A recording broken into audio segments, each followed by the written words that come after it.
Wheaties presents Dangerous Assignment.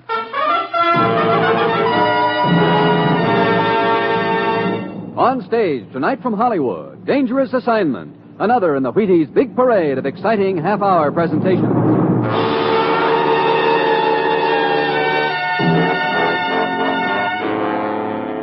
Dangerous Assignment, starring Brian Donlevy as Steve Mitchell.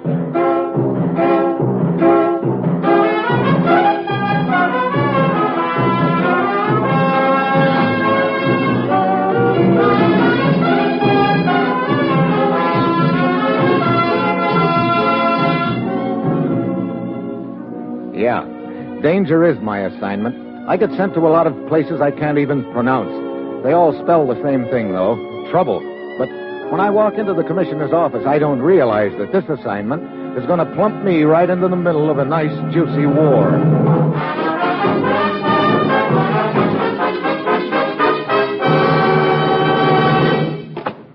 Morning, Commissioner. Oh, Steve. Have a seat. I'll be with you in a second. Okay. Ruth. Yes, Commissioner. Steve's here now. Fine. I'm working on his plane reservation right now. I'll probably have it by the time you're through with it. Good. Well, needless to say, I'm about to set forth into the wild blue yonder again. That's right.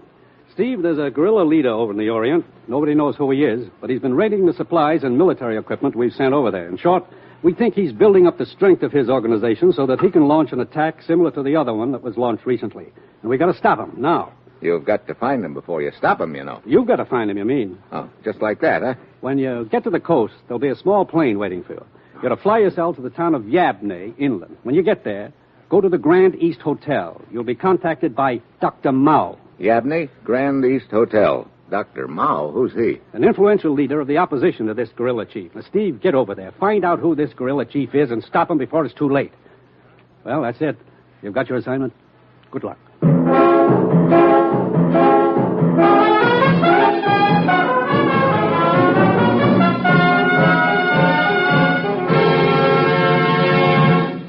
Yeah.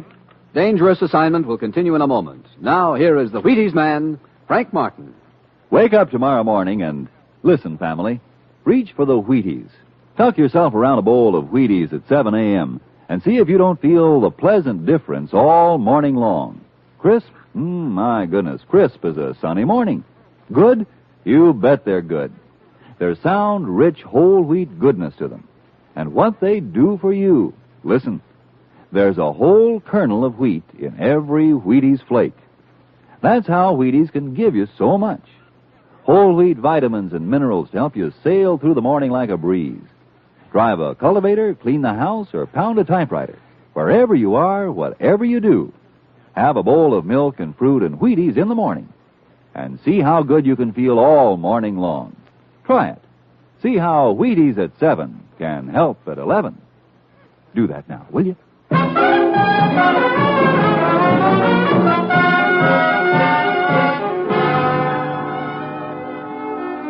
Sure. I've got my assignment. A breeze. Just a simple matter of flying to the Orient, finding a guerrilla leader that no one's ever seen, and stopping a war before it starts. Well, it's Friday when I get to the coast. A small plane is waiting for me, and I fly it to Yabne in the interior. On the way to the hotel, I spot two characters following me. I check in, go up to my room, and already I've got company. Forgive us our intrusion, Mr. Mitchell. Well, I didn't know I was holding open house. Who are you? Oh, permit me. I am Dr. Mao, and this is Colonel Diane. Oh, you're the man that was to contact me. Yes. Well, what's the setup, gentlemen?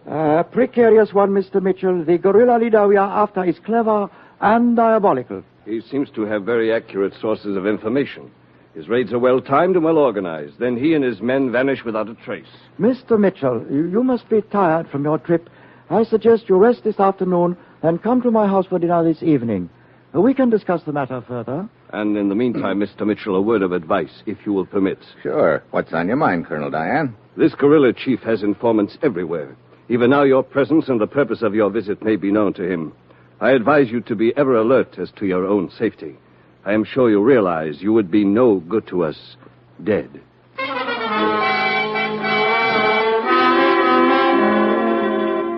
And with that bit of cheerful philosophy, Colonel Diane and Dr. Mao take off. I stay in my room all afternoon, and then A little before 7, I leave the hotel and start walking toward Dr. Mao's house.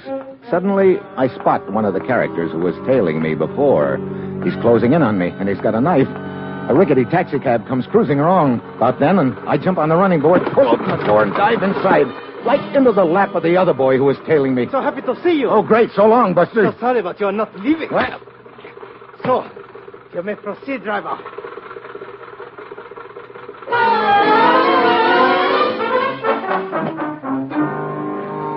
when I come out of it, I'm lying on a couch in some sort of a mansion.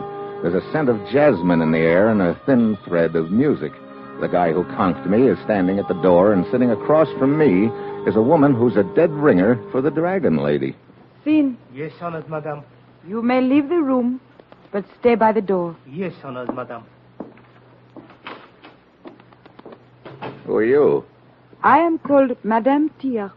The situation is that you and I, as you might put it, are on the opposite sides of the fence. Oh? Do I make myself clear? I think so. It is known that you have been expected. And now that you are here, let me make it very clear to you that you will not be able to carry out your assignment. I see. You have two choices. Oh, that's nice to know. What are they? You may leave at once and return to your country. I take it that's choice number 1. And if I don't? Choice number 2. You will be killed. You seem to have it all figured out, Madame Tia. It is quite simple. Excuse me? She picks up the phone and listens for a second and then does a big take.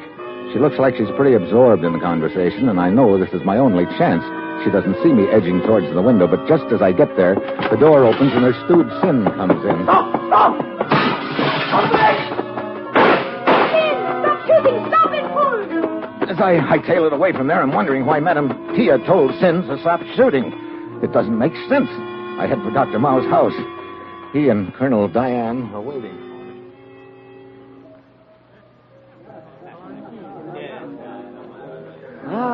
Good evening, Mr. Mitchell. Dr. Mao, I didn't realize you were throwing this big a party. Oh, just a few friends.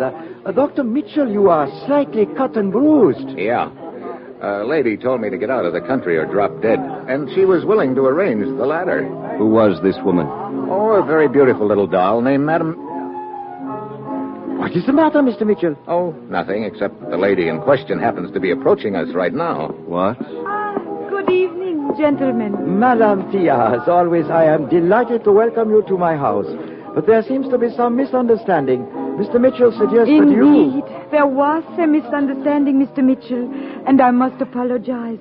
You see, my men picked you up thinking you were the hired aviator we had information about. Wait a minute. What hired pilot are you talking about? I can explain, Mr. Mitchell. We have had information that this guerrilla chief has directed most of his operations from the air. Last week, he is rumored to have lost his private plane and pilot. Our further information is that he had arranged for another plane and an American pilot. Oh, so Madame Tia here figured I was the boy, huh? Yes. Please, my apology for this stupid mistake. Your first desire to aid the cause is worthy of commendation, my dear. But, as always, your impulsiveness has misguided you. Yes. Such matters are really in my province. I am humbly aware of that, Colonel. I will not interfere again. I am sure you will not. Come, we will have a drink. Would you like to meet my other guests, Mr. Mitchell? Well, right now, I'd like to have a little talk with you, Dr. Mao. But of course. Come, we will walk out onto the terrace. Huh? What was it you wished to talk about? Madame Tia. Who is she? Where does she fit into this deal? She is fanatically devoted to our cause. I wonder. What do you mean? Well, she could have known who I was all along. That story that she gave us just now might be a pretty neat cover-up. I have not the slightest doubt of her sincerity. Okay, well, let it go for the present. Wait. What is it? The bushes over there, they just moved a little. What? Mitchell, a man with a gun. Yeah, get down. Oh, Dr. Mao. It is all right, Mitchell. It is just a flesh wound. Here, let me give you a hand. Oh, thanks. I did not get a very good look at him. I did. I'll recognize him if I ever see him again. What happened? I heard... Dr. Mao. Oh, it is nothing, Colonel. Slight wound in the shoulder. Come. We will get you inside. No. I do not wish to disturb my guests. Now, look. Oh, no, please. There is one of my servants. He can take me upstairs by the back way and take care of me. I insist, gentlemen. Wang, help me to my room. Are you sure you're okay? Of course. I will join you later. Come, Wang, come. Brother, he's a pretty calm character. Indeed he is. Mitchell, there has been a new development. I was looking for you when I heard the shot out here. What is it? This American pilot we believe to be in the employ of the guerrilla leader has arrived. Oh? Where is he? My men have picked him up and are holding him in custody. His name is Williams. Good. Come on, Colonel. Let's you and me have a little chat with Mr. Williams.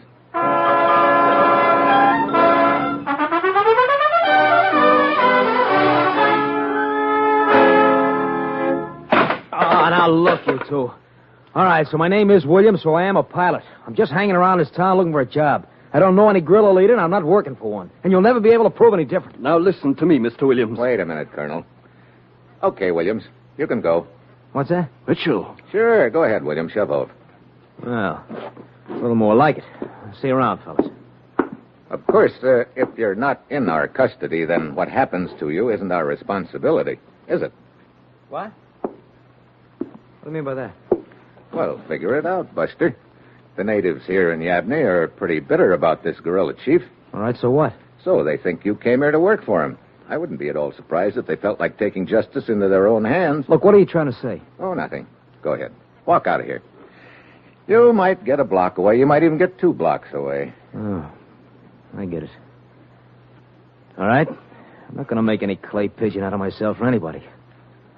What's the deal? Safe conduct out of here for you if you tell us who this guerrilla chief is. I don't know. Now, look. I'm telling you the truth. I've never seen him. He's never seen me. I got word he needed a boy. I let it be known I was interested. How did you intend to contact him? I was told to go to a little flower stand down the street and buy 5 gardenias. They take it from there. I see. Okay, Colonel, I'm through with him. Guards, take him away. All right, now look. Don't forget that safe conduct you promised me. We won't. Look, we know how Williams was supposed to contact this guy, and we also know that this guy has never seen Williams. So? Colonel, I've got me an idea. A little wild, maybe, but it could work, and it's our only chance. We're going to send another pilot in Williams' place. Another pilot? Who? You're looking at him, Colonel.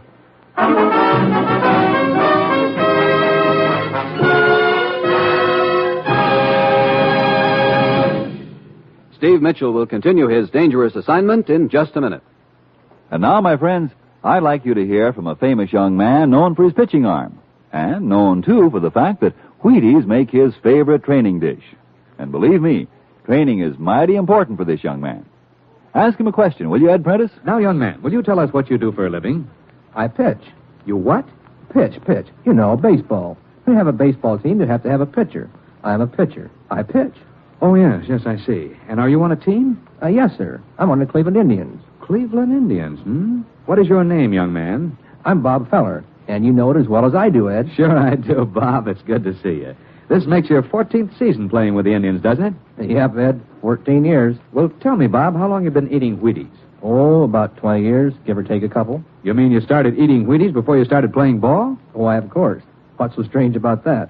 Most people start eating Wheaties before they get to playing ball. In fact, most people never start playing baseball. You don't have to be a ball player to enjoy the lift you get from Wheaties with milk and fruit. You're right as rain, Bob. No champ ever said a truer word about Wheaties, breakfast of champions. Whether you pitch baseballs for a living, or drive a bus, or keep house, or lay bricks, you can use Wheaties, too. Breakfast of champions. Have some.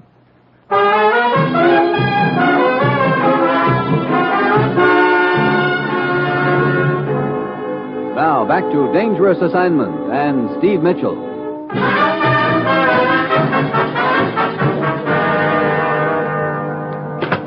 Hey, told me you wanted to see me here in your office, Colonel. Yes, Mr. Mitchell, please have a seat. We are going to plan a campaign. Oh? And for the first time, I think we will have the jump on our friend, the guerrilla leader. We are sending a shipment of military supplies into the interior the day after tomorrow, and I have reason to believe the guerrillas have learned of it and now plan to raid this shipment. I see. And we're going to give them a little surprise party, huh? With your help. Now, observe this map, please. Here is our city of Yabney. The Rouge River, as you can see, winds inland from here. Oh, and this is a railroad running parallel to the river, huh? Correct. And these military supplies are going to be on that train? That was the original plan, and that is what we believe the guerrillas think. Actually, we have secretly arranged to ship the supplies by barges up the river. On the train will be my troops, fully prepared for action. Good. Looks like these guerrillas are going to stick their head into a meat grinder. We sincerely hope so. Any idea where their attack will take place, Colonel? I know where the most logical point is. Impress this area of the map thoroughly on your mind, Mr. Mitchell. At this point, the railroad crosses the river. We will call it Bridge A. The river forms a horseshoe and widens out into a lake. There are high cliffs on one side. Then the railroad recrosses the river up here, Bridge B. I believe the attack will take place either at Bridge A or Bridge B. And your troops will be ready for trouble at either point? Yes. And now we come to the part you will play in this operation, Mr. Mitchell, the most important part. What's that? At the time of the raid, you will probably be up in a plane with him somewhere over this horseshoe area. I hope so. And he won't be able to issue many orders with my hand over his mouth. That is exactly the point. If you wish to communicate with me, do so on 3570 kilocycles. And one thing more. This leader must not escape from you. Colonel, I am so sorry. I did not know you were occupied. It's quite all right, my dear. Madam Tia? What's on your mind, my dear? It was just that I have thought of a plan by which How many we might... times have I told you you must leave the planning to Dr. Mao and myself? As a matter of fact, Mitchell and I are even now putting a plan into operation by which we feel confident the guerrilla leader will be captured. Oh, I am so happy to hear that. What is this plan? Well, in short, we plan to put... Colonel, there's not much use in talking about a plan until it works, is there? Perhaps you are right. Anyway, I'm sure that Madam Tia is more interested in the results rather than the manner in which they're obtained. Yes, of course. Well, I better be on my way. Be very careful, Mitchell. Don't worry. My every wish for your success, Mr. Mitchell. And please be assured of my undying gratitude. That might be an interesting topic of conversation when we get together again, Madam Tia. Yes. I hope it will not be long before we do. Well, you never can tell. See you later, I hope.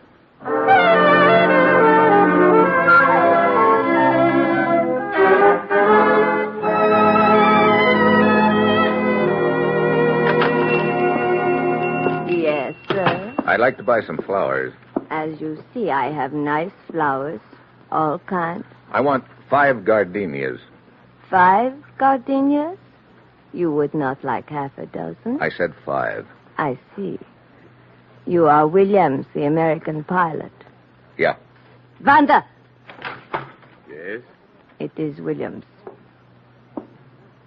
You are late, Williams. We have been expecting you for some time. I got here as soon as I could. Who are you? Vanda, second in command to our leader. Come. Where are we going? By small boat up the Rouge River. Where to? You are too inquisitive. Everything will be unfolded to you at the proper time. Come. Vanda and I head up the river. 3 hours later, we turn into a cove. There's a small freighter hidden there, and a seaplane is hoisted out of the hold. We climb in it and take off. Half an hour later, Vanda points down. We're right over the same horseshoe in the river that Colonel Diane had pointed out to me on the map. I bring the plane down and land it on the lake. A nice landing. Thanks. Keep taxiing straight ahead. Straight ahead, we're heading right for that cliff. Do as you are told. Now, look. Hey, the side of the cliff is moving. Yes.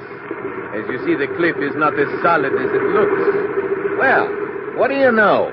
A king-size swinging door. Yes, it is an entrance to a large cave. You can taxi the plane right in. So, this is headquarters, huh? This is headquarters.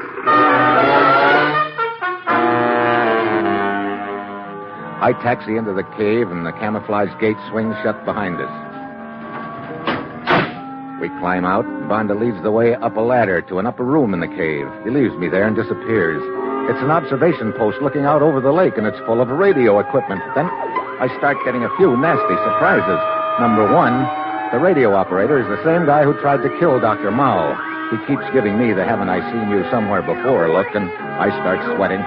Number 2, sitting on a chair over in one corner is Sin, Madam Tia's stooge, the guy who slugged me and dragged me to her house right after I got to Yabney. Right now, I've got an uneasy feeling that I was right about Madam Tia, but my surprises haven't ended yet. Number 3 walks into the observation post with Vanda. Hello, Mitchell. Williams. Yeah, Williams. Been having fun posing as me? So you decided not to take our safe conduct out of the country. I went as far as the waterfront. Then I figured out which side my dough was buttered on. So it would seem you were not as clever as you thought, Mitchell. It sure would, Banda. My compliments to Madame Tia. I will be glad to deliver them, Wieczek. Dr. Mao. Indeed. I gather your suspicions were directed against Madame Tia. Perhaps I should have allowed them to continue in that direction. It's been you all along. Exactly. Pretty clever act you pulled, having your stooge over there plug you in the shoulder for my benefit. A painful but effective device. I have used it before and may have to again. And Madame Tia's boy over there is really working for you, huh? Oh, no. If you had looked more closely, you would have seen that his hands are tied behind him. Sin has certain information which he will reveal to me in good time. Barges in sight of first bridge. Barges in sight of first bridge. There is the radio signal we have been waiting for. Come, Williams. We'll take off at once. The barges? Yes, indeed, Mr. Mitchell. I am completely aware of Colonel Diane's little scheme. I know the supplies I want are on the barges instead of on the train, and my plan has been set accordingly. Great. I must take my leave now, but as you can see, the radio operator is armed, so it would be foolish to attempt an escape before I return. And, anyway, I wish to grant you the pleasure of witnessing my complete victory before you die.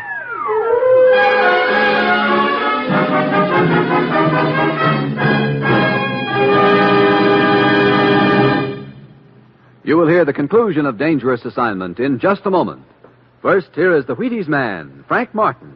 You know, every morning in my house, everybody has to get up. How about you folks? You have to get up too? Well, do what we do. Get up to Wheaties. They can help make the whole morning look a lot brighter at the breakfast table. As pleasant a way to meet the world as any I know of. Plus, listen, there's a whole kernel of wheat in every Wheaties flake. That's why they give you wonderful, wonderful nourishment. Every Wheaties flake gives the family natural whole wheat vitamins and minerals and whole wheat energy. All things that can make a whale of a big difference the whole morning long. You try it and see what a difference it makes. Breakfast of Champions with milk and fruit. Tomorrow morning, next morning, see how Wheaties at 7 can help at 11. You do that now, huh?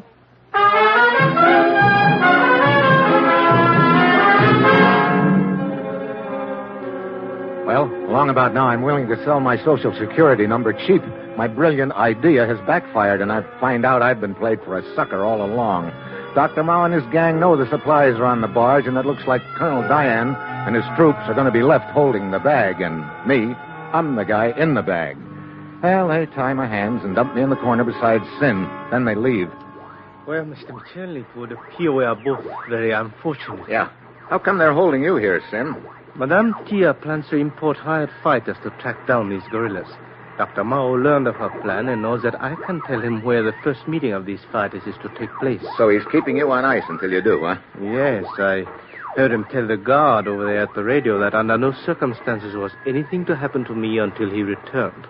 Brother, I'd like to get to that radio and warn Colonel Diane and his troops of what's going to happen. That guard will shoot you if you try. Yeah, and with my hands tied... Hey, wait a minute. I got an idea. Twist around so that we're sitting back to back. Come on. Very well. That's it. Yeah. I think I can untie your hands. Keep your eyes on that guard. He's not paying any attention to us. Leader to Patriots.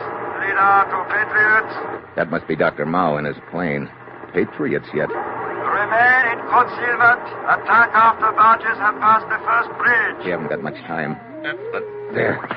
My hands are free. Yeah, now untie mine. Hurry. Yes, but what then? You're going to run for that entrance. But, Mitchell, if I fall, it is 100 feet down. Don't worry. You won't have to dive, and the guard's not going to shoot you. You said he had orders to keep you alive. He'll grab you, and I'll grab him. Okay, that's the last knot. Thanks. Are you ready? Yes. Go ahead. Stop, Sin! Pass before the sun. Get back! Mitchell! That's right, Buster. Oh! Good work, Sin. Now I've got to get through to Colonel Diane. Do you know the right frequency? Yeah. He said he'd be guarding 3570 kilocycles on the train. Here we are. Steve Mitchell to Colonel Diane. Steve Mitchell to Colonel Diane. Over. Diane to Mitchell. Are you in the plane? I can see you circling. Over. Mitchell to Diane, I'm in a cave on the side of a cliff overlooking the lake. Get this. Dr. Mao's the leader. He and his boys know the supplies are in the barges, not on the train. Over. Diane to Mitchell. Repeat name of guerrilla leader. Over. You heard me right. It's Dr. Mao. Where are you and your troops now? Our train is just crossing the first bridge. Good. Maybe there's still time. Look, the guerrillas will probably attack the barges in small boats. Unload half your troops at the bridge you're on now. Take the other half up to the upper bridge. We may be able to bottle the guerrillas up in between. Over. I will give the necessary orders at once. Over and out.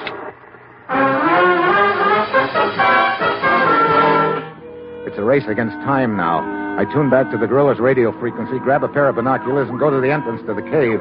The minutes drag by. Dr. Mao's plane is circling over the lake. Suddenly, in the distance, I can see the line of barges passing under the first bridge. If Deanne's men aren't in position by now, we're cooked. The barges inch out into the lake. Attack! Attack! Dr. Mao's orders come over the radio. Small boats start out from the shore and head for the barges, and it looks like he's won. Then I can hear machine guns. They're shooting from the lower bridge. Colonel Deanne's troops, and they're blasting the guerrilla boats right out of the water. Retreat up the river! Retreat up the river! The boats start streaking up the river. I'm just hoping Colonel Deanne's ready to close the trap on them. Richard, look. Dr. Mao's plane is landing in front of the cave. Yeah, he's heading here for cover. We'll try to give him a good reception. The guerrilla boats are almost to the upper bridge. Yep. If they get past us, we'll lose them. They are passing under it now. They will escape.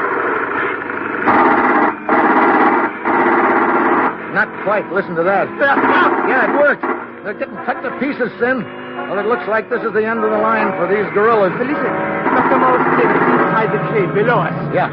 They'll be climbing up here in a minute. Let's get back inside the cave. You take William, Sin. Leave Dr. Mao for me. Very well. Get back. They're coming up the ladder. I will wait for your signal. Watch it. They're both armed. What's gone wrong, Williams? My plans were perfect. Oh, if Napoleon quit worrying about your campaign, start worrying about us getting out of here. But still, I do not understand what... Wait. Look, the guard lying unconscious. What? Where's Mitchell? Right here, Doctor. Mitchell. Williams, quick. Get Williams in. I have him. Good work. Let go of me. Drop the gun or I'll break your arm. Drop it. That's better. Mitchell, he has a knife. I did. Still drop the knife, huh? Okay. Help.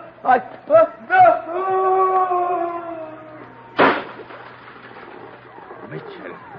Right on top of his own plane. One might observe that such an ending is most fitting for Dr. Mao. Yeah. In the old days, they used to fall on their sword. Now they fall on their plane. That's what you call progress, Sin.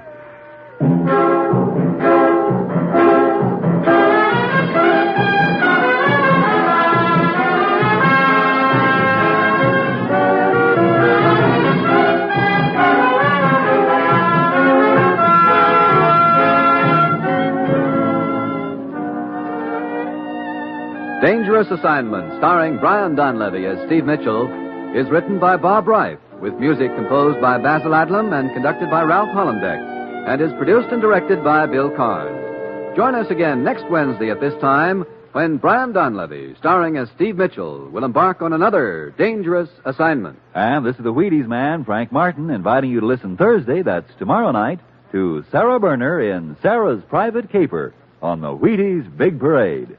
See you then.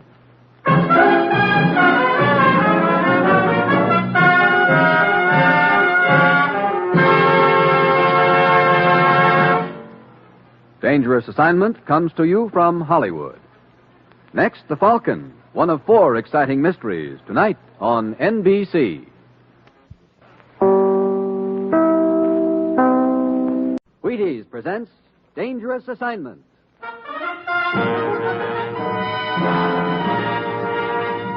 On stage tonight from Hollywood, Dangerous Assignment, another in the Wheaties' big parade of exciting half-hour presentations.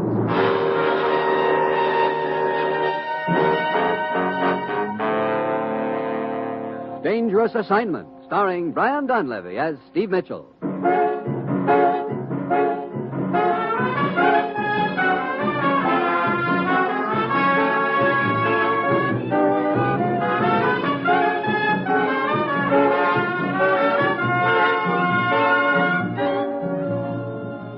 Yeah, danger is my assignment.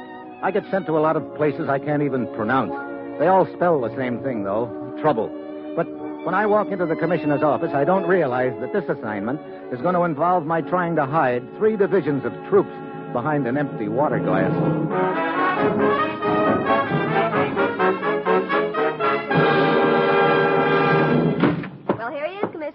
I found him right in the middle of a big deal, as usual. Hello, Steve. Commissioner? I hope it was a square deal. She didn't look square to me. What have you told him so far, Ruth? Only that you wanted him to go looking for a woman. I figured that was the best bait I could use. Well, don't tell me it isn't true. Oh, it's true, all right, but I'm afraid your association with this particular woman won't be a very pleasant one. I might have known. I'll have your passport and credentials ready when the commissioner's through with you, Steve. Okay, Ruth. Well, what's the deal, Commissioner? Vienna. Vienna? Long time since I've danced the Strauss waltz. You can leave your ballet slippers home, Steve. Here's the setup. With the situation what it is, we have to increase our armed strength on all fronts. Naturally, our consulates are kept informed as to proposed increases of strength in their respective areas. So? So, 2 days ago, a document containing information regarding troop movements in Europe was stolen from our consulate in Vienna. The troops have already embarked, and with these unidentified subs around, we can't take chances. I see. Any idea who swiped the document? Yes, a janitor named Joseph Bildner. Well, that doesn't sound so tough. Find Bildner. We've already found Bildner in an alley in Vienna last night, murdered. I see. Well, that sort of puts a new light on things. The document wasn't on his person. Just before he died, he mumbled the name Eva Loesch. Eva Loesch? Hey, that name rings a bell. A siren, you should say. But I haven't time to go into her background now to fill a book. Manville Olson can tell you all about her. Who's Olson? He's with the consulate in Vienna. You'll arrive there early tomorrow evening. Go to the Imperial Bar at 8 o'clock. Olson will be waiting for you. Why meet in the bar? Not that I have any objection. Now, this investigation has to be kept undercover, particularly the part about Eva Loesch. Olson will tell you why. Now, Steve, get over there. Talk to Olson. Find Eva Loesch. And most important, get those documents back. Well, that's it.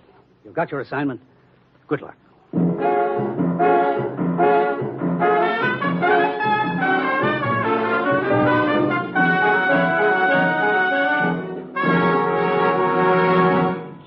Dangerous Assignment will continue in a moment. Now, here is the Wheaties man, Frank Martin. Ever think of this? You wait longer for breakfast than for any other meal of the day. From the time you go to bed until you eat breakfast is the longest period there is between two meals. So, breakfast has to be good to do the most good for you at a time when you really need food. Which is why I say start breakfast with Wheaties and milk and fruit. It's a pleasant way to get protein, vitamins, and minerals, and just plain whole wheat energy in a hurry without a lot of fuss. Wheaties supply energy when you need energy because there's a whole kernel of wheat in every Wheaties flake. Yes, a whole kernel of wheat in every Wheaties flake. Sure, breakfast of champions. See for yourself. Have some. See how Wheaties at 7 can help at 11.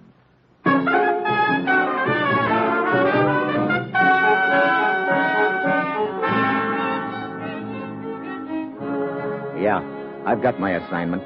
Find a girl named Eva Loesch and get a stolen document from her. Ordinarily, there's nothing I like better than to chercher la femme. But from what the commissioner has told me, I've got an uneasy feeling that this is going to be all chercher and no femme. Well, it's Friday evening when I get to Vienna. I check in at the hotel and then head for the Imperial Bar. Over at a corner table, a guy gives me the nod. I head over there. You're Mitchell, aren't you? Yeah. Olson? That's right. Have a seat. Thanks.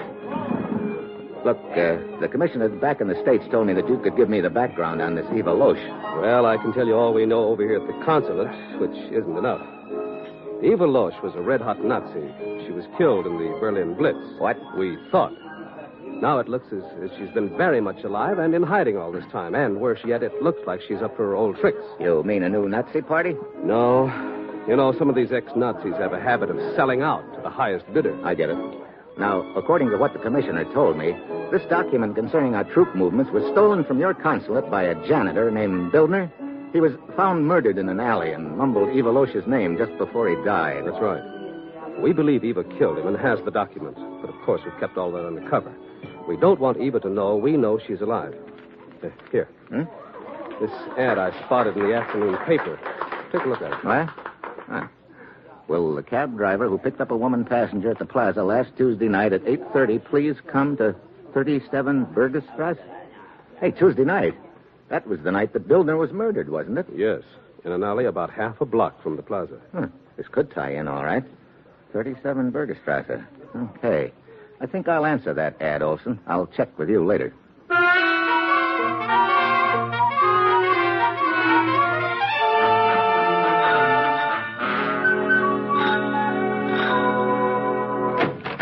Yes? Are you the one who put that advertisement in the paper this afternoon? Come in. Yes, I'm the one. Why? Fräulein... Frau Denise Manescu. Who are you? I'm the cab driver you're looking for. Oh? Describe this woman you picked up. Well, she's about medium build, dark hair. You're lying. Huh? I do not know who you are, but you are not a cab driver. Now, look. Yes? You are the one who put the notice in the paper. Oh, great. Why, yes. I would like to talk to you, please. Just a minute. I am the cab driver in question. Who is this man? This man is about to leave. No, I do not think so. Oh, well, come to think of it, you may be right. How come the gun, Buster? You will stay right here, both of you. You are not cab drivers, either of you. In my case, you are quite right. As for this other man, I do not know who he is. I will find that out presently. Well, as long as we're going to play guessing games, maybe you wouldn't mind if I start guessing who you are. You do not have to guess, my friend. I will tell you. I am Lieutenant Oscar Segal of the police. The police? Well, that takes a load off my mind. Does it? Yeah, but I can't say as much for Frau Manescu here. She seems to be real upset at the news. Frau Manescu? The name seems to mean something to you, Lieutenant. You are not by any chance related to George Manescu? Yes, I'm his wife. But this is completely mystifying. Why would the wife of George Manescu be implicated in such an unsavory affair as this? Somebody mind telling me who George Manescu is? What is your interest in this matter? Maybe these credentials will answer that question, Lieutenant. Oh, yeah. Yeah, I see. They have indeed answered that question, Herr Mitchell. Now, how about filling me in on this George Manescu? Oh, a local politician of high character who has worked in close cooperation with your government here. I see. Well, in that case, Frau Manescu... There is no use holding back anything more. I did not want the police brought into this. But, well, here you are. Here I am indeed. I must strongly impress upon you the wisdom of making a full explanation at this time. Yes, But you see, Eva Loesch is my sister. What? I believed, as did the rest of the world, that she was dead. I believed that until Tuesday night, when she came here to see me. What did she want? She said she was in trouble and wanted to hide here. I refused. And then she said I must help her. In what way? She said that a man was killed, but that she did not do it. That there was a cab driver who could clear her if she could only find him. So you ran that ad in the paper? But I didn't know what else to do. I couldn't go to the police. I know what damage would be done to my husband's reputation if it were learned that the notorious Eva Loesch was his wife's sister. So I ran the advertisement, hoping it would help clear her. And then if their relationship were to be revealed later, at least it would be not quite so bad for my husband. I see. Well, that all leads us up to the big question. Where's Eva? I do not know. Frau Manescu, it is my duty to warn you that withholding information... I'm telling you the truth. I swear it. I've no idea where Eva's hiding. She said that she would contact me in a few days, but I've not heard from her. Look, sisterly love is a wonderful thing. But I hope that you realize unless we locate Eva in a hurry, there's going to be a lot more damage done than just to your husband's reputation. Sisterly love. You think that is what I feel for Eva? As far back as I can remember, we've hated each other. My only regret is that she was not killed in Berlin. Then we have your promise that you will communicate with us at once if she contacts you again. Yes, at once. And rest assured, gentlemen, it will be a happy day for me when I can turn my dear sister over to you.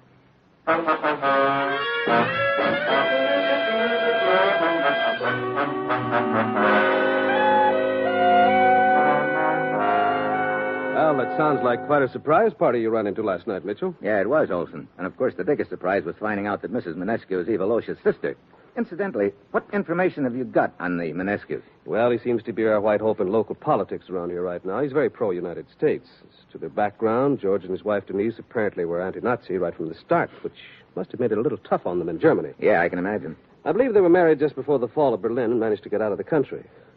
Would you like to meet George Manescu, Mitchell? Yeah, I would. Can you arrange it? I'm playing golf with him in an hour. Why don't you come along? It's a deal. Let's go.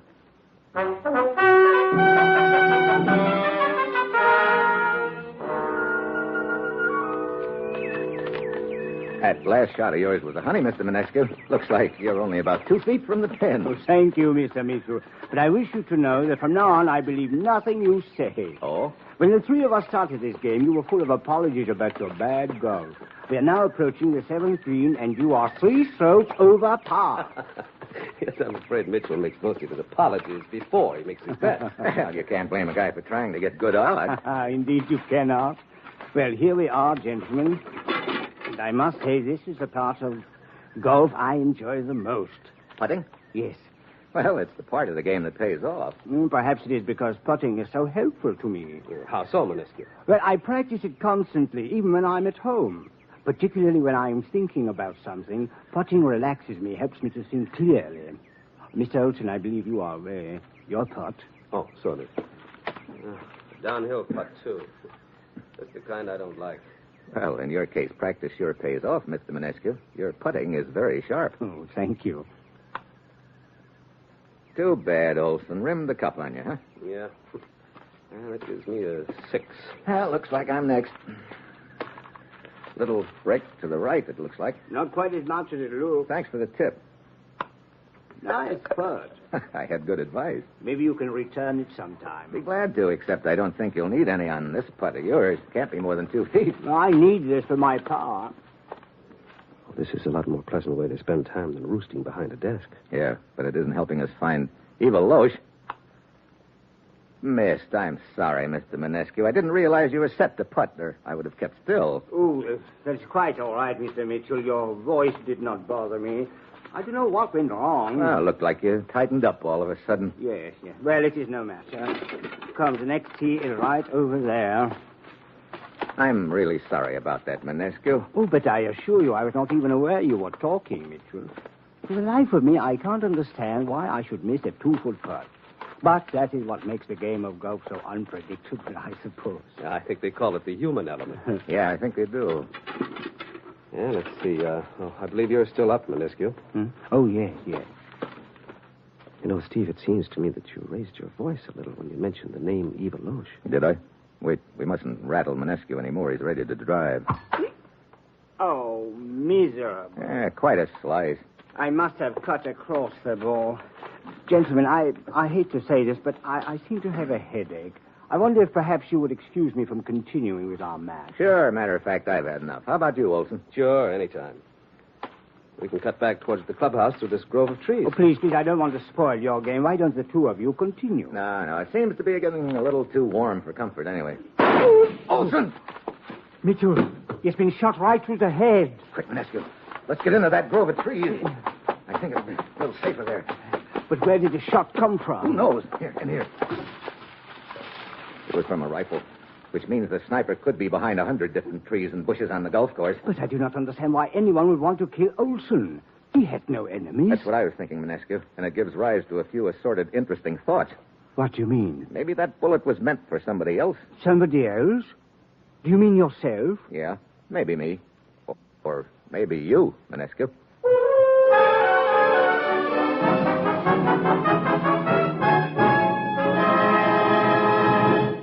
Steve Mitchell will continue his dangerous assignment in just a moment. Folks, I'd like to have you meet a good friend of mine and a prominent member of a fine little organization known as the Chicago White Sox, Mr. Lucius Benjamin Apley. Ooh, Ed, don't say it like that. Whoever heard of a ball player named Lucius? What if I went around calling you Paul Edward Prentice? Let's just make it Ed and Luke, huh? All right, Luke. Say, just how long have you been with the White Sox? Over 20 years, Ed. Golly, I played in darn near 2,500 games. Then at bat almost 9,000 times. Man, I'm from way back. Well, Luke, you don't look it. How do you keep up the pace, anyway? Well, Ed, I sleep good. I eat good. I eat mighty good. Wheat is about 4 mornings a week. Those little old flakes put a lot of snap, even in an old-timer like me. Must be because they're 100% whole wheat. I sure like Wheaties and milk and fruit. You know, Luke, that's exactly what I hear from a lot of ball players and plenty of other people, too. No wonder they call Wheaties the breakfast of champions. Thank you, Ed Prentice and Luke Appling.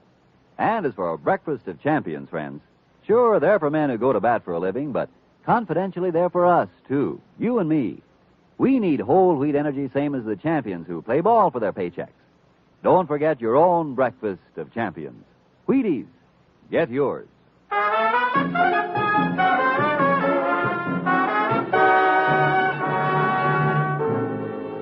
Now back to Dangerous Assignment and Steve Mitchell.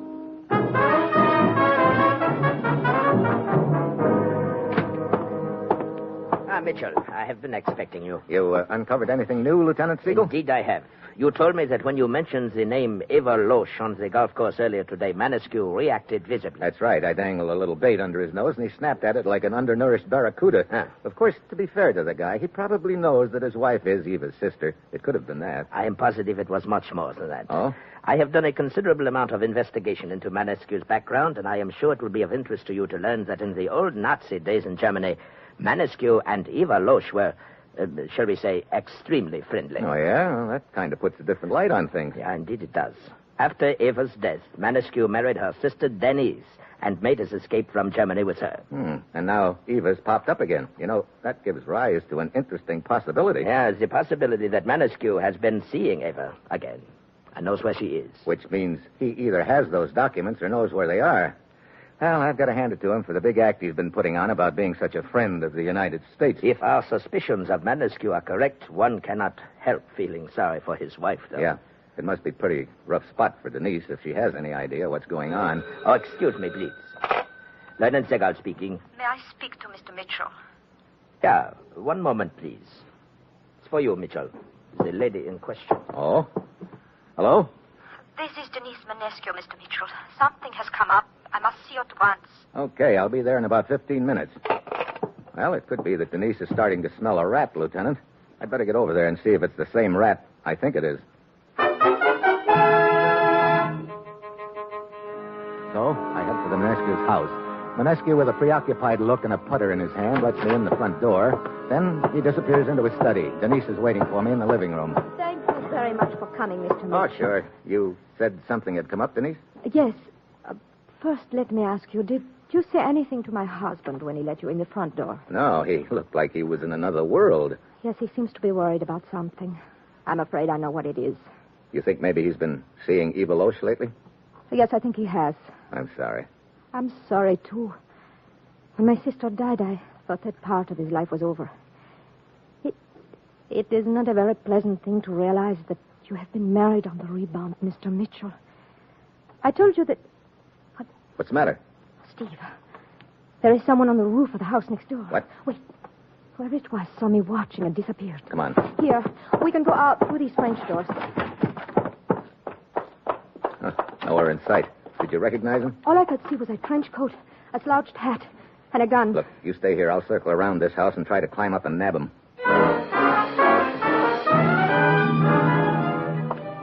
I circle around the house next door, and I spot some vines running up the wall. I start climbing, but 10 feet from the ground, I hear a sound that stops me cold. I drop to the ground, run back to Manescu's house.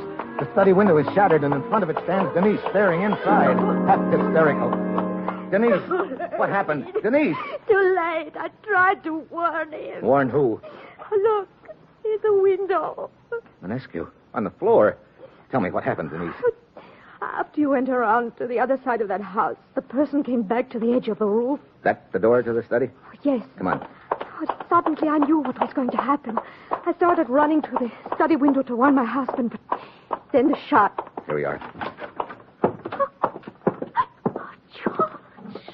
George.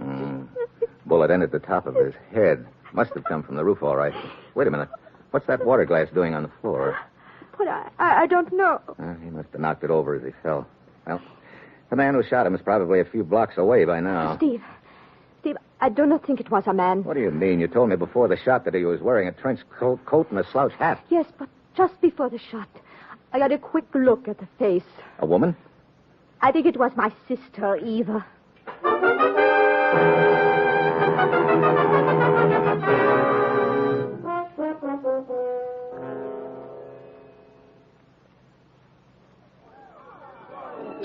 A most perplexing case, Mitchell. First, the janitor, Joseph Bildner, murdered. Second, the American, Olson, murdered. Third, George Manescu. Murdered. But at least we know who's behind it all, Eva Loesch. So the big problem is finding her in those documents, Lieutenant. You know, there's one thing I don't get. Why is Eva hanging around town if she already has those documents? Mitchell, have you considered the possibility that Manescu might have been shot by his wife, Denise? Sure, I've considered it. She had a motive, too. She knew her husband had been seeing Eva, but there's just one little item that sort of knocks that theory into a cocked hat. Yeah, unfortunately, you are right. You are referring, of course, to the angle at which the bullet entered Manescu's head. Yeah, from the top of his head down. Which would indicate that the bullet was fired from some distance above him. That his wife was out on the terrace at the time, slowly below him. As a matter of fact, below All him. of which brings us back to our friend Eva. Excuse me, please. Are you Lieutenant Segal of the police? Yeah. Then perhaps you would be good enough to tell me what this is all about. Perhaps you would be good enough to tell me your name and what is all about. Excuse. I'm Anton. I drive taxi cab.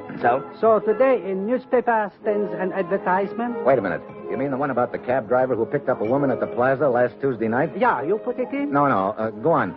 I answer the ad. I go to the address. There is policeman there. And over in one corner, a woman sitting with her head in her hands, crying. That'd be Denise. So I tell policeman that I picked up a woman last Tuesday night. Probably Eva Lowe. I did not know her name. I picked her up at the plaza, and she stayed in my cab only 2 blocks.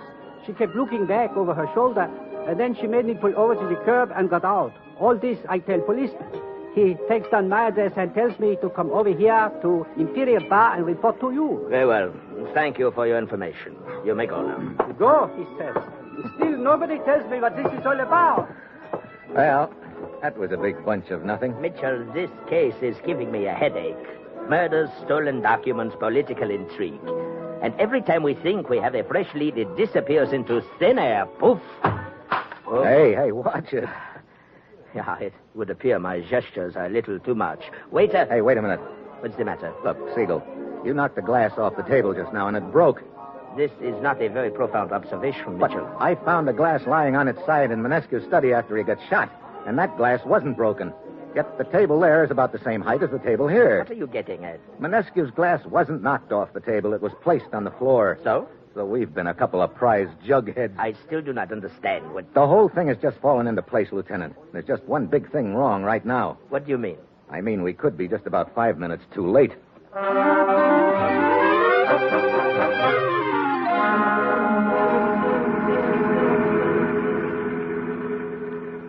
Mitchell, there's the cab driver's house just ahead. Okay, let's stop here, Lieutenant. We'll circle around to the back of the house. He probably keeps his cab there. Mitchell, I still do not understand why this taxi cab is suddenly so important to us. Look, remember what that cab driver said? When he picked up Eva after she'd killed that janitor, she only stayed in his cab a few minutes, then got out. Yeah, she hid the documents there. That is why she had Denise put that ad in the paper. She wanted to find that taxi cab driver. That's right. Wait.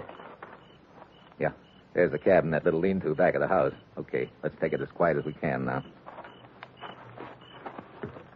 Mitchell, a flashlight. Someone is in that cab. Yeah, it doesn't really surprise me. Come on. Oh? Found those documents yet? Denise Manescu. No, Eva Loesch, Lieutenant. It's one and the same person. What? No, that's a lie. Save it, Eva. The real Denise got killed in the Berlin Blitz, didn't she? No. You figured it'd be a neat scheme if people thought it was you who were killed. You posed as Denise, married Manescu, and got out of town. Lies. All of them lies. I guess Manescu was the right guy after all. He probably figured you'd reformed when he found out that you hadn't. You were afraid he'd expose you. You tried for him once on the golf course and got Olson instead. Then you rigged this little scheme for my benefit at your house this afternoon and killed him. Mitchell, watch out. Yeah, I see the gun. Your aim isn't as hot as it was, Eva. Drop it. That's better. And thanks for giving us the one piece of evidence we needed. This gun of yours. 5 will get you 10. We can prove that the slug that killed your husband came from this gun. I will kill you. Temper. Mitchell. Yeah? This is all very nice, but there's one thing that we may have difficulty in proving. What's that? The angle of elevation of the bullet that killed Manescu. That's right. How could it have been fired by Eva here, who was standing on the ground outside the window? That brings us back to the empty water glass, which was lying on its side on the floor in Manescu's study. I should have figured it sooner. Figured what? Look, when Manescu let me in the front door, he had a putter in his hand. He'd already told me that he practiced putting at home whenever he had a problem. And along about then, he had a big problem. What to do about Eva. Putting? Yeah. How do you go about putting a golf ball, Lieutenant? Why, one takes the club in his hand, bends over the ball, and... You can stop right there. That's what Manescu was doing. That's why the bullet entered the top of his head. Right, Eva?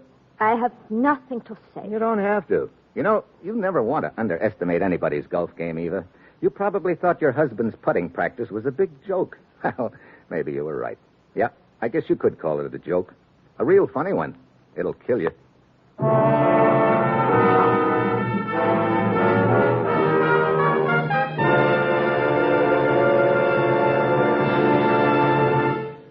Well, we certainly enjoyed that assignment, Brian. Your usual sterling performance. Thank you, Frank. I had an extra bowl full of Wheaties this morning. Maybe that helped. Well, I'm sure it did, Brian. But seriously, Wheaties can make a difference. Oh, I agree. Less of a letdown. Oh, more of the old up and at 'em. That's right, but I have something to confess, Frank. You have what? The real reason I eat Wheaties is I like them. Well, good for you. Best reason in the world. It's fine, the whole wheat, vitamins and minerals and proteins in Wheaties. But it's just the plain goodness you go for, huh? That's right, Frank. Ladies and gentlemen, you have heard the words of an honest man. Get your Wheaties tomorrow. Work better all morning for it. But most of all, eat 'em because you like 'em. Right, Brian Donlevy? Right, Frank. Good night.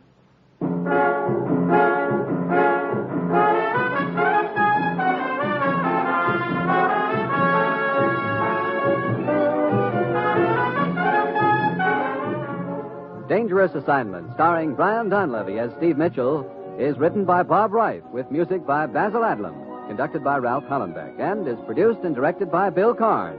Join us again next Wednesday when Brian Donlevy as Steve Mitchell embarks on another Dangerous Assignment. And this is the Wheaties man, Frank Martin, inviting you to listen Thursday, that's tomorrow night, to Sarah Berner in Sarah's Private Caper on the Wheaties Big Parade. See you then.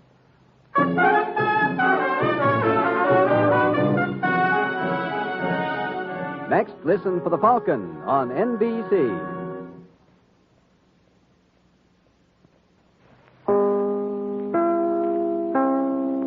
Wheaties presents Dangerous Assignment.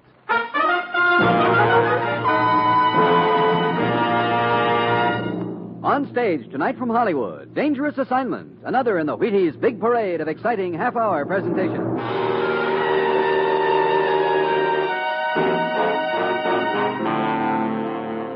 Dangerous Assignment, starring Brian Donlevy as Steve Mitchell.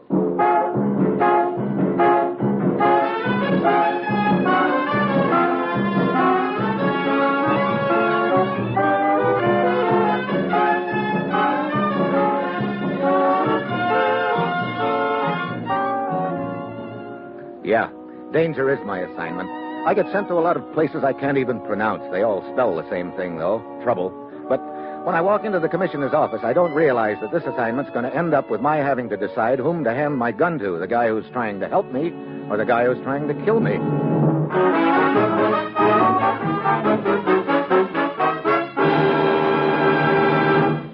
Morning, Commissioner. Steve, have a seat. Thanks. Ruth. Yes, Commissioner? Steve's here. How are you doing with this plane reservation? All set. And tell him I've even got a bottle of mosquito lotion for him. Mosquito lotion? Sounds like I'm going to get stung in more ways than one. Where are you sending me? Africa. Oh, great. Steve, you know how vitally important Africa is to most of the world as a source of raw materials. Well, we have positive evidence that certain interests have sent a man to Africa to conduct a hate campaign against us with the tribal witch doctors. Witch doctors? Now, look. Sure, it sounds fantastic, but unfortunately it's true. And you know how much influence those witch doctors have with their tribe.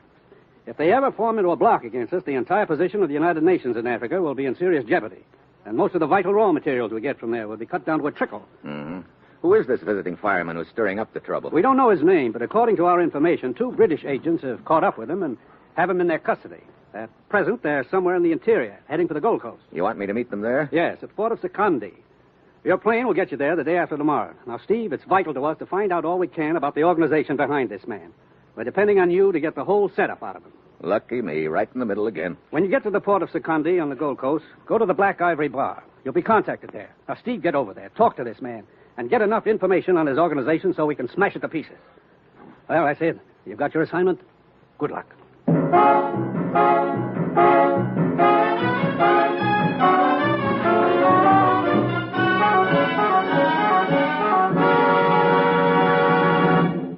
Dangerous Assignment will continue in a moment. Now, here is the Wheaties man, Frank Martin. Begin a great day with Wheaties. Yes, if you've got a morning full of work tomorrow, get a breakfast full of Wheaties. Stride through the morning high, wide, and handsome with Breakfast of Champions. Begin a better breakfast with Wheaties and milk and fruit, and see if it doesn't make a difference. See if you don't work better, work easier, and finish feeling fine with Wheaties to help. Because, listen, there's a whole kernel of wheat in every Wheaties flake. A whole golden kernel rolled out flat and toasted. Yes, there's a whole kernel of wheat in every Wheaties flake. That's why Wheaties at 7 can help at 11. Whole wheat energy Wheaties have for you. Whole wheat vitamins and minerals, protein too. No wonder they can help make a difference. You try it. Try it tomorrow. See for yourself how Wheaties at 7 can help at 11.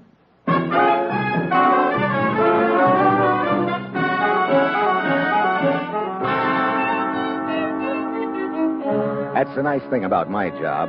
The commissioner always tries to make it sound so easy. All I have to do is drop over to Africa and talk to a guy who's been stirring up trouble among the witch doctors. Sounds like a cinch. But I've got an uneasy hunch that before it's over, some of those witch doctors will be stirring up plenty of trouble for me. It's Wednesday night when I get to Secondi on the Gold Coast, and I head for the Black Ivory Bar. It's almost deserted. But down at one end, a girl raises her eyes at me briefly over her glass. But this is working hours, so I slide onto a stool at the other end of the bar, and pretty soon a fat little gent eases up to me. I have been expecting you, Mitchell. Oh? Who are you? Ralph DeGidio, the one who was to contact you here. Come. Where to? To a deserted warehouse at the waterfront. The 2 British agents are holding the man you seek there. Oh, why all this hocus pocus? This whole thing must be, how you say, undercover.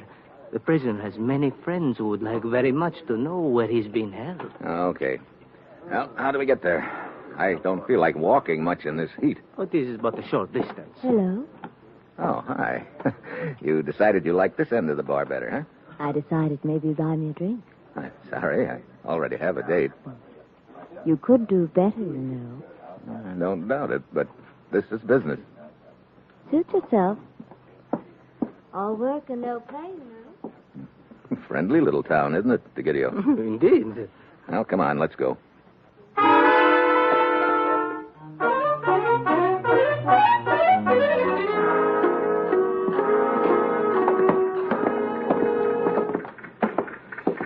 Hey, how much further is this place, DeGidio? See the small building we're approaching at the end of the pier? I don't see any lights in it. But of course not. The windows have been boarded up. Here we are. The door is around this corner. Come. There's no door here. No, indeed, Mitchell. Yeah, I kind of figured this could be a trap. Drop the knife. One more inch and you will be... Drop it before I break your arm. That's better. Now, you and I are going to have a little talk. He brings his knee up into my stomach, and I jackknife. By the time I get my wind back, he's halfway down the pier. There's an old freighter tied up, swaying in and out with the tide, and just as he gets opposite, his foot catches in a coil of rope. He loses his balance and falls between the pier and the end of the ship.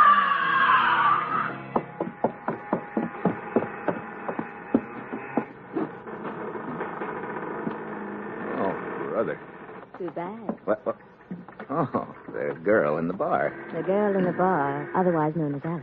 Well, thanks for that warning you gave me in the bar, Alice. I'm glad it registered, Mr. Mitchell. Yeah. The look you sent my way when you told me I could do better than DeGidio sort of started me wondering if he was the right guy.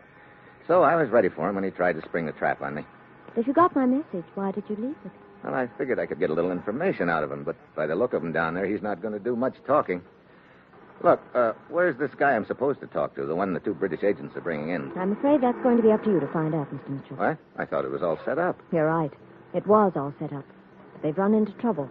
And it looks like you're going to have to go into the jungle after them. Oh, great. What happened to them? Lieutenant Ted Vance can tell you that. He's waiting for you now at headquarters. Who's Lieutenant Vance? In charge of the local police. Come along. I'll take you to him.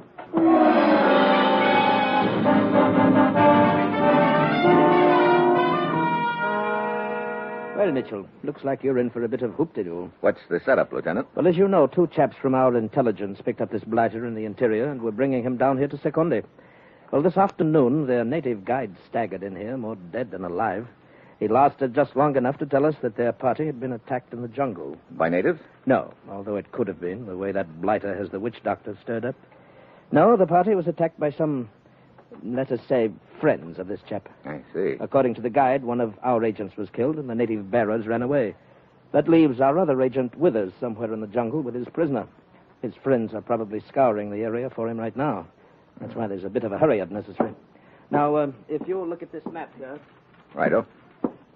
Here's the area where the attack took place. It's about a day-and-a-half hike from here through some thoroughly nasty country. And you think Withers and his prisoner are somewhere between here and there, heading this way? No, I don't. I think Withers realizes his chances of making it alone with his prisoner are pretty slim. I think he's holed up in that same area waiting for help. I see.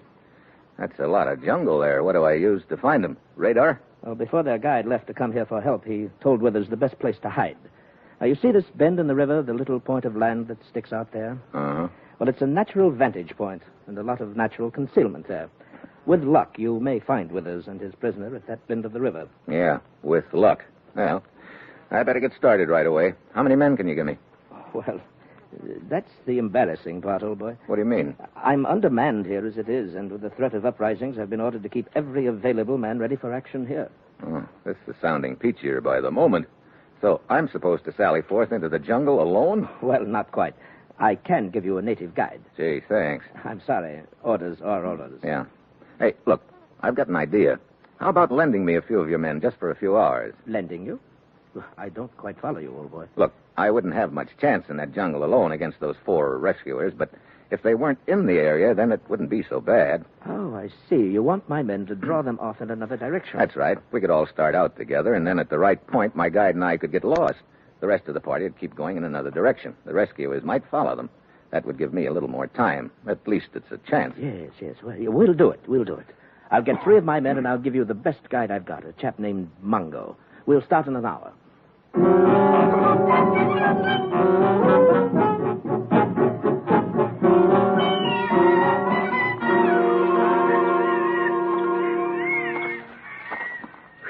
It wouldn't take a very sharp knife to cut this heat, Vance. Quite. And I can't say I care for these mosquitoes. Your aim is terrific, old man. But these little fellows are nothing. Wait until you run into the kind that try to lift you off the ground. Swell. We're coming to the river. This is the jumping-off point, Mitchell. Up! Well, at least we've made enough noise for those 4 guys to be following us, if they're in this area at all. Yes. The rest of us will keep straight on along the river for 2 hours. Then we'll start a wide circle back towards Secondi. Mungo! Yes, Buona. Take your orders from Buona Mitchell. Guide him to the bend in the river. Yes, Buona. We'll stay under cover here until we're sure the coast is clear. Then we'll ford the river and go up along the other bank. Right. Well, cheerio, Mitchell. Yeah, pip, and all that. Come along, men. Here. We'll roost under these bushes on the riverbank for a few minutes. There we are. This ought to do. Buona. Yeah. I hear footsteps. Where? Listen. Yeah, coming along the trail. See, there they are. Yeah, the rescue party. Brother, 6 of them. That's even worse than we figured.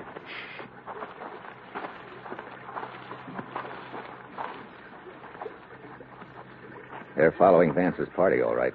Good. By the time they realize they're on a wild goose chase, I hope we'll be heading back with Willard and his prisoner. Okay, Mongo, let's go. We can cross the river here, Buona. It will not come above our hips. Lead the way.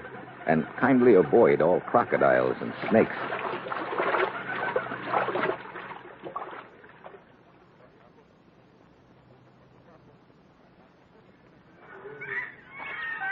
How long you figure it'll take us to get to that bend in the river, Mongo? Oh, we'll not get there before morning, Buona. Oh, well, it's getting too dark to go any farther tonight. Yes, I'd better camp here for night. Okay. We'll stay in these bushes. Yeah, looks like as good a spot as any. Okay, put our gear here and wait a minute.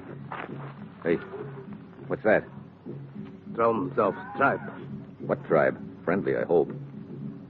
Not friendly drums. Death drums. Oh, great. Probably one of the tribes this guy I'm after has been stirring up. Where are they coming from, can you tell? No can tell. Sometimes near, sometimes far. No can tell. Well, needless to say, they'll probably keep it up all night, too. Ongo hope so. What do you mean you hope so? When drums go, is not bad.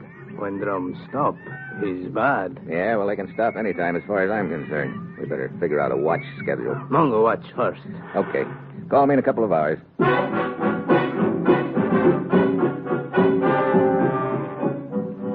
Try sitting in the jungle at night, listening to a few assorted animals and tribal drums, knowing there are 6 armed men gunning for you. It's great for the nerves. But at least I've got Mongo, and knowing he's out there on watch is a big help. Finally, I get drowsy enough to doze off.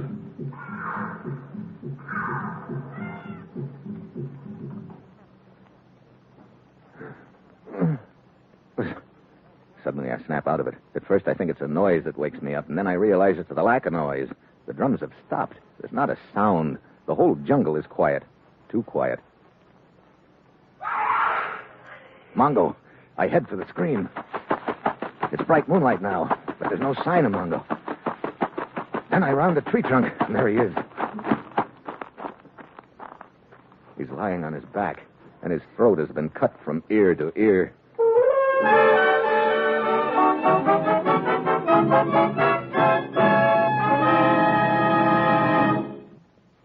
Steve Mitchell will continue his dangerous assignment in just a moment.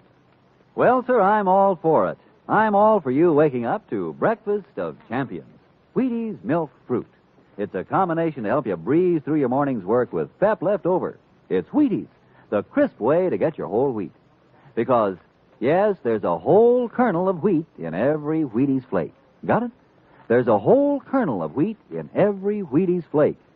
No wonder it's Wheaties for folks with big things to do and places to go. No wonder Wheaties at 7 can help at 11. You try them. Get vitamins and minerals for stamina and vitality. Get them in Wheaties. Get protein. Get it in Wheaties. Get energy, whole wheat energy. Get it in Wheaties. Yes, tomorrow morning, shake out a bowl full of the crisp flakes, the golden flakes, Wheaties flakes. Pour on the milk, put on the raspberries or the bananas or whatever you like at your house, and then dig right in and know you're getting up-and-coming nourishment for an up-and-coming morning. There's a whole kernel of wheat in every Wheaties flake. Sure, Wheaties at 7 can help at 11. You try it. Breakfast of champions. Breakfast for you.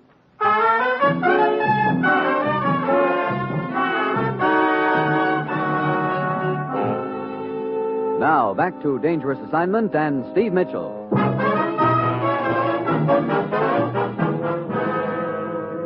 So, Mongo's lying in front of me dead, and I'm on my own. Who killed him? Hostile natives or the rescue party? Suddenly I realize I'm making a pretty good target of myself standing in the moonlight.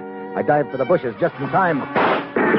There's my answer. The natives don't carry rifles. That means the rescue party has figured out advances in my decoy scheme, and they're back on my trail again.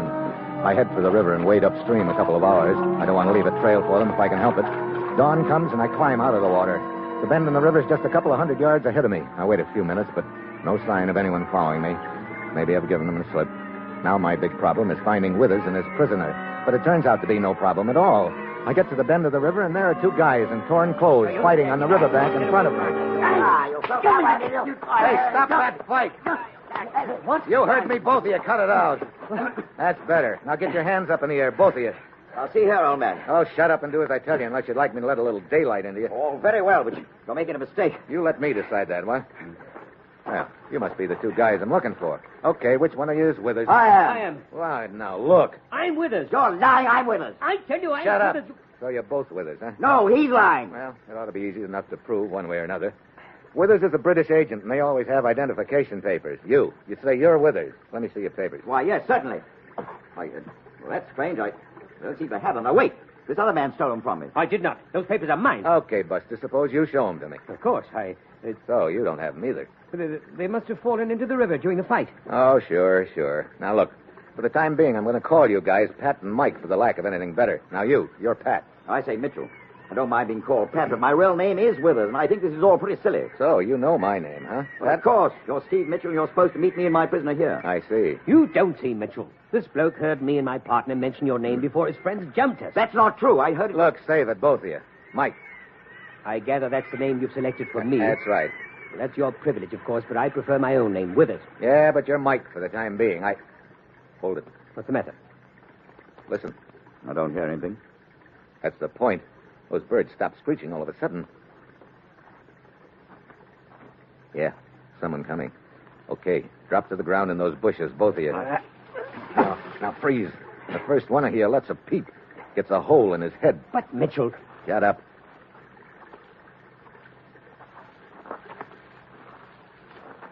Yeah, the rescue boys. Quiet.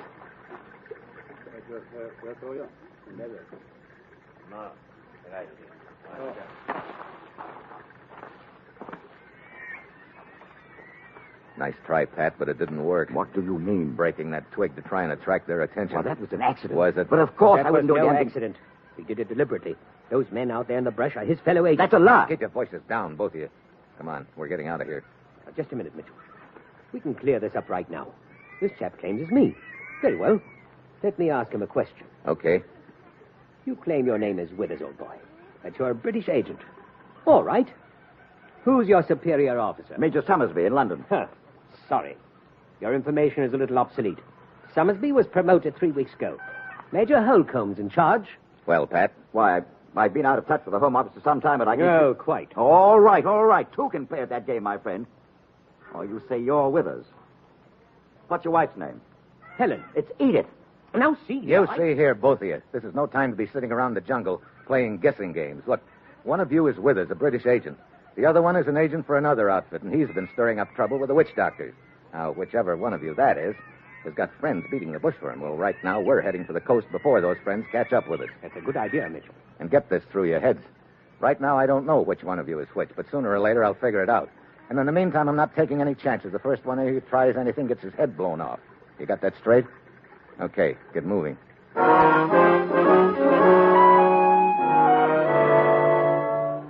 So the three of us start heading down the river for the coast, with me playing a little game of who's who in my mind and getting nowhere. Night comes and we camp by the river. The drums start in again, which doesn't help my peace of mind any. The three of us sit there eyeing each other like hungry vultures. I sit there holding a gun on them, fighting sleep. Mike finally rolls over and dozes off. Right now, I'd give my eye teeth to do likewise. It's been a pretty rough go for you, Mitchell. Save the sympathy act, Pat. Oh, no, I mean it. Pretty rough on a chap beating his way through these jungles without any rest. Yeah, rest. Oh, brother, could I do with about 12 hours of sack time? Yeah. Nothing like sleep. You said it. Sleep. Mitchell? Mitchell, watch out! What? Get back, Pat. Back. Very well. I just wanted to see if I was comfortable, I suppose. Well, that was too close for comfort. Come on, both of you. You're going to sit back to back against this tree with your arms around it, and it's going to tie you that way. Now, come on over here, Pat. I guess you know who's who now, Mitchell. I'm beginning to get the idea, Mike. Thanks for warning me. I think this is a lot of foolishness. I thought you would. Sit down here. Okay, stick your hands out behind you, both of you. There. Now, a couple of turns of rope, and I think you'll both stay put a while. Listen. Yeah. No drums. The last time they stopped, the guy got himself killed. What was that? I don't know. Sounds like it came from over near the river. I better have a look.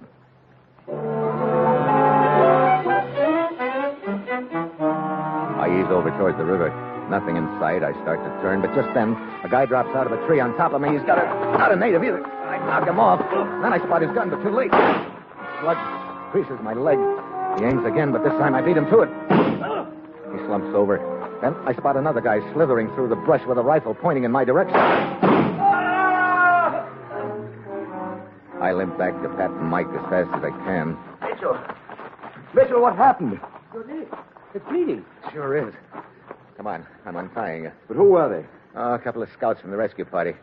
We gotta get out of here fast and quiet. Okay, come on, get moving.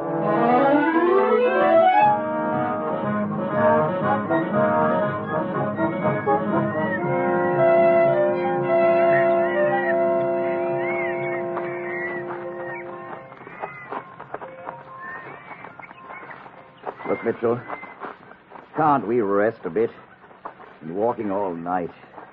Guess we'd better stop. Well, that's the best news yet. It's not good news to me, gents. What do you mean? Climbing up to the top of this plateau took what little strength I had left in my leg. Oh, so now we have to carry you, I suppose. Wait a minute. Look, down there, the rescue party. They're just starting up the plateau. Great. So they picked up our trail after all. Well, what now, General? It took us an hour to climb it. It won't take them that long. Still about 3 hours to the coast. The way I'm limping, it won't take them long to catch up with us. Well, looks like I've got to make a decision. What do you mean? I've got to decide which one of you is Withers and give my gun to him so he can get to the coast with the other guy. What about you? I'll try and find a place to hide until help gets back to me. Okay, I think I know which one of you is which. Pat? Well, congratulations, Mitchell. Mitchell, are you crazy? As I started to say, Pat, you're the wrong guy. What? No. Well, you had me worried for a moment. Mitchell! Pat, stop or I'll drill you. Come back here. That's better. Okay, Mike. There are 3 slugs left in this gun. One's for Pat if he gives you any trouble on the way to the coast. Here's the gun. Thanks, Mitchell. And congratulations. You picked the wrong man.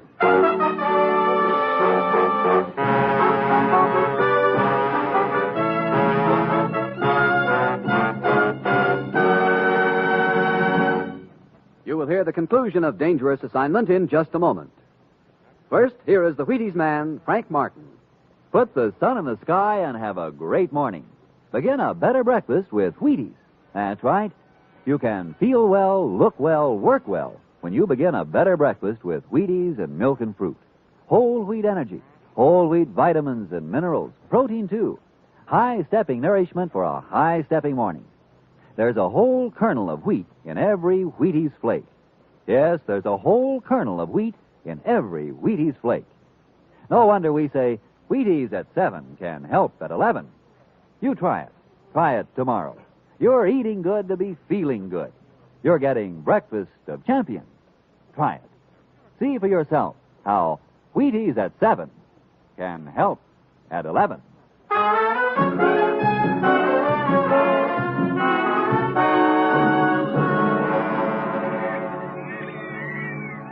Yes, you're not quite as clever as you thought, Mitchell.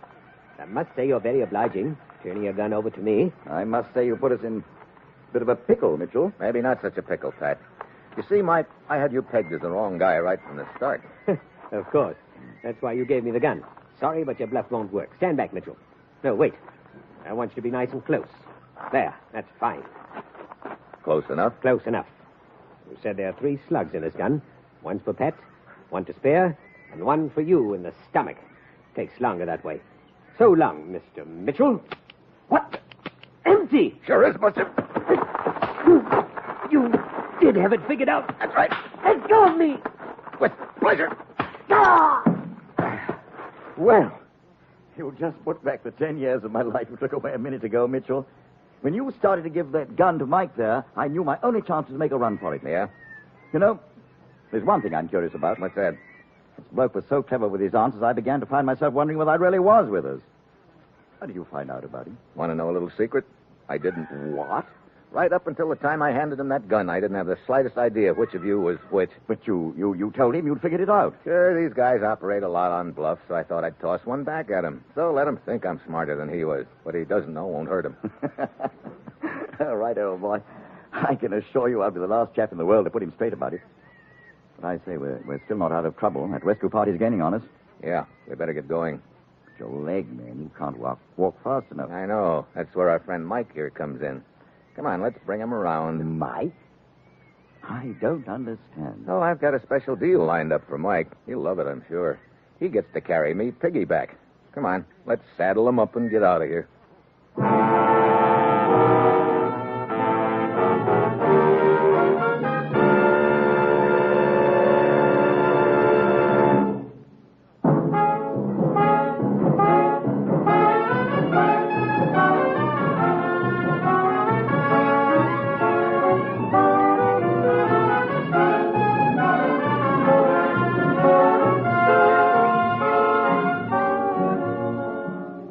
Dangerous Assignment, starring Brian Donlevy as Steve Mitchell, is written by Bob Reif, with music composed by Basil Adlam and conducted by Ralph Hollenbeck, and is produced and directed by Bill Karn. Join us again next Wednesday when Brian Donlevy as Steve Mitchell embarks on another Dangerous Assignment. And this is the Wheaties man, Frank Martin, inviting you to listen Thursday, that's tomorrow night, to Sarah Berner in Sarah's Private Caper on the Wheaties Big Parade. See you then.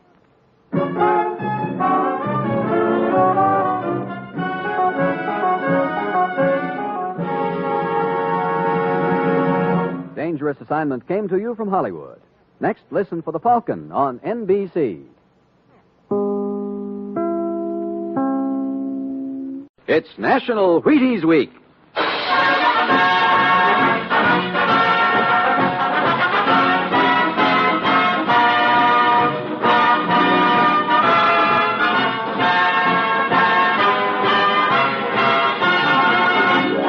Yes, it's National Wheaties Week, and Wheaties present Dangerous Assignment.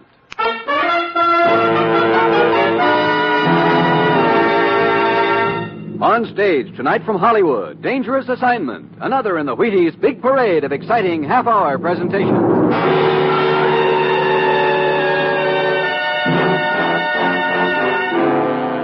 Dangerous Assignment, starring Brian Donlevy as Steve Mitchell.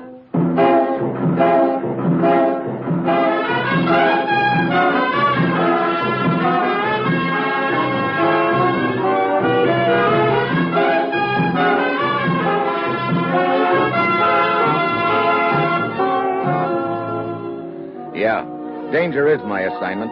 I get sent to a lot of places I can't even pronounce. They all spell the same thing, though, trouble. But when I walk into the commissioner's office, I don't realize it's going to involve my trying to hold Western Europe together with 2 mirrors, a book of matches, and a rusty razor blade.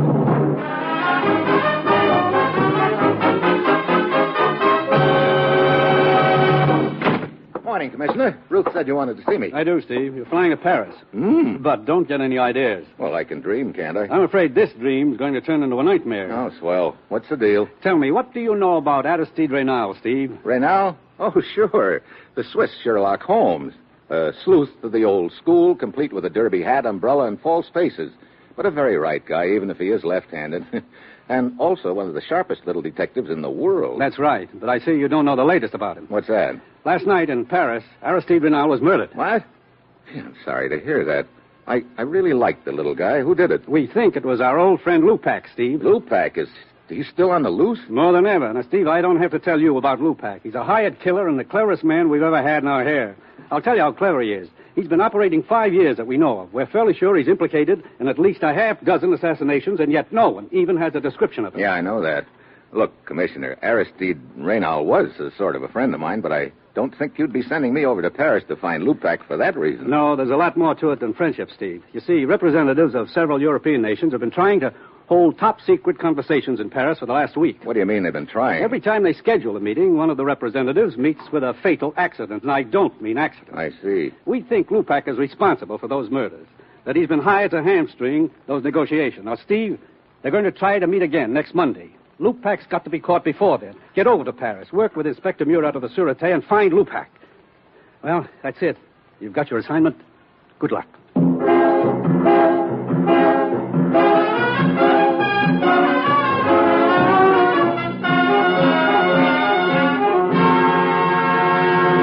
Dangerous Assignment will continue in a moment. Now, here is the Wheaties man, Frank Martin.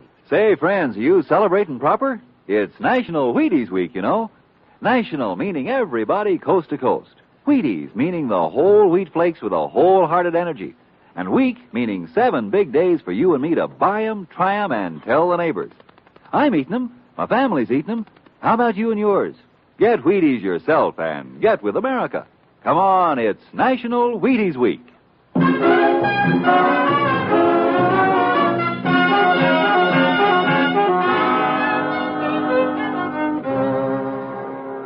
That's what I like about my job.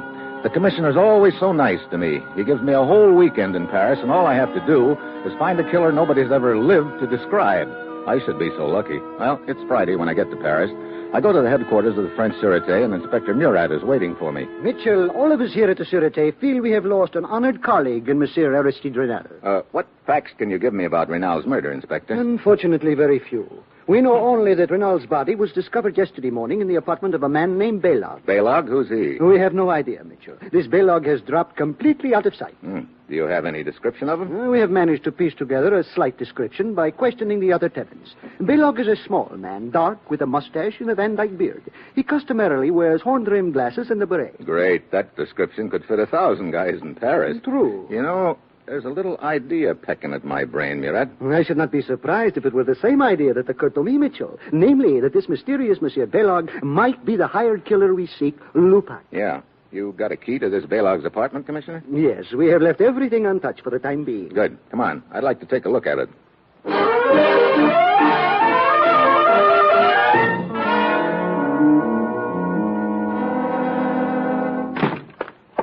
As you can see, it is quite a simple apartment. Yeah, pretty bare. You spot any items of interest here? A rusty razor blade in the bathroom. Oh, well, let's take a look. Yeah. And some whiskers in the wash bowl. It is possible that Belog, after the killing, decided to shave off his mustache and beard. So now we're looking for a little man with horn-rimmed glasses, with or without mustache and beard. You know, we're getting less to go on by the minute. Funny? Indeed. I do not see any humor in it. No. I mean, this guy Belog must have been a pretty vain gent. How do you mean? He's got 2 mirrors in here. Oui, I noticed that. One of them here over the wash bowl on the left side of the room in the corner, and another one in the middle of the wall. Perhaps he needed more light. There's as much light here as there is there. You are right. It is strange. Well, anything else, Inspector? There on the table in front of you.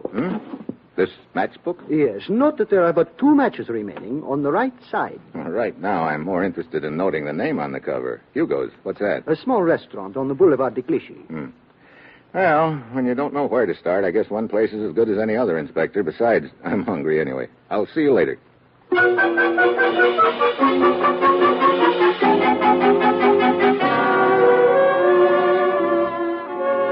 So I head for Hugo's. And of course, every other guy I see on the way there answers Belog's general description, which gives me a good idea what a sweet job it's going to be finding him. Inside the restaurant, a mournful-looking little gent is circulating from table to table, sawing away at a fiddle for the benefit of a few moonstruck couples. Then a tall, skinny gent spots me standing in the doorway and comes up to me. Welcome to Hugo's, monsieur. Are you the official greeter? I am Hugo. Oh, good. I'd like to talk to you. Where can we sit? Why, at this table right here. But if you are selling anything, I am not in the market. Business, it stinks. Don't worry, I'm not selling anything. Oh, my friend, I now have much warmer feeling toward you. In that case, I would like to sell you something. A dinner fit for royalty. Later, but right now I'd like a little information. Did you ever hear the name Belog before? Belog? Belog? What are you doing, memorizing it? Oh, but of course, Belog, a steady customer, noble. Oh, at least he was. Was what? A noble soul or a steady customer? In Hugo's mind, there is no difference, my friend. But to be brief, I have not seen Monsieur Belog in here for the last few days. I don't wonder. But before that, he used to come in regularly, huh? Now you're making me slightly uncomfortable, monsieur. Mitchell. Why? Mitchell. Very simple. When inquiries are made about my steady customers, sometimes makes them very nervous. Then they become unsteady customers. And then Hugo's nerves become unsteady because it means he is losing money. I get it. You think $5 American would steady your nerves, Hugo? Would be interesting experiment. Place the bill in my hands. Here you are. Uh-huh. The experiment worked? See, my fingers, they are not quivering one bit. Yeah. Amazing, isn't it? Now, about filling me in on this guy Belog. Of course. He came in here regularly, usually in company of another man. What did this other man look like? Oh, he was small, about Belog's size. Very inconspicuous-looking man. Let me see. I believe he usually wore derby hat and carried umbrella with him. Derby hat, umbrella? Hey, wait a minute. Look, here, take a look at this picture. This isn't the guy by any chance, is it? But, of course, the very man. And you say that he and Belog were in here together all the time? Yes. You know the man in this picture? I knew him. His name was Aristide Renal. Well, the two of them seem quite friendly. I don't get it unless... Don't get what, my friend? I'll skip it. Well, thanks for the information, Hugo. Oh, but there is more. Huh? Indeed. Let us say that you have paid only for the main course of the dinner. There remains dessert. You know, I don't see why you bother serving food in this place. You seem to do pretty well without it. One must live, my friend. Okay, steady fingers. Here's another 5 spot. Now, how about the dessert? You see, over that corner table, alone. The girl? Who else? Well, you said dessert, and you weren't kidding. French pastry yet. Who is she? Celeste. A, shall we say, friend of Belog's? That gives me 3 good reasons for talking to her. 3? What are the other 2? Her eyes, of course. Well, I'll see you later, Hugo. Hi. Hello. Mind if I join you? Why not? Good question. I am drinking Pernod in case you want to buy me another drink. Sounds like an open and shut in case. Waiter, Pernod and scotch. Oui, monsieur. You're a friend of Belog's, aren't you? Why? You've seen him lately? Why? Your needle is stuck. I owe him some money. Give it to me. I will give it to him. No, thanks. Not that I don't trust you. I just don't trust you. I'd rather give it to him myself, Celeste. Suit yourself. I have not seen him lately. I see. Did you ever hear him use any other name beside Lebuck? Other names? Lupac, for instance. For instance, no. But why do we talk about Belog? He bores me. I know something much more interesting to talk about. What's that? Celeste and, Steve. Celeste and Steve. It sounds nice. Yeah. Might be an interesting topic of conversation at that. Where do you think it would lead us? Maybe to 36th Rue Sedan. What's there? My place. Oh, well... Here are your drinks, monsieur. Scotch and Pernod. You're a little late, Buster. We're leaving. There you are. Merci, monsieur. But the drinks, what shall I do with them? Well, you might... No, just drink them. Come on, Celeste.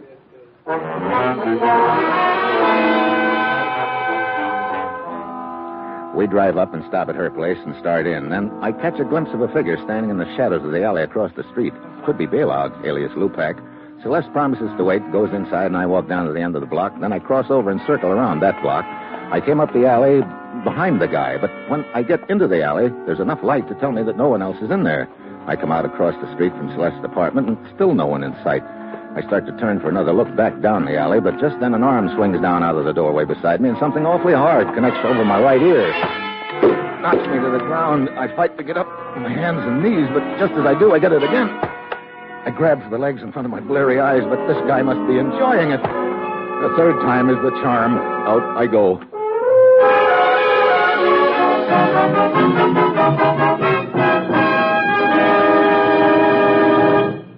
Steve Mitchell will continue his dangerous assignment in just a moment. It's National Wheaties Week. Hello, this is Frank Martin, the family man. Yes, sir, a family man with a wife and a son and a home like yours. Pretty much like the man around your house, I'll bet. I wake up hungry, and I do mean hungry. But my wife, bless her heart, has a cure for that. She has Wheaties ready with bananas sliced and the cream right handy. You know, that sure is a wonderful way to treat a man. So why don't you try it on yours during National Wheaties Week? If he's anything like me, he'll go for those Wheaties. Yes, and they can help keep him going, too. There's a whole kernel of wheat in every Wheaties flake. Not bad, huh? A whole kernel. So I'm asking you to try Wheaties once during National Wheaties Week, won't you? Try 'em.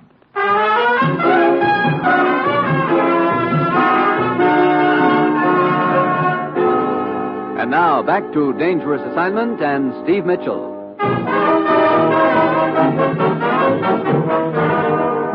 Mitchell! Oh. Mitchell! What? Oh, Inspector Murat. Oh, you are not so bad off after all. Don't take any bets on that. Oh, I'm glad. Brother, my head. What happened anyway? Oh, well, one of my patrolmen heard a commotion. He saw a man dragging you into this alley. The man fled. When the patrolman saw your identification papers, he called me, and here I am. Looks like I was about to get taken for the well-known ride. Who hit you? I wish I knew. Could have been Belog. Hey, that reminds me. Come on, Inspector. We should have a talk with Celeste.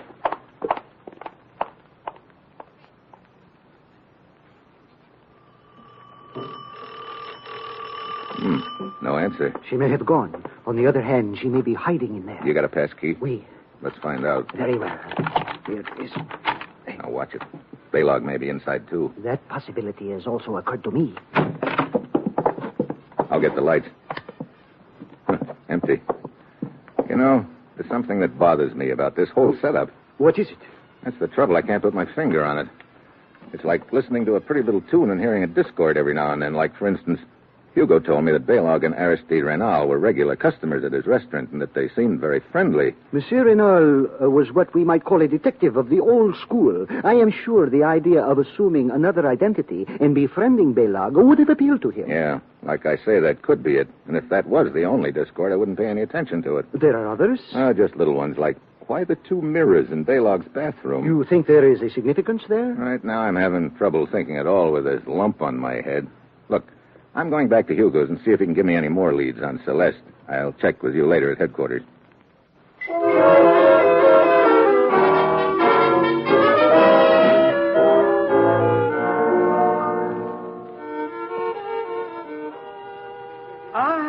Good evening, Monsieur Mitchell. Hello, Hugo.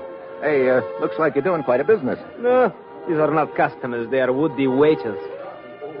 Waiters. Today I need a waiter. I put in paper advertisement, and they pour in a flood. Oh, but I do not think that you come back here to talk about waiters. Did you find your friend Belov? No, I can't even find Celeste. Nah. Hey, there's $10 in it for you if you let me know the next time she drops in here. $10? $10. Is it a deal? My friend, for that I will not only let you know, I will have her here waiting for you in chains.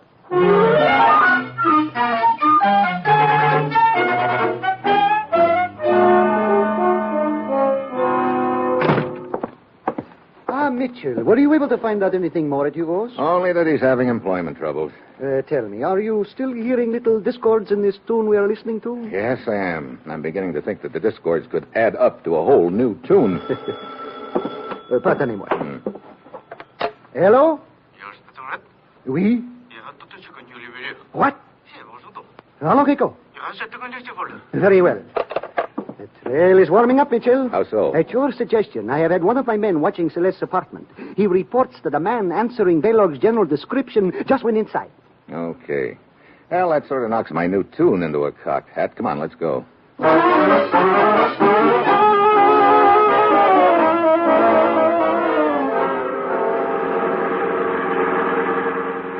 Better stop here, Inspector.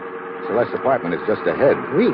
There's a small open car parked up there in front of the apartment house. Yes, that is the car the suspect arrived in, according to the report my man gave me. Look, here he comes out the door. He's getting into the car. Mitchell, we must not let him escape. Hold it. Doesn't look like he's going anywhere. He's just sitting in the car. Huh. He's a little guy, all right. And Hugo said Belog was a little guy. He's not wearing glasses, however, and he is clean-shaven. Don't forget those whiskers in Belog's wash basin. He could have shaved his beard off. What are you going to do? Have a little talk with him. I'll be back in a minute. Be very careful, Mitchell. I beg your pardon. Oh, what is it? Have you got a match? Why, of course. Here. Thanks. Say, I wonder if you could help me. Help you? Yeah. I'm a tourist here, and I need a little information. Why, I'm rather in a hurry, and... Well, this won't take a minute. Here. This is a timetable for the Underground Railway, but I can't seem to figure out where the nearest station is. Oh, very well. Excuse me. I must put on my glasses. So, now let me see it. Oui, your nearest station is just off the Boulevard de Montparnasse. How do I get there? Let me see. You go down the street 2 blocks, then over 1, and then you turn... No, not so fast. Look, here's a piece of paper. Would you write it down for me? Oh, certainly. Sorry to put you to the trouble. There. Oh, it is quite all right. Here you are. Thank you very much. Well? I don't know. Could be Belog, all right. He had to put on glasses to read the timetable. In that case, perhaps we... Mitchell, look! Yeah, Celeste just jumped into his car. Come on, Murad, get this baby started. We don't want to lose him now. So, for the next 30 minutes, we chased them down a dozen assorted side streets and alleys, but we can't seem to gain on them. Finally, we spot their car pulled up in front of a 4-story warehouse. Neither the little guy nor Celeste is in the car. We pull up behind it. There must be someone in that building, Mitchell. Yeah, but where? This is a lot of building, looks like. One of us had better go to the rear entrance, the other take the front. Okay, you, Murat, get back!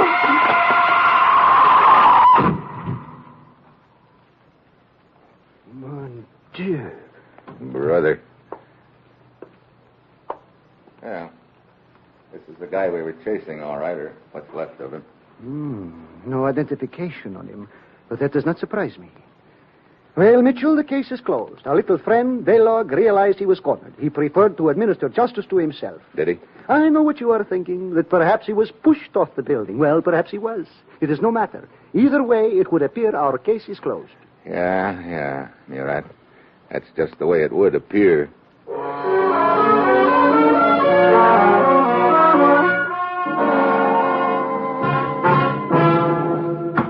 Monsieur Mitchell, international cooperation is a wonderful thing, and it has been a privilege to work with you in this affair. But I must say I am becoming increasingly annoyed at your present attitude. Sorry. It is true we have identified the body as that of Harold Pravda, an unemployed waiter. But to me, this means nothing. If Belog was Lupak, as we believe him to be, he was quite capable of assuming a dozen different identities. I know all that, Inspector. But I tell you, the whole thing fits into place. Observe. First, we know that Aristide Renal was on the trail of the notorious Lupak. Second, Reynal is murdered in the apartment of a mysterious little man named Baylog. Third, we know that Celeste is a friend of Baylog's. Fourth, we chase Celeste and a little guy to a warehouse. The little guy takes a dive or gets pushed off the roof. Exactement. And furthermore, this little guy, as you call him, answers Baylog's description, even to the horn-rimmed glasses, which he put on to write directions for you when you approach. Hey, hold it right there. What? You just said something, Inspector. I remember now. That little guy wrote out the directions for me right-handed. Is this so unusual? It's unusual enough to take us back to Baylog's apartment right now. Baylog's apartment? But surely if Baylog is dead... Baylog is dead, all right, but if my hunch is good, there's something a lot more important than Baylog in his apartment. But what could it be? The answer to this whole deal.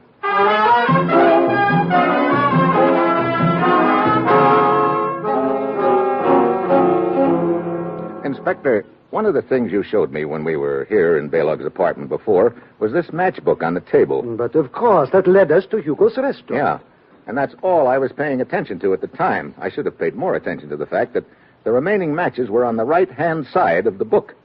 That means the person who was using those matches was left-handed.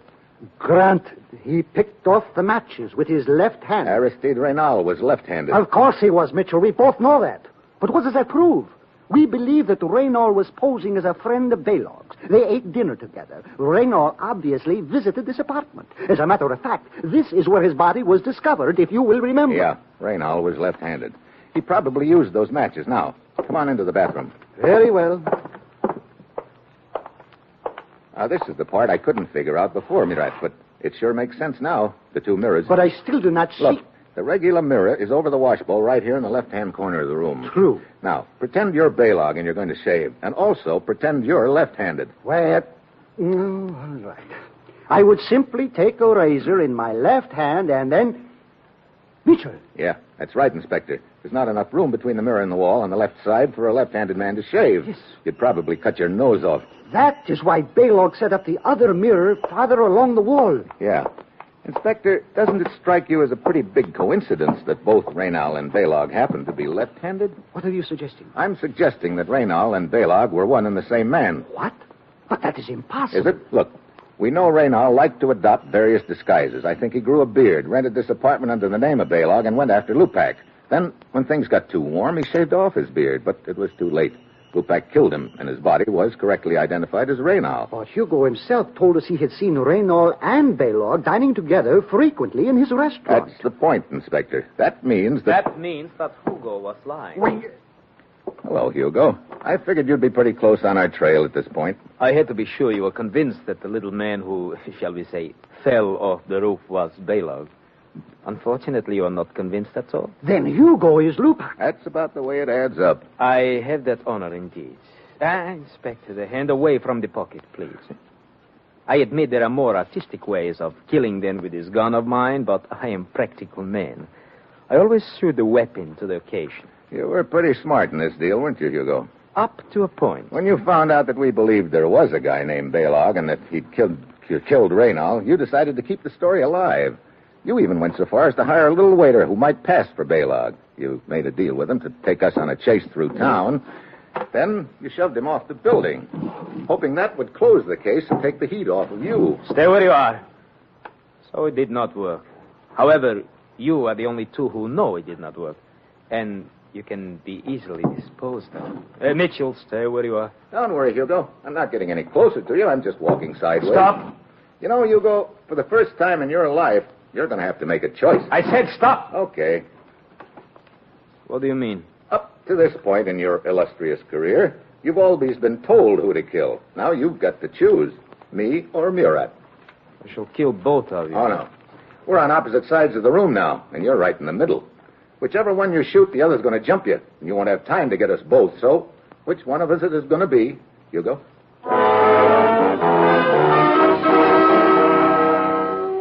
Hugo licks his lips, jerking his head first towards me and then Murat. My plan is working. I'm almost to the light switch. Hugo takes another quick look at Murat, and I grab the switch and drop to the floor. I know Murat's got his gun out by now, like I have, but I also know Hugo's too smart to stay in one spot. I listen. No sound. I've got to figure out a way to trap him. Then I think of the small shaving mirror on the bathroom wall. I'm about 2 feet from the door. I ease into the bathroom flat on my stomach and get the mirror. Then I prop it up against the inside of the door so it'll reflect from behind the door out into the living room. I get behind the door and stick my gun through the crack. Then I take my cigarette lighter, reach back behind me, and light it. He takes a shot at the reflection, and I've got his location pegged. You're at. I am all right, Mitchell. Okay, I got the right guy then. Get the lights. Oh, indeed, you did get the right man, Mitchell. Huh. He's still alive, but I don't think for very long. Your mirror device was most effective. Well, I guess it was pretty fitting, Inspector. That mirror was what tipped us off to the whole deal anyway. It would appear the old superstition about breaking a mirror is true. No, you're wrong there, Inspector. This proves that superstition is all wet. Hmm? How do you mean? Well, breaking a mirror is supposed to bring 7 years bad luck, isn't it? Well, yes, I guess it is. So it sure isn't true for Hugo anyway. He should live that long.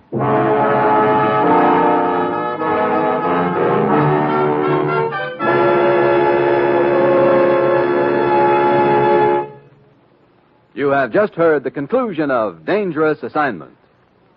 Now, here is the Wheaties man, Frank Martin. It's National Wheaties Week. That was my wife.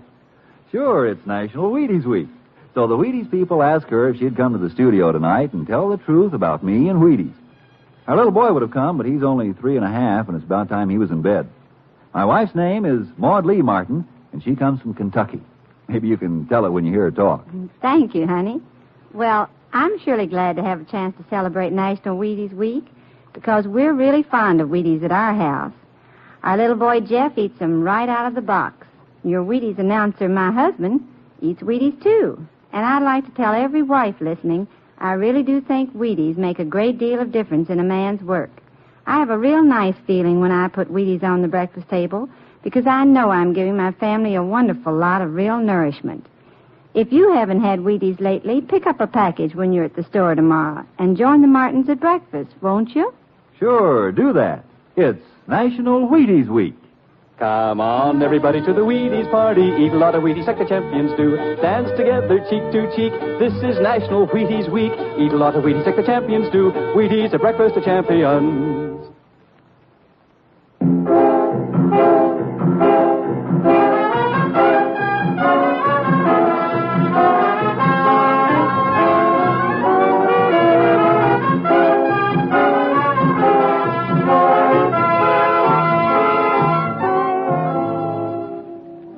Dangerous Assignment, starring Brian Donlevy as Steve Mitchell, is written by Bob Reif, with music composed by Basil Adlam and conducted by Ralph Hollenbeck, and is produced and directed by Bill Carr. Join us again next Wednesday when Brian Donlevy as Steve Mitchell embarks on another Dangerous Assignment. And this is the Wheaties man, Frank Martin, inviting you to listen Thursday, that's tomorrow night, to Sarah Berner in Sarah's Private Caper on the Wheaties Big Parade. See you then. And remember, it's National Wheaties Week.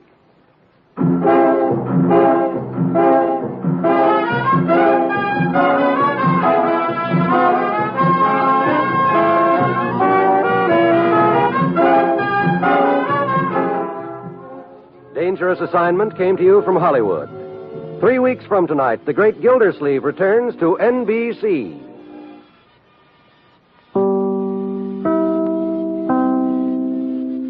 It's National Wheaties Week.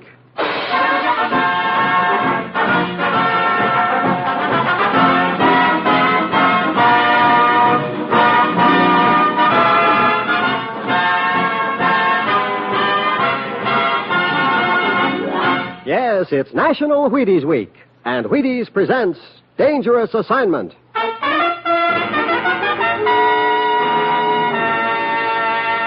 On stage tonight, transcribed from Hollywood, Dangerous Assignment, another in the Wheaties Big Parade of exciting half-hour presentation.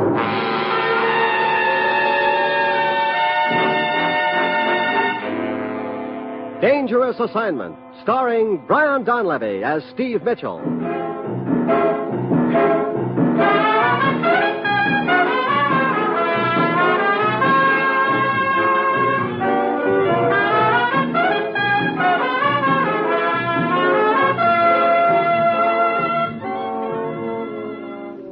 Yeah, danger is my assignment. I get sent to a lot of places I can't even pronounce, but they all spell the same thing, trouble.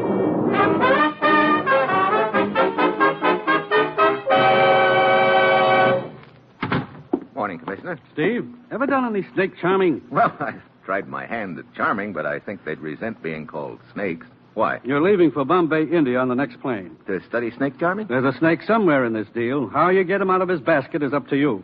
What's the deal? An American named Carter went to the Indian province of Kwalani to sell farm machinery. But when the Maharaja's inspector staged a surprise inspection of some of the crates, he found guns and ammunition there instead. Gun running. What some guys will do for a buck. The case against Carter was based on the testimony of a man named S. Gouda. He testified he'd seen Carter dealing with a native agitator, that Carter had opened a crate of guns in his presence and had been paid for them. Pretty convincing testimony. Yes, but right after the trial, this Gouda disappeared. Yesterday, he got word to us that he was hiding down in Bombay. He wants to talk to one of our agents secretly. You're the one he's going to talk to. I say, you got his address? Here it is. Steve, for obvious reasons, this has to be done undercover. You can't reveal your identity, and you've got to get Gouda before the outfit he lied for does. Well, that's it. You've got your assignment. Good luck.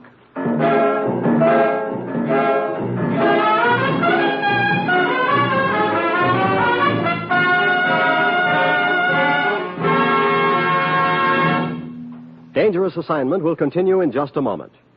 Now, here is the Wheaties man, Frank Martin. Here are the simple rules for a happy National Wheaties Week at your house. Go to your grocer, buy some Wheaties, and start your breakfast with them every morning. See if you don't honest and truly feel a difference. See if the vitamins and minerals whole wheat has to offer don't add up to energy the Wheaties way. There's a whole kernel of wheat in every Wheaties flake, you know. A whole kernel. So, won't you join us? Get Wheaties, the whole wheat flakes with the naturally sweet whole wheat flavor. Wheaties. Try them at least once during National Wheaties Week.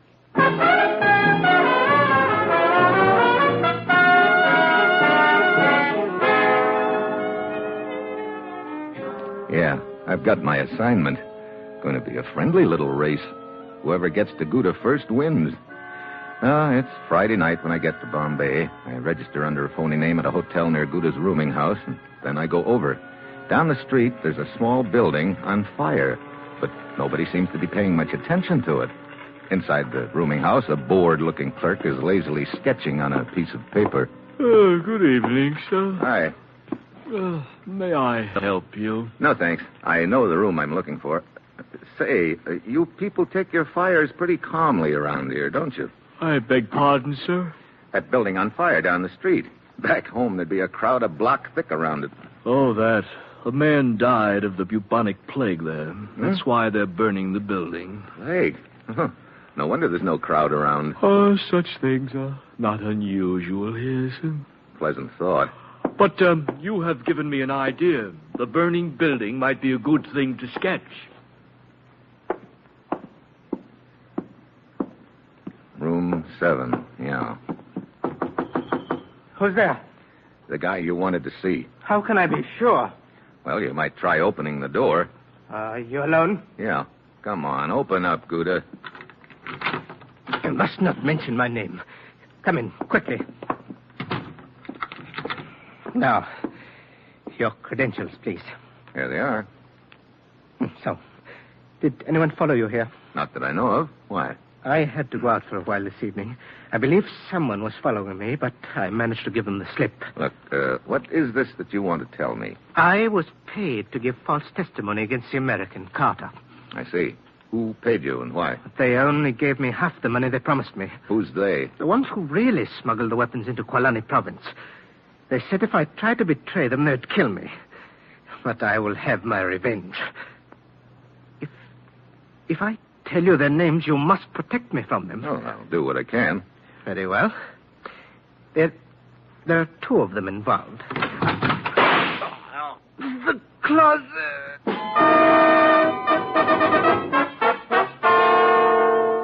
My back's to the closet. I start to whirl around, but something hard connects over my right ear. And a million comets explode in my head. The floor comes up at me fast. Very fuzzily, I make out something on the floor beside me. A man's heavy identification bracelet with a peculiar crest on it.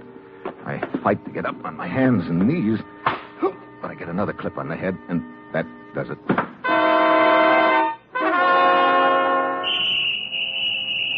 Gouda is dead when I come to. The gun is in my hand. The bracelet's gone, and the police whistles are splitting the air. I hear steps pounding down the hall. So I jam the gun in my pocket and head for the window just as the door opens. Here he is, out in the alley. The clerk, you would have to be out here. Police, quick! Shut up. Police, here he is. Here he is. Sorry, Buster.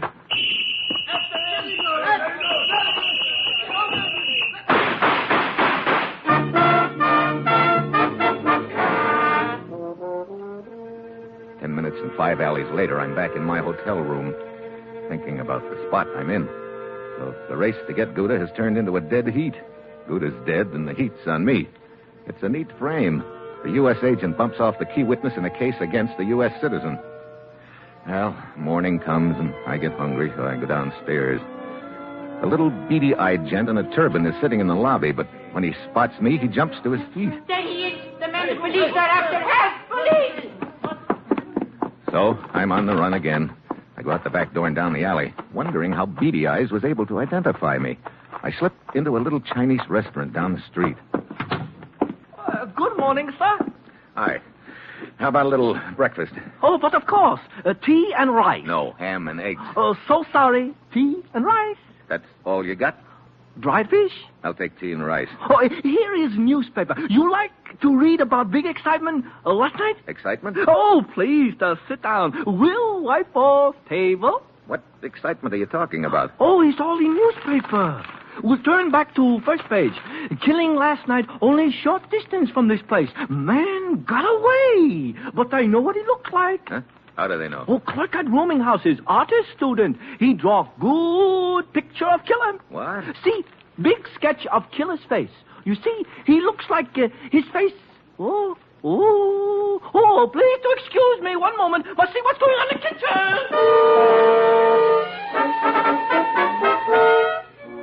I get out of there fast. This is just great. Every paper in Bombay has my picture on page 1. I'm about to throw away the paper when a small ad catches my eye. Bandara, consultant. But under the name, there's a crest. And it's the same peculiar crest that was on the bracelet I spotted when I got slugged. I don't know what kind of a consultant this Bandara is, but he's the one guy I want to consult right now. I go to the address in the ad, but before I have a chance to knock, the door swings open. I can hear music. The room is heavy with drapes and incense. You are now in the realm of peace. Your problem will be solved. The voice seems to be coming from all over, but the room is empty. I am with you. Huh? Hey, right behind me. Bandara comes from everywhere and nowhere. Well, wherever you came from, I want to talk to you. Of course. You were impelled to visit me. Sorry. No sale, Bandara. What I need is information. That crest in your ad, is that your trademark?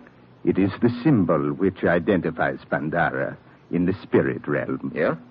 Well, right now I'm more interested in the bracelet realm. The consciousness of Bandara is so elevated that the significance of your remarks passes beneath me. Well, then come on back down to earth for a minute. Now, look. Do you own a bracelet with that crest on it or not? Earthly possessions are of such little significance to Bandara that sometimes he loses the memory of them. I see. It sounds like Bandara's got quite a convenient memory. I suppose you've also lost the memory of where you happened to be last night. I do not seem to recall. I may have been in a trance. Yeah, and you may have been putting me in a trance with a gun barrel over the ear. Bandara's only weapons are words of wisdom. You are now in the realm of peace. Your problem will be solved.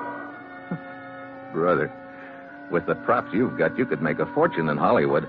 Thank you. Oh, Bandara, I didn't know you were occupied. Mrs. Trevelyan, if you will wait in the other room, I will be with you shortly. I believe this gentleman is about to depart from the realm of Bandara. Righto. And how's the little romance coming along, Bandara? Earthly attachments are but symbols, Mrs. Trevelyan. Oh, of course. It's frightfully difficult to realize that at times. I believe you were about to... Yeah, depart from the realm of Bandara. But don't be too surprised if I return to the realm soon. Outside, there's a girl coming along the sidewalk reading the newspaper. She glances at me in hesitation and gives me another look. Then her eyes flick back to the newspaper. She speeds up and turns into the shop next door. I catch up with her just as she reaches the telephone. Hang up. Get away from me. I'm not kidding. Hang up. That's better. All set to call the cops, huh? What do you think? Come on, we're going to walk. Where are we going? I don't know. Come on. What good do you think this is going to do you? Pictures plastered on every paper in town. You're an American, aren't you? So what? So am I. So what again? Look, brother, you might as well kill me now, because you're never going to shut my mouth any other way. Why? You're not another American to me. You're just a trip home. I'm tired of this stinking place, and I'm broke. There's a reward out for you. I know that. I can't go back to my hotel. You live alone? Yeah. No. I think you were right the first time. Okay, come on. We'll go to your place.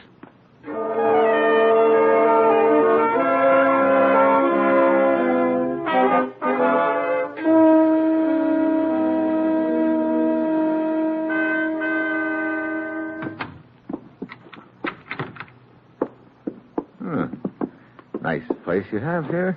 Make yourself at home. Oh, thanks a lot. Now what?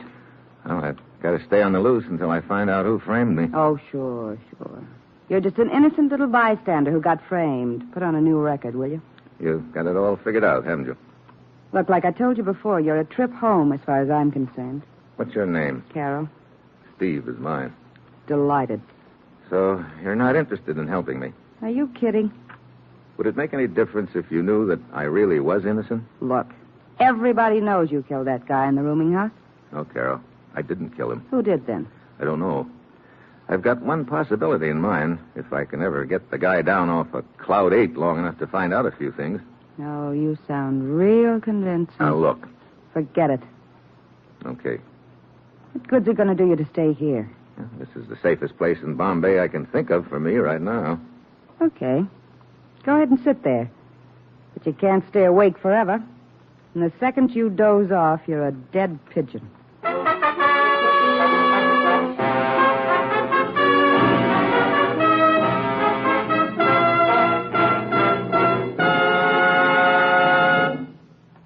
Say, did I tell you folks, it's National Wheaties Week.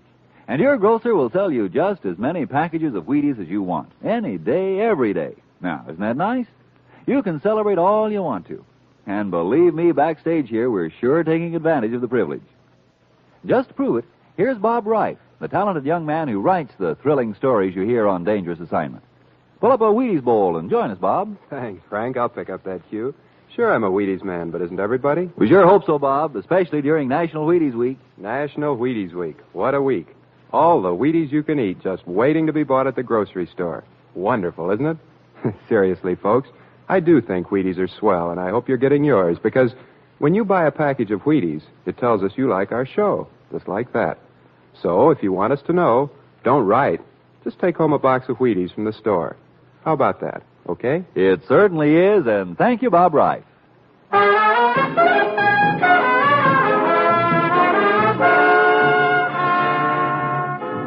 And now, back to Dangerous Assignment and Steve Mitchell.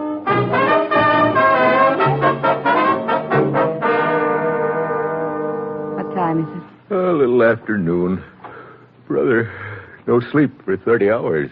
You know, you're a strange guy. I don't get you. What do you mean?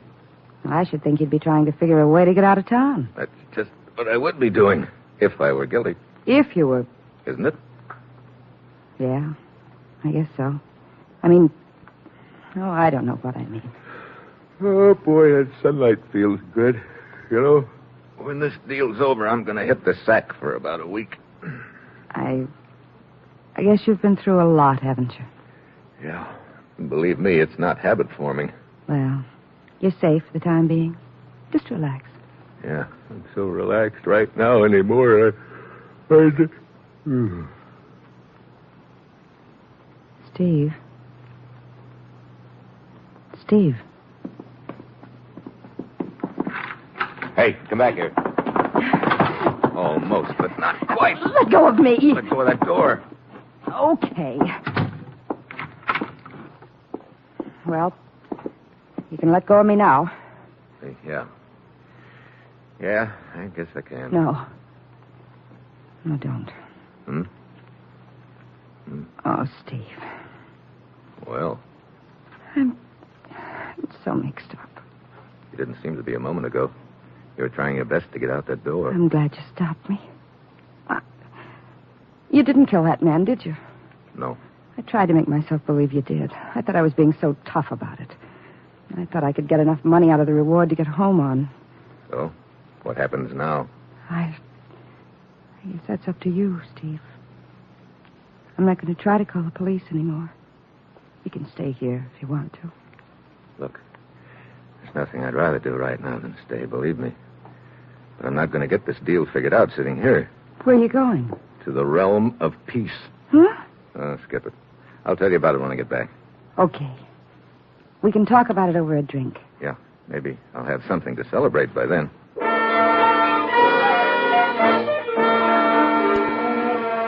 I take the side streets to Bandara's place. On the way, I spot a guy following me. I've seen him before, then it registers. He's the little beady-eyed gent who identified me in my hotel lobby early this morning. I walk by Bandara's front door and turn into the alley. Then I wait. Looking for me, Buster? Let go of me. We're going to have a little talk. Now talk. You're the guy who was sitting in my hotel lobby this morning. Why? Why, I was waiting for a friend. Who are you? I am Ahmed. Please. Why were you following me just now? But I was not following you. I was just taking a walk. Yeah? How come you were able to identify me this morning? Your picture was in all the papers. I saw it just before you came downstairs. I read about the reward. Guess again. The newspapers weren't on the streets then. You couldn't have seen my picture. Come on. Open up or else... No. I will tell you how it all came to be. I'm listening. Well, you see, I have a cousin who lives here in Bombay. I came to visit him for the weekend. Quit stalling. But I am telling you the truth. Hold it.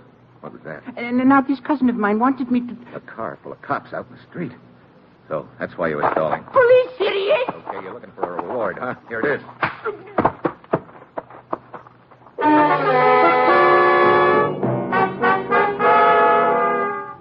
I duck around to the back of Bandara's place and find the window that's unlocked. I open it and ease myself in. I'm in Bandara's bedroom. It's empty. I start tiptoeing through the room. Then I freeze. There's a painting on the wall. I take a long look at it. Good afternoon. Huh?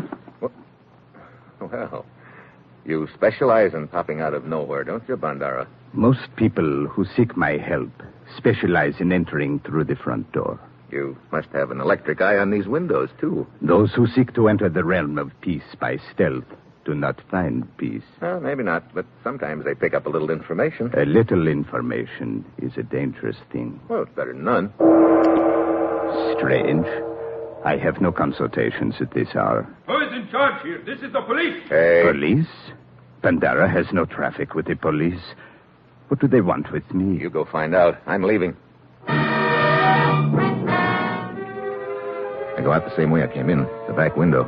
I know they're closing in on me. Unless I think of something fast, I'm a dead pigeon. Then I spot a battered delivery truck down the alley. The driver's just sliding in behind the wheel when I get in with him. I recognize you. I thought you would. No. Do not get back there. Too late. I'm already back here. Get this jalopy started. Very well. Okay, let's go. Look. What? Down the end of the alley. Cops swarming all over the street. Okay, we're going through. But they will stop my truck. Don't let them look back here. But what will I tell them? That's up to you. So you better think of something real convincing. Because I'm going to be lying here beside this box in back of you. And my gun's pointed right at the back of your head. Halt! Okay, pull up. Get out. We're going to search your truck. But why? We're looking for a fugitive. I said get out. No, you cannot search this truck. What's that? I said you cannot search this truck.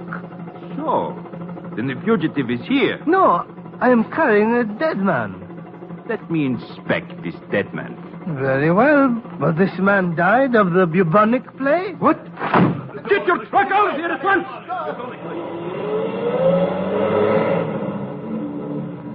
Boy, that was close. Where do you want me to take you? Oh, down the street away. You know, that was fast thinking, dreaming up a yarn like that on the spur of the moment. Oh, that was not fast thinking. How come? But it's the truth. What? In that box beside you is the body of one who died of the plague. Oh, great. Hey, stop this jalopy. You just lost a passenger.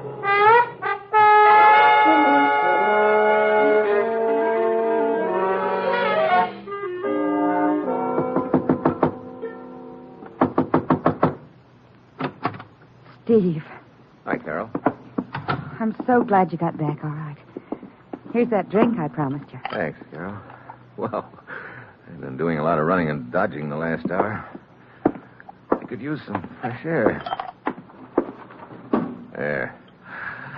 Oh, boy, that's better. I needed that. Hey, you're a fast drinker. You want another? No, thanks. Were you able to find out anything? Yeah. It looks like the deal's starting to fall into place. Oh, I'm glad. Where's this realm of peace you said you were going to? A place owned by a guy named Bandara. You think he's involved in the killing? I did think so, but I don't anymore.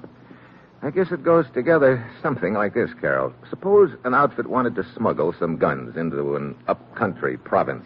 Smuggle guns? Yeah. Just bear with me. I'm thinking out loud. So these gun runners smuggle them into the province in crates of farm machinery. When the plot is discovered, it's a pretty easy thing to frame Carter, the owner of the company, who doesn't know what's been going on. How are you leaving me way behind? Yeah. The gun runners pay a guy named Gouda to testify against Carter, but they don't pay him enough. He tries to double-cross them, so they kill him, right while I'm talking to him. Then they frame me, and on me the frame looks good. A U.S. agent knocks off the key witness against a U.S. citizen.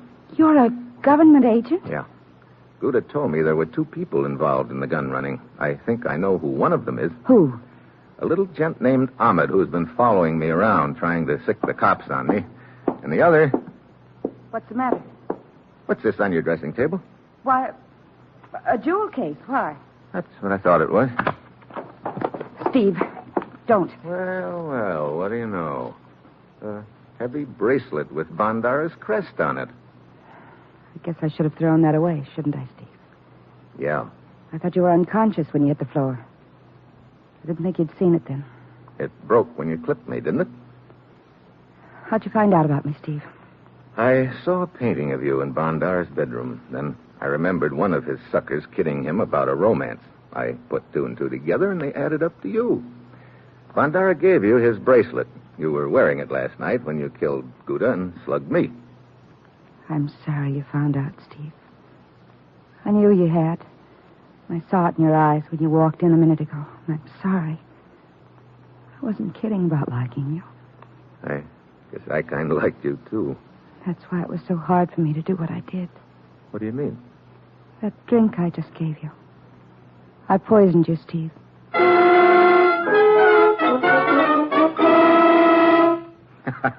You didn't really poison me.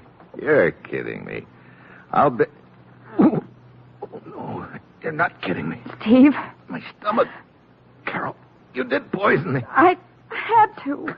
Carol. Steve! It is all over, so. Yeah. It's all over, Ahmed. You had to do it, Carol.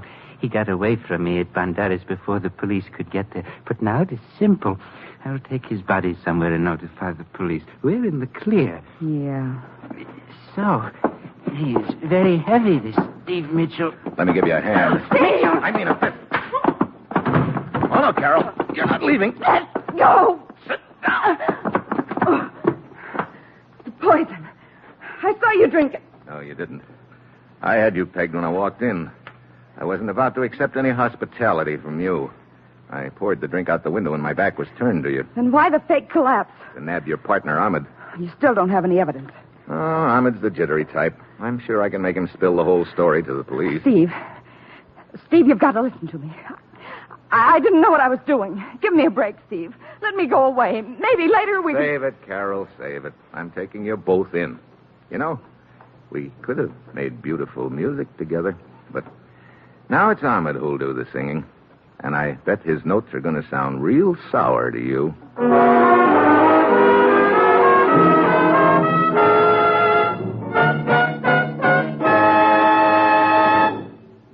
A fine National Wheaties Week performance.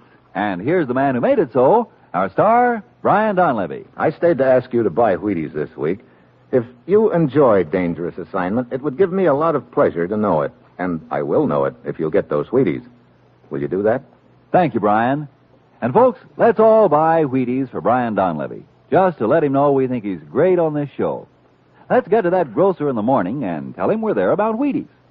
There's a whole kernel of wheat in every Wheaties flake, you know. Yes, a whole kernel of wheat in every Wheaties flake. No wonder I keep saying, see how Wheaties at 7 can help at 11. Breakfast of Champions.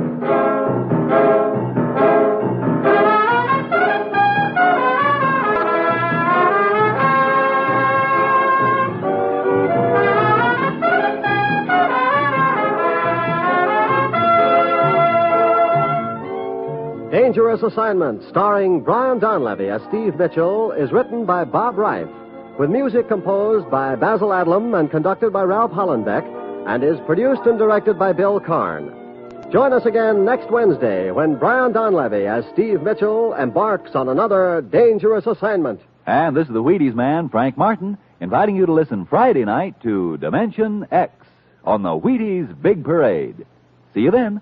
And remember, it's National Wheaties Week. Come on, everybody, to the Wheaties party. Eat a lot of Wheaties like the champions do. Dance together, cheek to cheek. This is National Wheaties Week. Eat a lot of Wheaties like the champions do. Wheaties, a breakfast of champions.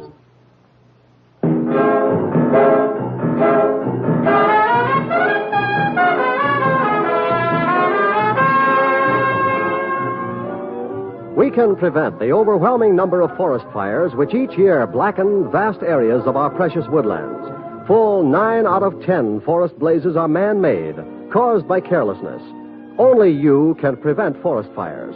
When traveling in the woods, crush out all cigarette, cigar, and pipe ashes. Break matches in two before throwing them away. Carefully douse campfires twice before leaving them. Another 30 million acres will burn this year unless you are careful.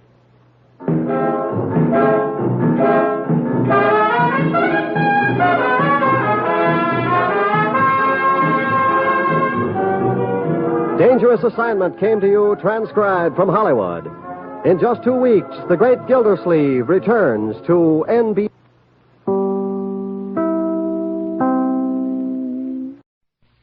Wheaties presents Dangerous Assignment.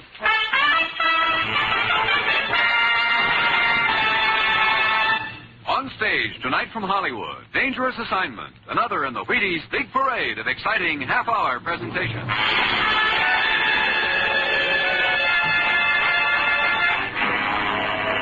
Dangerous Assignment, starring Brian Donlevy as Steve Mitchell.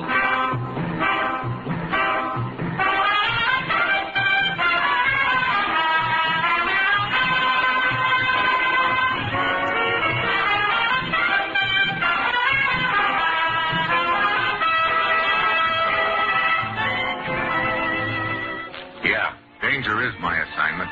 I get sent to a lot of places I can't even pronounce, but they all spell the same thing, trouble. But when I walk into the commissioner's office, I don't realize that this assignment is going to involve an innocent little picture postcard that almost turns out to be my death warrant.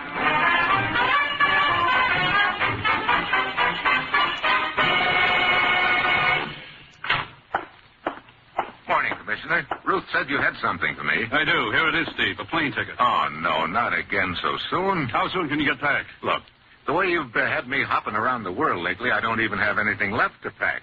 I've got a dirty shirt in practically every city in the world. You're flying to Dublin, Ireland. Oh, fine. I don't even have a necktie there, but why Dublin? You'll be looking for an object about the size of a walnut. I'm flying to Ireland to look for nuts. Look, I can find plenty of them right here at home. This is the size of a walnut. It's a whole lot more valuable. A roll of microfilm, Steve, containing the complete plans of our latest and most improved guided missile. Oh, stolen, huh? Yes, and we think we know who smuggled them out of the country. A man named Ernest Weber. If so, he's got a 2-day start on you. He left by plane the day before yesterday. Here's his picture and all the data we have on it. It isn't much, Steve, but we're depending on you to get that microfilm. Well, that's it. You've got your assignment. Good luck.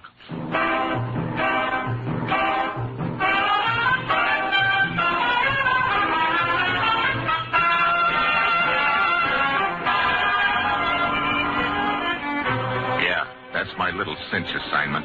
Just catch up to a guy who's got 2 days' start on me and isn't going to slow down any. It's Sunday when I get to Dublin. It takes me 6 hours to trace Weber to a hotel, only to find out he's left for London. In London, they give me a lead that sends me to Brighton. There's a lot of seacoast there, but no Weber. I tickle a cab driver's memory with a few bucks, and he tells me he took Weber to the depot 2 days ago to catch a train back to London. By now, I know this guy is really trying to cover his trail. I also know I'm losing time fast. For lack of any other leads, I go back to the rooming house in London where Weber had stayed before. Ernest Weber? Why, yes. Yes, he returned here yesterday. Is he here now? Yes, he's in room 2, right up front here, just through those gates. Thanks. Don't bother to tell him I'm here. I want to surprise him. Hello. Oh, I didn't see you in the dark. Looking for somebody, old boy? Yeah, room 2. Well, no. Quite a coincidence. That's the door I'm standing in front of. So I see. You mind getting out of my way? There's a guy in there I want to see. Weber? I wonder why. It doesn't happen to be any of your business. Oh, I think you're mistaken there, old boy. Quite. Yeah?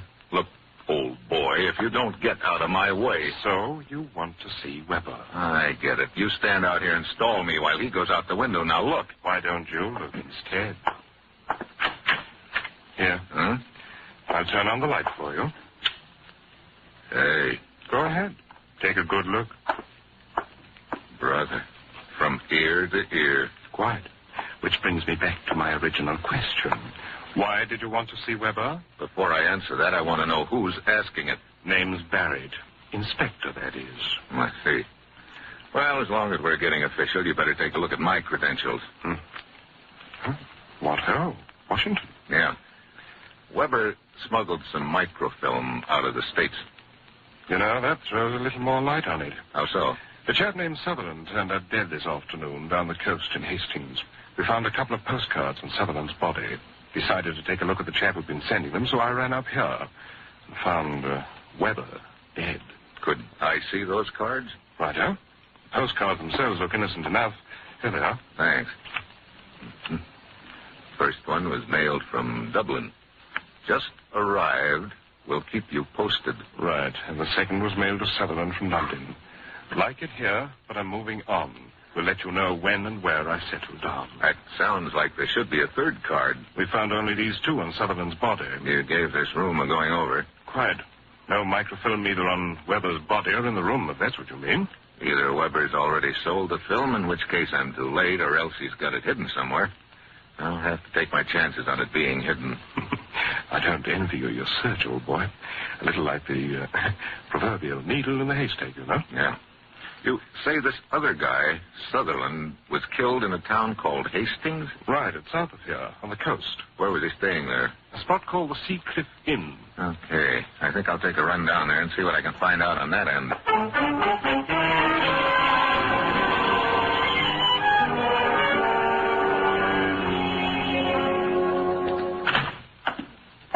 Good evening, Governor. Hi. Brother, that fog is really thick outside. Oh, it's not really so bad, Governor. I've seen it a lot worse. Cooper's my name. At your service. Would you like a room? I'd like a little information, Cooper. Information? What about? The guy who got himself killed here today. Mr. Sutherland? Oh, poor bloke. Well, there's not really much I can tell you about him, Governor. You know, on a job like this, you can't help picking him up little things here and there, but I never heard this bloke Sutherland say nothing. And to the best of my knowledge, he had no visitors. Oh, hello, Harry. Bit of a thick one outside, Cooper. Here's the afternoon mail. Just put it on the desk there. Righto. Well, sorry I can't help you more about your friend Sutherland, Governor. But if you excuse me now, I'll be sorting the mail. Okay. Wait a minute. What's that? You've got a picture postcard in that stack of mail. Let's see it. Now, see, I can't have you reading the guest's mail. Let me have it. Yeah. From Weber, and it's addressed to Sutherland. Oh, sorry, Governor. I didn't realize it was sent to your friend. Let's see. Well, it was sent from Brighton. Yes, that's a picture of the Empire Hotel there. Quite a nice spot, too. The Empire Hotel, Brighton, as seen through the trees from Providence Point. Good-sized place, isn't it? What's the matter? Oh, no, nothing. Just looking at the picture. Oh, that blinking switchboard again. Excuse me, Governor. I slipped the postcard into my pocket and eased quietly out the door while Cooper's on the phone. This is the postcard I've been looking for. The message reads, "Like it here. Guess I'll stay." And on the picture of the hotel, there's an X over one of the windows. So now I'm pretty sure where the microfilm is hidden. Outside, the fog is swirling thicker than ever. I can't see 3 feet in front of me. I head in the direction the depot's supposed to be, and then I hear steps. I stop. The steps stop. I start again. So do the steps. But in the fog, I can't tell where they're coming from. I stop again. The steps keep coming. Suddenly, a figure looms up, something shiny in his hand. I hit the sidewalk. A knife hits the door behind me. I scramble to my feet, take off after him, but he just melts into the fog. I can't tell which way he went, but I try about 3 different directions. I spot nothing. Finally, I give up. I managed to find the depot and take the train along the coast to the Empire Hotel in Brighton. Good evening, sir. You wish a room? Yeah. Just sign the register, please. Okay. There's one room in particular I'd like to have. Oh? I stayed here once before several years ago in that room and liked it very much. Well, now I'll do my best to arrange it, sir. What room might that be? I don't remember the number, but it's the 3rd room from the north end of the hotel on the 3rd floor. Yes, that'd be 317. Yeah, that's it. How about it? One moment, sir. Now I'll check. Yes, here we are. I'm sorry, sir, but that room is taken. I see. Who has it? Miss Sheila Moore from Dublin. Dublin? You mind telling me how long ago she checked in? Why, no. She checked in only yesterday. I don't know how long she's planning to stay here at the Empire, sir. But if you really would prefer that room, now, perhaps you could talk to her and see if she'd be willing to exchange it for another. You know, that's a good idea. See you later.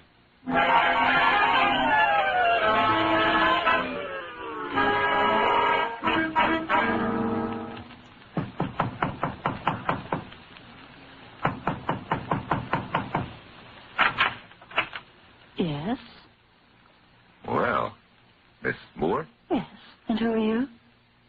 Steve Mitchell. I'd like to talk to you if I could. And what about? Your room here. Oh, it's quite comfortable, thank you. You don't understand. I'm not working for the hotel. Could I come in for a moment? Well, I was just leaving for a little walk. Okay, I'll ride down in the elevator with you. All right. And just what is it you want to talk about, Mr. Mitchell? Well, I was wondering if you'd mind taking another room. Oh, and why would I want to do that? Well, you see, I had the room you're staying in a few years back, and I liked it very much. So do I. There's an excellent view from it. Would you consider trading rooms with me? No, I don't think so. Oh, that room seems to mean a lot to you. Strange. I was just thinking it must mean a lot to you. After you.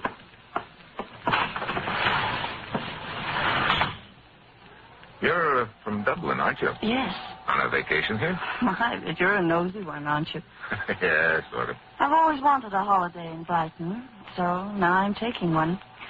And will there be any other questions, Mr. Mitchell? Well, the reason I was asking about Dublin, a friend of mine passed through there a few days ago, and I thought you might know him, Ernest Weber. Dublin's a large city, Mr. Mitchell. Weber had an accident in London this afternoon. Serious?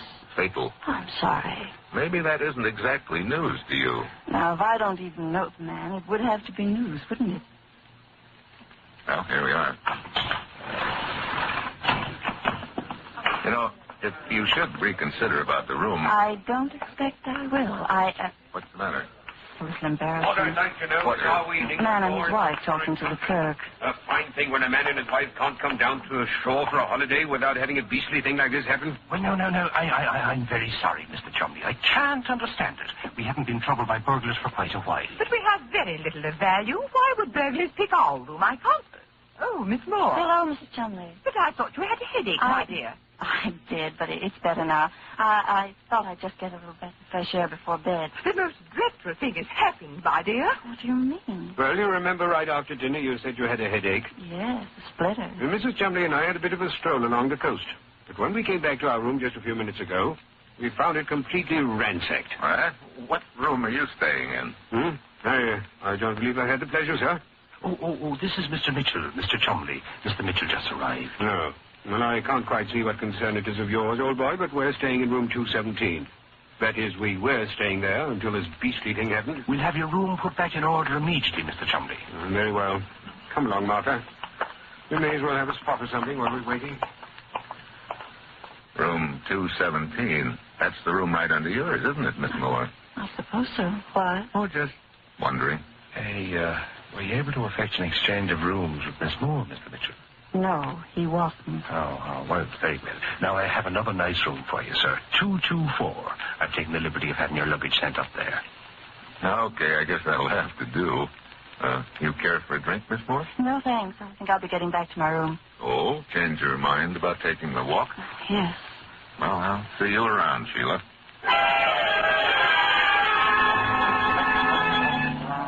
Sheila heads for the elevator, and I fish the picture postcard out of my pocket and take another look. The Empire Hotel seen through the trees from Providence Point.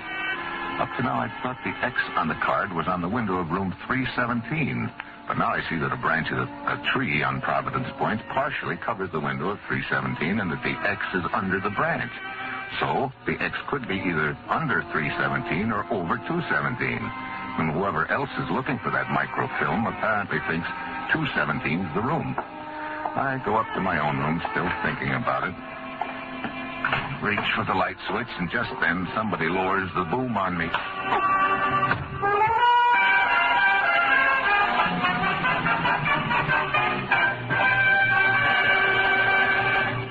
Steve Mitchell will continue his dangerous assignment in just a moment. You know, the world isn't so tough to face when you've got a good breakfast under your belt. And it doesn't matter what part of the world you're facing either. Farmers can farm better, salesmen can sell better, sawyers can saw better on a better breakfast. And that's what you start when you start with Wheaties. Because here are flakes of whole wheat. Whole wheat. There's a whole kernel of wheat in every Wheaties flake. Yes, there's a whole kernel of wheat in every Wheaties flake. That's why I say Wheaties can give so much. The vitamins, the minerals, the wonderful energy of whole wheat. And that's why I say, pull the chair out at the table tomorrow at breakfast time, sit down to a meal that starts with Wheaties, and see if you don't feel the difference in smoother work all morning long. It's the whole wheat nourishment that helps. Of course, it's no fun getting up in the morning to just a batch of vitamins and minerals. Wouldn't that be dull? But it's fun, you bet it is, to lay spoon to crisp, flaky little flakes called Wheaties. Pour on the cold milk, put on the fruit you like best, and eat happy. Breakfast of champions. Breakfast for you. Come on now, you try it. See how Wheaties at 7 can help at 11.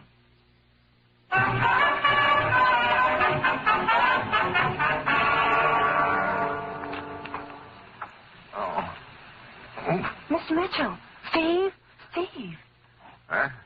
Oh, Sheila. Are you all right? No, but I guess I'll live. What are you doing here in my room? Well, when I got down to my own room, it was all torn apart. What? Yes. And I remembered you'd been so anxious to get that room, and I thought you might have had something to do with it. Look. So I came down here to your room. The door was partway open. I saw you lying here on the floor. Mm-hmm. Speaking of rooms getting torn apart, take a look at this one. Yes. I noticed it as soon as I turned on the light. What a mess. Yeah.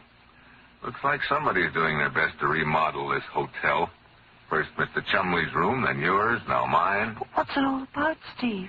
That's a good question, Sheila. Maybe I can give you the answer before long.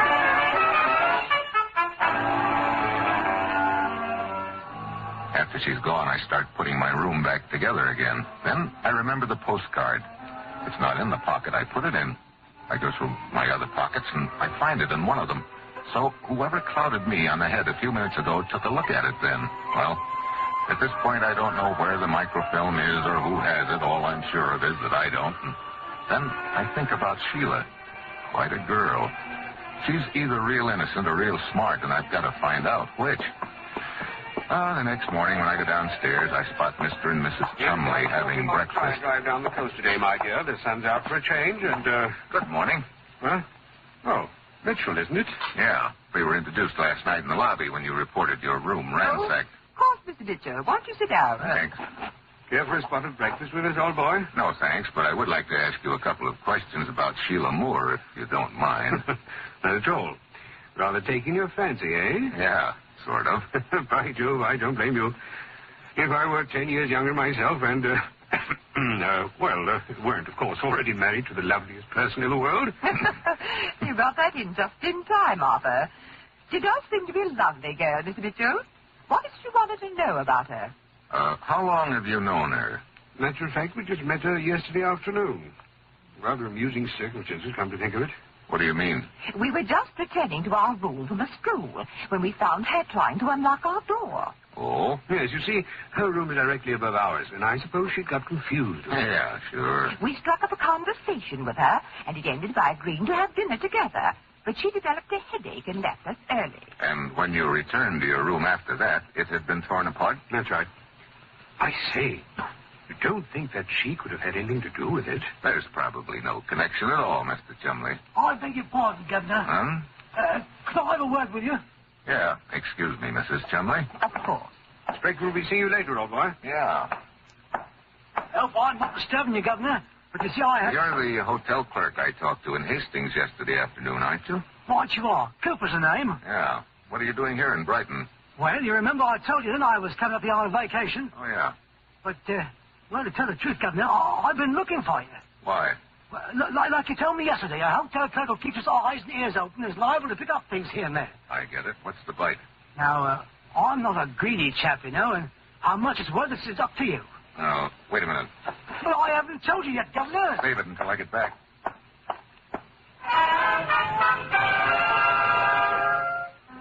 What yanks me into motion is the glimpse of Sheila Moore with a dressing case under her arm just disappearing out the side door. When I get to the sidewalk, she's down the street renting a bicycle. She starts pedaling down the road that leads along the coast. So I rent a bicycle and climb aboard. Great way to be chasing a suspect. Well, it's 20 years since I've ridden one of these contraptions, and all the dogs in town seem to agree that now is no time to break the spell. Get out of here. Go it. Get out. I finally get out of town with both legs and both wheels. I can see Sheila up ahead of me, and she turns towards the coast. But when I get to the spot, she's disappeared. Then I see her bicycle tracks leading down towards a clump of bushes.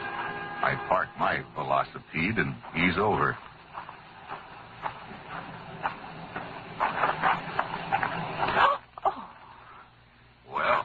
Well, is right. Can't a girl even change into a bathing suit without you poking around? A French bathing suit on an Irish girl in England. You know, that's the kind of international cooperation I like, Sheila. You followed me here. Uh-huh. Quite flattering. You are the persistent type, aren't you? I'm glad I was. I didn't realize what a beautiful view there is around here. Oh. Well, I don't really have any complaints about the view from where I stand, either. You know, two nature lovers like us ought to have a lot to talk about. We might have that. Maybe over a drink and some lunch. I would like to swim first, though. Go right ahead. Don't mind me. As a matter of fact, I don't.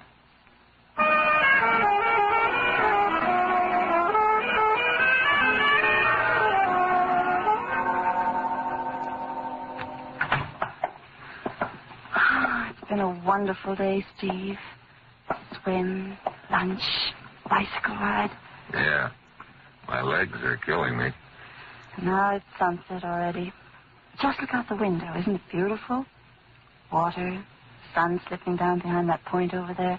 Providence Point. Yeah, you do get quite a view from your room here. So now we're talking about views again. Yeah, so... Nice day, Steve. You know, this view's getting better by the moment. View out the window, you mean? Sure. Now you see why I didn't want to give up this room? Sorry you mentioned that, Sheila. Look, this is all very pleasant, but if you're trying to pull a little razzle-dazzle over my eyes, you'd better give up. I don't know what you're talking about. I don't know just where you fit into this deal, but it's time we found out. What do you mean? I think you know I've been looking for something.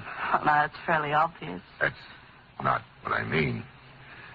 Yeah, it could have been you right from the start. What could have been me? You figured it was hidden in this room. That's why you wouldn't change rooms. What?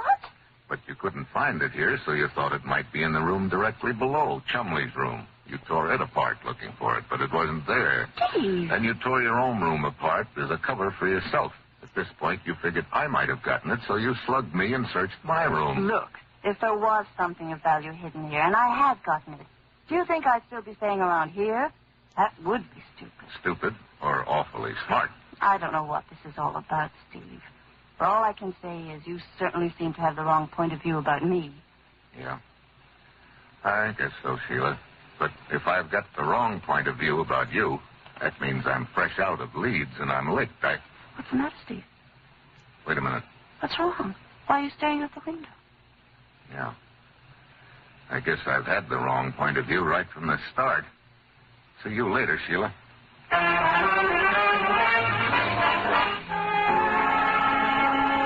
go outside, get on my trusty bicycle, and pedal around the shoreline to Providence Point. It's dark when I get there. I fish the postcard out and take a look, and then I find the right tree. It's on the edge of the cliff over the ocean. I start climbing. The branch I grab starts to break. I grab another one just in time to keep from taking a long dive. I climb a few feet more, and then I stop and sight along the tree towards the lights of the Empire Hotel across the water. Just a little higher. So I climb some more. Then I spotted, taped to a branch of the tree, the roll of microfilm. Good work, Governor. Huh? Just toss it down to me, Governor. Cooper, no, hotel clerk from Hastings. No, it's your Governor. Now just toss down a little bundle down to me, if you will, please. So, your story about having information from me was just a cover to explain your presence here in Brighton. Partly that, Governor. Of course, I did have some information there, you know, didn't I? Yeah, I guess it all fits. You found out Weber and Sutherland were involved with the microfilm. That's right. You knocked off both of them to get it, and then you realized the clue was in the postcard that I had swiped. You followed me to Brighton, ransacked a couple of rooms, and then decided to let me figure out the postcard. I did. I realized the X on the card meant this tree, not a hotel room. So you let me lead you to the film. Well, you've got a bit twisted, Governor. I just stepped into the deal in the middle, you might say. And it's time you stepped out. Chumley. No! Oh! And now, Mitchell. How's your charming wife, Chumley? Packing at the moment. We'll be leaving as soon as you give me the microfilm. Looks like I made a little mistake in who was really behind this deal. You tore your own room apart just as a cover. Right. Sergeant Cooper made a big mistake sticking his nose into the deal. But he's safely out of the way now. Toss that film down to me, Mitchell. Sorry, no sale. Now, look, old boy. Let's not be stupid. That film will bring me about 25,000 pounds on the open market. I've already killed 3 times to get it. And I'm quite capable of picking you out of that tree with one shot. It's a long drop down to the briny, you know. So it is. But if I take the dive, this microfilm goes with me. Where does that leave you? I see. Mitchell, perhaps in that case we could work out some sort of financial agreement by which we could both benefit. There's only one agreement I'm interested in. If you want this microfilm, come up and get it. Oh. Determined to play Tarzan, eh? Well, I think this gun of mine is more than a match for your muscles. Very well. I'm coming up, Mitchell. And this gun will be pointed at you every inch of the way.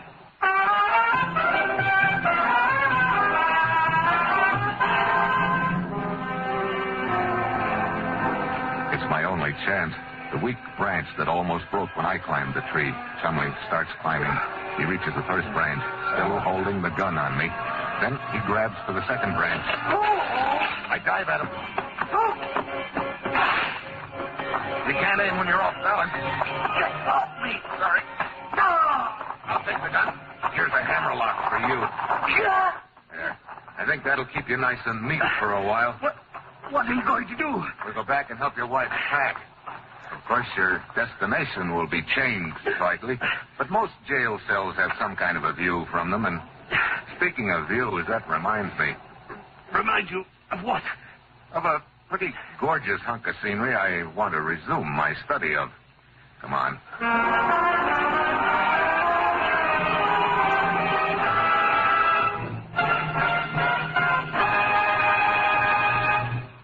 Dangerous Assignment, starring Brian Donlevy as Steve Mitchell, is written by Bob Wright, with music composed by Basil Adlam and conducted by Ralph Hollenbeck, and is produced and directed by Bill Carnes. Dramatic portions were transcribed. And this is the Wheaties man, Frank Martin, inviting you to join us again next Wednesday when Brian Donlevy as Steve Mitchell embarks on another dangerous assignment on the Wheaties Big Parade. See you then.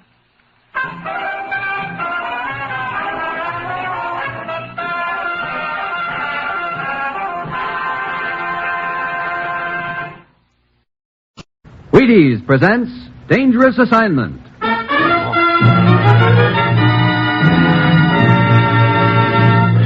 On stage tonight from Hollywood, Dangerous Assignment, another in the Wheaties Big Parade of exciting half-hour presentations.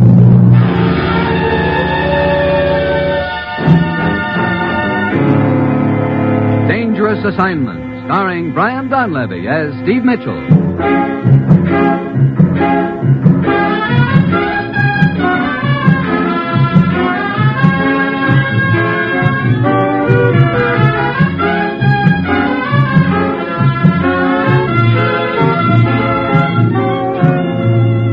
Yeah, danger is my assignment. I get sent to a lot of places I can't even pronounce. They all spell the same thing, though, trouble.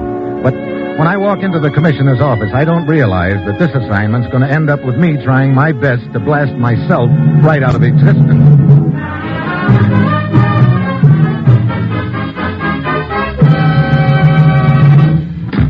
Good morning, Commissioner. Good morning, Steve.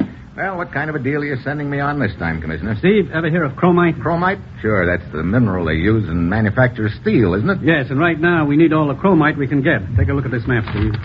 See this small country in the Balkan area? Yep. There's a large chromite mine there near the small village of Dravna, up in the mountains near the border, right beside this pass into the next country. These two countries, incidentally, are pretty unfriendly right now. Oh, great. One of those deals, huh? Yes, but the point is, we've made an agreement with this small country permitting us to operate that mine. We get chromite, and our money helps put them back on their feet. Oh, sounds like a cozy little arrangement. It was, until things started happening recently. What kind of things? In the last week, 2 mine workers have been found hanging at the end of a chain. Oh, sounds like somebody doesn't want us to operate that mine, Commissioner. Steve, there's more to this story than I've told you, but I want you to hear it firsthand. Who from? A man named Getnick. He's the mine foreman, and he's waiting for you in the city of Larno. That's where your plane lands. Now get over there, Steve. Find out who's behind all this and then smash them. We've got to keep that mine operating. Well, that's it. You've got your assignment. Good luck.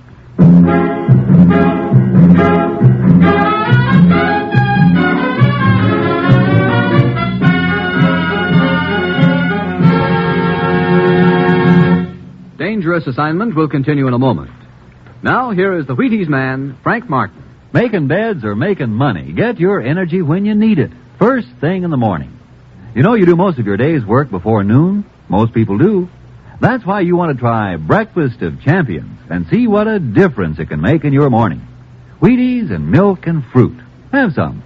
Because here's whole wheat energy to help work go smoother, faster, easier. Here are whole wheat vitamins, minerals, and protein too. Here's generous nourishment, because there's a whole kernel of wheat in every Wheaties flake. Yes, there's a whole kernel of wheat in every Wheaties flake. That's why Wheaties have so much for folks with things to do and places to go. That's how Wheaties can do so much for you. Tomorrow morning, get yours. See yourself how Wheaties at 7 can help at 11.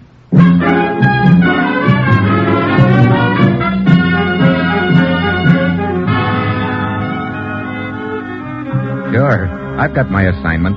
All I have to do is fly to a trouble spot in the Balkans, talk to a mine foreman named Getnick, and find out why a few assorted mine workers are winding up with chains around their necks. I get all the easy ones. Well, it's Tuesday when my plane lands at Larno, and I head for Getnick's house. Yes? Oh, are you Mrs. Getnick? Yes, what do you want? I'm Steve Mitchell from the United States. I'd like to talk to your husband. Why?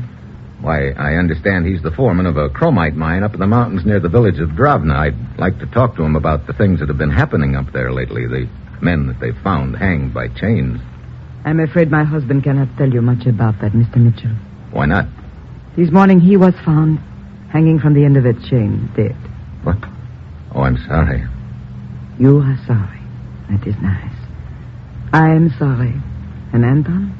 He is dead. Mrs. Getnick. He did not believe in the curse of the castle. He found out too late. It is true. What do you mean, the curse of the castle? Above the mine, right on top of the mountain, stands a deserted castle. The legend is that one day, hundreds of years ago, the baron who lived there was found hanging from a chain. And a curse on those mountains ever since. I see.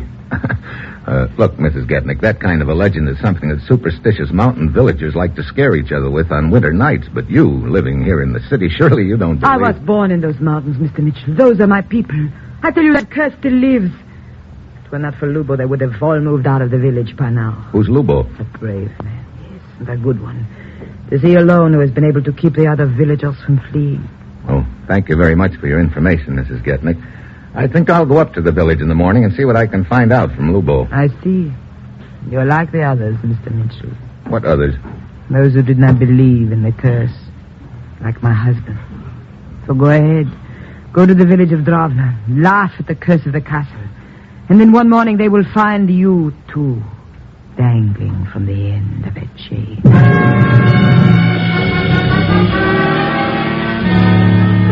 And on that cheerful note, I leave Mrs. Getnick. The next morning, I rent a car and head up through some rolling hills toward the village of Dravna. 2 hours later, I come to the top of a rise. In the distance, perched on top of a mountain peak, I can see the castle and the village below it. I start down the rise, enjoying the peaceful view, and then things stop being peaceful all of a sudden. The shot blows out a front tire, and my car starts careening down the grade. I fight for control a few seconds, but I'm getting nowhere. Then I spot a bank, and I plow into it. I dive out of the car and start running across a meadow for cover. There's a clump of trees 100 yards away. If I can make it, I'll be okay. Then another slug kicks up the dust 2 feet ahead of me. I try another direction. Again, a shot ahead of me. I start running back to the car. This time, the slug gets only a foot in front of me. The sniper's got me zeroed in, and by this time, I've got a healthy respect for his aim. So I stand still and wait. Pretty soon, a slender figure starts down the hill toward me, wearing heavy boots and a leather jacket and carrying a rifle with a telescopic sight. Don't move. What? Hey, you're a girl. Don't let that give you confidence. I shoot straighter than most men. You're telling me. What's this all about? Turn around. Look, I've got no longing to be shot in the back. I said turn around. If you don't, you'll get shot in the face. Maybe you'd like that better. Brother, you're a determined little lady, aren't you? Okay, turn around it is. All right. Now, walk. Where to? Straight ahead. You will see where when the time comes. Move.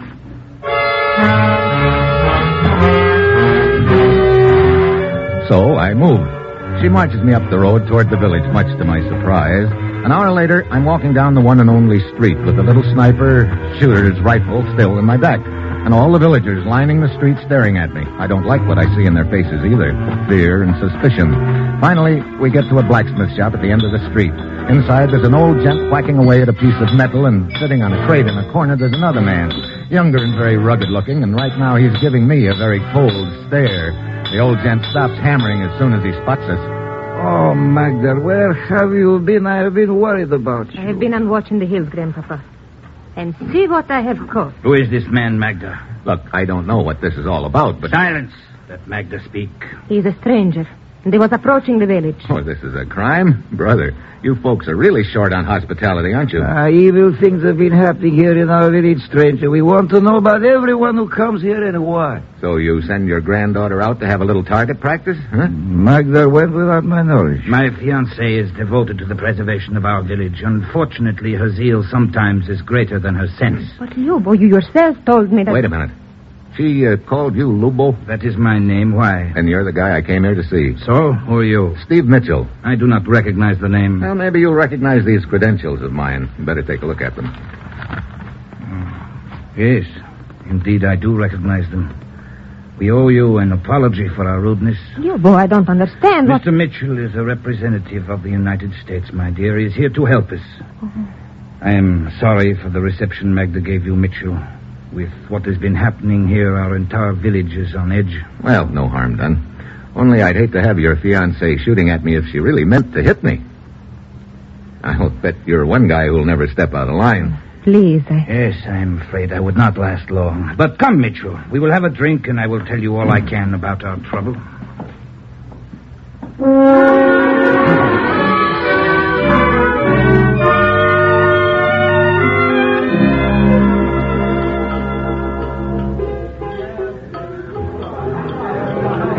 So the The whole village is pretty panicky, huh, Lubo? Yes, I think they would all like to leave, but as long as there is an ounce of strength in my body, they will not. Well, from the looks of you, there's more than an ounce.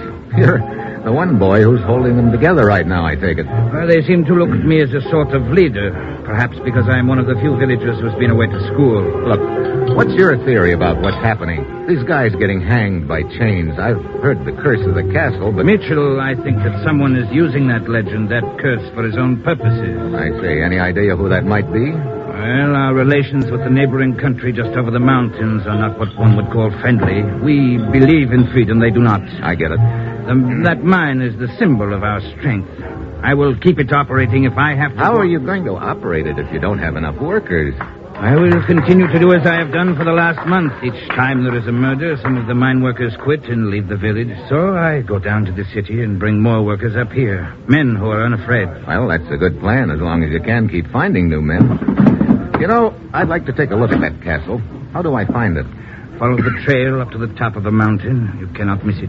Okay, I'll check with you later, Lubo.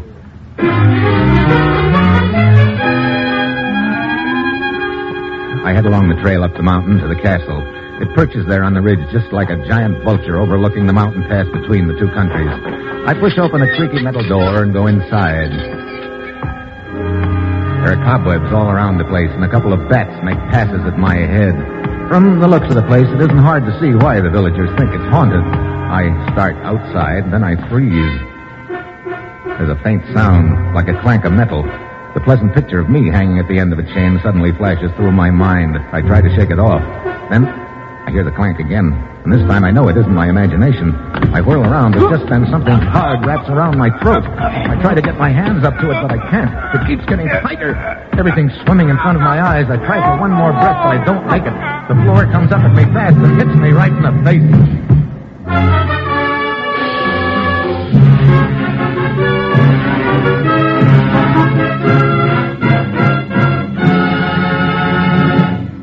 Steve Mitchell will continue his dangerous assignment in just a moment. You know, tomorrow can be a real nice day. The sun can seem shinier, the air can seem crisper, the grass can seem greener. And you can get more enjoyment out of living if you want to. Break into that day with a bowl full of Wheaties. That's what I said. Wheaties with milk and the kind of fruit you especially like. Or Wheaties with milk and no fruit. Or just Wheaties. You think that's going pretty strong on Wheaties? Well, not really, it isn't. Because Wheaties are whole wheat. And what a powerful lot of whole wheat Wheaties are. There's a whole kernel of wheat in every Wheaties flake. That's why a bowl full of Wheaties pops with so much high-stepping, day-brightening energy. Energy right after you get up from the breakfast table. Energy all morning long. Wheaties have it, and it's for you. Whole wheat goodness. Of course, you don't have to think about vitamins and minerals when you eat those Wheaties. Just pass that milk, fill that bowl, pull up a spoon, and get Wheaties happy. It's the easiest thing in the world to do, spooning into sunny, whole wheat Wheaties. Try them for an awfully nice start on that nicer day I've been talking about. Tomorrow, see for yourself how Wheaties at 7 can help at 11. Breakfast of champions. And that's a promise. Indeed it is.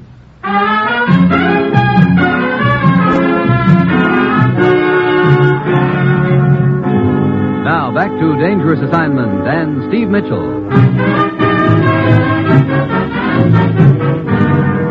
Dimitri, drag his body over here behind the wall. Very well.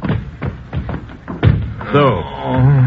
Oh, he is starting to recover. Here are some papers I found in his pocket. Let me see them. Steve Mitchell, United States agent. What? Dimitri! What? How could we have known in the dark? Oh, my throat. Mr. Mitchell. What? Who are you? Lieutenant Siska of the military. Military? Yes. My men and I are the border patrol here. Wait a minute.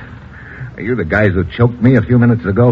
A regrettable incident for which I apologize. Oh, great. Not again. Again? You people really make a guy who's trying to help you feel right at home. I am indeed sorry, but you must understand that we are right on the border here. And with this situation as it is, we can take no chances. Everyone found in the vicinity of the pass is under suspicion. Well, instead of half strangling me, you might have fired a shot over my head or something. I'd have been very happy to cooperate. No, a shot fired on the border is not good. From such things as that, an incident can be manufactured.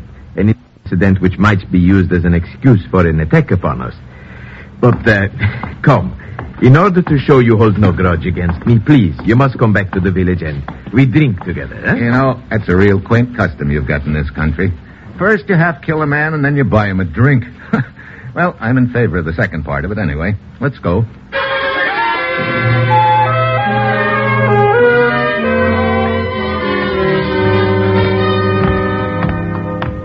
The village looks pretty deserted, Lieutenant. Yes, with this talk of the curse of the castle, everyone keeps to their own house at night, Mr. Mitchell. Lieutenant Siska! Oh, it is Lubo. And Magda. Hey, come quickly. Where to? Grandfather's blacksmith shop. What is the matter, Lubo? I do not know, Siska. A moment ago, a small boy ran through the street screaming. Screaming what? The blacksmith shop. The blacksmith shop. That's all he said. Here we are. All dark. Hey. What's that sound? I have a flashlight. There. There is no one here.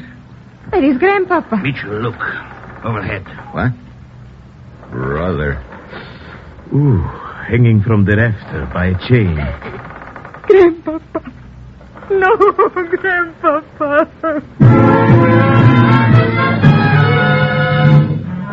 Lubo leads Magda away, and Siska and I get the body down. By the time we get outside, the whole village is turned out. By torchlight, Lubo is trying his best to hold them together. But it's easy to see he's fighting an uphill battle. Who will we kill next? No superstitious fools, listen to me. Whoever is murdering our people is doing it to disunite us. So we will not be able to operate the mine. We are leaving now. We are leaving. No, do not go. Listen to me. Listen to me.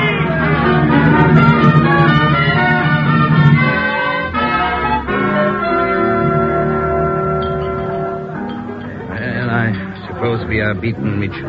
Most of the villagers took a powder, huh? Yeah, as you saw. How many men do you figure are left in the village? As far as I can tell, only those which I have brought to replace the villagers who fled after the other murders. Well, in the morning I will go back down to the city and find more replacements. You're really all out on this deal, aren't you? Yes, I am, as you say, all out. Why? That is a good question. Why, indeed? Sometimes I wonder, how much is a dream worth? A dream?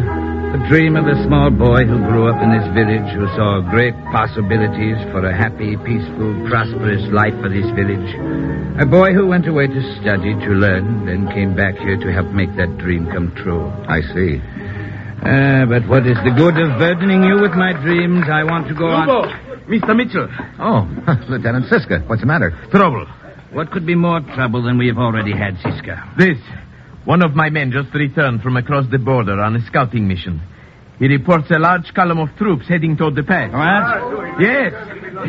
Yes, they should reach their entrance to the pass in 2 hours. And further, he says they are setting up artillery at the foot of the mountain on their side.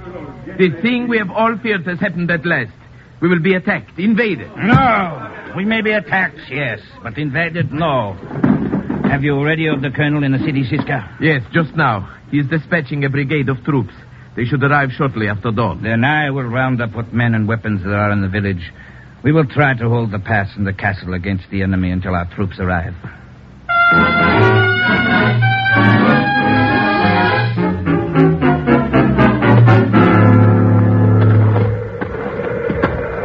How much further to the pass, Siska? 100 feet ahead of us is a point from which we can look down into it. Brother, it really gets cold up here. Yes. What time is it, Mr. Mitchell? 4 a.m.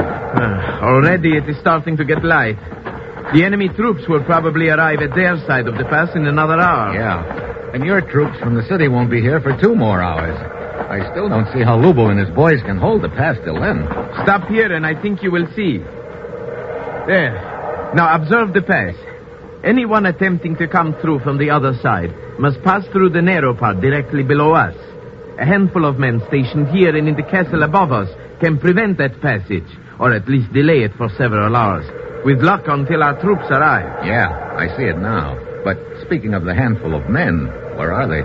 Lubo must have taken them all to the castle. Come.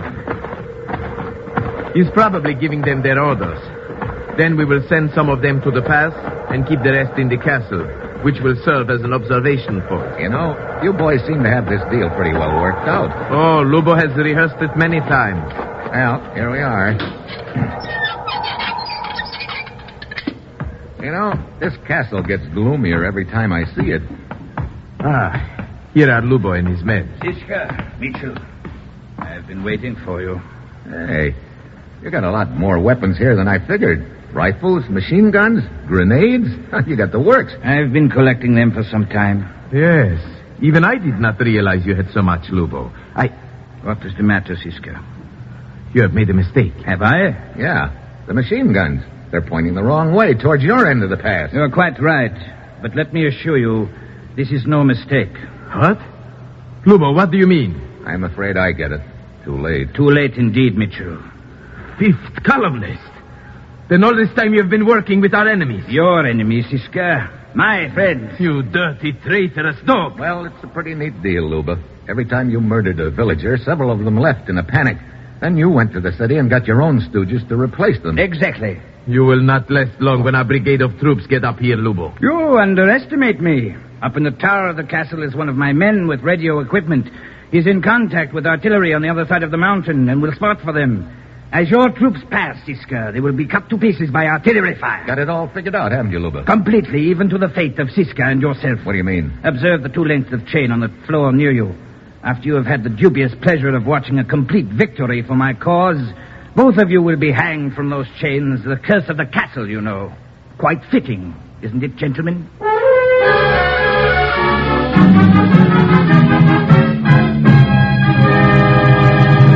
You will hear the conclusion of Dangerous Assignment in just a moment.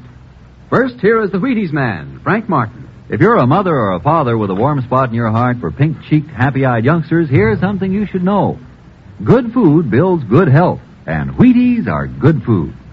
Now, I don't know what you've been doing about the breakfast for the kiddies, but did you know there's a whole kernel of wheat in every Wheaties flake? With a sunny, wholehearted goodness of field-grown wheat in every flake? With a full strength of whole wheat vitamins, minerals, proteins in every flake? Well, it's true. Whole wheat in all its richness. That's what you furnish when you fill the cereal bowl with Wheaties. Don't slip up. See that they get Wheaties. Crisp, sunshiny, good. Pour on the milk, put on the fruit, and know the youngsters are getting all that whole wheat can give. Do that now. Wheaties. Breakfast of champions.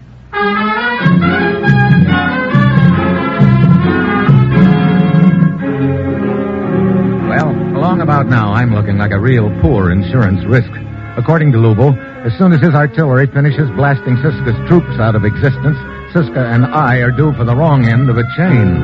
Luba and his boys are lined up at the windows waiting for the first sight of the brigade, leaving an armed guard stationed in front of the door, which leads up to the tower. And one look at that guard's face tells me he'd like nothing better than to give that itchy trigger finger of his a workout in our direction.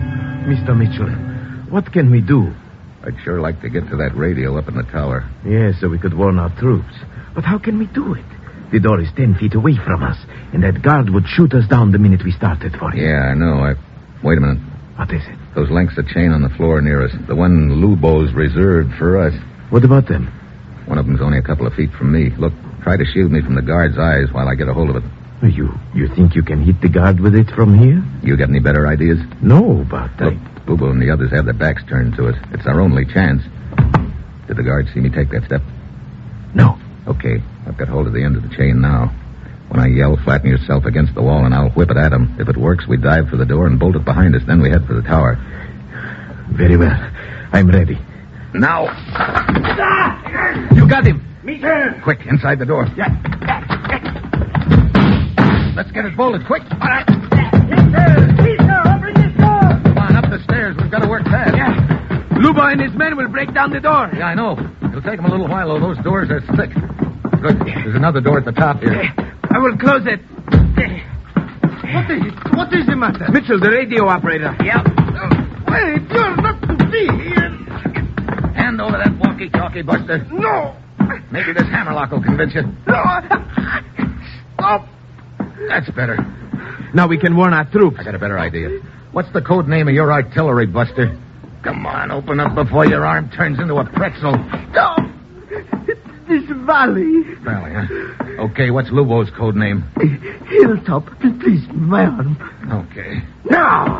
Mitchell, he's trying to smash the walkie-talkie. Yeah, I got him. Oh! Okay, get on that walkie-talkie and call the artillery. Use the code names Valley and Hilltop. I don't understand. You will. Very well. Hilltop to valley. Hilltop to valley. Over. Valley to hilltop. Go ahead. Now what? They've probably already got an initial range and deflection set on the guns. Tell them to fire one salvo. What? That's right. I want to see where it lands. Oh, I hope you know what you are doing, Mr. So do Mitchell. I. Hilltop to valley. Fire one salvo at initial setting. Listen, Lobo and his boys must have broken down the first door. They're heading up the stairs. Yes. Take care, open up. I'm sorry, Lobo. What are you doing in there? There's your answer, Lobo. The salvo landed just below the pass on our side. Okay. Give him this correction, Siska. Down 1,000 yards, left about 3 mills. Down 1,000, left 3. Oh, Mr. Mitchell, do you realize what you are doing? Sure, I'm zeroing in that artillery onto this castle. I can hear you, Mitchell. You are just bluffing. Am I? Send the correction, Siska. But we may be killed if the salvo hits the castle. We're going to be dead anyway as soon as they break down that door. This is our only chance to scare them away. Send the correction. Hilltop to valley. Down 1,000, left 3. Over. Valley to hilltop. Down 1,000, left 3. Receive. Listen, Lobo's heading downstairs. I guess he got it through his head. I wasn't bluffing.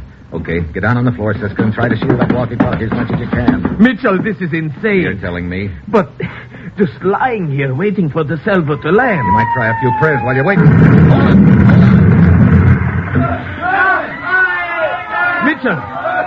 Mitchell, are you all right? Yeah, just shaken up. I'm going to take a look out the window. Salvo hit the base of the castle, Siska, and it sounds like it hit a few of Lubo's boys, too. Look, there goes Lubo running for that jeep. Yeah, I guess he's the only one that didn't get hit. Mitchell, he's heading for the road which leads down the other side of the mountain. Yeah, and us without even a slingshot. He will get away.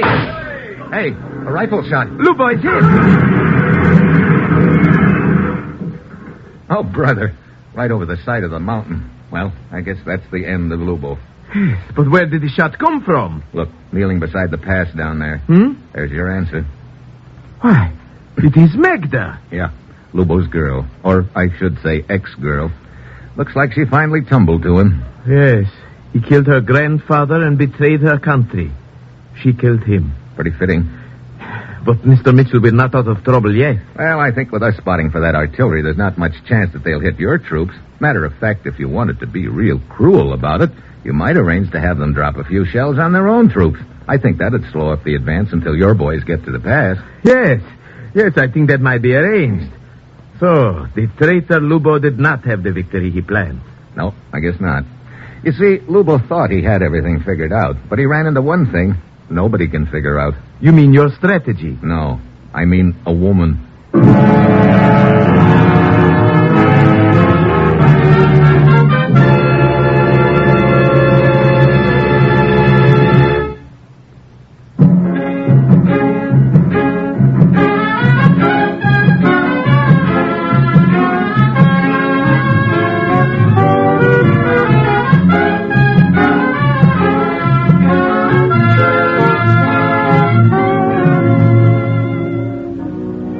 Assignment, starring Brian Donlevy as Steve Mitchell, is written by Bob Wright, with music composed by Basil Adlam and conducted by Ralph Hollenbeck, and is produced and directed by Bill Karn. Dangerous Assignment will again be heard Wednesday, September 20th at 9 p.m. Eastern Daylight Time.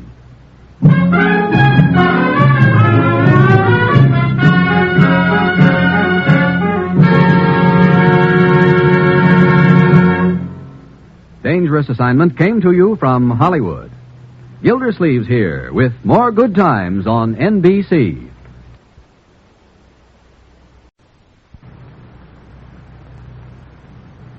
Wheaties presents Dangerous Assignment.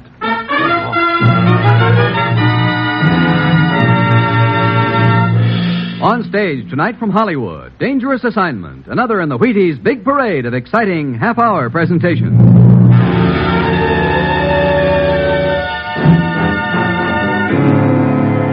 Dangerous Assignment, starring Brian Donlevy as Steve Mitchell.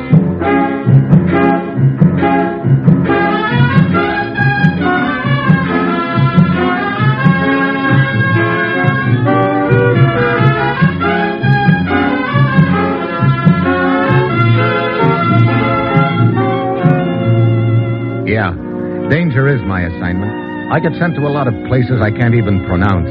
They all spell the same thing, though. trouble. But when I walk into the commissioner's office, I don't realize that this assignment's going to end up with me trying my best to blast myself right out of existence.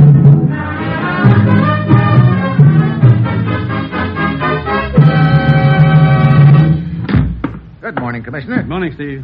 Well, what kind of a deal are you sending me on this time, Commissioner? Steve, ever hear of chromite? Chromite? Sure, that's the mineral they use in manufacture steel, isn't it? Yes, and right now we need all the chromite we can get. Take a look at this map, Steve. See this small country in the Balkan area? Yep. There's a large chromite mine there near the small village of Dravna, up in the mountains near the border, right beside this pass into the next country. These two countries, incidentally, are pretty unfriendly right now. Oh, great. One of those deals, huh? Yes, but the point is, we've made an agreement with this small country permitting us to operate that mine. We get chromite, and our money helps put them back on their feet. Oh, sounds like a cozy little arrangement. It was, until things started happening recently. What kind of things? In the last week, 2 mine workers have been found hanging at the end of a chain. Oh, sounds like somebody doesn't want us to operate that mine, Commissioner. Steve, there's more to this story than I've told you, but I want you to hear it firsthand. Who from? A man named Getnick. He's the mine foreman, and he's waiting for you in the city of Larno. That's where your plane lands. Now get over there, Steve. Find out who's behind all this and then smash them. We've got to keep that mine operating. Well, that's it. You've got your assignment. Good luck.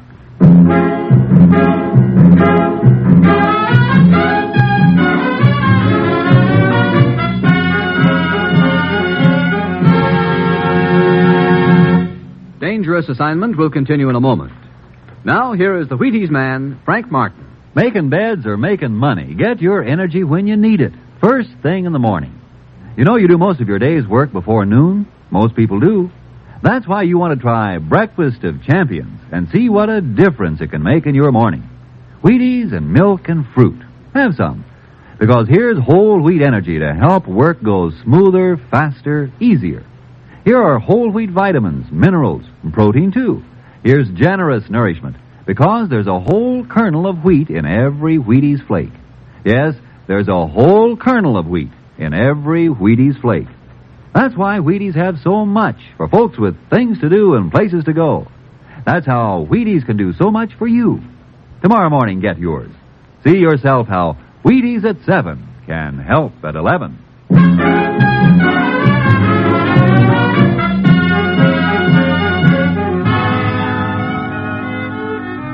Sure. I've got my assignment. All I have to do is fly to a trouble spot in the Balkans, talk to a mine foreman named Getnick, and find out why a few assorted mine workers are winding up with chains around their necks. I get all the easy ones. Well, it's Tuesday when my plane lands at Larno, and I head for Getnick's house. Yes? Oh, are you Mrs. Getnick? Yes, what do you want? I'm Steve Mitchell from the United States. I'd like to talk to your husband. Why? Why, I understand he's the foreman of a chromite mine up in the mountains near the village of Dravna. I'd like to talk to him about the things that have been happening up there lately, the men that they've found hanged by chains. I'm afraid my husband cannot tell you much about that, Mr. Mitchell. Why not? This morning he was found hanging from the end of a chain, dead. What? Oh, I'm sorry. You are sorry. That is nice. I am sorry. And Anton? He is dead. Mrs. Getnick. He did not believe in the curse of the castle. He found out too late. It is true. What do you mean, the curse of the castle? Above the mine, right on top of the mountain, stands a deserted castle. The legend is that one day, hundreds of years ago, the baron who lived there was found hanging from a chain. And a curse on those mountains ever since. I see.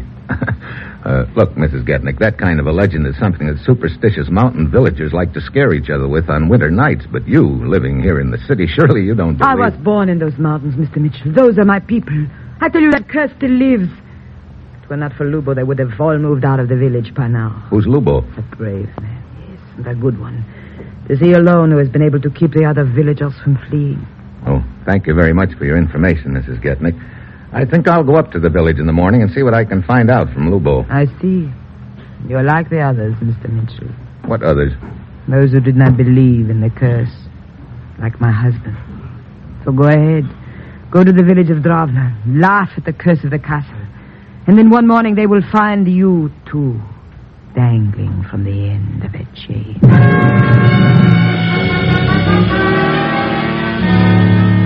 And on that cheerful note, I leave Mrs. Getnick. The next morning, I rent a car and head up through some rolling hills toward the village of Dravna. 2 hours later, I come to the top of a rise. In the distance, perched on top of a mountain peak, I can see the castle and the village below it. I start down the rise, enjoying the peaceful view, and then things stop being peaceful all of a sudden. The shot blows out a front tire, and my car starts careening down the grade. I fight for control a few seconds, but I'm getting nowhere. Then I spot a bank, and I plow into it. I dive out of the car and start running across the meadow for cover. There's a clump of trees 100 yards away. If I can make it, I'll be okay.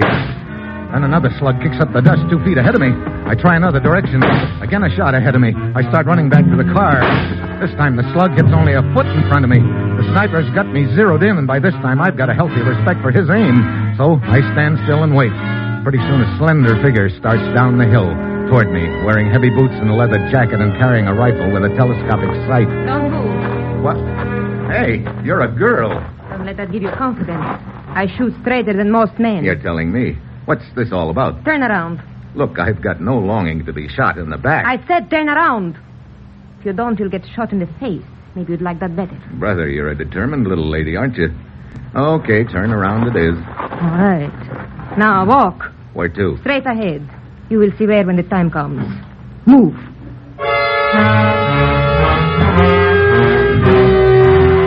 So I move. She marches me up the road toward the village, much to my surprise. An hour later, I'm walking down the one and only street with the little sniper shooter's rifle still in my back, and all the villagers lining the street staring at me. I don't like what I see in their faces either, fear and suspicion. Finally, we get to a blacksmith shop at the end of the street. Inside, there's an old gent whacking away at a piece of metal, and sitting on a crate in a corner, there's another man, younger and very rugged looking, and right now he's giving me a very cold stare. The old gent stops hammering as soon as he spots us. Oh, Magda, where have you been? I have been worried about you. I have been on watch in the hills, Grandpapa. And see what I have caught. Who is this man, Magda? Look, I don't know what this is all about, but... Silence. Let Magda speak. He is a stranger, and he was approaching the village. Oh, this is a crime? Brother, you folks are really short on hospitality, aren't you? Evil things have been happening here in our village, stranger. We want to know about everyone who comes here and why. So you send your granddaughter out to have a little target practice, huh? Magda went without my knowledge. My fiancée is devoted to the preservation of our village. Unfortunately, her zeal sometimes is greater than her sense. But, Lubo, you yourself told me that... Wait a minute. She called you Lubo? That is my name. Why? And you're the guy I came here to see. So? Who are you? Steve Mitchell. I do not recognize the name. Well, maybe you'll recognize these credentials of mine. You better take a look at them. Yes. Indeed, I do recognize them. We owe you an apology for our rudeness. Lubo, I don't understand what... Mr. Mitchell is a representative of the United States, my dear. He is here to help us. I am sorry for the reception Magda gave you, Mitchell. With what has been happening here, our entire village is on edge. Well, no harm done. Only I'd hate to have your fiancée shooting at me if she really meant to hit me.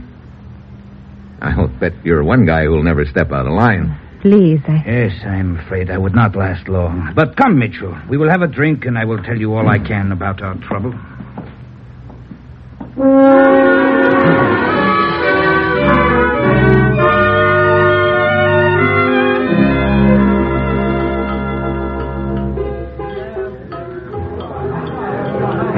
So the whole village is pretty panicky, huh, Lubo? Yes, I think they would all like to leave, but as long as there is an ounce of strength in my body, they will not. Well, from the looks of you, there's more than an ounce.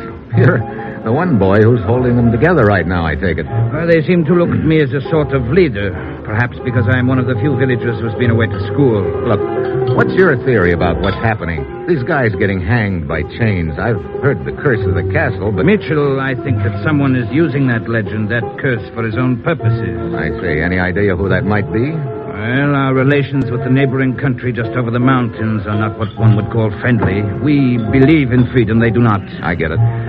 That mine is the symbol of our strength. I will keep it operating if I have to. How are you going to operate it if you don't have enough workers? I will continue to do as I have done for the last month. Each time there is a murder, some of the mine workers quit and leave the village. So I go down to the city and bring more workers up here. Men who are unafraid. Well, that's a good plan, as long as you can keep finding new men. You know, I'd like to take a look at that castle. How do I find it? Follow the trail up to the top of the mountain. You cannot miss it. Okay, I'll check with you later,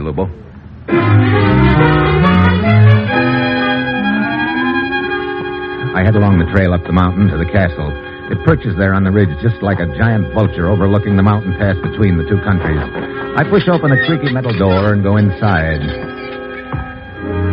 There are cobwebs all around the place, and a couple of bats make passes at my head. From the looks of the place, it isn't hard to see why the villagers think it's haunted. I start outside, then I freeze. There's a faint sound, like a clank of metal. The pleasant picture of me hanging at the end of a chain suddenly flashes through my mind. I try to shake it off. Then I hear the clank again, and this time I know it isn't my imagination. I whirl around, and just then something hard wraps around my throat. I try to get my hands up to it, but I can't. It keeps getting tighter. Everything's swimming in front of my eyes. I try for one more breath, but I don't make it. The floor comes up at me fast and hits me right in the face.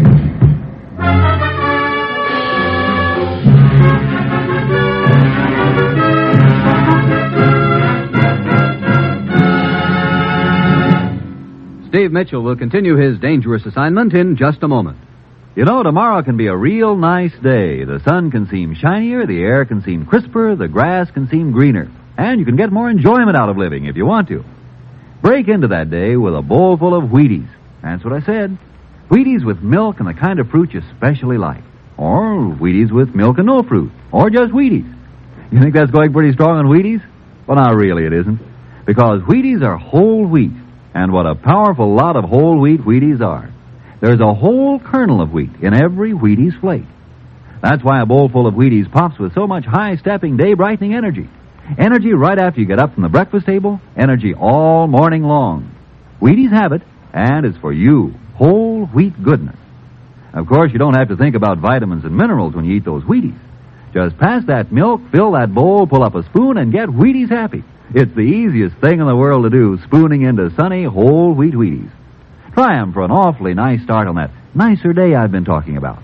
Tomorrow, see for yourself how Wheaties at 7 can help at 11. Breakfast of champions. And that's a promise. Indeed it is.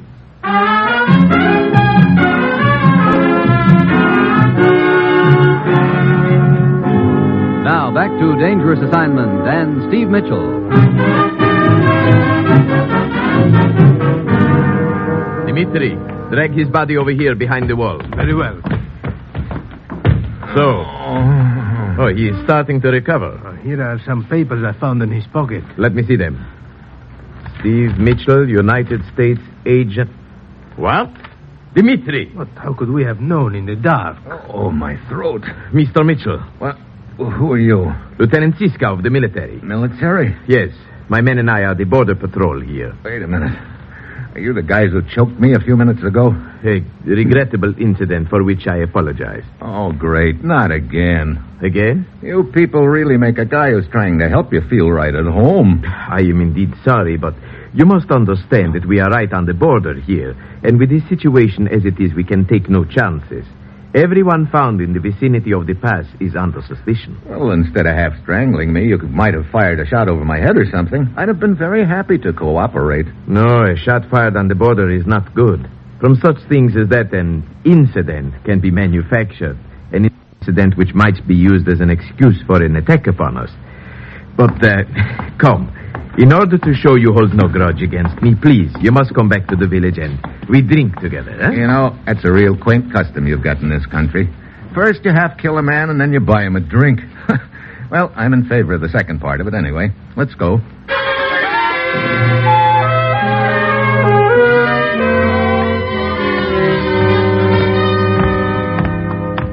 The village looks pretty deserted, Lieutenant. Yes, with this talk of the curse of the castle, everyone keeps to their own house at night, Mr. Mitchell. Lieutenant Siska! Oh, it is Lubo. And Magda. Come quickly. Where to? Grandfather's blacksmith shop. What is the matter, Lubo? I do not know, Siska. A moment ago, a small boy ran through the street screaming. Screaming what? The blacksmith shop. The blacksmith shop. That's all he said. Here we are. All dark. Hey, what's that sound? Yeah, I have a flashlight.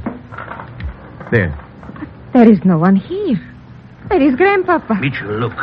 Overhead. What? Brother. Ooh, hanging from the rafter by a chain. Grandpapa. No, Grandpapa.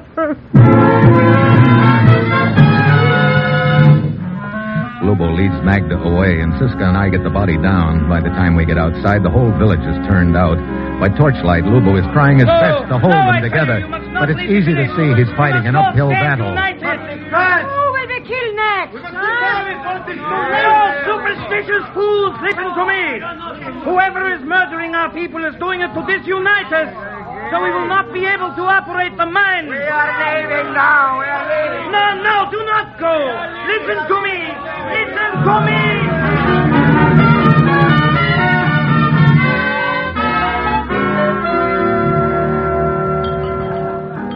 Well, I suppose we are beaten, Mitchell. Most of the villagers took a powder, huh? Yeah, as you saw. How many men do you figure are left in the village? As far as I can tell, only those which I have brought to replace the villagers who fled after the other murders. Well, in the morning I will go back down to the city and find more replacements. You're really all out on this deal, aren't you? Yes, I am, as you say, all out. Why? That is a good question. Why, indeed. Sometimes I wonder, how much is a dream worth? A dream? The dream of a small boy who grew up in this village, who saw great possibilities for a happy, peaceful, prosperous life for this village. A boy who went away to study, to learn, then came back here to help make that dream come true. I see. But what is the good of burdening you with my dreams? I want to go Lubo, on... Mr. Mitchell. Oh, Lieutenant Siska. What's the matter? Trouble. What could be more trouble than we have already had, Siska? This. One of my men just returned from across the border on a scouting mission. He reports a large column of troops heading toward the pass. What? Yes. Yes, they should reach their entrance to the pass in 2 hours. And further, he says they are setting up artillery at the foot of the mountain on their side. The thing we have all feared has happened at last. We will be attacked, invaded. No. We may be attacked, yes, but invaded, no. Have you radioed the colonel in the city, Siska? Yes, just now. He is dispatching a brigade of troops. They should arrive shortly after dawn. Then I will round up what men and weapons there are in the village. We will try to hold the pass and the castle against the enemy until our troops arrive.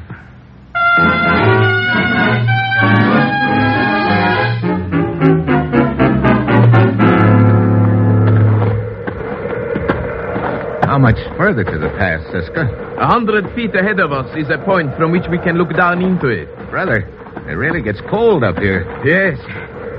What time is it, Mr. Mitchell? 4 a.m. Already it is starting to get light. The enemy troops will probably arrive at their side of the pass in another hour. Yeah. And your troops from the city won't be here for 2 more hours.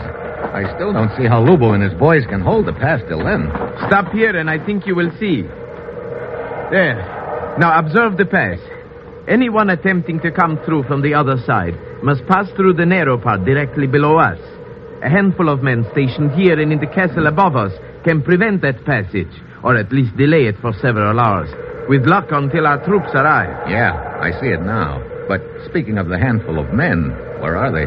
Lubo must have taken them all to the castle. Come. He's probably giving them their orders. Then we will send some of them to the pass and keep the rest in the castle, which will serve as an observation post. You know, you boys seem to have this deal pretty well worked out. Oh, Lubo has rehearsed it many times. Well, here we are. You know, this castle gets gloomier every time I see it. Here are Lubo and his men. Siska, Mitchell, I've been waiting for you. Hey, you got a lot more weapons here than I figured. Rifles, machine guns, grenades. You got the works. I've been collecting them for some time. Yes. Even I did not realize you had so much, Lubo. What is the matter, Siska? You have made a mistake. Have I? Yeah. The machine guns. They're pointing the wrong way, towards your end of the pass. You're quite right. But let me assure you, this is no mistake. What? Lubo, what do you mean? I'm afraid I get it. Too late. Too late indeed, Mitchell. 5th columnist. Then all this time you've been working with our enemies. Your enemies, Siska. My friends. You dirty, traitorous dog. Well, it's a pretty neat deal, Luba. Every time you murdered a villager, several of them left in a panic. Then you went to the city and got your own stooges to replace them. Exactly. You will not last long when our brigade of troops get up here, Lubo. You underestimate me. Up in the tower of the castle is one of my men with radio equipment. He's in contact with artillery on the other side of the mountain and will spot for them. As your troops pass, Siska, they will be cut to pieces by artillery fire. Got it all figured out, haven't you, Luba? Completely, even to the fate of Siska and yourself. What do you mean? Observe the 2 lengths of chain on the floor near you. After you have had the dubious pleasure of watching a complete victory for my cause, both of you will be hanged from those chains. The curse of the castle, you know. Quite fitting, isn't it, gentlemen?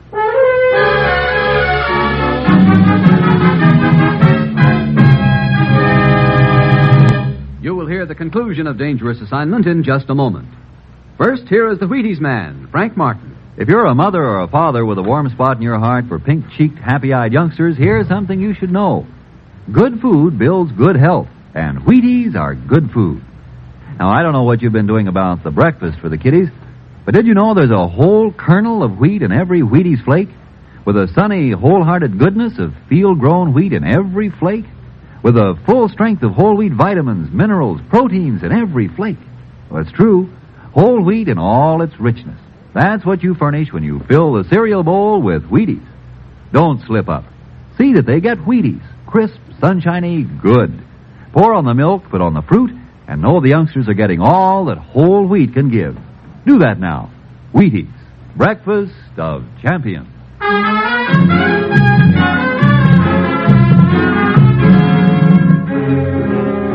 Well, along about now, I'm looking like a real poor insurance risk.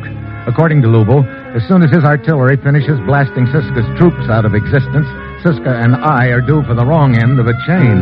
Luba and his boys are lined up at the windows waiting for the first sight of the brigade, leaving an armed guard stationed in front of the door, which leads up to the tower. And one look at that guard's face tells me he'd like nothing better than to give that itchy trigger finger of his a workout in our direction. Mr. Mitchell, what can we do? I'd sure like to get to that radio up in the tower. Yes, so we could warn our troops. But how can we do it? The door is 10 feet away from us, and that guard would shoot us down the minute we started for it. Yeah, I know. Wait a minute. What is it? Those lengths of chain on the floor near us. The one Lubo's reserved for us. What about them? One of them's only a couple of feet from me. Look, try to shield me from the guard's eyes while I get a hold of it. You think you can hit the guard with it from here? You got any better ideas? No, but Look, Bubo and the others have their backs turned to us. It's our only chance. Did the guard see me take that step? No. Okay, I've got hold of the end of the chain now. When I yell, flatten yourself against the wall and I'll whip it at him. If it works, we dive for the door and bolt it behind us. Then we head for the tower. Very well. I'm ready. Now. You got him. Me turn. Quick, inside the door. Yeah. Let's get it bolted, quick. All right. Peter, open this door. Come on, up the stairs. We've got to work fast. Yeah. Luba and his men will break down the door. Yeah, I know. It'll take them a little while, though. Those doors are thick. Good. There's another door at the top here. I will close it. What is the matter? Mitchell, the radio operator. Yeah. Wait, you're not to be here. Hand over that walkie-talkie, Buster. No. Maybe this hammerlock will convince you. No. Stop. That's better. Now we can warn our troops. I got a better idea. What's the code name of your artillery, Buster? Come on, open up before your arm turns into a pretzel. Stop. This valley. Valley, huh? Okay, what's Lubo's code name? Hilltop. Please, my arm. Okay. Now. Mitchell, he's trying to smash the walkie-talkie. Yeah, I got him. Oh. Okay, get on that walkie-talkie and call the artillery. Use the code names Valley and Hilltop. I don't understand. You will. Very well. Hilltop to Valley. Hilltop to Valley. Over. Valley to Hilltop. Go ahead. Now what? They've probably already got an initial range and deflection set on the guns. Tell them to fire one salvo. What? That's right. I want to see where it lands. Oh, I hope you know what you are doing, Mr. So do Mitchell. I. Hilltop to Valley. Fire one salvo at initial setting. Listen, Lobo and his boys must have broken down the first door. They're heading up the stairs. Yes. Open up. I'm sorry, Lobo. What are you doing in there? There's your answer, Lobo. The salvo landed just below the pass on our side. Okay. Give him this correction, Siska. Down 1,000 yards, left about 3 mills. Down 1,000, left 3. Oh, Mr. Mitchell, do you realize what you are doing? Sure, I'm zeroing in that artillery onto this castle. I can hear you, Mitchell. You are just bluffing. Am I? Send the correction, Siska. But we may be killed if the salvo hits the castle. We're going to be dead anyway as soon as they break down that door. This is our only chance to scare them away. Send the correction. Hilltop to Valley. Down 1,000, left 3. Over. Valley to Hilltop. Down 1,000, left 3. Received. Listen, Lubo's heading downstairs. I guess he got it through his head I wasn't bluffing. Okay, get down on the floor, Siska, and try to shield that walkie-talkie as much as you can. Mitchell, this is insane. You're telling me? But just lying here waiting for the salvo to land. You might try a few prayers while you wait. Hold it.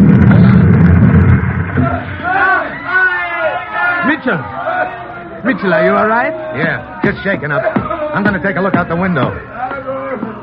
Salvo hit the base of the castle, Siska, and it sounds like it hit a few of Lubo's boys, too. Look, there goes Lubo running for that jeep. Yeah, I guess he's the only one that didn't get hit.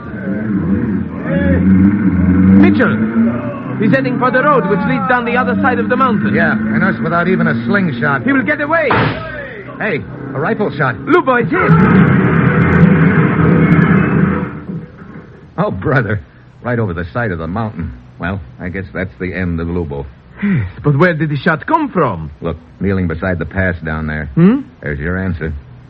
Why, it is Magda. Yeah, Lubo's girl. Or I should say ex-girl. Looks like she finally tumbled to him. Yes, he killed her grandfather and betrayed her country. She killed him. Pretty fitting.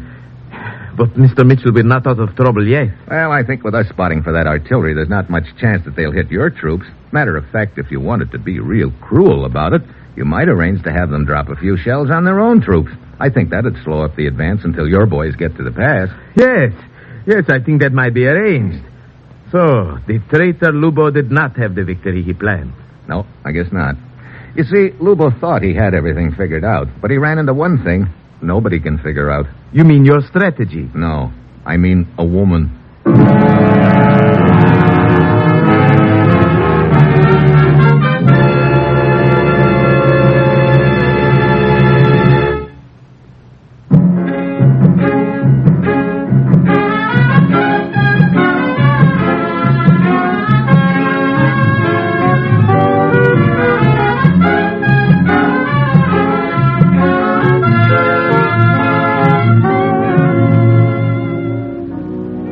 Assignment, starring Brian Donlevy as Steve Mitchell, is written by Bob Wright, with music composed by Basil Adlam and conducted by Ralph Hollenbeck, and is produced and directed by Bill Karn. Dangerous Assignment will again be heard Wednesday, September 20th at 9 p.m. Eastern Daylight Time.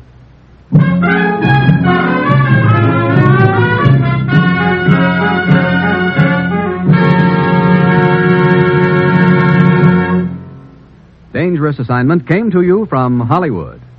Gildersleeves here with more good times on NBC.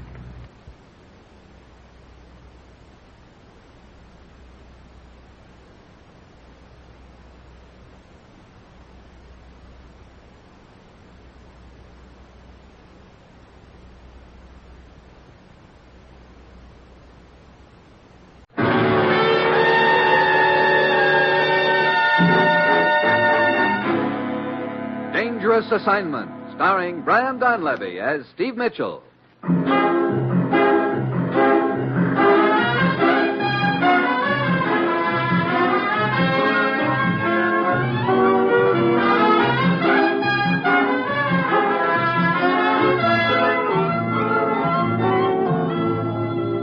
Yeah, danger is my assignment. I get sent to a lot of places I can't even pronounce. They all spell the same thing, though, trouble. But when I walk into the commissioner's office, I don't realize this assignment's going to end up with me smashing a spy ring because a trained SEAL gets a bad case of the blues.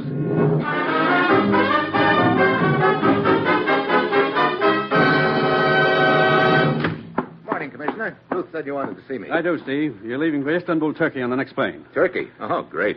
Last time I was there, as I remember, I got stabbed at, shot at, and beaten up in that order. Well, maybe you'll be lucky enough to change the order of events around a little this time. Oh, swell. You'll probably need to take a large rubber ball and a dead fish with you. Let's have that again. You're to contact a character named Lefty over there.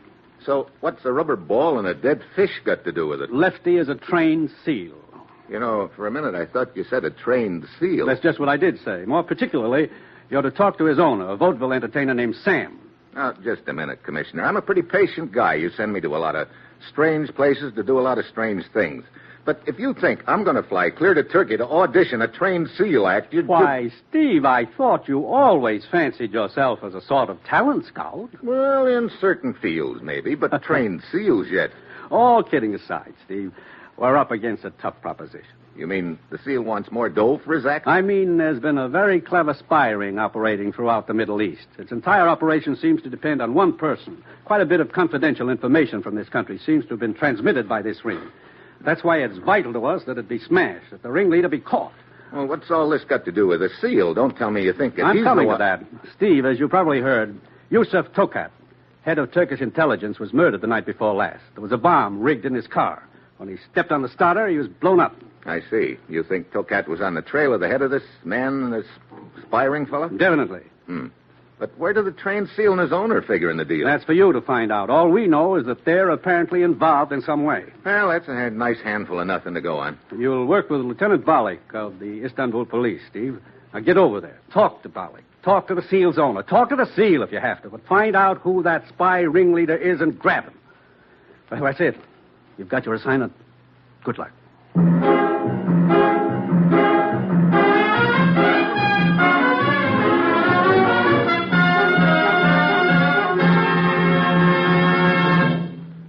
NBC is presenting Dangerous Assignment, starring Brian Donlevy in the role of Steve Mitchell, colorful, two-fisted government agent. At all those places of the world where danger and intrigue walk hand in hand, there you will find Steve Mitchell on another Dangerous Assignment.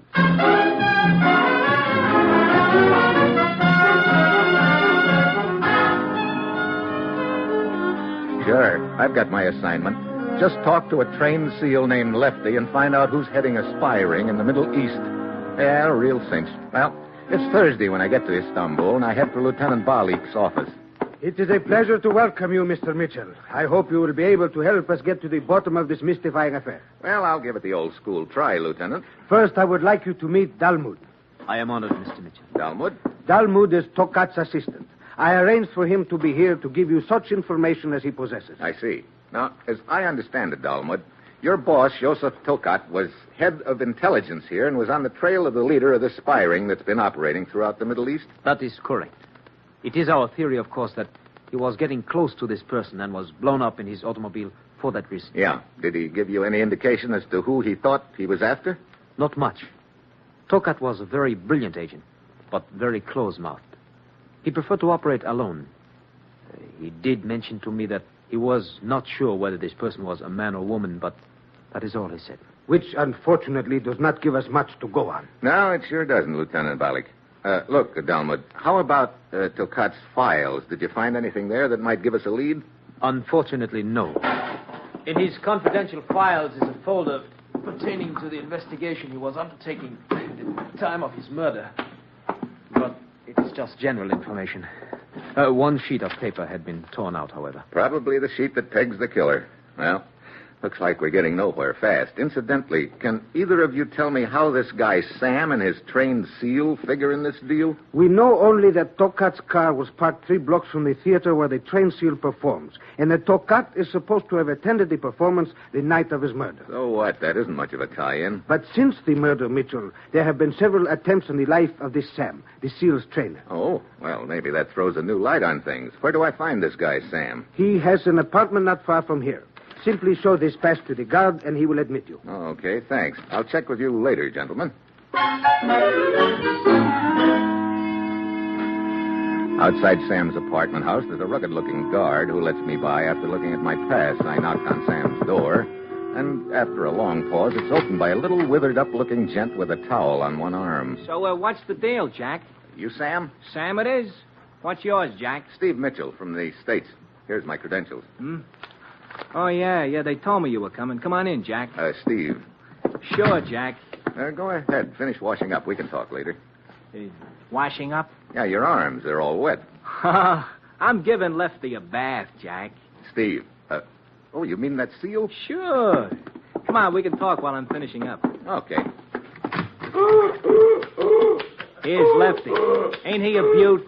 Brother, in the bathtub yet. Where else, Jack? Steve. You really take good care of him, don't you? He's my bread and butter, Steve. Jack, I mean... Oh, skip it. This is Steve, Lefty. Not impressed. Don't worry about that. Lefty's always suspicious of strangers at first. Well, maybe I should show him my credentials. You know, Jack, I'm worried about Lefty. What do you mean? Well, he hasn't been himself the last few days. Acts real depressed. I wonder if he could have eaten something that didn't agree with him.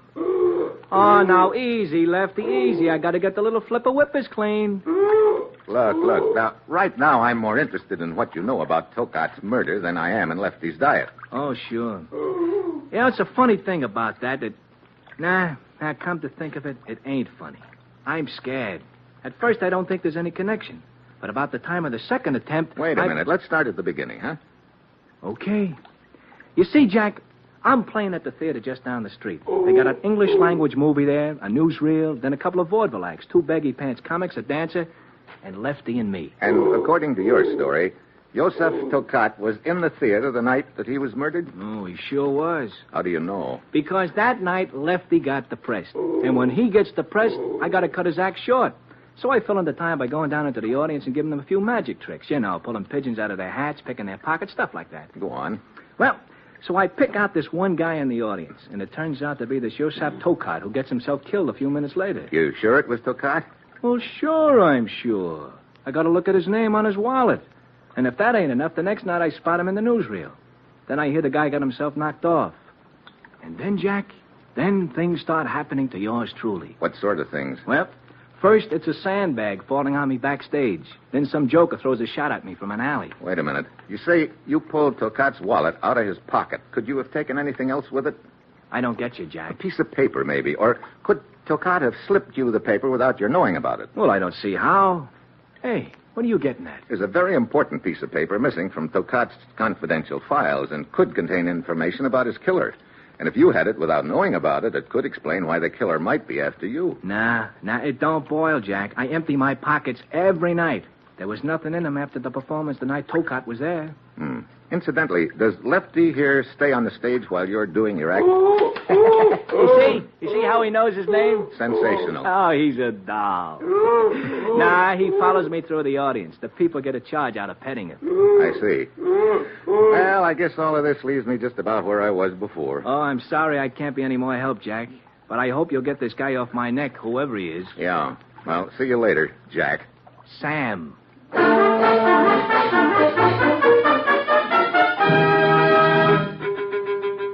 I go back outside and nod to the guard who's standing over in the shadows and get into my car. So far, what I've got is a big hunk of nothing. About a block away from Sam's apartment house, it starts raining, so I reach into the back seat for my trench coat. But what my hand hits isn't a trench coat. It's a body. I jam my foot on the brake. Turn my flashlight into the back seat. It's the body of the guard who was on duty when I went into the apartment. Then it hits me. I didn't get a good look at the guy in the shadows when I came out. Now I know he wasn't the guard at all. He's the killer. I head back to the apartment in a hurry. The door's unlocked, Lefty honking frantically, and Sam's on the floor with a cloth capped over his face. As I bend over him, I get a strong whiff of a sick, sweet smell. Chloroform. Sam. Sam! Come out of it, Sam. Come on, Sam. Oh, hiya, Jack. Yeah, Jack. What happened? You tell me. Right after you left, I hear a knock on the door. I think maybe you've forgotten something. So I open the door and I get belted right between the eyes. You didn't see who hit you? Oh, I was too busy gazing at all those stars. Oh, brother, it was sure convenient you came back when you did. Yeah, it sure was, Sam. Look, Jack, would you mind taking me and Lefty to the theater? My act is on in about an hour. You sure you feel like going on? Yeah, I'm still a little groggy, but I'll be okay. You're pretty quick on the recovery, aren't you, Sam? Sure. That's me, Jack. Snap right back into shape. Okay. I'll call Lieutenant Balik and tell him what happened, and then I'll take you over to the theater.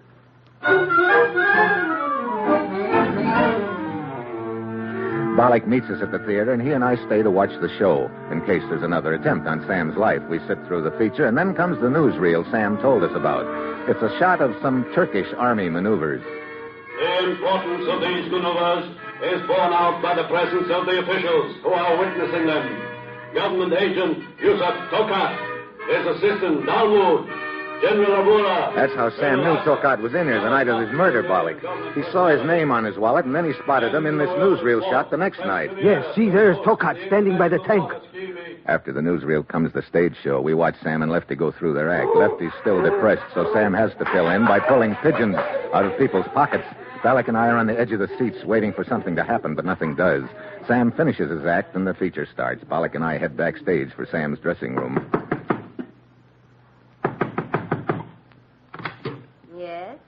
Oh. Well, looks like we got the wrong dressing room. I'm looking for Sam. This is his dressing room. Come on in. Thanks. Sam's in the next room trying to get Lefty to take a nap or something. I don't think I've had the pleasure. Doris. Steve Mitchell, Doris, and this is Lieutenant Bollock. I am honored. Hi, Lieutenant. You're a friend of Sam's? I've been working for him the last few days. Oh. Sort of helping him run his act. Taking care of Lefty, stuff like that. You say you've only been with him a few days? Yeah, I'm a dancer out of a job. Got to make a living some way, you know. A dancer? Ballet, perhaps? Not exactly. On the late show the other night, I threw my sacroiliac out of joint. Maybe that'll give you a clue. I see. Oh, hiya, fellas. Good evening. We would like a few words with you. Sure thing, Jack. Balik. It won't do you any good, Bollock. Skip it. Let's go out in the hall and talk, though. I finally got Lefty to sleep. Hey, stay with Lefty, huh, Doris? Sure. Well, nothing happened during the act tonight. So we noticed. Oh, I'm glad you guys were there. I was really jumpy. You saw no one in the audience looking at you in such a way as to arouse your suspicions, Sam? Well, a couple of them aroused my suspicions, but they might be critics. You can't please everybody, I guess. Just one thing more. This girl, Doris. Oh, not bad, huh? No, not bad. Well, how long have you known her? Oh, I seen her knocking around in this neck of the woods for quite a while. But she only came to work for you a few nights ago, is that right? Mm-hmm. She lost her job. So she told us. One bump too many. Well, so I knew she was down and out, and I put her to work for me. Let's see, it was the night before Tocot was bumped off, I think it was. Okay, that's all, Sam. I'll pick you up after the late show and take you back to your apartment. Hey, some service, huh? A personal bodyguard yet. See you later, Jax. Brother, this deal is making less sense by the moment. I'm afraid you are right. Why would Tocat's killer be trying to knock off Sam unless Sam had something incriminating in his possession? You are thinking of the missing piece of paper from Tocat's confidential file. Yeah. That's the only way it makes sense, Lieutenant, but Sam swears up and down he doesn't have anything like that. Mitchell, you seem quite interested in this girl, Doris. Not that I blame you, but I don't see... Remember when I first arrived here in Istanbul, we were talking in your office with Dalmat, Tocat's assistant? Of course. Dalmud told us that Tokat had mentioned he was not sure whether this person he was after was a man or a woman. That's right. You think perhaps that... It's just a thought, Lieutenant, and right now it's about the only one I have. In fact, I'm running out of leads. How about you? I have only one left, and Dalmud is investigating it right now. What do you mean? He is searching Tokat's house in the hope that he might find that piece of paper somewhere. Well, sounds like a pretty slim chance, but any chance is welcome right now. Come on, let's go on over.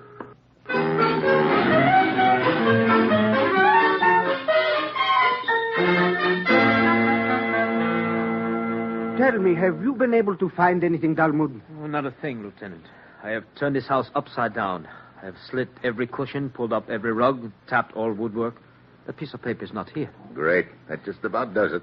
Without it, what can we do? Well, right now, I'm afraid I don't have an answer to that question, Dalmat. I'm beat.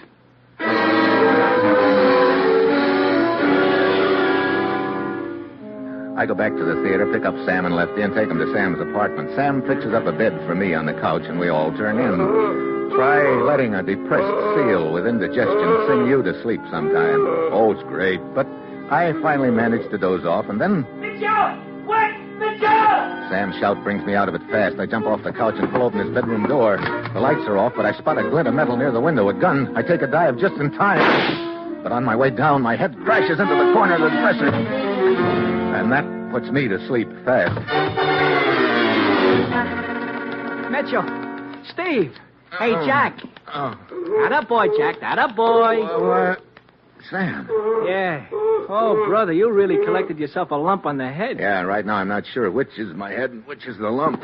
Hey, what happened? Well, I'm just dozing off when I hear someone easing my window open. So I sit up. There's a guy crawling in with a gun. I give a yell. He whirls and starts out the window just as you come charging in. So he throws a shot at you and beats it. Did you get any kind of a good look at him, Sam? Yeah. It was pretty dark, but there was enough moonlight coming in the window so I could spot his face. So you'd recognize him if you ever saw him again? Jack, I've already seen that guy before. What? Look, remember this Yosef Tokat? Sure, the guy who got murdered. Why? Guess again, Jack. What do you mean? The guy who came in the window. That was Yosef Tokat.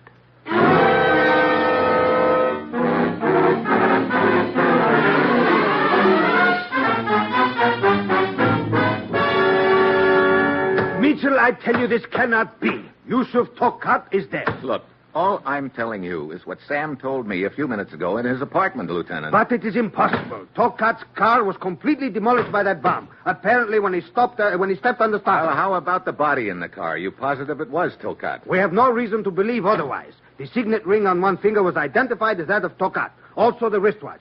Of course, the clothes and the papers were burned when the car exploded. And there wasn't enough left of the body to make a complete and positive identification, right?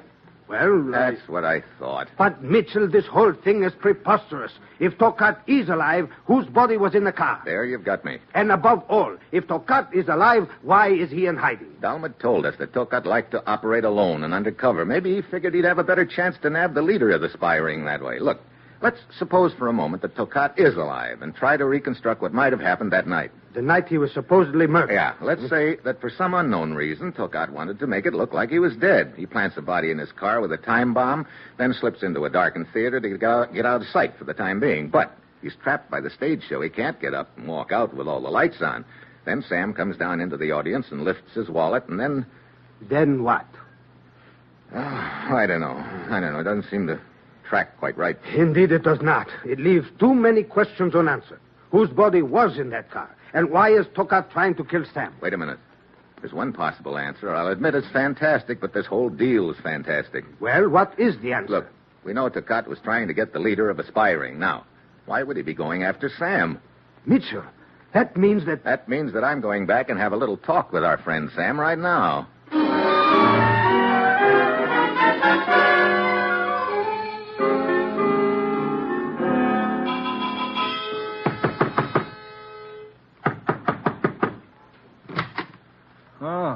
Oh, Mitchell. Come on in. Oh, I'm glad you're back, Jack. I was getting a little jittery. Were you? Well, sure. You think I like this routine of nearly getting killed 3 times? Yeah. Nearly getting killed is right. But it never seems quite to happen, does it, Sam? Hey, what's the pitch? What are you getting at? You've been in vaudeville quite a while, haven't you? Longer than I can keep track of anymore. You've probably done a little acting in your time, too. Well, sure. Until I met Lefty. Yeah.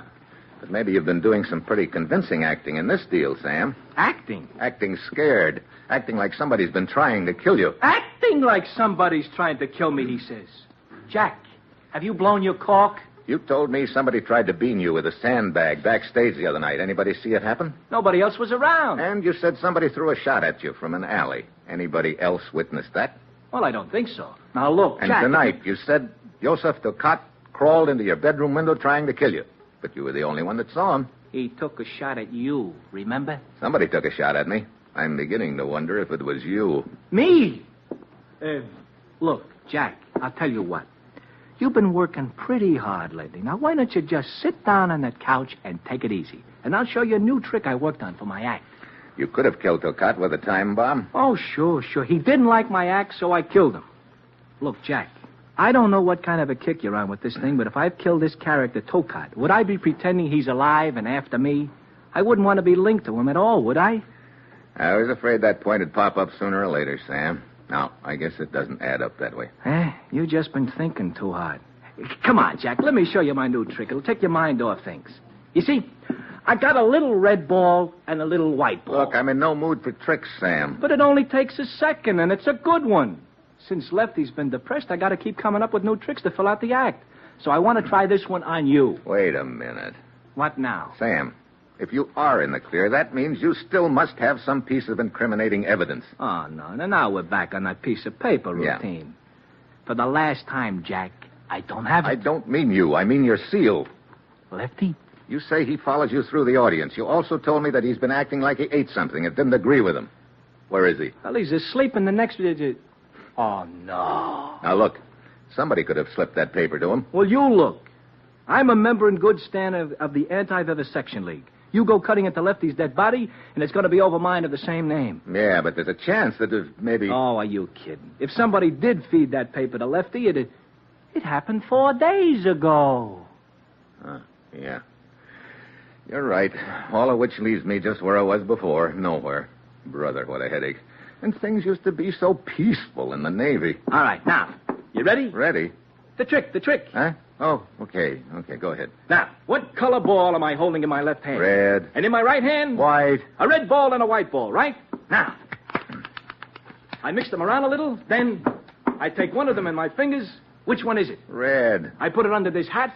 There. Some trick. Wait till you see the snapper. Now, which ball does that leave me here in my fist? White. So I slip this one into your pocket. There. Now, where's the red ball? Under the hat. And the white one? In my pocket. Lift up the hat. Yeah? Okay. The white ball. Now, pull the other one out of your pocket. Yeah. Red. It's pretty neat, eh? The red ball travels from the hat to your pocket, and the white ball vice versa. Yeah, pretty neat. Well, I guess I'll be getting along. Hey, now, wait a minute. I haven't told you how to do it. Okay, so how do you do it? Well, you thought you were looking at the red ball when I slipped it under the hat, but you weren't. That was just a little cellophane shield that made it look red. Actually, it was the white ball. I palmed the red cellophane when I slipped the ball under the hat. Then, when I put the other ball in your pocket, you didn't even look at it. You were sure it was white because you thought you seen me put the red one under the hat. Okay, so now I know how to do it. I'll be a while with it back in the States. Well, I'll see you later, Sam. And give my very best to Lefty. Hey. What's the matter? Just a minute. Let's go over that trick again. I know it. It grows on you. It sure does. Now, as I get it, you look at the white ball and think it's red, but it's really only a piece of red cellophane over it. That's right. Then you don't pay any attention to the real red ball because you're convinced you've already seen it. Hey, you got it down perfect. Sam, you just showed me something. Well, sure, my new trick. You showed me a lot more than that, a lot more than you realize. Come on. Wait, where to? Get a babysitter for Lefty. You and I are going to theater.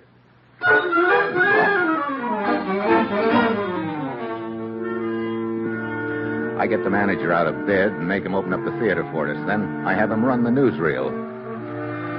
I plunk Sam down in a seat to watch it. Pretty soon comes the shot of the Army maneuvers. The importance of these maneuvers is borne out by the presence of the officials who are witnessing them. Government agent Yusuf Tokat, his assistant Dalmud, General Abula. That's it. Stop the projector. Military. Now, that's the shot in which you picked out Tokat the night after you lifted his wallet here in the theater, right? Yeah, that's right. Okay, take a good look at that picture and point out Tokat to me. Hey, that's him right there. Where? The guy sitting in the Jeep. Yeah, that's what I thought. Come on. Well, say, what is this anyway? A cook's tool? Yeah. Well, where are we going now? Down to police headquarters. Come on, get in. Oh, look, Jack, if you're still trying to involve me in this setup, Don't worry about that, Sam. They may pin a medal on you. A medal? Sure. You just solved the case with that red ball, white ball trick of yours. I still don't get it. That doesn't matter. I get it. And I'm sure Lieutenant Balik will get it, too, when I tell him. You will never tell him, Mitchell. What? Mitchell, a guy in the back seat with a gun. Hey, it's Tokat. Oh, not Tokat, Sam. It's Dalmud, Tokat's assistant. Keep driving straight ahead, Mitchell. Remember, this gun is pointed at the back of your head. Okay, Dalmud. Where to? Out of the city. You can guess the rest. But I tell you, this is the guy who tried to kill me earlier tonight. That's right. And he's the guy I saw in the newsreel after he's been in the theater. Sure, that's the point, Sam. Dalmud killed Tokat, planted his body in the car with a time bomb, and then took his wallet and slipped into the theater to get out of sight. He figured that in that wallet might be the slip of paper which put the finger on him as the head of the spy ring. Right, Dalmud? It's a pity you did not solve the case until too late, is it not? So when you pulled Tokat's wallet out of Dalmud's pocket, you naturally figured Dalmud was Tokat. Then, the next night, in the newsreel, you spot the guy who was in the theater sitting in a Jeep, and again, you naturally figure it's Tokat, but instead it was Dalmud here. Jack, you figured that out from the trick I showed you? Sure. Tokat's wallet was just like the red cellophane that makes the white ball look red. It made you think Dalmud was Tokat. But let me assure you that your sleight of hand will do you no good now. Well, sleight of hand's a funny thing, Dalmud. Sometimes the hand's quicker than the eye, and sometimes even quicker than the hand is the foot. Off balance, huh? You can't aim when you're draped over the front seat. Let go, they got. Sure, right now. What? Oh, Jack, that's what you call a clip. Well, I guess it'll keep him on ice until we get him to police headquarters. You know, this all goes to show you how smart Lefty is. You mean that seal of yours? Well, sure. He's the guy who pulled off this whole deal. Oh, really? Well, just how do you figure that? Well, if Lefty hadn't gotten depressed, I wouldn't have thought up that new trick. Huh? And if I hadn't thought up that new trick, you wouldn't have tumbled into the deal. You see how easy it figures? Okay. So I suppose Lefty and I should trade jobs. Oh, now, Jack, that would never work. Oh, well, thanks for giving me a little credit. No. What I mean is, You could never learn to balance a rubber ball on your nose.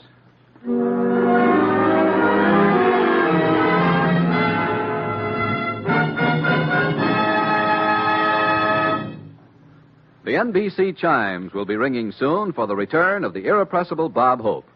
Hope returns Tuesday, October 3rd, with more laughs and timely satire in his inimitable manner. Wednesday evening chime listening includes that master of the ad-lib and clever quip with rapid talk and that international walk, Groucho Marx. Groucho begins his hilarious quiz game, You Bet Your Life, on Wednesday, October 4th, 2 weeks from tonight.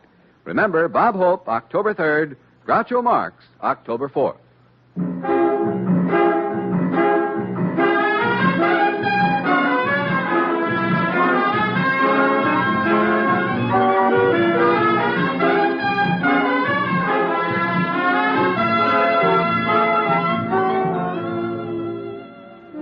Dangerous Assignment, starring Brian Donlevy as Steve Mitchell, is written by Bob Reif and Adrian Jandot, with music composed and conducted by Basil Adlam, and is produced and directed by Bill Karn. Be with us again next week at this time when Brian Donlevy, starring as Steve Mitchell, will embark on another Dangerous Assignment.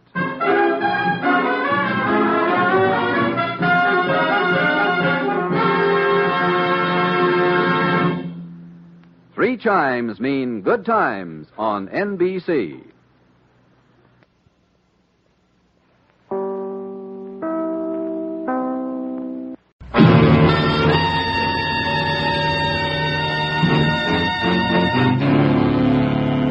Dangerous Assignment, starring Brian Donlevy as Steve Mitchell.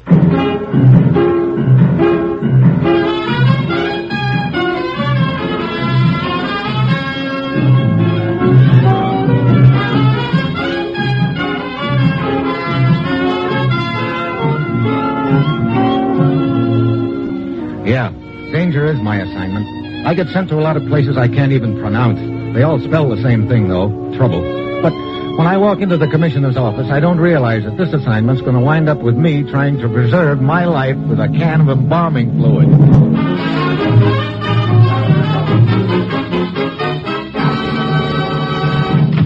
Well, here he is, Commissioner. Good morning, Steve. Commissioner? I suppose I pulled you right out of a big deal, as usual. No, it was all very innocent this time. Matter of fact, I was walking a baby in the park. What? Honest? Yeah, some baby. And that's what I thought. I'll have your plane ticket at my desk when you're ready, Steve. Thanks, Rose. Well, where to this time, Commissioner? Your plane leaves for Latin America in 1 hour. Latin America? Good. I can polish up my rumba. That's a good idea. You'll probably need it when the bullets start coming your way. You always make things sound so dandy. Okay, what's the deal? Steve, you know a man named Slarga? I don't know him, but I sure know the name. Foreign agent, isn't he? Yes, he's tough and tricky. What about him? He wants to give himself up to us. Are you kidding? No, apparently he double-crossed the boys he's working for, and now they're out to kill him. Look, since when have I been playing bodyguard to foreign agents? Steve, we stand to gain a great deal out of this situation. How so? We've been after Slarga for a long time. As you know, he used to operate here in the States. We managed to pin a minor charge on him that meant a 2-year jail sentence, but he flew the coop on us. Now he's willing to come back here and serve his sentence, and more important, he's willing to give us complete information on the Latin American organization of the outfit he's been working for. Sure, I see his point. That way he gets protection from the boys who are trying to kill him. Right. All you have to do is get him out and bring him back here. Get him out of where? Take a look at this map of Latin America. See this country here? Oh, that's where he's hiding? Yes, in the capital of that country. Oh, so all I have to do is get him out of there, huh? Yes, they're a dictator who doesn't seem to like us much. And that makes it tough on you. You'll be bucking the local law. To say nothing of the outfit that's trying to kill him. Lucky Mitchell. Right in the middle again. Slarga's gotten word to us that he'll meet you at the Rio Gordo Bridge outside the capital tomorrow night at midnight. Just a minute, Commissioner. After I meet Slarga, how am I supposed to get him out of there? Do I carry him piggyback, stuff him in a suitcase, or what? Your plane will get you to the capital city tomorrow afternoon. At 8 tomorrow night, be in the Juarez Bar. You'll be contacted there by a man who can make arrangements for a small plane. Now, Steve, it's vital that we get the information Slarga's willing to give us. Get down there, contact him, and get him out of the country. Well, that's it. You've got your assignment. Good luck.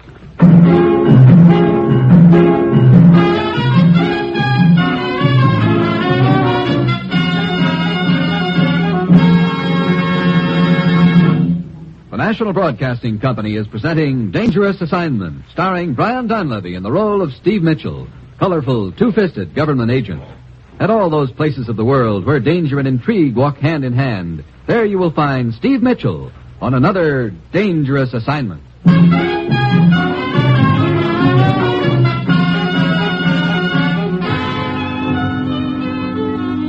Sure, I've got my assignment. Meet a guy named Slarga in a slightly unfriendly country, then get him out of there before he gets killed.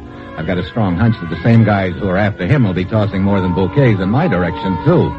It's Wednesday afternoon when the plan leaves in Latin America, and already I've got a reception committee of one waiting for me at the airport. Senor Mitchell. It's a horse. Who are you? I'm Lieutenant Eduardo Escobar of the military. Oh, well, I guess I don't have to introduce myself. You seem to have me pegged already. Indeed, I have, Senor Mitchell. You don't sound like you're here to extend me the key to the city. No, but I am here to extend what you may call an official greeting. What is it? It is known why you came to this country. Is it? You're after a dangerous and subversive agent named Slarga, who is rumored to be hiding in or near the city. Is this not true? Well, you seem to be doing most of the talking, Escobar. Why don't we keep it that way, huh? I see. In that case, although we do not see fit to forbid your presence here... Gee, thanks. I warn you, stay out of my way in this matter. Just a minute. Does that warning come from your government or from you personally? It is not for you to ask. To me has been granted the high honor of tracking Slarga down. I see. It'd be quite a feather in your cap, I suppose. I am not thinking of personal glory, but of the welfare of my government. Oh, sure. Well, Escobar, looks like we're both hunting the same pigeon, but with one important difference. And what is that? I gather you don't much care whether you take Slarga dead or alive. I would prefer him dead. That's what I thought. What does that get you? A headline or maybe a promotion, huh? You're being impertinent. Sorry. But you see, I want Slarga alive. He's got information that would benefit all of us. And I want to get that information out of him. Senor Mitchell, I am not here to discuss this with you. I am here to... Here to warn me to keep out of your way. Okay, Escobar, so you've warned me. Now, if you'll excuse me, Where are you going? Look, what is this information, please? I'm going to a hotel if it's okay with you. And then what? Well, I tell you, that's for you to figure out. Let me assure you, you will regret your attitude, Mitchell. Yeah. See you around, Escobar. Indeed you will, Mitchell. Frequently.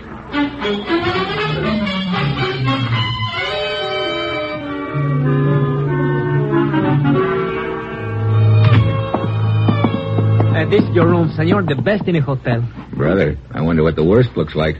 I can show you that. It's just down the hall. It's lousy. Never mind. Say, I didn't realize it gets this cold down here. You got any heat in this room? See, a gas heater. I was just about to light it. Yeah. There. Now, will there be anything else? Huh? Yeah. Where's the Juarez bar? 2 blocks down the street. Okay, I've got to be there at 8 tonight, so give me a call about 7:30. I'm going to get a little shut-eye in the meantime. Shut-eye? Siesta. Oh, you mean sack time, huh? Yeah. I see you've spent a little time in the States. Oh, nada, senor. No. But my brother up there, he write to me letters. He has made me, how do you call it? Happy. Hey, sweet dreams, senor.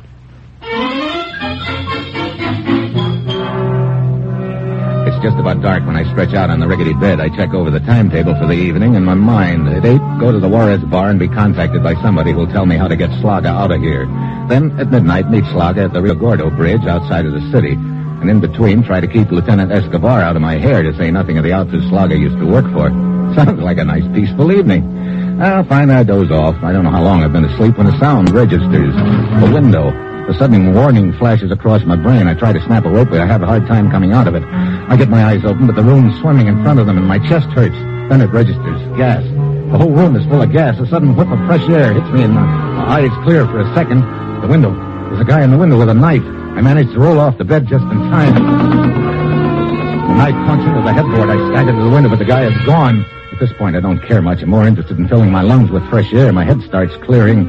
I turn off the gas heater and head for the door. And there, standing in the hall, is the bellboy. Senor, what's the matter? You come back to see whether you'd done a good job on me? I heard a noise. Hey, there's gas. Your room is full of gas. Yeah, don't tell me that surprises you. No, caray, don't surprise me at all. What? These haters, you can never depend on them. Oh, so your story is it was just an accident, huh? Huh? What do you mean, senor? You said you were a pretty hep kid. Yeah, maybe you're more hep than I realized at the time. I do not understand. You saw me light the heater? You knew I was going to take a nap. You could have sneaked back into the room and blown out the flame. But, senor, I have not been near your room. These gas pipes, they're all clogged up. This happens a lot, that the flame goes out. We lose more gas that way. Okay, so that's your story, and I suppose it's very hard to prove anything different. Indeed it would be, senor. Of course, there's always the possibility that somebody entered your room. I would not know about that.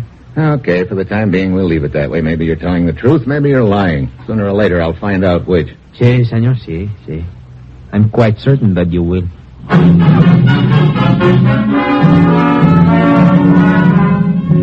I head to the Juarez bar thinking about the deal on the way. I never thought I'd be glad to see the day when two different outfits are trying to kill me, but I am now. One outfit tries to gas me and my life is saved because the other outfit sends a guy to open my window and throw a knife at me. Safety in numbers yet. Well, the bar is pretty deserted when I get there. A fat little gent is wandering around, picking away at his guitar. I don't have any idea who's supposed to contact me, so I sit at the corner table, and pretty soon a girl sidles over to my table, and she could be the contact. Hello. Hi. I could sit down. Sure. You are an American? Yeah. That means something to you? Si. You've been waiting for me to come in? Si. All evening. Good. You got a message for me? Si. What is it? I am nice girl, Felicia. You are rich American. So I think you buy Felicia a few drinks. Oh, great. Wrong party. I think we've been talking about two different things. Look, maybe you just better run along. Okay. It is your loss, not mine. Yeah, I don't doubt it. Well, good evening, Senor Mitchell. Lieutenant Escobar. What are you doing here? I was about to ask you the same question, Senor. Me? I just dropped in for a drink. Very well. I hope you will enjoy your drink. Because I intend to make certain that it is the only reason you came in here. What do you mean? You see, the table in the center of the room? What about it? It's vacant. It will not be vacant for long. Because I intend to sit there, Senor Mitchell, with my eyes on you. And that way I am quite certain you will not be meeting anyone here. Well, suit yourself, Escobar. Now, isn't that just dandy?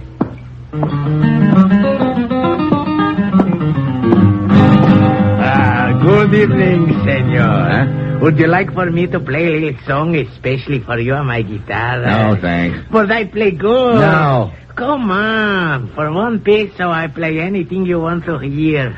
Something to bring romance into your big heart. A tear into your eyes. Some other time. Oh, but just listen to a sample of my playing. Look, will you beat it? Okay, I beat it right to the bar. Pretty good, huh? Hey, you knocked my drink over into my lap. You're enjoying your drink now, Mitchell. Drop dead, will you? Oh, senor, I am so sorry. I was carried away by my playing. You sure were, Buster. Here, let me help to dry you in my handkerchief. Look, just let me alone, will you? But they're on the pocket, senor. Here, let me dry you. Take your hands. Oh. There. Now, everything is all right, senor? Yeah. Everything's fine all of a sudden. I'll see you later. I slip out of the bar in a hurry, and what's made everything fine all of a sudden is that the little guitar player slipped a piece of paper into my pocket while he was drying me off. I get down the street, stop under a streetlight, and take a quick look at it. It's a map of a cow pasture outside the city where a small plane will be waiting for me tomorrow. Good. Then I see Escobar come out of the bar, so I duck into an alley and take a few assorted side streets out of the city to the Rio Gordo Bridge. Slarga is due there at midnight. I get there 5 minutes before and spot the meeting place, a clump of bushes underneath the bridge. I wait there a couple of minutes, then I hear a rustle. I step out, but just in time I see the glint of moonlight along a gun barrel, and I dive back.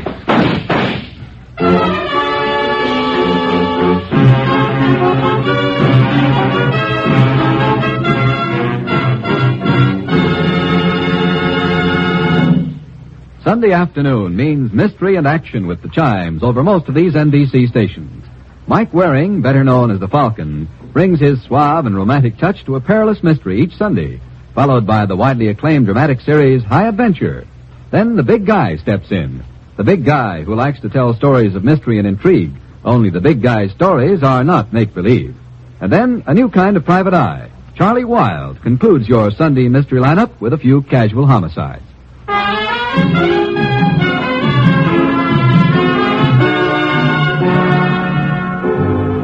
Now, back to Dangerous Assignment and Steve Mitchell.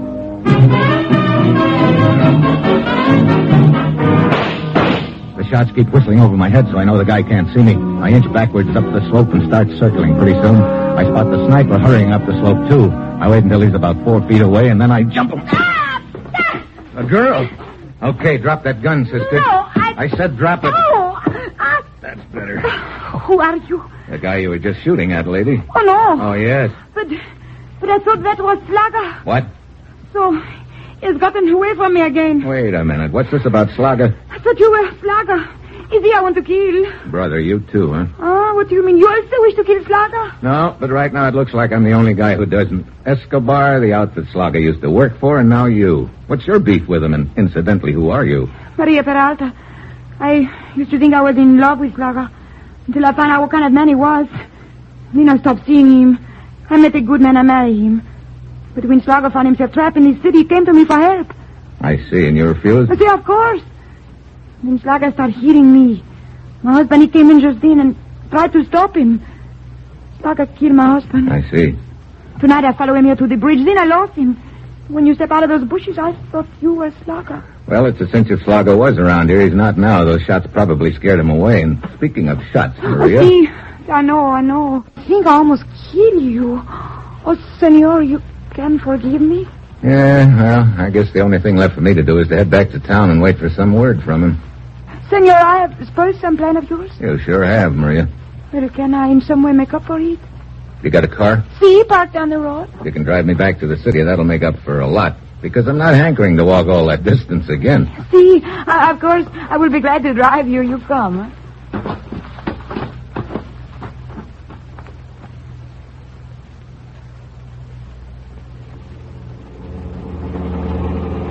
There is the building where I am stop up ahead, Senor Mitchell. However, I can drop you anywhere you like. No, that's okay, Maria. I'll get out here. Hey, this looks like a mortuary. The body of my husband is here. Oh? I must make the final arrangements. You see, in the morning, I take his body back to the little town where he was born. He will be buried in the family graveyard. I see. Senor Mitchell, I am afraid. What of? Slarga, he probably knows I tried to kill him. I'm afraid he may come after me. Well, I doubt it. Slarga probably realizes he's pretty hot by this time. The only person he'll be coming after is me, so if you'll just go back home and lock yourself in, I'll probably have him on ice by morning. But if you should not... Senor Mitchell, I know I have no right to ask your protection almost after shooting you, but if you could meet me here at the mortuary tomorrow morning and stay with me until I leave with my husband's body, I would feel ever so much safer. Come to think of it, that's not a bad idea. If Slarga does decide to come after you, that would be his last chance, wouldn't it? See, once the mortician drive me and the coffin to the railroad depot, I'm sure I'd be safe. What time are you due here in the morning? At 8. Okay. If I haven't grabbed Slarga by then, it's possible that he may turn up here at the mortuary in the morning. If he does, I'll be here waiting for him.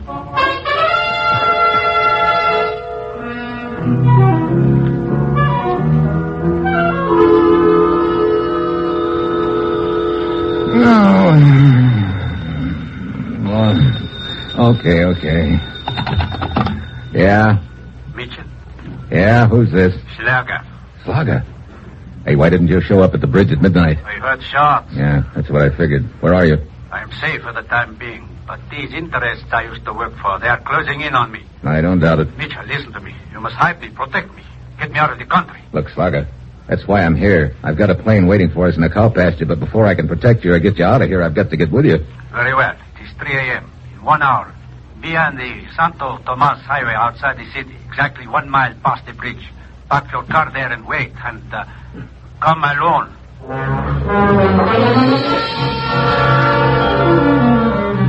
I slip 5 pesos to a sleepy cab driver outside the hotel, and he lets me borrow his cab.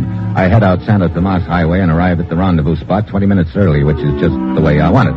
I climb out of the cab and into the bushes, and then I wait. 5 minutes later, the car comes poking along the road and stops. A man gets out and pokes a flashlight into my car. At first, I think it's Slarga, and I start out of the bushes. Then I see it's Lieutenant Escobar. This is just great, a fat chance I've got of contacting Slarga with Escobar hanging around. Suddenly, another car rounds the bend and comes down the highway fast. Then I get it. This whole deal is a trap. Escobar! Get down, quick! Huh? Where are you? I said get down! Mitchell, what is the meaning of this? Get out of the car. Get down. Let go of me! That car? Yeah, bristling with machine guns. If I hadn't made with a flying tackle, you'd be looking like a Swiss cheese right now. Oh, indeed? And how do I know that this whole thing was not arranged by you? Oh, sure.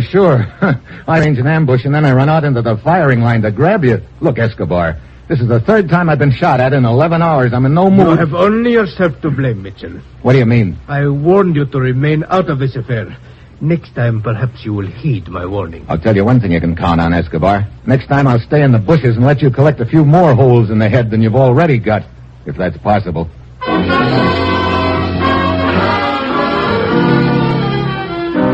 I head back to my hotel. By now, I've just about headed. Not only is Escobar sticking to me like a mustard plaster, lousing up my chances of contacting Slarga, but the outfit Slarga used to work for is now thinking up quaint little traps to kill me, too.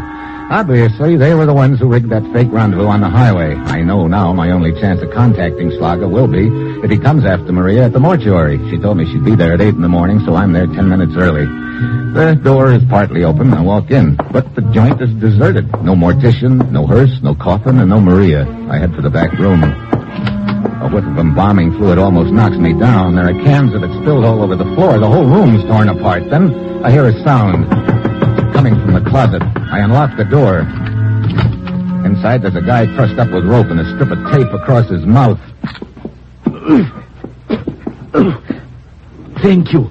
I heard you come in, but I was afraid you would not hear me pounding on the door. Who are you? The mortician's assistant. Here, let me get you untied. Yes, please.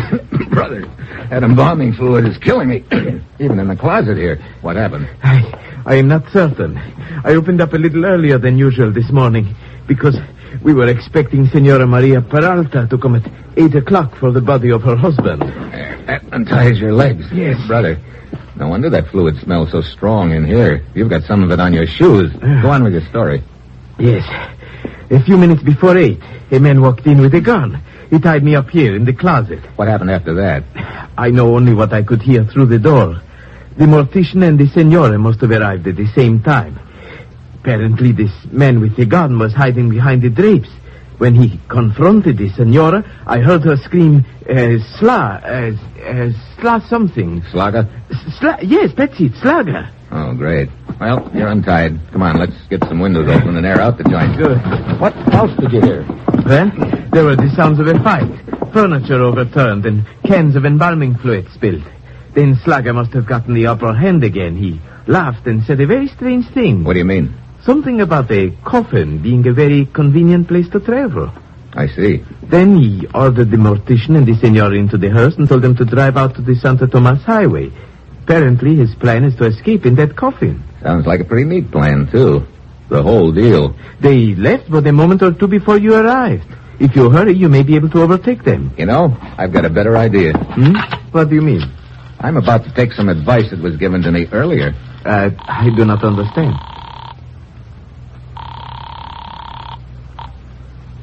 Lieutenant Escobar speaking. Hello, Lieutenant. Who is this? Your old friend, Steve Mitchell. Mitchell, where are you? I have been... Yeah, I know. You've been looking for me, as usual. Lieutenant, I'm about to give you that headline that you've been bucking for. What do you mean? I'm down at the mortuary. The assistant here tells me that Slarga is heading along the Santo Tomas highway in a hearse. What? I'll throw up a roadblock.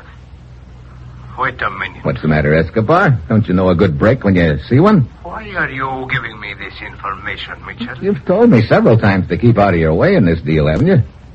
So, you have finally gotten smart. Yeah. You hit it right on the head, Lieutenant. I've finally gotten smart. I'll see you around. But, Mr. Mitchell, I do not understand. What don't you understand, Buster? As soon as you gave your name over the phone just now, I recognized it. When Maria was here last night making the final arrangements about her husband's body, she mentioned meeting you.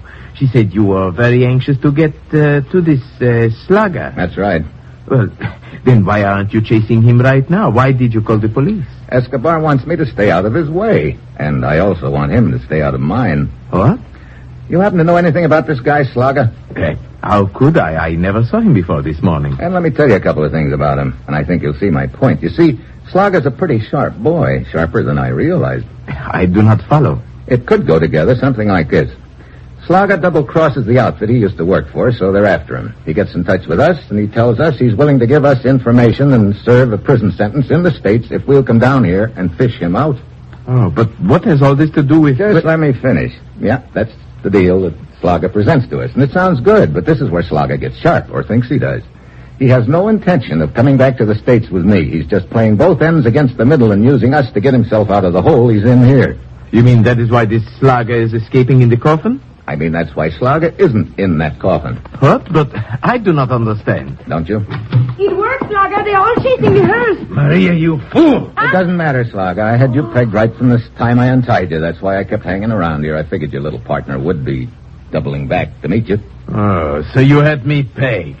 Then be sure you have this pegged. Yeah, I figured you were holding that gun on me in your pocket the whole time. Slarga, shoot! In a moment. It was a pretty neat deal, kids. Maria comes to me with a fake story about you killing her husband to set up this coffin gag. Then the story you give me this morning about Slarga driving away in the hearse. I'm supposed to fall for that and go chasing after the hearse while you and Maria leave for parts unknown. Quite right. But you were not convinced, Mitchell. May I ask how you found me out? Sure, it wasn't too tough, Slarga. When I untied you, you told me that after you'd been put in the closet, you heard a fight in the other room with cans of embalming fluid being spilled. But there was some of the fluid on your shoes. Probably got there when you were making the room look like there had been a fight. I see. Rather stupid of me, wasn't it? Yeah. Look, Slarga, you're not quite as sharp as you figure in this deal. How do you mean? You can't get away with it. The outfit you used to work for is all out to kill you, so is Escobar. One of them will get you sooner or later. So? You paint a discouraging picture, Mitchell. What would you suggest as a solution? My offer still stands. I'll get you out of here and back to the States. You'd be smart to take me up on it, Slarga. I've got a plane waiting in a cow pasture north of town. We can still make it. Oh, don't misunderstand me, Mr. Mitchell. I intend to take you up on part of your bargain. What do you mean? The part about the aeroplane. You see, I intend to leave this country with your help. That's better. Only without you. Oh? Where exactly is that plane, Mitchell? Sorry? Very well. I will count 3. If you have not told me by then... Look, Slarga. 1. You can't get away with it. That should not concern you. You will be dead. 2. Okay. That's much more sensible. Looks like I lose all the way around. Someone has to. It could not very well be myself. Now, the location of that plane. Here's a map telling you how to get there. Thank you, Mitchell. You have been most cooperative. He and Maria take their eyes off me a second to look at the map. It's my one chance. There's an open can of embalming fluid on the table in front of me. I get one hand on it. And now, Mitchell, I'm afraid you have outlived your usefulness. You can't shoot without eyes. The slug whistles past my ear. By the time Slug can get his eyes open again, I'm... Get back, Mitchell! I got a better idea. You get back. I will Take that gun, Maria. Let's have it. No! Now, sit down. You... Sit down. No! What are you going to do? This is what I came here for. I'm going to take Slarga back with me. Oh, he will never go. He will never tell you anything. No? You think he'd rather I turn him over to Lieutenant Escobar? Oh, no, you must not. You see? That's just what Slaga's going to say when I put it up to him. And that's why he'll give me all the information I want. You know, some people sing for their supper. But just think how hard Slaga's going to sing for his life.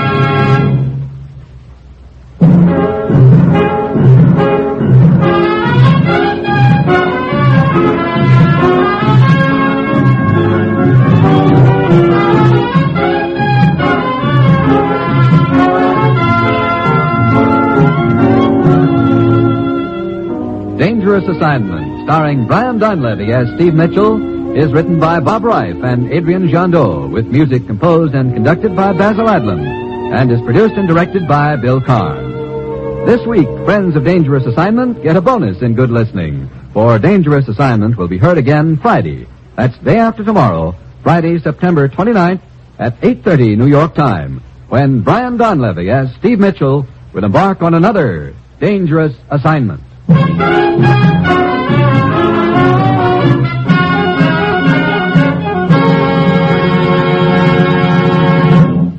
Dangerous Assignment came to you from Hollywood. 3 chimes mean good times on NBC. The chimes ring louder this Sunday as the Phil Harris Alice Faye Show returns on NBC.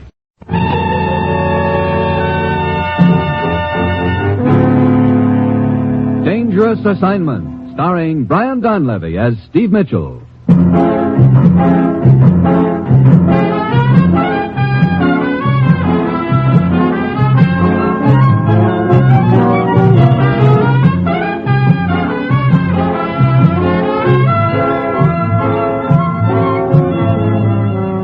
Yeah, danger is my assignment.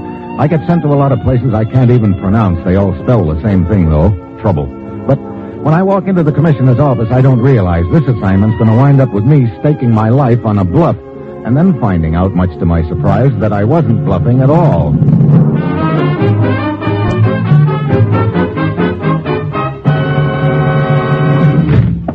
Morning, Commissioner. Ruth said you wanted to see me. Steve, last night 3 men landed in Miami by plane. They were picked up in a limousine. The local police chased them and the car crashed, killing all 3 men. So what's all this got to do with us, Commissioner? One of those men was a well-known foreign agent. Oh, I see. How about the other 2? The check was made on their identities.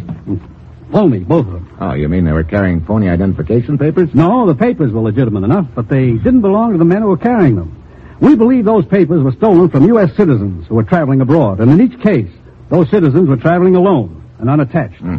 5 will get you 10 that also, in each case, those U.S. citizens are dead right now. Exactly.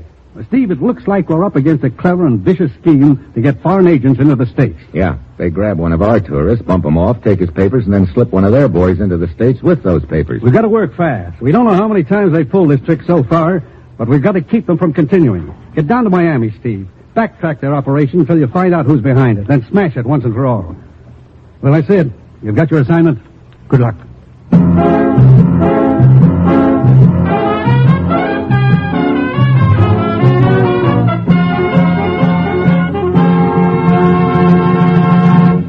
The National Broadcasting Company is presenting Dangerous Assignment, starring Brian Donlevy in the role of Steve Mitchell, colorful, two-fisted government agent. At all those places of the world where danger and intrigue walk hand in hand, there you will find Steve Mitchell on another dangerous assignment.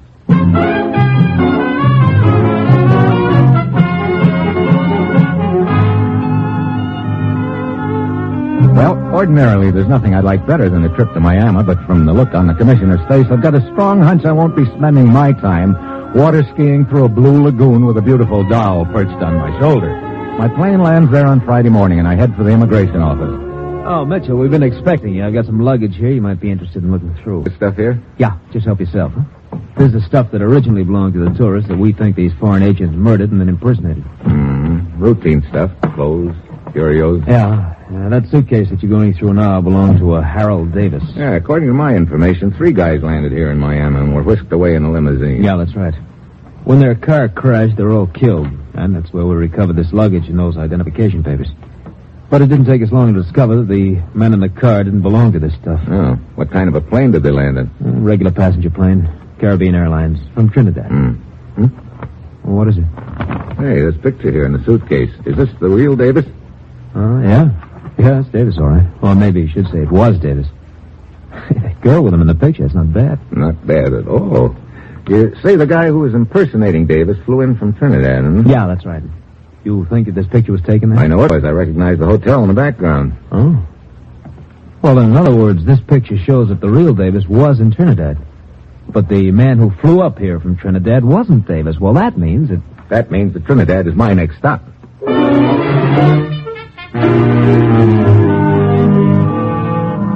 So the trail's warming up. At this point, it looks like Trinidad is the spot where the switch has been taking place.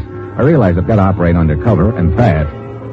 So far, we've managed to keep that auto crash in Miami a secret, but it's only a question of time before the outfit that's running the racket finds out we're on their trail, and when they do, they'll drop their quaint little habit of bumping off tourists and concentrate on bumping off the guy who's after them, namely me.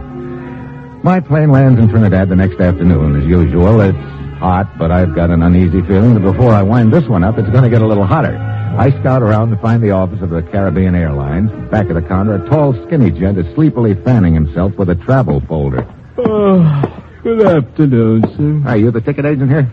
Yeah.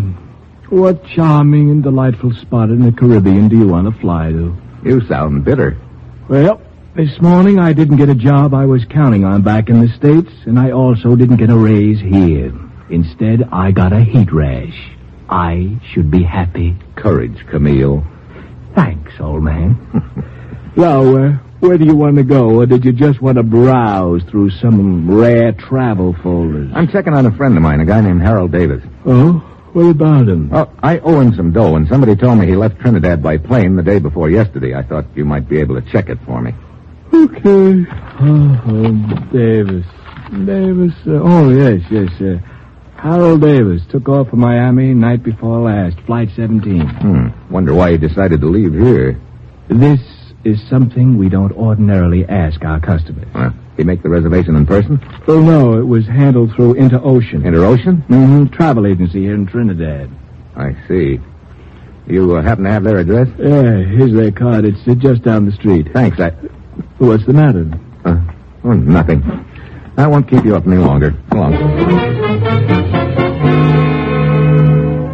What snapped me into action is a girl walking along the sidewalk outside the airline office. I only get a brief glimpse, but it's enough to tell me that that's the same girl who posed with the real Davis in that picture I found in the suitcase. I go outside and follow her down the street. A few doors down, she turns into an office, and that's where I get my second surprise, because there's a sign on the door, Interocean Travel Agency, the outfit that's been booking passengers on Caribbean Airlines. Now I know the trail's heating up. I follow her inside. Hello. Hi. What can I do for you? Well, that's what I came in here to find out. You run this travel agency? Sort of. I'm Miss Gray. Susan Gray. You a tourist here? Yeah, sort of. Sounds like you're a little at loose ends right now. Matter of fact, I am. Maybe it's just that I'm running out of places to go and things to do. Can't your wife suggest something? I'm not married. I see. Traveling alone? Yeah. Well, I'd be very happy to suggest any number of interesting little side trips. Good. That is, if you're not on any fixed schedule. What I mean is there anyone in the States who's expecting you back at any particular time? No, I'm what you might call completely unattached. Oh? Well, in that case... Yeah, that's what I was thinking. I could sure use someone to show me around Trinidad, that is, if you happen to have any spare time. I think that could be arranged. Steve Mitchell. Okay. Tell you what, Steve. I'll try to line up a little trip for you. Then we can talk about seeing some of the sights around Trinidad. Where can I reach you? Hispaniola Hotel. I'll be hearing from you then, Susan. Yes, you will, Steve. And very soon.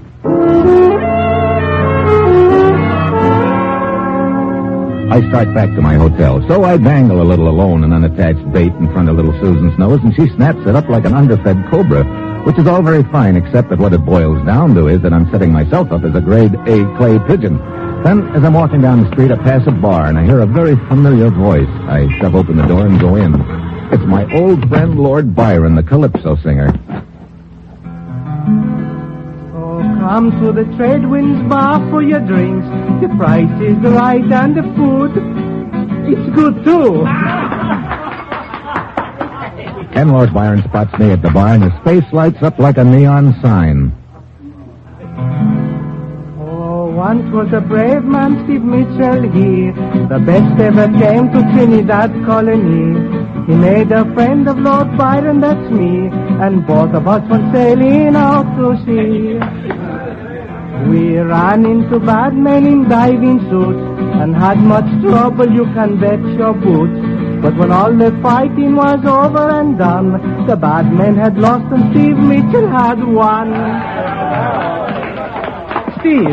Steve Mitchell. Hello, Lord Byron. Hey, look, thanks for the free publicity, but I just assumed that nobody knew I'd ever been to Trinidad before. Twice, Steve. At present, I'm making like a typical tourist. Oh, you're after someone again, Steve? That's right. Why don't you give it up, Steve? Huh? Always you look for bad men. Why don't you forget it? Now, me, I'm a happy man. This is the life here. To go fish, to go sail, to lie in the sun, to be happy. That's nice work if you can get it. There is more to life than this? Well, I guess there shouldn't be, but What's the matter, Steve? that girl who just came in. Huh? Oh, sure. She's nice looking, Steve. You want to meet her? I've already met her. Susan Gray works for a travel agency. Does she come in here often? Oh, yes, she comes in here almost every night. The tourists, she's always with them. I see. Well, that checks. Okay, I think I'll go have another talk with her. Be careful, Steve. No trouble. No trouble. Hi. Well, hello, Steve. I was just thinking about you. How was it? Hmm? Thinking. Nice. When do we start seeing the town together? Tonight, maybe? Oh, I'm sorry. I have plans tonight, but we'll make it real soon. Okay. And in the meantime, I'm trying to line up a little trip you might be interested in. Oh. Good evening, my dear. Oh, hello, Carlos. I do not believe I have met this man. Well, you couldn't have very well. I just met him a couple of hours ago myself. Steve Mitchell, Carlos Gelber. Hello. This man is perhaps bothering you, my dear? Of course not.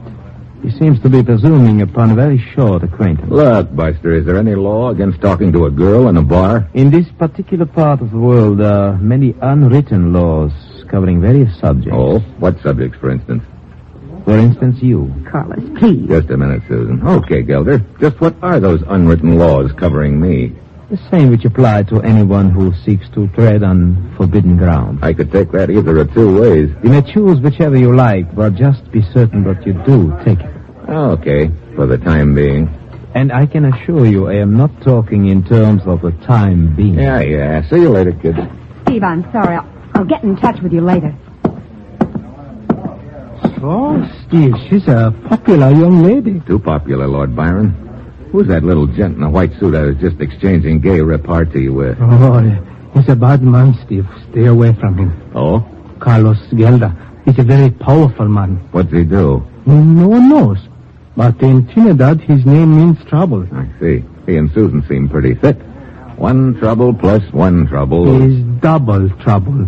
Hey, wait a minute. They're leaving together. No, Steve. Yeah, I know. No trouble. See you later, Lord Byron.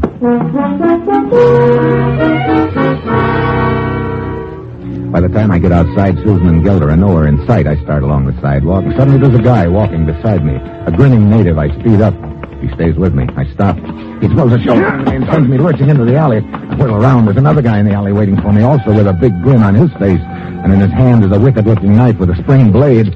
He edges towards me quietly, the knife held low and pointing up. The first guy is somewhere behind me. I flatten myself against the wall and wait, watching the knifer's eyes. He starts to jab. I swing my butt, the knife goes flying, but the guy just keeps grinning and moving in.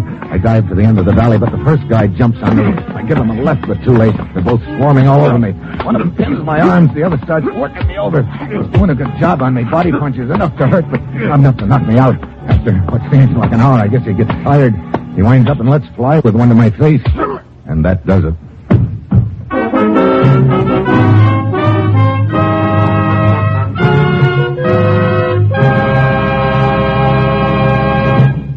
Here's a word about another NBC Chime favorite returning to the air this fall. It's Chester A. Riley, played by William Bendix in the hilarious Life of Riley.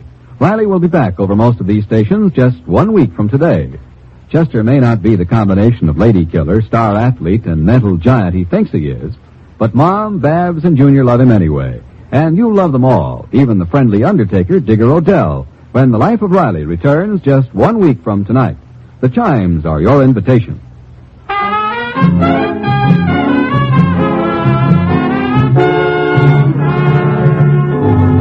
And now, back to Dangerous Assignment and Steve Mitchell.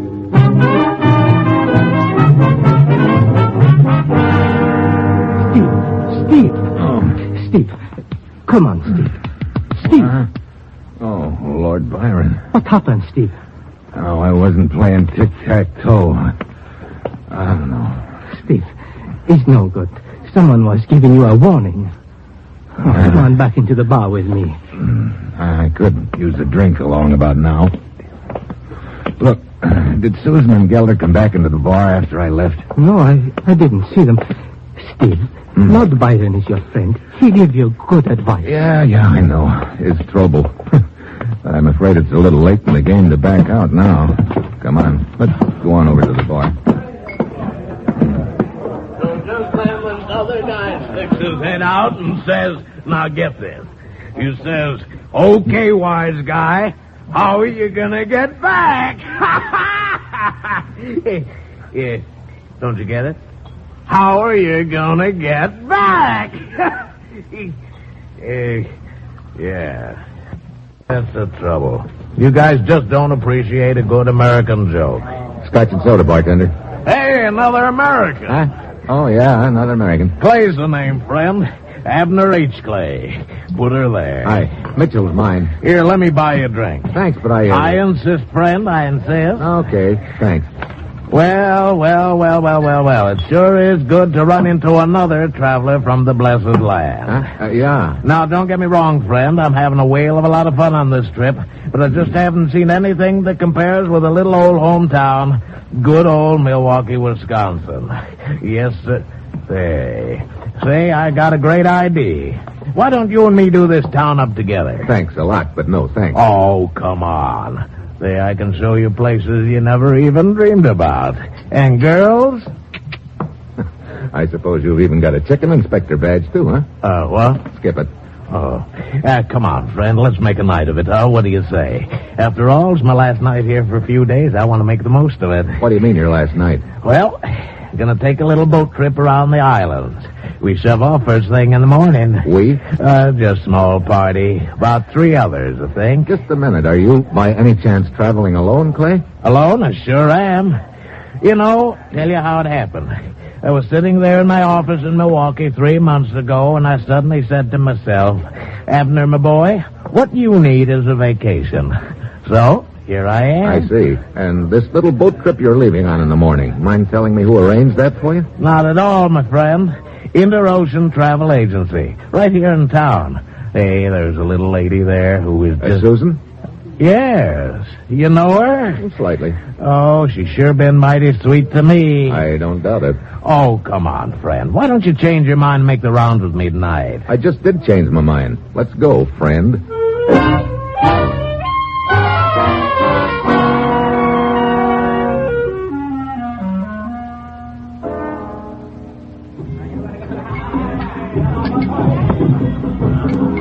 Oh, brother, is this someplace, huh, Steve? Well, looks about the same as the last 5 bars we've been in, Clay. Look, this boat trip you're taking in the morning. Yeah? They told you where you're going?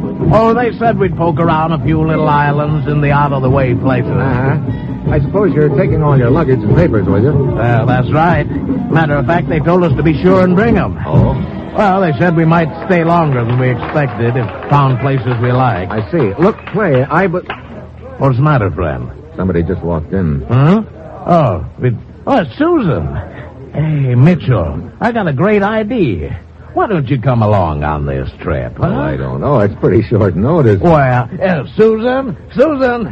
Oh, well, it's Mr. Clay and Steve. Hello, Susan. I'm glad I ran into you again.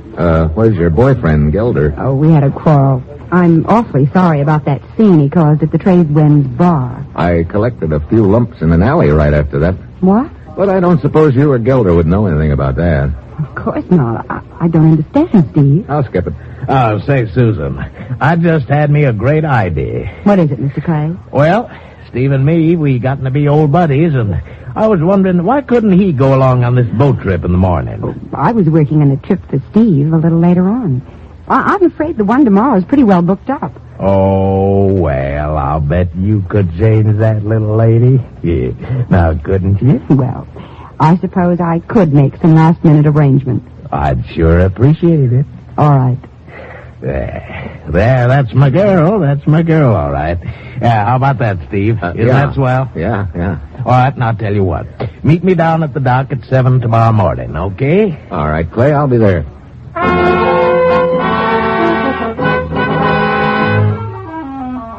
Well, things are turning out a little differently than I'd bargained for. I'd figured on having more time to find out a few things about the Interocean Travel Agency before I took one of their little trips. But now here I am, scheduled to sail in the morning. I'm not sure I like it, but I don't have any choice. To back out would probably arouse their suspicions, and besides, it looks like I'm stuck playing nursemaid to the happy American tourist, Clay, who's looking for all the world like the pigeon of the same name right now. The next morning, I take my luggage down to the dock at 7 o'clock. Susan and Clay are already there beside a small motor launch. Morning, Mitchell. Hi. Come on board, Steve. Okay. Yeah, where All the other passengers. They should be along any minute. How many are there? 3. Well, great morning for a trip, huh? Yeah, but how about this boat? It doesn't seem to look big enough for much cruising. Oh, this is just a launch that'll take you to an island down the coast away. You'll pick up the cruise boat there. I see. Oh, here comes one of the other passengers now. No, I guess it isn't. Hey, it's that Calypso singer. Huh? Hey, Lord Byron. Oh, Steve, What's the matter, Lord Byron? Nothing. I came down to give you a goodbye serenade. Oh? Well, you really get service, Steve. Yeah, so it seems. Now, where else could you find atmosphere like this, huh, friend? Okay, let her go, Lord Byron. Oh, Steve Mitchell came down to Trinidad and met a girl who so made him glad. She worked for a travel agency and arranged little trips for a modest fee. Well, thanks for the plug.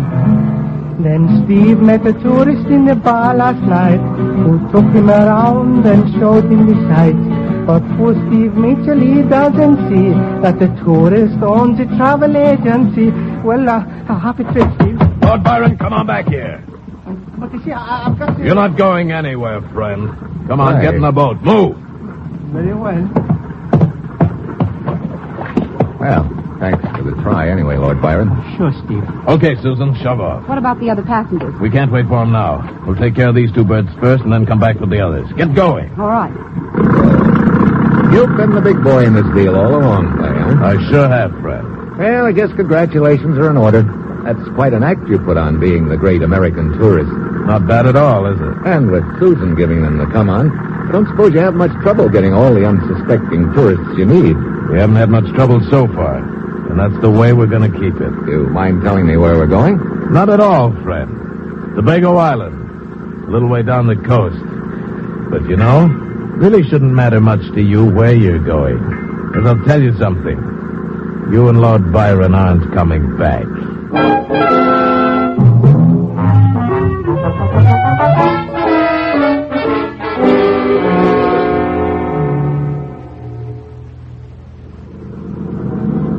Oh, Steve and Lord Byron got big troubles now. They're locked up in the cabin of a little scow.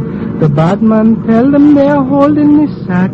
They go to an island, but they don't come back. Hey, look, will you lay off? It's bad enough being cooped up in here waiting for the axe without you making a musical comedy of it. All right, Steve.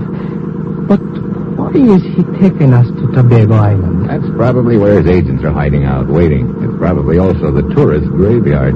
Incidentally, where is Tobago Island? We've been cruising about 2 hours. There's another hour left to go. All right. Wait a minute. We're turning and slowing up. I'm going to take a look out the portal. Hey, I thought you said it was another hour to Tobago Island. That's right, Steve. Well, don't look now, but there's a little island right in front of us. What? Yeah, and we're heading toward what looks like a little abandoned dock. Let me see. It's not Tobago Island. It's San Miguel. Wonder why the switch. Are you familiar with this island? Sure, Steve. Deserted island. I was here once. All right, friend. I'll on deck. I thought you said we were going to Tobago Island, Clay. We were. But Susan and I got to figuring. Maybe you were a little wiser to our operation than you've been letting on. I still don't get you, Clay. Maybe you already knew Tobago Island was our rendezvous point. Maybe before you came down to the dock this morning, you arranged to have a little help show up there. All right, come on ashore. Seems to me you're giving me a lot of credit, Clay. I figure it's always safer to overestimate the opposition than underestimate them. So Susan and I spotted this little deserted island and figured it'd be a convenient place to stop for a while. I will lead the way. There is no train. All right, just don't get too far ahead of us. You've got the whole deal figured out, haven't you? I sure have, friend. Look, it seems to me you're taking care of Lord Byron and me the hard way. You could have tied us up and thrown us overboard. No. There's always the chance your bodies would start drifting around and be discovered. Much better to have you safely buried in the ground. I see. Just like you did with the other tourists, huh? You catch on quick, Mitchell. This underbrush is pretty thick. Follow closely in my tracks and you will have no trouble. Hey, he's an obliging guy all of a sudden, isn't he? Yeah, I don't get it. Here's a little clearing. Yes, this is where we stop. All right, it's as good as any. So this is the last stop, huh? For you and Lord Byron. For all of us. What do you mean? This San Miguel Island is a very bad place. What are you talking about? Steve, you've heard the legend of San Miguel, haven't you? Legend of it? Oh, yeah, why, sure. It's supposed to be a pretty bad place, isn't it? Yes, a very bad place. Look, bluffing's not going to do you two any good now. It's no bluff. I will tell you the story of San Miguel. Oh, once came a man to this island here. He built a house and he built a pier. Then he walked into this jungle so nice and green, and never any more was he seen. Look, what are you giving us anyway? It's the truth, Susan. I remember it all now. The ground opened up and down he went. The earth closed over him without a dent. But on some nights you can still hear him say, from San Miguel Island, stay away. All right, that's enough of your silly song. It's not a silly song, Clay, it's truth. All over the island, quicksand. Quicksand? Sure, that's it, quicksand. The whole place is quicksand under it. Every once in a while, the crust over it collapses. All right. I said cut out the fairy tale. It's no fairy tale. Look, Lord Byron's the only one who knows where to walk safely. You kill us, and you'll never make it back to the beach. Clay, what if he's telling the truth? They're not telling the truth. I tell you, they're bluffing. What was that? Probably a hunk of ground collapsing. Shut up, Mitchell. It's just an animal of some kind. Was it? There it is again. Where did it come from? Came from right over there. Thanks for turning your head away. Let go of me, Mitchell. Drop that gun before I break your arm. So, the quicksand story was a bluff. Sure, it worked. Lord Byron sharpened. I figured now. Drop that gun. That's better. I'll get it. Oh, no, Susan, I'll take the gun. Clay, come back here. Let him go, Steve. Let him go, are you crazy? Clay! Now he's out of sight. He will not go far, Steve. What?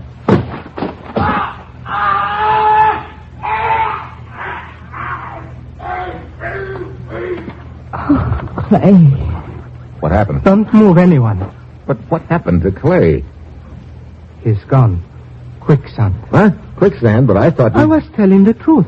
Is San Miguel very bad place? Oh, brother. All this time I thought we were just bluffing. Come on, let's get out of here. Lord Byron, very happy to do just that. Look, you can't leave me here. Don't worry, you've got a date with the jail, Susan, and I imagine the Harbor Patrol will be happy to head for Tobago Island to pick up Clay's boys. Well, let's go back to the beach, Steve. Okay, but just one thing now. Oh, Steve's friend Lord Byron has saved the day, and under the quicksand you'll find Clay. Now 2 more words and then I'm through. My dear Lord Byron, after you.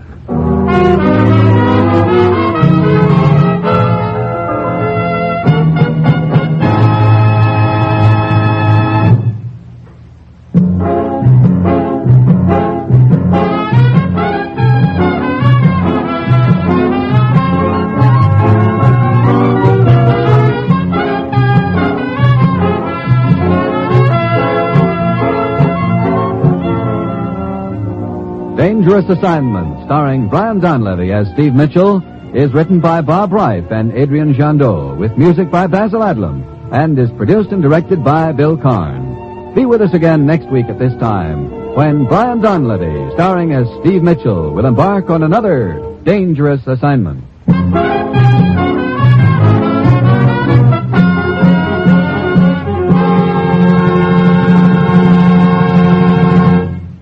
Three chimes mean good times on NBC. Saturday night chimes mean Dennis Day and Judy Canova. Dennis Day will be back on Saturday, October 7th, just 1 week from tomorrow, with more songs and merry, mischievous mix-ups. The Judy Canova Show returns on the same day. And when Judy and her pals get together, it's 30 minutes of mountain-style music and mayhem. The chimes are your invitation to Dennis Day and Judy Canova. And now, stay tuned for Dimension X on NBC.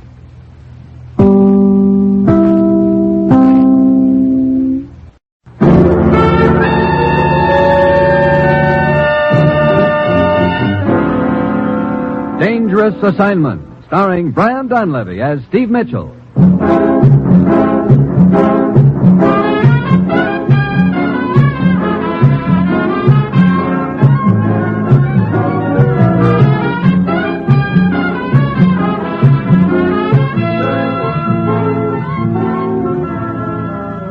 Yeah, danger is my assignment. I get sent to a lot of places I can't even pronounce. They all spell the same thing, though. Trouble. But when I walk into the commissioner's office, I don't realize this assignment's going to involve my racing to crack a case before the killer pulls the trigger on me.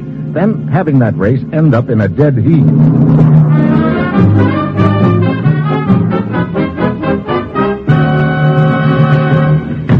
Morning, Commissioner. Ruth said you wanted to talk to me. I do, Steve.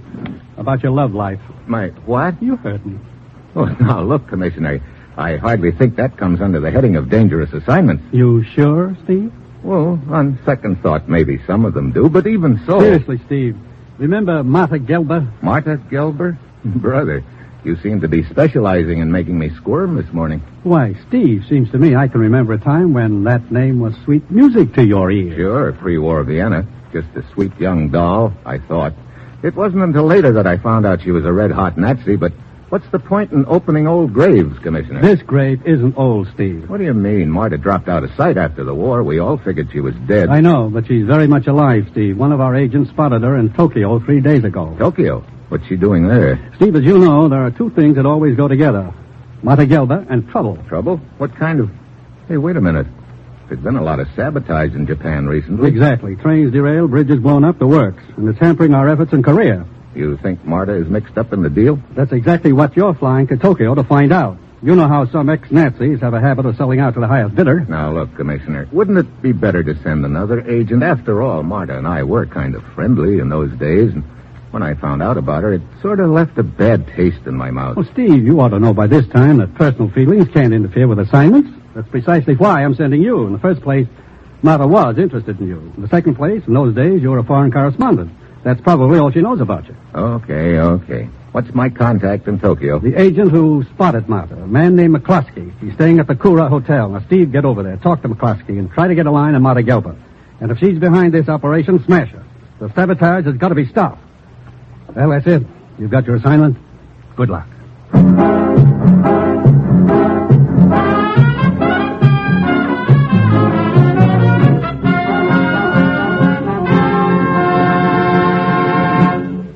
The National Broadcasting Company is presenting Dangerous Assignment, starring Brian Donlevy in the role of Steve Mitchell, colorful, two-fisted government agent. At all those places of the world where danger and intrigue walk hand in hand, there you will find Steve Mitchell on another Dangerous Assignment.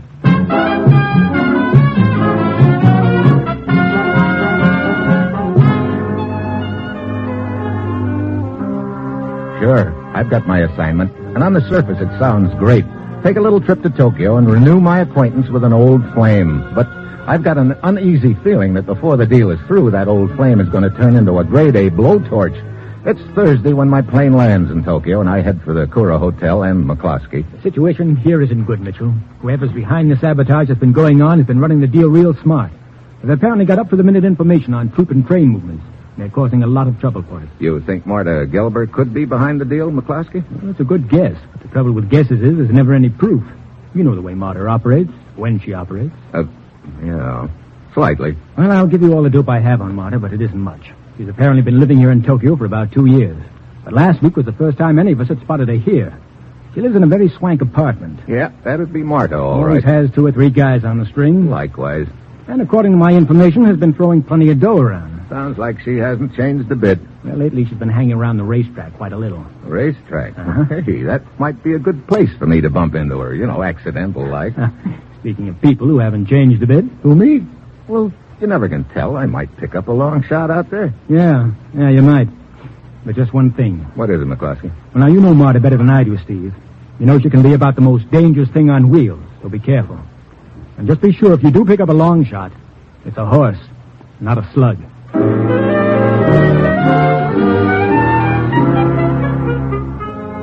Cheerful guy, McCloskey. So I mosey out to the racetrack, and it isn't 15 minutes before I spot Marta. She's got an expensive fur draped around her neck, a racing form in one hand, and a wad of bills in the other. And she looks better than ever. I bury my nose in my racing form and start walking towards the... Oh, I'm sorry. Why don't you look? Stephen Mitchell. Why, Marta. Oh, Stephen, darling. Hey, that's what I call a welcome home. Oh, darling, it's been so long. I can't believe it's you. Oh, how wonderful. Let me look at... No, No, you have not changed one bit. Neither of you, Marta. Oh, I almost forgot. I am furious with you, Stephen. Go away. After 8 years, you're furious with me. Oh, that's great. Well, what did I do? That is what you did not do, Stephen. That night in Vienna. Remember? You promised to come back later, and you never did. Oh, that. Well, I got called back to the States all of a sudden. Well, it will take me at least 5 more seconds to forgive you. Just you're writing for those silly newspapers. Oh, after a fashion. What are you doing in this neck of the woods, Marta? Oh, that is a long story, Stephen. Well, I'm a good listener. Well, right after the war, I met one of your GIs in Europe, and I married him. Met him and married him. Sounds like a real fast deal. It was just one of those silly things, Stephen. It lasted quick. Oh? Yeah. But there I was, married to him.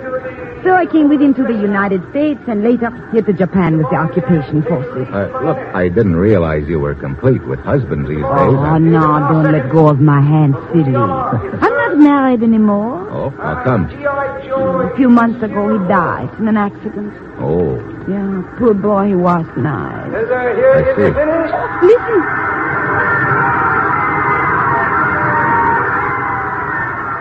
And the winner is a Nippon Jack. Excuse please. Not seen correctly. G.I. Joe is a winner. So sorry. So now I work for importing firm here. But Steve, all these things about me. What do they matter about? I guess they don't, Marta. Nah, of course they don't. Because now we are together again. Stephen, we have so much to say to each other, and this noisy racetrack, it's no place to say those things. Maybe you've got a point, Marta. Here is my address, Stephen. You will come to see me tonight? Okay. I'll be there. I'm sorry I'm late, Marta. I had... Oh, I didn't realize you were occupied. Oh, this is a very old and dear friend I want you to meet, Bill. Stephen Mitchell, a newspaper correspondent. Stephen, this is Sergeant Bill Duncan. He's a very nice boy. Thanks for the build-up, Marta. Glad to meet you, Mitchell. Sergeant, well, I'd better be getting along. Oh, no, don't leave, Steve. Marta, I thought that we'd plan on having a drink together. Oh, did we? Oh, yes, we did. But I see you later, Stephen. Sure. Glad to have met you, Sergeant. Yeah, thanks. Come along, Marta. Sergeant. One moment, please. What? I have very important information for you. Yes? Who are you? Suki have information of great value. Oh, what is it? Too crowded here to talk. Please to come. Okay. Who sent you? I am messenger from heaven. What? So, is Betty here? You bet. Now, what is this important information you've got for me? Oh, big killing. You bet. Killing? Where? Saloon. Big sweeper. Sleeper? Look, I don't... Oh, wait a minute. You mean sleeper? Yes, sweeper. Next race. You bet. Horse named Konichiwa. Oh, great. Even in Tokyo, they've got touts. I'm sorry, Buster. Oh, but cannot lose. Positively sure cinch. Absolute. You bet. Sure. You bet. Got a match, mister? Yeah, I have a... Oh, McCloskey. Yeah. Light me up while we talk, huh? Sure. I see you spotted Marta, okay? Yeah. Who's the sergeant? Duncan. He's one of the boys she's got on the string. He's been seeing her quite a lot lately. Maybe a little too much. Thanks. You said whoever was behind this sabotage was apparently getting inside information? That's right. This Marta Sergeant Duncan business. It could add up to something pretty nasty. Well, I better shove. I've got a date with Marta tonight. Oh? Didn't waste much time. Neither did she. Is there someplace I could meet you afterwards? I may pick up some information from her. Yeah, there's a little rundown bar not far from my hotel, Watanabe's. I'll be there at midnight. Okay, see you then.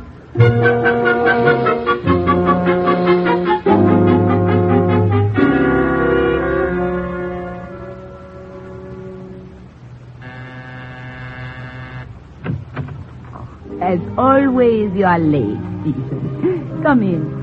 Thanks.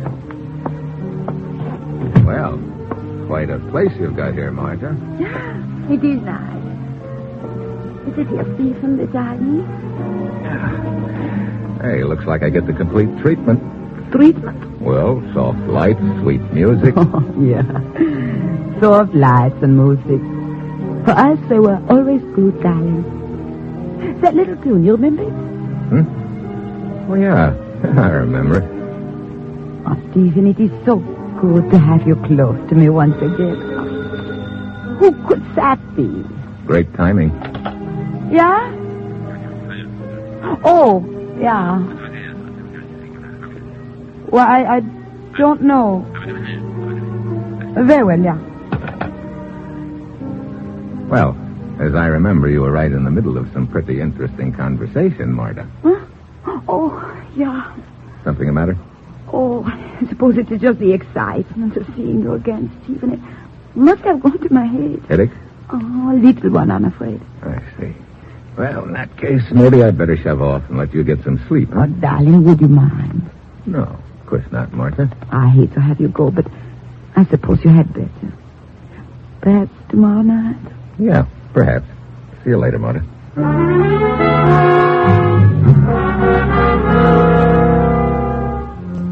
I leave Marta's apartment, go across the street, and wait in the shadows. I don't need a crystal ball to tell me that telephone call she got had something to do with her sudden headache. Pretty soon, a guy comes hurrying down the street and turns into the apartment house. As he enters, I get a look at his face. Yeah, Sergeant Duncan. At this point, I figure I'd better see what kind of a line I can get on this Duncan. So I go over to Army headquarters. Well, evening. What can I do for you, mister? You holding down the fort here, Sergeant? Yeah. Lieutenant's out somewhere. Well, I'd like a little information, Sergeant. Might just well call me Tennessee. The rest of the boys do. I wonder why. Sticks out all over me, don't it? Just what kind of information you looking for, mister? About one of the men attached to this command, Sergeant, Bill Duncan. Oh? Well, tell you now, we got a little rule around here. Somebody starts asking questions about one of our boys, we just kind of like to know who's asking. That's a good rule, Tennessee. Here's my credentials. Oh, yeah. They sure enough are. All right. What you want to know, Mr. Mitchell? Anything you can tell me about Sergeant Duncan? Well, for one thing, he's attached to intelligence. Oh? Filing clerk or something. He ever mention a girl named Marta to you? Why, sure. Duncan used to be a friend of Marta's husband. Fellow who got himself killed in an accident a couple of months ago. I see. Lieutenant ought to be back in an hour if you want to wait to talk to him. Thanks, but I've got to meet a guy in a few minutes. I'll check with the lieutenant later.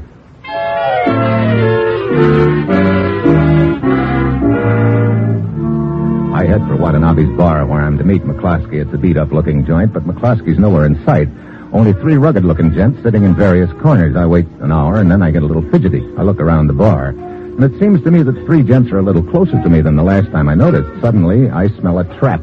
I take my drink in my hand and saunter over to the jukebox. Out of the corner of my eye, I can see them closing in. Just before they jump me, I flip my drink into one face, heave a chair into another. The third one lunges at me. I give him a lift. Then I dive for the door and out onto the sidewalk. I duck into the alley beside the bar. But the hoods are on my trail. I look back over my shoulder as they reach the entrance to the alley. One of them's got a gun. Just then, I trip over something and fall flat. The slug whistles over my ear, and I know the fall I took saved my life. Then they must figure they got me, because they jump in a car and dig out. I get to my feet and light my lighter to see what I tripped over. A body. I roll it over. It's McCloskey.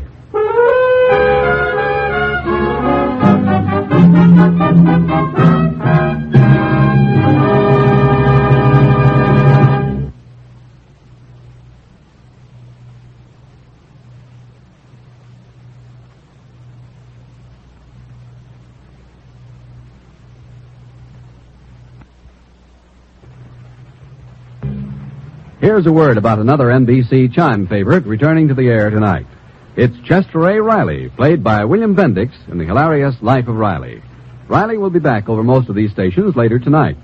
Chester may not be the combination of lady killer, star athlete, and mental giant he thinks he is, but Mom, Babs, and Junior love him anyway. And you'll love them all, even the friendly undertaker, Digger O'Tell, when the Life of Riley returns later tonight. The chimes are your invitation.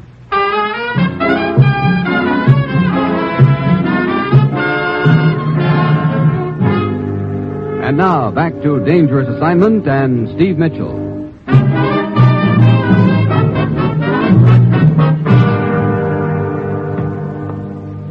Well, evening, Mr. Mitchell. Back again, huh? Yeah, back again, Tennessee. Is that lieutenant here now? Yeah, here I am. Oh, Lieutenant Ames, Mr. Mitchell. Lieutenant, this is a government agent I was telling you about. Oh, yeah. Look, Mitchell, could we talk later? I'm in a hurry right now. Lieutenant, you've got a sergeant named Duncan who looks to be up in his ears in a very nasty deal right now. Duncan? Matter of fact, I'm on my way to see him right now. You mind if I go with you? Well, not at all. I'd like to question him with your permission. Afraid he couldn't give you much in the way of answers, Mitchell. Why not? I just got a call. Duncan's in a staff car down at the railroad yards with a bullet in his head.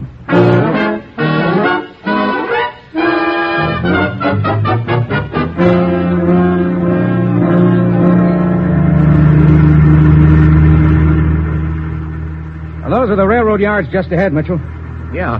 How well did you know Duncan, Lieutenant? Oh, pretty well. Why? Because it looks like he was mixed up with a pretty dangerous girl named Marta Gelber. Afraid you're barking up the wrong tree, Mitchell. How so? Duncan was all right. And he wasn't mixed up with Marta. He was out to get her. What do you mean? We've had our eye on Marta for quite a little while now.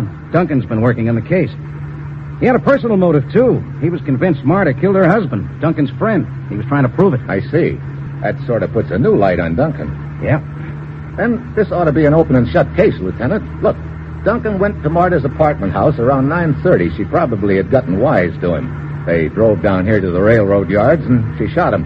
Well, that's the logical explanation, all right, Mitchell. There's just one thing wrong with it. What is it? It's impossible. Huh? How do you know? Well, as I told you, we've been keeping our eye on Marta for some time now, figuring she could be the brains behind this sabotage that's been going on. So this afternoon, a train coming up here from the south was derailed, delayed for 3 hours. Just got in half an hour ago, as a matter of fact. Well, what's all this got to do with it? I figured it might be time to do a little questioning, so I dropped in on Marta. Tonight?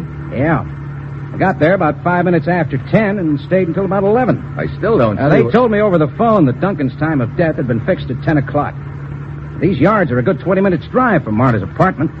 She couldn't have killed Duncan at 10 and have gotten back to her apartment by 5 after when I arrived. Oh, great. Our case against her blows up right in our face. Sure does. Oh, here we are. That must be the staff car over near the freight train. Yeah. Who's the guy standing beside the car? It's probably the yard watchman. I told him to keep the car under guard. Brother, railroad business must be bad. Only one train in the whole yard. Now you begin to see how effective the sabotage has been. Who is it, please? Lieutenant Ames. Oh, yeah. Anybody been near this staff car since Duncan's body was discovered? Only the doctor. I've no one else. Oh, good. Come on, Mitchell. Let's take a look. Right. Huh. Still seated beside the wheel. Bullet hole in his chest. Close range. Look at the powder burns. Yeah. Another slug creased his skull and then went through the windshield right here. Yeah. From there, yeah. Look at the caboose of that freight train. It's right in the line, and the window of the caboose is shattered, too. Good thing there was nobody in the caboose at the time. Hey, wait a minute. Maybe there was. What do you mean? Maybe that's where the killer was. No. That wouldn't explain the powder burns on Duncan's chest and head. That's right. And look at this windshield. From the way it's shattered, it's obvious the slug traveled from inside the car out. Well, guess that's about all there is to see here.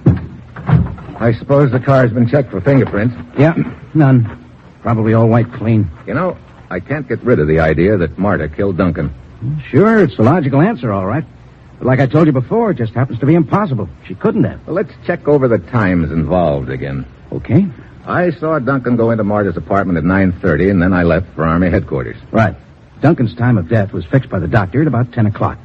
But at 5 after 10, I arrived at Marta's apartment. And the railroad yard here is a good 20 minutes drive from Marta's apartment. All of which means she couldn't have killed Duncan at 10 and gotten back to her apartment by 5 after when I arrived. When did you leave Marta's apartment? It was about 11:15. I got back to headquarters at 11. When was the body discovered?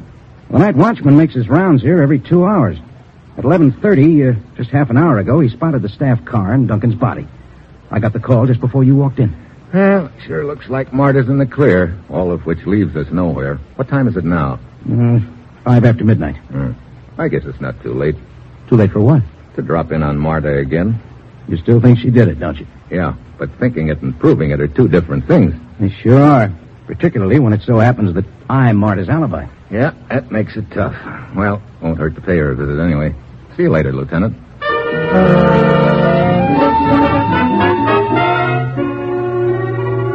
So I head back to Marta's apartment, not really knowing why. The whole deal has all the makings of the proverbial stone wall. It's my hunch against an airtight alibi, and at this point it looks like I'm going to come out second best.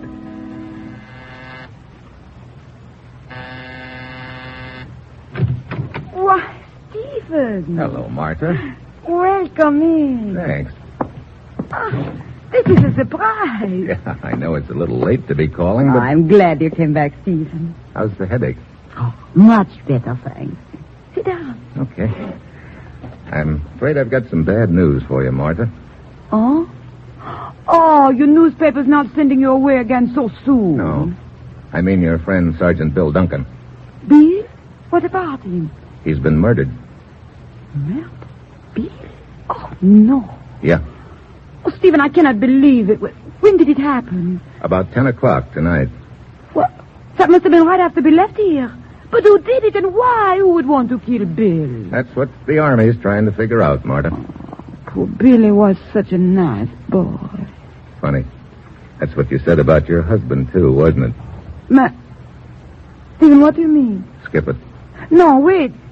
You surely do not think I had anything to do with this? Why should I? Well, there's no reason for you to, but... Another thing. Lieutenant Ames of the Army came to question me this evening. He arrived shortly after Bill left.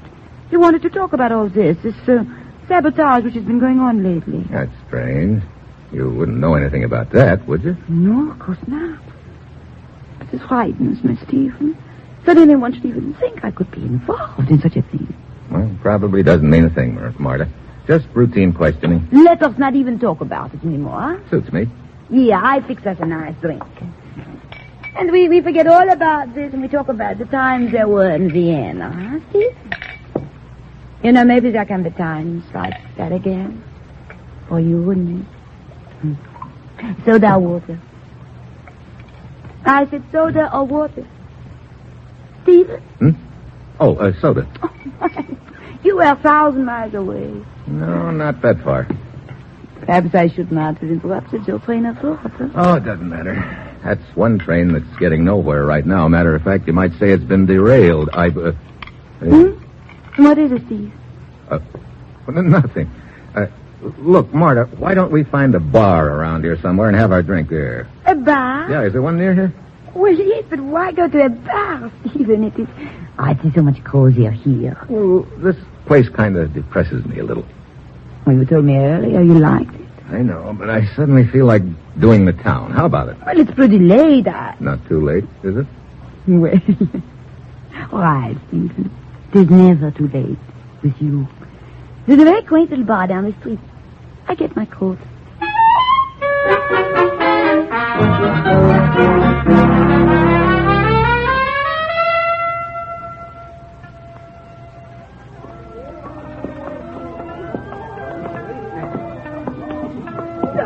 You like the bar, Stephen? Yeah, a lot of atmosphere. Here, this table all right? Oh, yes, fine.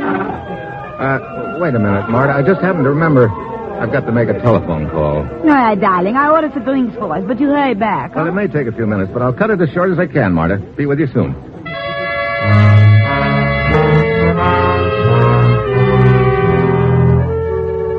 I go down the back hall and out the door into the alley. Then I head for Marta's apartment. I slipped the catch on her door when we'd left, so it's unlocked. I go inside and start looking. I know what I'm looking for, but I don't have much time to find it. It isn't in the front room, so I go into her bedroom.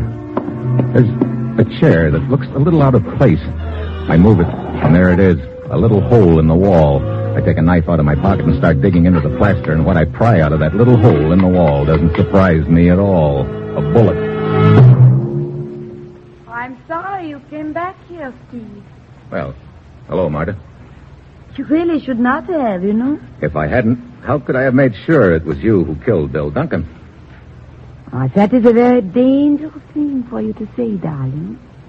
Particularly when I'm holding a gun on you. It's the truth, isn't it? Is it? Sure. You also had McCloskey killed because he was getting too warm. You're also the little lady who's been organizing all the sabotage.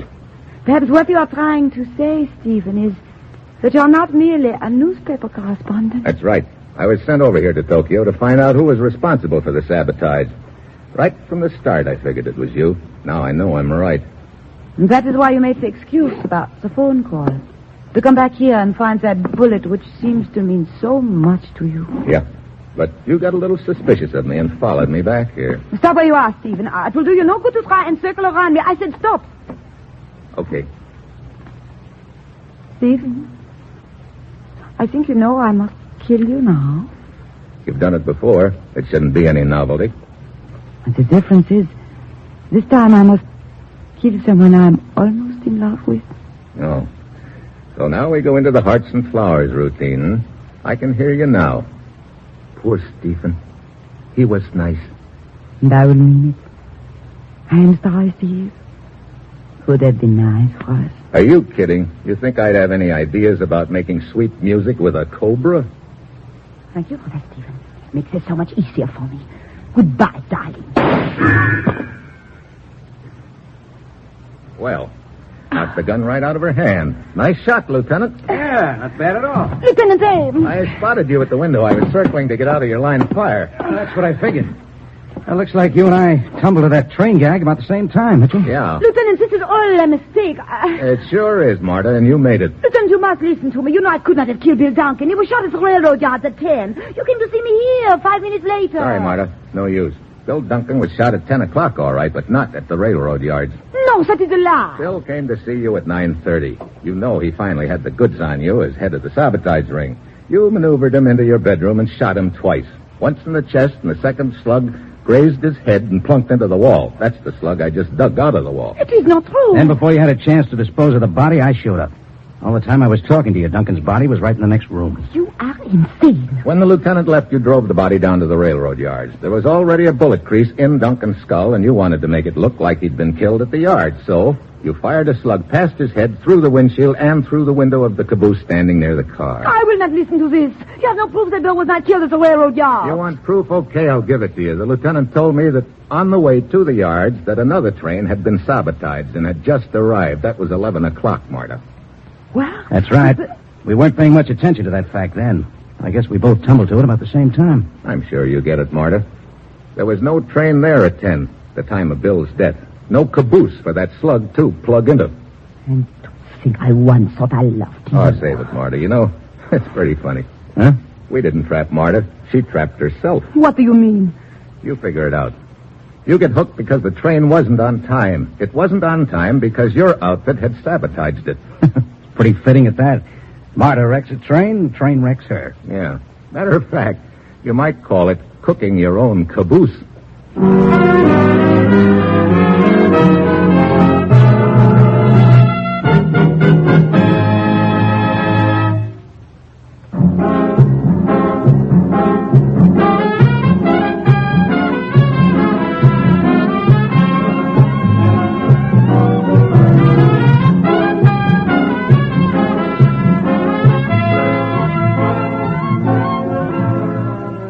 Dangerous Assignment, starring Brian Donlevy as Steve Mitchell, is written by Bob Reif and Adrian Jandot, with music by Basil Adlam, and is produced and directed by Bill Karn.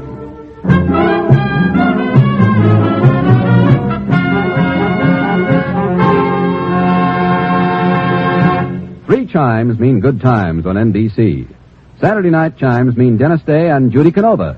Dennis Day will be back tomorrow night with more songs and merry, mischievous mix-ups. The Judy Canova Show also returns tomorrow when Judy and her pals get together. Hear Night Beat and later William Bendix on NBC.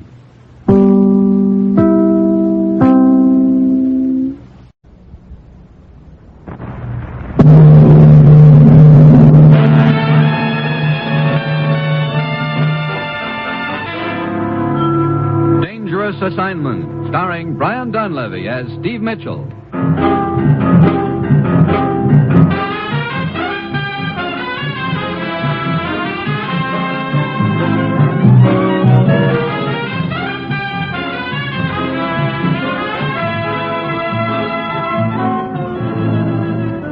Danger is my assignment.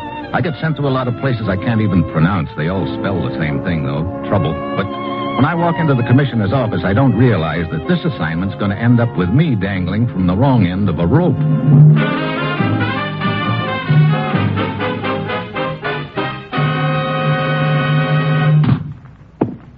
Well, here he is, Commissioner. Thanks, Ruth.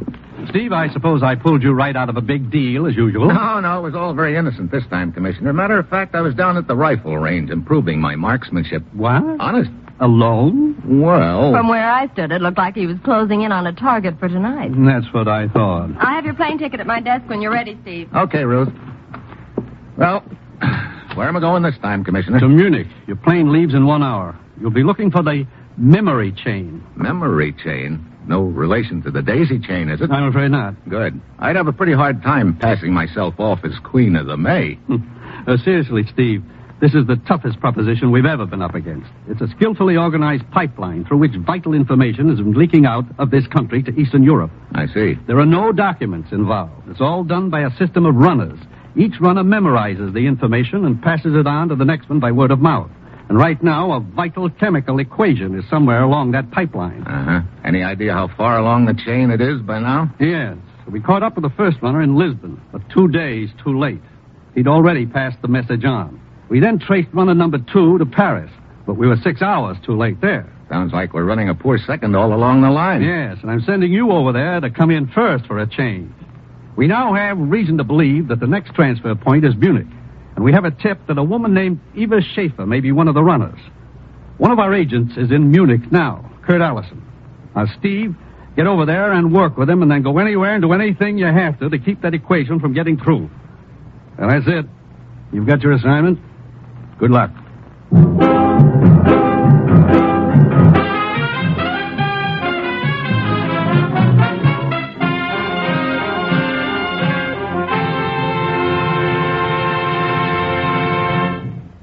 The National Broadcasting Company is presenting Dangerous Assignment, starring Brian Donlevy in the role of Steve Mitchell, colorful, two-fisted government agent. At all those places of the world where danger and intrigue walk hand in hand, there you will find Steve Mitchell on another Dangerous Assignment.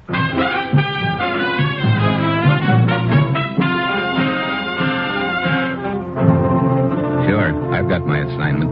Just a simple matter of running over to Europe and trying to guess who's got a vital secret locked up in their head. This would be a great spot for a mind reader. Well, it's Thursday when my plane lands in Munich.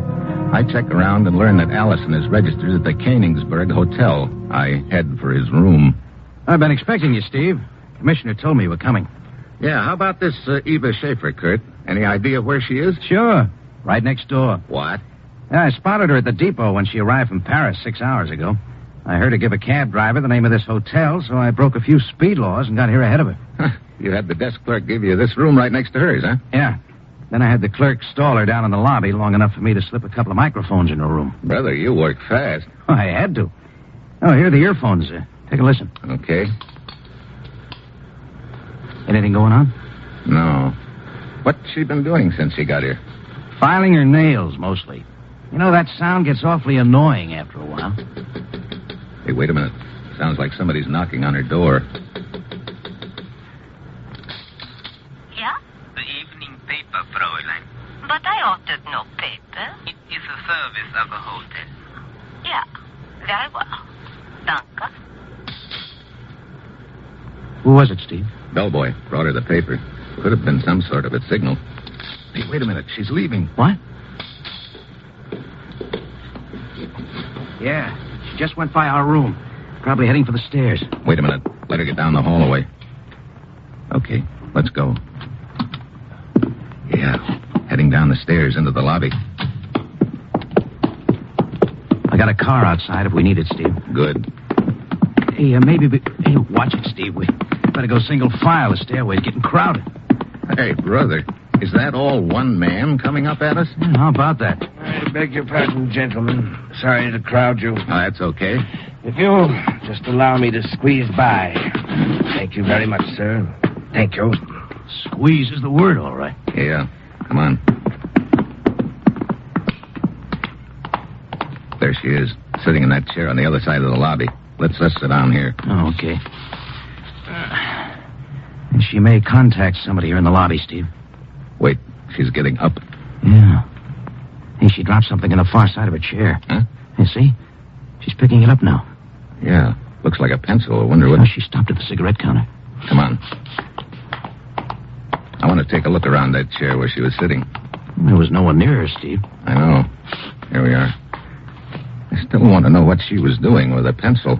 She must have been holding it in her right hand, on this side of the chair, out of our sight. I get it now, look. This pipe running up the wall beside the chair, it goes right through the ceiling, probably to the second floor hall above us. Yeah. And there are pencil smudges on the pipe near the floor. Yeah, she could have been tapping that pipe with her pencil, sending a message. Steve, she's heading out the door. Stay with her, Kurt. I'm going to see what I can find out upstairs.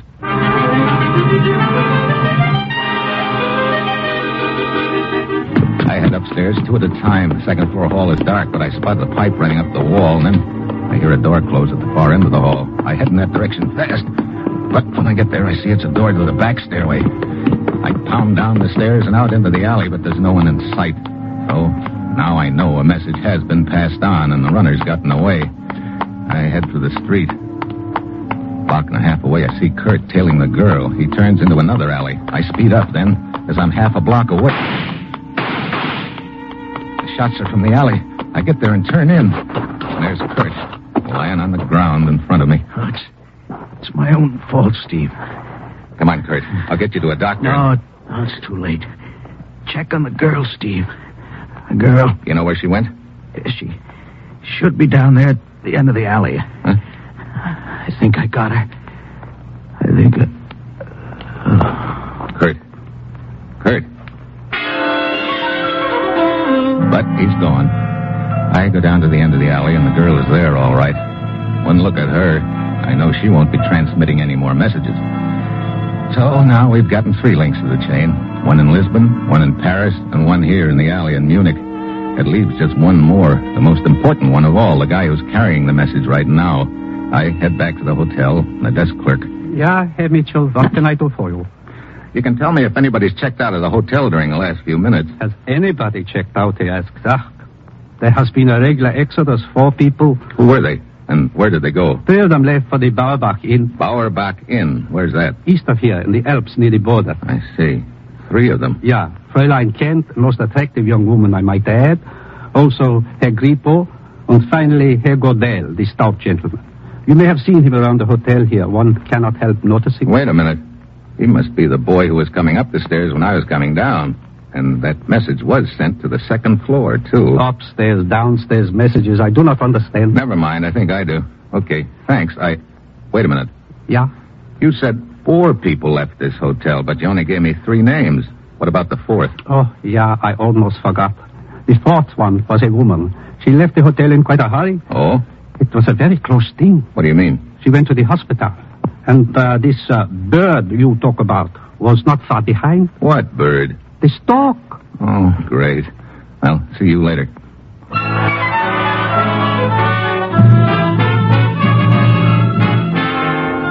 So I head east toward the Alps.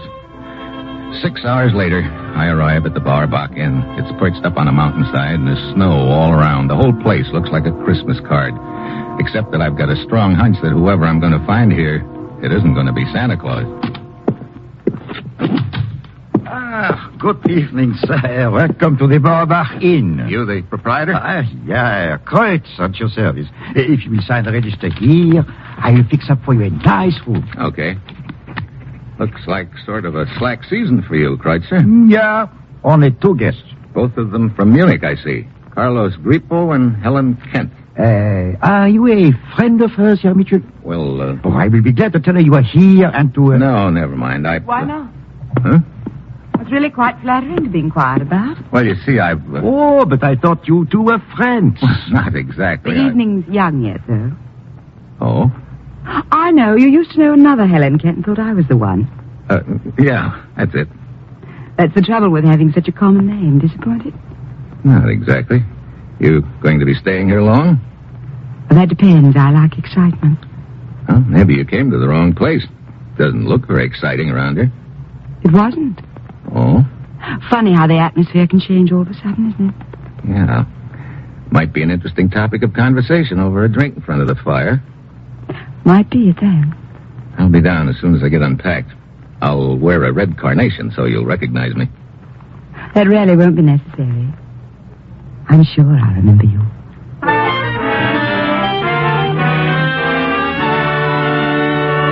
I go up to my room and stretch out on the bed, trying to add up the deal in my mind. At this point, I'm pretty sure that the person I'm after, the last link in the memory chain, is either Helen Kent, Carlos Grippo, or Gordel, the fat boy. But what's worrying me is that Gordel hasn't shown up at the inn. I start downstairs to have that drink with Helen, and then I see I needn't have worried, because Waddling up the stairs towards me is a very familiar hulk. Excuse me, sir. If you will allow me to squeeze by you, But wait. I believe I have already squeezed by you earlier today, have I not? On the stairway in Munich? That's right. You've got a good memory. A photographic one. I pride myself on it, sir. Godel is my name. Steve Mitchell. Delighted, sir. I look forward to making your acquaintance properly a little later downstairs under less cramped conditions. Until then, Mr. Mitchell. Until then, Mr. Godel. Hail, hail, the gang's all here. Steve. Oh, Helen. Over here, by the fire.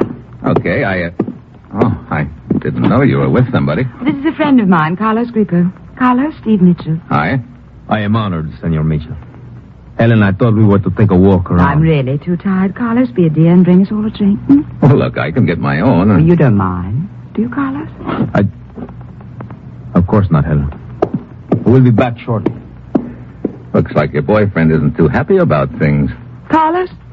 Oh, he means well, but he's a little boring at times. You've known him long? Not very. He's frightfully rich, I understand. Comes from some part of South America. Seems to have made a hobby lately of following me around. Oh, well, I can think of worse hobbies. You know, I can think of much more interesting things to talk about than Carlos. Yeah, for instance? For instance, us. You on vacation here? No, I'm working. I take pictures for a European feature syndicate. I see. Well, that probably means you do a lot of traveling. How about you, Steve? What brings you here? Vacation, mostly. Can you stay long? I don't know. That depends. On what? Whether the atmosphere gets exciting or not? So now we're talking about the atmosphere again? Maybe this one could get exciting, Steve. I don't doubt it. Maybe... Fräulein Kent. Well, looks like the atmosphere will have to wait. The innkeeper told me you wished to see me. I'm August, the guide. Oh, yes, August. This is Steve Mitchell. Mitchell? August? I wanted to find out if all the arrangements had been made. Yeah, we leave early in the morning. Good. Leave? We're going on a hike. Oh, where to? Oh, look, out the window there. You mean that mountain? Yeah, to the top. Brother, you've got ambition. Well, I think I can probably get some good shots along the way. Like to come, Steve? Me climb that thing? Oh, no, thanks. Well, it might be fun. Fun yet. You break your neck getting to the top, and what do you do when you get there? Oh, then you're on top. Yeah, that's what I thought. You look on the other side, and you come down again. The climb, that is the thing. Not for me, it isn't. Wait a minute. You say you look over on the other side. What's on the other side? Another country. I see. Who all's going on this hike, anyway? Carlos and I, with August here's guide, of course. You know, I just changed my mind. I'd like to come with you. Wonder. What? Carlos, you dropped the drink. See, it was clumsy of me. I didn't even hear you come up. You were all so busy talking. Oh, what's the matter, Carlos? You disturbed at the thought of my going along on the hike? Probably no whiz at it, but I think I can hold up my end of things. We shall see, senor. Helen, may I speak with you for a moment? Yes, all right. Maybe later, Steve? Maybe. Helen. Coming, Carlos. Well, Mitchell, I suggest you get a full night's sleep. It'll be a hard climb tomorrow. Good evening, Mr. Mitchell. Oh, hello, Gordell. I beg your pardon, sir. Are you the guide? Yeah, I'm August. I've just learned of the proposed climb up the mountain in the morning. I would like very much to accompany the party, if I may. What? You? I don't know, Herr Gordell. A man of your size might find it a little difficult. I think you will find me surprisingly light on my feet. You really must want to get up that mountain bad, Gordell. On the contrary, Mr. Mitchell. I delight in acting upon the slightest whim. The more unpredictable, the better. That's an interesting way of looking at things. I'm quite certain our trip tomorrow will be equally interesting, Mr. Mitchell.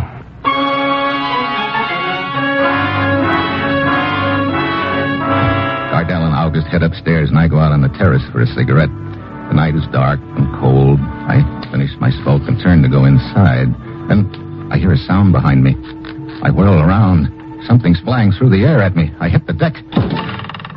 Something plunks into the wall over my head. A mountaineer's ice axe, the kind they use in climbing Alps. I scramble to my feet, but whoever chucked the axe is gone. So now the trail is heating up. I'll be climbing up that mountain tomorrow. I've got a strong hunch one of the members of the party will be doing his or her best to make sure that I come back down the mountain the hard way.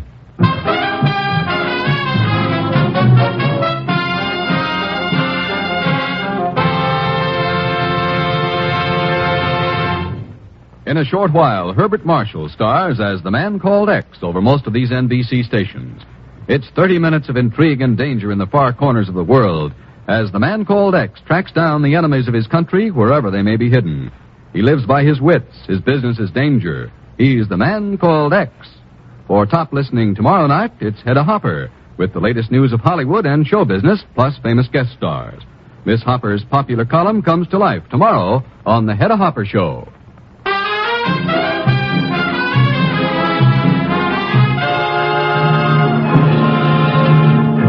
And now, back to Dangerous Assignment and Steve Mitchell.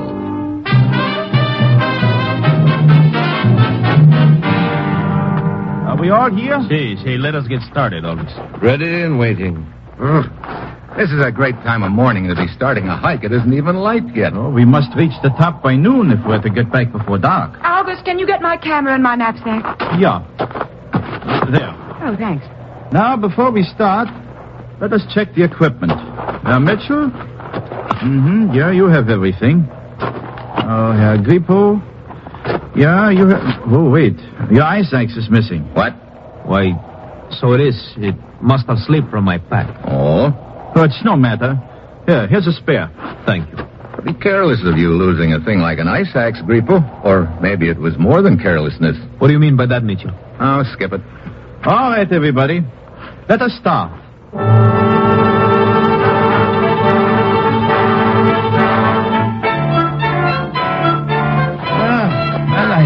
We'd better stop here for a rest. I could use a bit of a breather. Yeah, suits me too. Where are the others? Grippo and Helen, around the bend. Here they come. Now, from now on, we will use the ropes. You been getting many pictures, Helen? No, I've been too busy trying to get my breath. Carlo's here. He's an old hand at it, though. Doesn't seem to bother him a bit. Funny, an old hand at mountain climbing should lose his ice axe. You seem quite concerned over its disappearance, Mitchell. I was quite concerned with one last night, Grippo. I was just wondering if it could have been yours. I have not the slightest idea what you're talking about. Of course not. Wait a moment. There's a wonderful shot of the valley below from right over here. I'll just be a moment. You're quite taken with Helen, Mitchell. Am I? So it would appear. I suppose it would also appear that you don't like it much. I, senor? But why should I object? I was under the impression that you followed her here from Munich. I assure you it was quite the other way around. What? Mitchell, I have a considerable amount of money. I go where I like, I do what I like. I like to climb mountains, so here I am. But I do not follow women. They follow me. Oh. Well, that's nice work, if you can get it. It's also very interesting. Steve? Yeah? Come here a moment, would you? Okay. And who is it who follows women? Like I say, it's nice work if you can get it. Steve, I wonder if you'd steady me a little while I take this picture. Okay. Just hold on to me a moment. That's it. That was quick. Maybe too quick. Well, I could take another. Or why don't I just save the film? Well. Glad you came, Steve. I don't know yet. Maybe you'll find the first part's the most difficult. After that, You're talking about the mountain, of course. Yes, of course. Steve, Hey, we're getting sort of close to the edge. So we are. I mean the mountain. You sure? Yeah, Mitchell. Yeah. We are ready to move on. Okay. Come on, Helen. You know, maybe sometime we won't be interrupted at the wrong time. Yeah, we'll probably faint from shock. Be a pretty poor time to faint. We will have to use the rope for this next part of the climb and go single file. Okay, Hey, wait a minute. What is it? Don't tell me that's the next part of the climb. Oh, yeah. That's the Devil's Chimney, they call it. Brother, just like a tunnel and it goes straight up. Don't tell me you are afraid, Mitchell. Okay, I won't tell you, Grippo, but I am. You will see. It's not so bad as it looks. It couldn't be, August.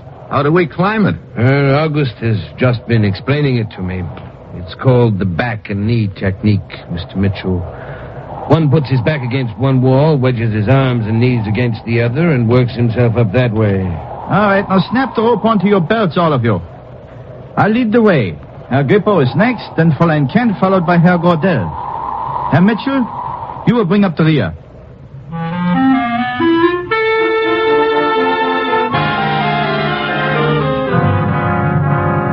August inches his way carefully up the chimney to the ledge above. Then he signals to Grippo, who wriggles up like a snake.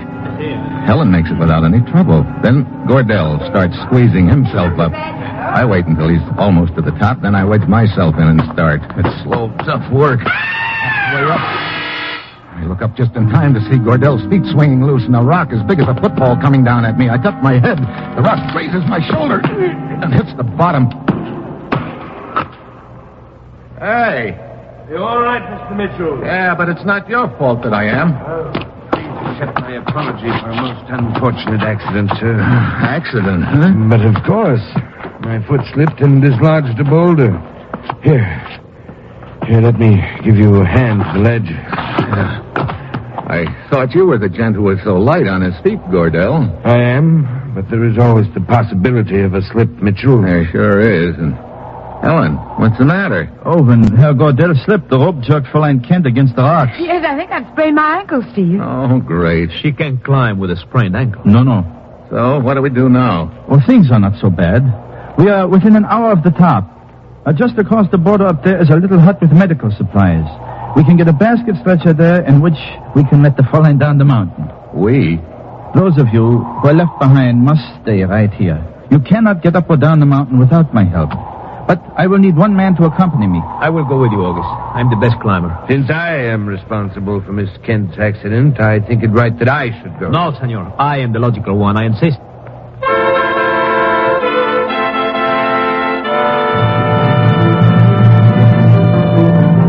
So Grippo and Gordel both want to go with August to the top, to the border. At this point, it looks like one of them is the runner in the memory chain. The question is, which one? I don't know, and that means I've got to prevent either one of them from reaching the border. August said the party which was left behind can't move from the spot without him. That means there's only one guy who should make that climb with August. I'm your boy, August. Yeah, you're the one I'll take, Herr Mitchell. But why? I am a better climber. And the obligation is mine. I say I will go with you, August. Herr Grippo, Herr Gordel, allow me to remind you that I am the guide. And I will take whom I choose. I choose Herr Mitchell. Come. Hurry back, Steve. I hope I don't come back in too much of a hurry. Around this bend, Herr Mitchell. Okay. You're probably wondering why I selected you to accompany me. I'm glad you did, August. Well, to tell the truth, I do not trust either of those men. I don't know why. I just do not trust them. You've got company there. Stop here and fasten the rope to your belt. So, we must work our way across this open face of rock. It'll be a short climb, but a difficult one. There are enough crevices in the rock for handholds. I will go first. Okay. I'll tell you when to follow. Observe where I place my hands and use the same handholds. Right. All right, come ahead. Oh, brother. This is like crawling across a bare wall. Proceed slowly. Keep your body flat against that rock. Do not look down. Hey, it looks like 1,000 feet straight down. 2,000 feet. Thanks. Hey, look, aren't we doing this the hard way? What do you mean? That little ledge about 15 feet below us. Isn't that the same ledge we were on at the top of the chimney? Yeah, but it would take us too long to reach the top by following the ledge. This is a shortcut. Now, stay where you are a minute. What are you doing now? See that little perch on top of the rock above us? I'll work my way up to it and anchor myself. Then I'll help you up there with the rope. So, there's one spike, now another.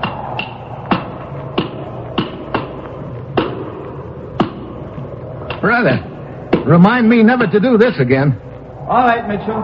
I'm up on top of the perch and I'm well anchored. Okay, I'll get going. Yeah, Mitchell, indeed you will. Hey, you pulled me loose. So I did. Now you are just dangling in the air at the end of that rope. What? Oh, great. So you're the last link in the memory chain. Yeah.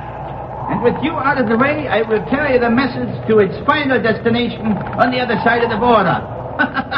It'll do you no good to try to swing back and forth, Mitchell. You cannot pull me down with you. By leaning back, I can hold you until I choose to cut the rope.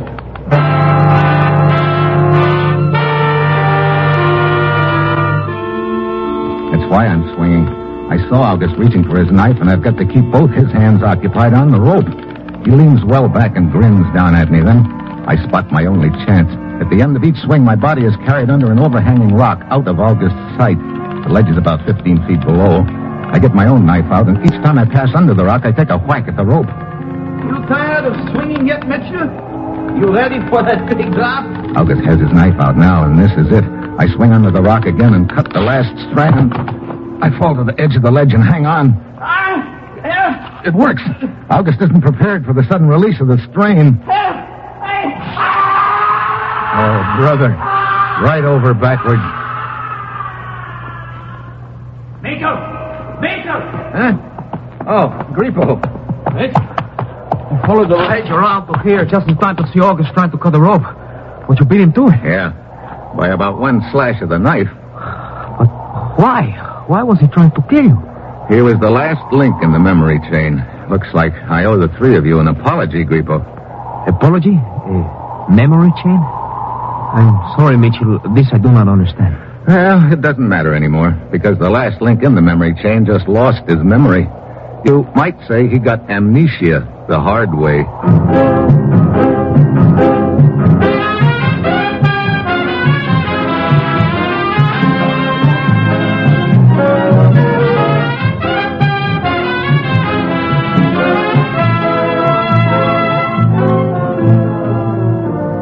Dangerous Assignment, starring Brian Donlevy as Steve Mitchell, is written by Bob Reif and Adrian Jonto, with music by Robert Armbruster, and is produced and directed by Bill Karn. Be with us again next Saturday when Brian Donlevy, starring in the role of Steve Mitchell, will embark on another dangerous assignment.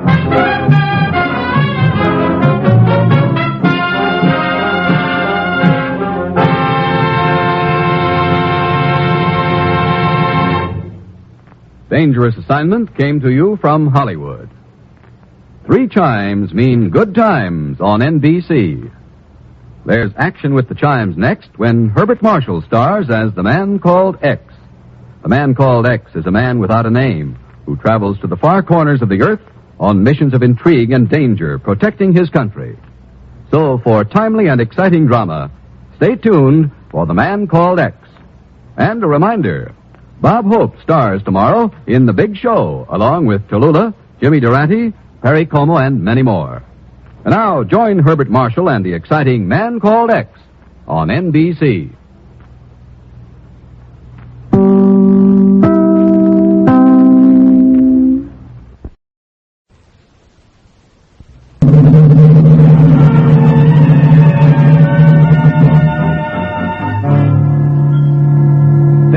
Assignment, starring Brian Donlevy as Steve Mitchell.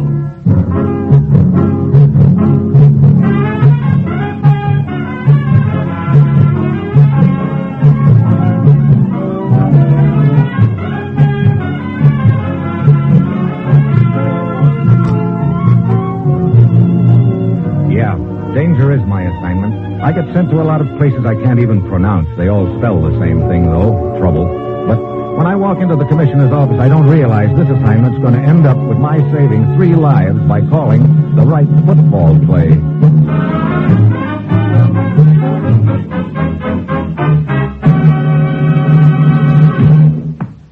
Morning, Commissioner. Ruth said you wanted to see me. I do, Steve. Your plane leaves for Indochina in 1 hour. Indochina? Look, can't you send me to some nice, peaceful place sometime? You'd probably die of boredom. Or shock. Well, okay. What's the deal? Think back 3 months ago today, Steve. 3 months ago? Yeah. She was a redhead. What about her? What a memory. Yeah, for certain things. But that's not what I mean. I'm talking about Paul Sarvich. Remember him? Sarvich? Sure. One of our government clerks who was discharged 3 months ago on suspicion of being connected with a spy ring in this country. What about him? At the time, Sarvich claimed he was innocent. Don't they all? Last night, we found out Sarvich was right. What? Last night, one of those witnesses in the cases suddenly felt like talking to us.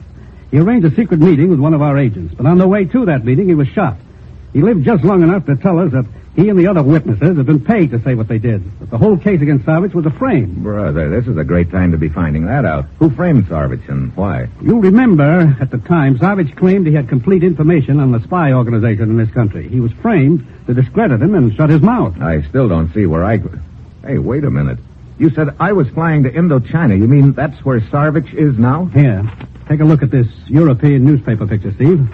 Prisoners of the guerrillas in Indochina. Hey, one of those prisoners looks like Sarvich. We think it is Sarvich, Steve. We know he went to Indochina. We also know he signed up with the French to fight the guerrillas. Looks like he got too close to them. And now he's in a guerrilla prison camp somewhere in Indochina. It's up to you to find him and get him out of there. Are you kidding? Aside from making proper restitution to him, he's got information that's vital to us, Steve. So I'm just supposed to walk up to the guerrilla prison camp, knock on the door, and say I want Sarvich, huh? How you do it is up to you, Steve. If those guerrillas realize who Sarvich is, they'll probably get the word to kill him quick. You've got to get him before that happens, Steve. Now get over to Indochina. Talk to Major Correa of the French army in Saigon. Then go anywhere and do anything that's necessary to get Sarvich out of there alive. And, incidentally, try to stay alive yourself. Now, that's it. You've got your assignment. Good luck.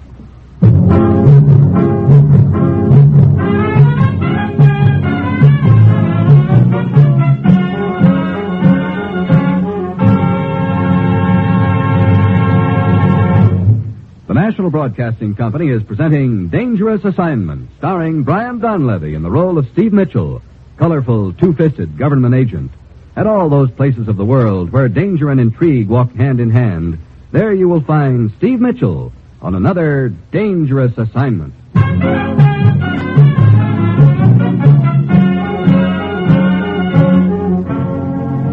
Sure, I've got my assignment. A real breeze. All I have to do is plunk myself down into no man's land and into China and rescue a war prisoner before the guys who've got him find out who he is. Yeah, it's going to be a race. Whoever gets to Sarvich first wins, and I've got an uneasy feeling the race is going to turn out to be a dead heat. It's Friday when my plane lands in Saigon. I head for French Army headquarters and the commandant, Major Correa. I do not envy you your assignment, Mitchell. Neither do I, Correa. As you know, a large part of northern Indochina is now in the hands of these so-called guerrillas. They seem to have unlimited manpower and equipment. You any idea where they're holding this guy Sarvich a prisoner? Oh, oui. I have been studying this newspaper picture you brought to me. As you know, it shows a group of prisoners at work repairing a damaged river bridge. I recognize the bridge. It is slightly to the east of Dondang, near the Chinese border. I think you will find your man Sarvich in a prison camp in that area. I see. How many men can I have? That is the unfortunate thing. Huh? I can only spare you one. One? Oh, great. Oh, rest assured, I would like to cooperate with you to the fullest extent. But we have too few soldiers as it is, and with a constant threat from the north. Okay. Any ideas on how this two-man army is going to invade northern Indochina? Oui. Sergeant Luca. Yes, Commandant. Come in here for a moment. Yes, sir. Luca is one of the best native non-commissioned officers we have. He knows the northern country like the palm of his hand. He will be your guide. Hello, Luca. I am honored, Mr. Mitchell.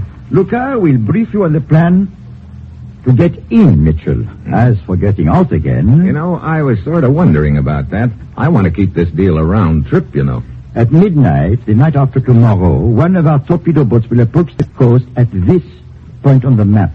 North of Haiphong, huh? Oui. The boat will come close into the beach and remain exactly 20 minutes. No more. Sort of cutting it close, aren't you? And now, if you will come into the next room with me, Mr. Mitchell, I brief you on our arrangements for the trip north. Okay, Luca. Well, thanks for everything, Major Correa. I only wish I could do more. Well, I'll see you in a few days, I hope. Well, let's face it, Jack. This is going to be a rough deal. Hey, you don't sound like you'd lived in Indochina all your life, Luca. No. I grew up here, then went to school over in the States for a year. I was going to be a big career man. Public health, welfare. Might as well have majored in bird calls. Or jungle fighting. You can say that again. Well, here's the setup. After dark tonight, we'll be flown up the coast. North of Haiphong away, we'll turn inland, make parachute jumps. Swell. Then, if we're lucky, we'll make our way to a little farmhouse near there. After that, we'll just see what turns up. Okay, well, I'll see you at the airstrip at dark. You know, you don't sound very bitter, Luca. Bitter? Yeah. getting ordered to an assignment like this. I volunteered for it. Volunteered? Sure. As soon as I heard you were handling the job. Look, I must have a better press agent than I thought. I didn't realize my reputation. No, that's not what I mean. It's just that I've been dying to talk to someone like you, someone who could tell me. Tell you what? What happened to Notre Dame this season?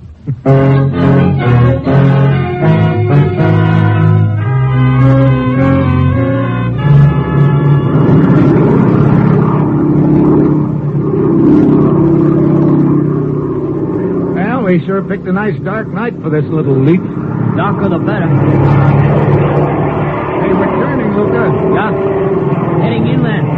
Just a few seconds more now. When that light over the door goes on, we get off.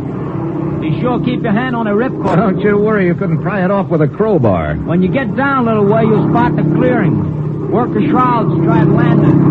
Okay. Hey, there's the light. Okay. I'll go first. Ready? Ready as I'll ever be, I guess. Well, sitting bull. You mean Geronimo. To each his own, Jack. Stay on the ground.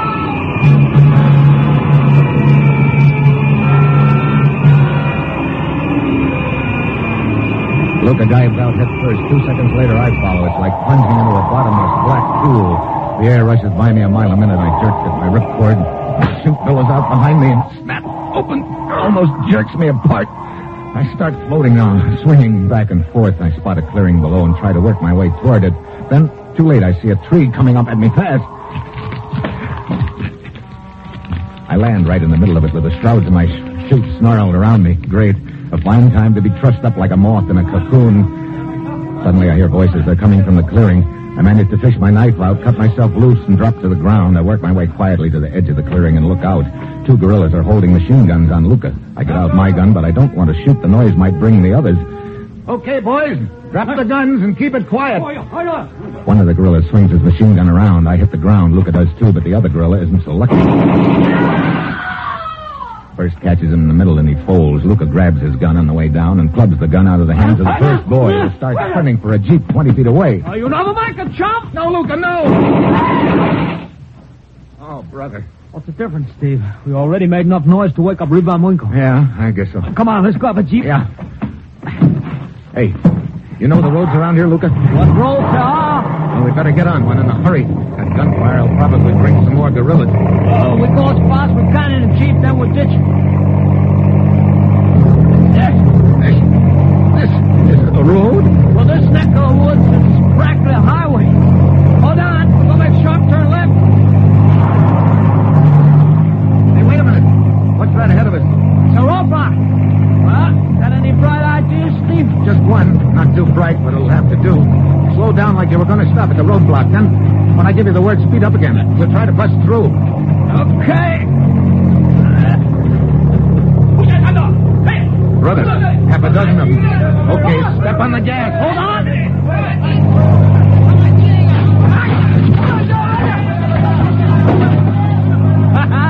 We made it, Steve. So far, they're all on foot, too. That's good. Get down as low as you can, Luca. I can't get any lower than I am right now. Look, Ma, no hand. Hey. Didn't know I could drive with my feet, did you?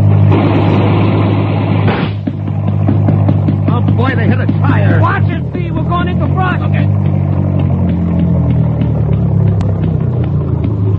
You okay? Yeah. Let's get out of here. Okay. We've got about 4 of my head start on them. We can lose them easy. I don't care how we do it. Just start losing them, Buster.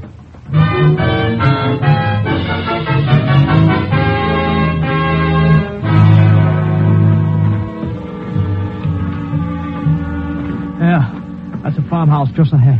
Who's there? Malani. Who's Malani? My girl. Yeah, now, wait a minute. Don't tell me we're breaking our necks to get there just so you can pay a social call. Not exactly.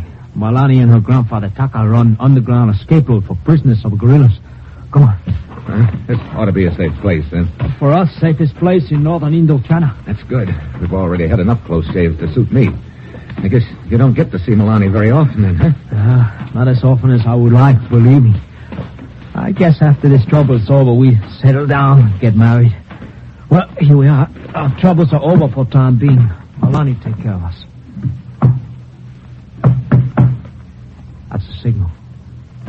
Coming. Both of you. A gorilla? Yeah, with a gun. I said coming. So, this is the safest place around. But Steve... Malani. Hello, Luca. Malani, what does this mean? It means you have finally been trapped, Luca. Trapped? Then, all the time you've been working with them. But of course. Where's your grandfather? Here, Luca. It is true what she says, Tucker. As you see. Well, you said Malani would take care of us, Luca. She sure did. Oh, sorry, Steve. Just call me prize sucker of all time. It's over against the wall, both of you. And you see, darling, I told you Luca would fall into our trap if you just waited patiently. Yes. I did not believe you at first, but I do now. So, what happens now, Buster? I suppose you got ideas about making it pretty warm for us. No, I make it cool for you both. Cool? 50 bullets in my machine gun. That lets in a lot of air. 25 holes in each of you.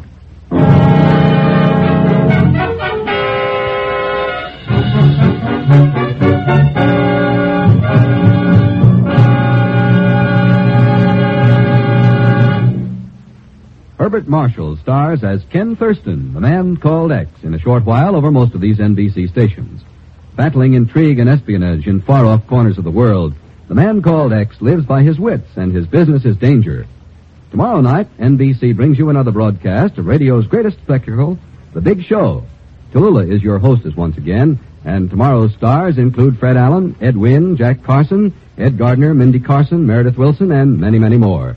It's an hour and a half every Sunday of the best in comedy, music, and drama. It's The Big Show.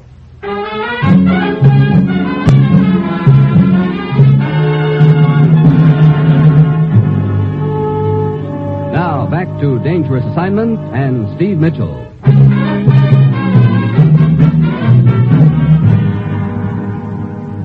Well, at this point, I'm looking like a bad risk for a long-term loan. My chances of getting Sarvich out of that prison camp alive are nil. Matter of fact, it looks like my chances of staying alive are equally nil. The Guerilla is giving us a big, nasty grin over the barrel of his machine gun, and Malani, Luca's ex-girlfriend, is hanging all over him. Darling, kiss me. You could have spared me this, Malani. Shut up, Luca. Kiss me, darling. Oh, there. That is it. Yes! Hey, she knifed him. Quick, get it, come. I got it. Well, looks like we had you pegged all wrong, Malani. I should not have doubted you. It was the only thing I could do. What was the Guerilla doing here? We do not know. Apparently his suspicions were aroused. We have escaped prisoner hiding in next room. Malani and I both knew if Guerilla searched house, he would find prisoner and kill us. So Malani pretended to be on his side to keep him from searching. Look, you say you've got an escaped prisoner here? Yes, a man named Kali. Where did he come from? He told us he escaped from the large prison camp near here. That could be the camp where they've got Sarvich. I'd like to talk to this collie. Very well. Kali, Yes. come in. What do you want, Malani? This man is one of us, Kali. Oh? He wants to talk to you. I want you to take a look at this picture, collie. Is this man in the prison camp you just escaped from? Yes, I saw him there. Good. Now all we've got to figure out is how to get over a few assorted barbed wire fences past It will the not guards. be necessary to enter prison camp. Huh? Why not? All the prisoners are working on River Bridge 2 miles from camp. Even at night? Yes, about 2 hours journey from here. I will take you to it. But, Kali, you have just escaped from that place. You would risk recapture by going back? I know what life in prison camp is like, Malani. If I am able to help someone else escape, the risk is worth it. Well, I'm glad you feel that way. I'm ready to leave right now. Yes. The sooner we get started, the better. I will stay behind and get rid of Guerilla's body. All right, grandfather. We should be back before dawn. Yeah. With luck. And without luck, we'd be working on a bridge, too. Come on, let's go.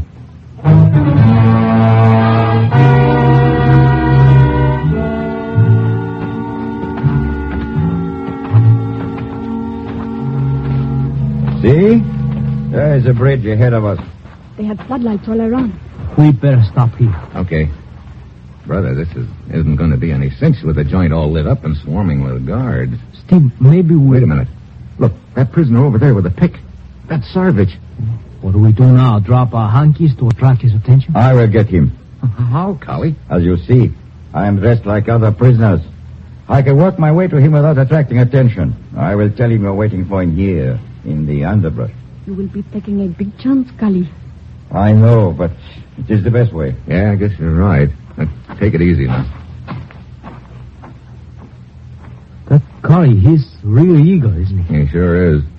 Look, Steve, if there should be a ruckus and we get separated, there's a big fallen tree about a quarter mile from a farmhouse. Yeah, I remember it. We'll meet there, huh? Okay. Hey! Look at Collie out there. He's not heading for Sarvich. He's heading for one of the guards. And he's pointing in this direction. Steve, cut us! Luca, put down that machine gun. You and your itchy, tricky finger. Local prisoners all scattered. Come, we must get out of here. Sarvich! Steve, get down! Sarvich! Take care of that guard, Luca. You said it! Over here in the brush, quick! Hurry it up! Get down, Sarvich! Who are you? Steve Mitchell from the States. I was sent to bail you out. Suits me fine. Let's go.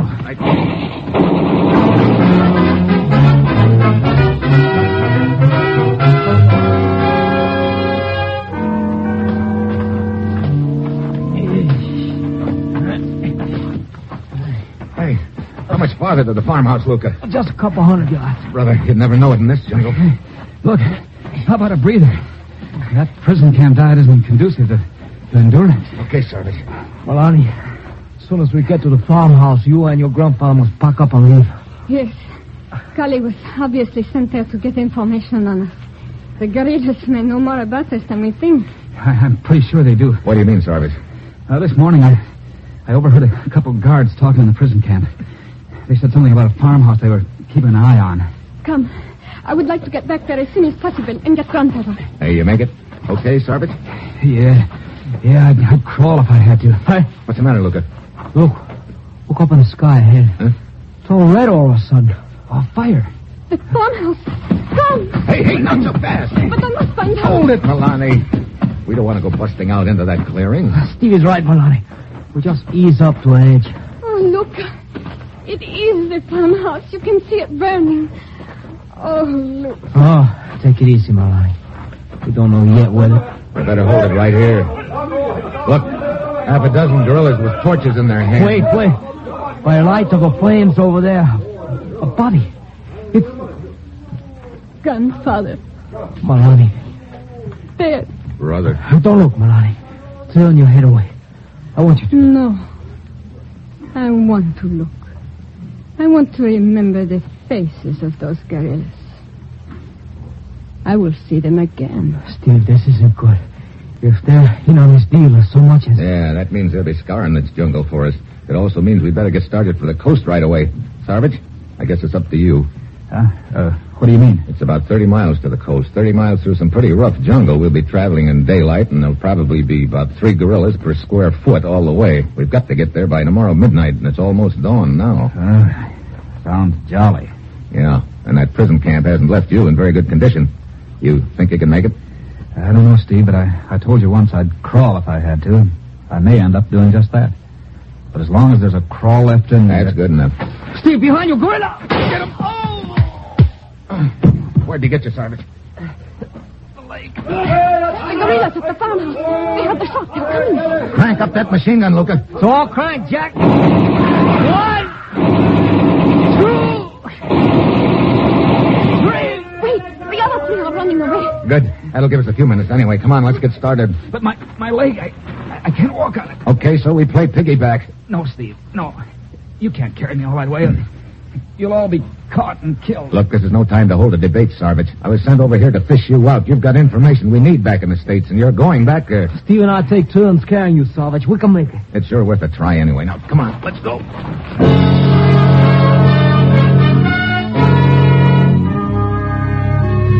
If you don't think you can have nightmares in broad daylight, you should try inching your way through a steaming jungle with a wounded man on your back, a blazing sun beating down on you, and several assorted guerrillas scouring the brush for you.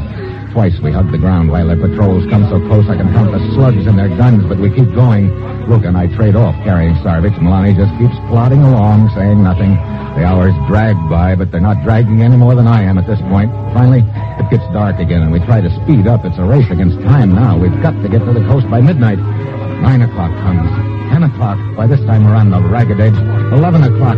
We keep stumbling along, and then after what seems like 3 years, we come out on a little bluff overlooking the ocean. This is it. We made it. Okay, Sarvich. Down you go easy now. Oh, I could not have gone another step. Steve. Yeah? Oh, thanks. Okay. I didn't think we were going to make it. You know something, Sarvich? Neither did I. What time is it, Luca? So, 2 minutes before midnight. Brother, that's really cutting the margin close. A torpedo boat should be along any minute. We'll have to wade out to it. Yeah, that'll be a pleasure, believe me. Wait. What's the matter? Down there on the beach below us, I saw a glint of metal. You sure, Steve? Yes. Look, some figures. It's a guerrilla patrol. Must have found out about our boat somehow. No, this is just great. We break our backs getting here and then find them between us and safety. Listen. Yeah? I hear the boat. Yeah, I can see it in the moonlight. It's coming in close. The guerrillas see it, too. They're waiting for it. Steve, how are we going to get to the boat? You answer that one, you'll hit the jackpot, Luca. Oh, wait. Where's the flashlight? Here it is. What are you going to do, Steve? Send a message to that boat. We've got to head it off. Maybe we can arrange a pickup at some other point. But, Steve, some of these guerrillas understand English. They could probably read a message. And as for arranging another rendezvous, you know we could never make it to anywhere else. Yeah, I guess you're right, brother. If I don't call the right play now, we're all cooked. Hey, wait a minute. What is it? Luca, the first time we met, you asked me what happened to Notre Dame this season. Oh, sure, but what's that got to do? It means that some of the boys in this neck of the woods are football fans. Oh, yeah? Some of them? Including the French? Oh, sure, particularly about Notre Dame, but... Okay, that's all I wanted to know. I just hope that French torpedo boat skipper is a fan, too. What are you sending? Notre Dame? Look, I still don't see what you're trying to... Good. Use more reverses. Notre Dame should use more reverses. What kind of message is that? Hey, the boat's turning. It is heading up the coast. Maybe it is leaving. Oh, Steve, I get it now. You want a skipper to try a reverse of his own. But you think he'll understand? I don't know. That's what we've got to wait to find out.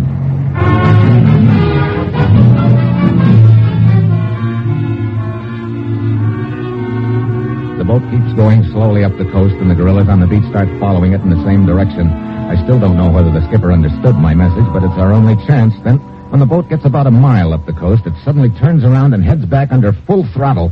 Steve, it worked. He drew the guerrillas away from here. Yeah, let's get down to the beach, quick. Get aboard, Sarvich. Come on. Okay, Steve. Come on, Milani. I am not going. Why? I will stay behind. There is much work for me here. Are you crazy?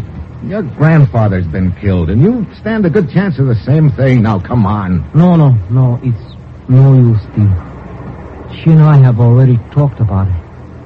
I want her to come, too. So much. But she said that she's staying. Go quickly, all of you, while there's still time. I will be all right. And Luca, it will work out for you and me. After this is over, it will work out for you and me. Yeah, sure. Come on, Steve.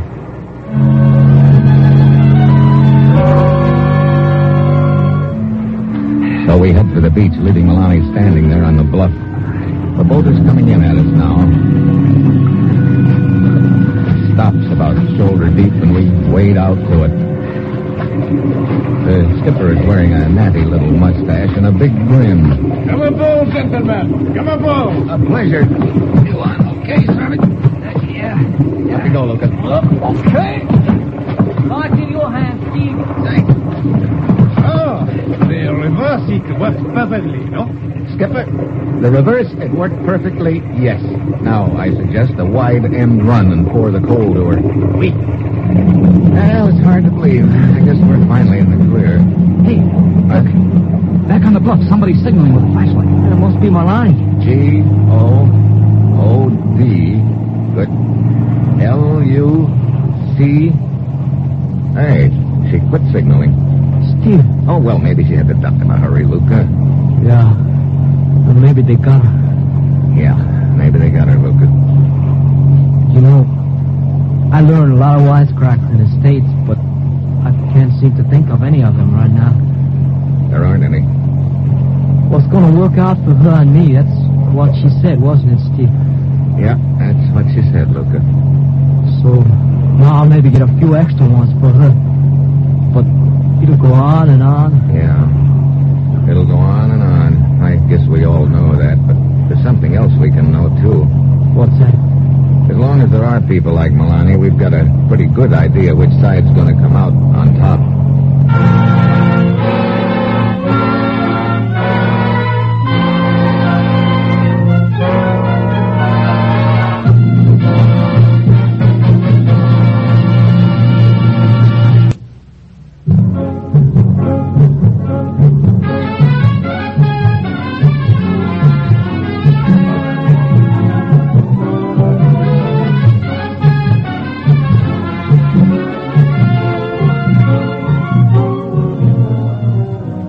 Dangerous Assignment, starring Brian Donlevy as Steve Mitchell, is written by Bob Reif and Adrian Jandot, with music by Robert Armbruster, and is produced and directed by Bill Karn. Join us again next week at this time when Brian Donlevy, starring in the role of Steve Mitchell, will embark on another Dangerous Assignment.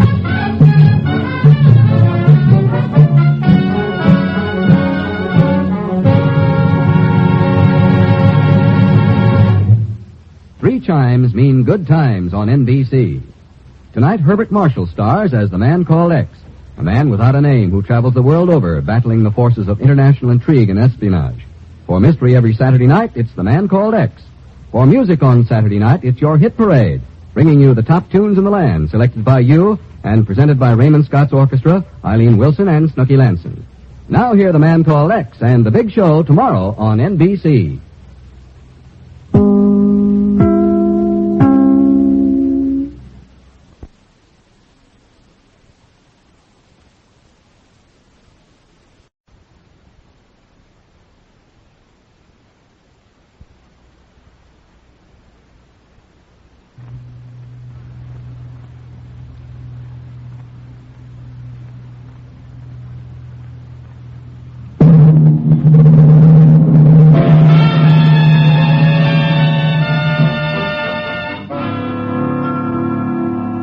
Assignment, starring Brian Donlevy as Steve Mitchell.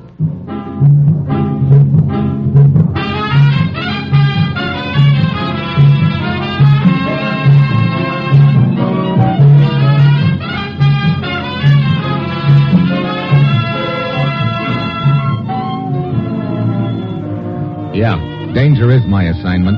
I get sent to a lot of places I can't even pronounce. They all spell the same thing, though, trouble. But when I walk into the commissioner's office, I don't realize that this assignment's going to involve my trying to prevent a revolution with just two weapons, an old beat-up railroad timetable and an empty matchbook.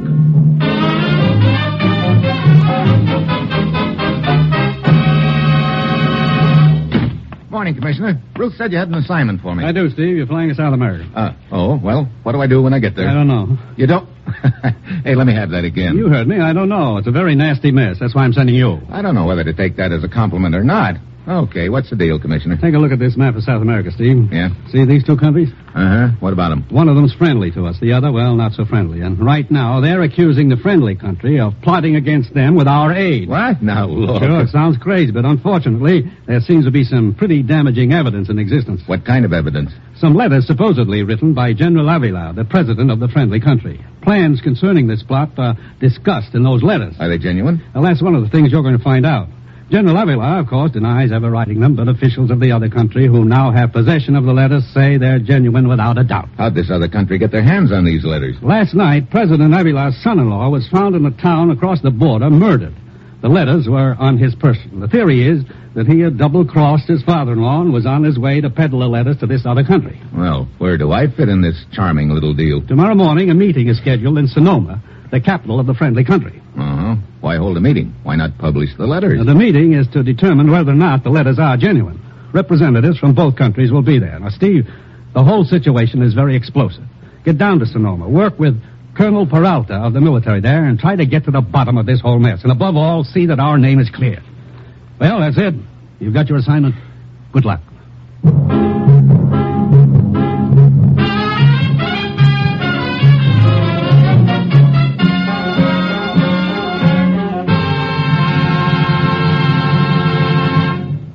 The National Broadcasting Company is presenting Dangerous Assignment, starring Brian Donlevy in the role of Steve Mitchell. colorful, two-fisted government agent. At all those places of the world where danger and intrigue walk hand in hand, there you will find Steve Mitchell on another dangerous assignment.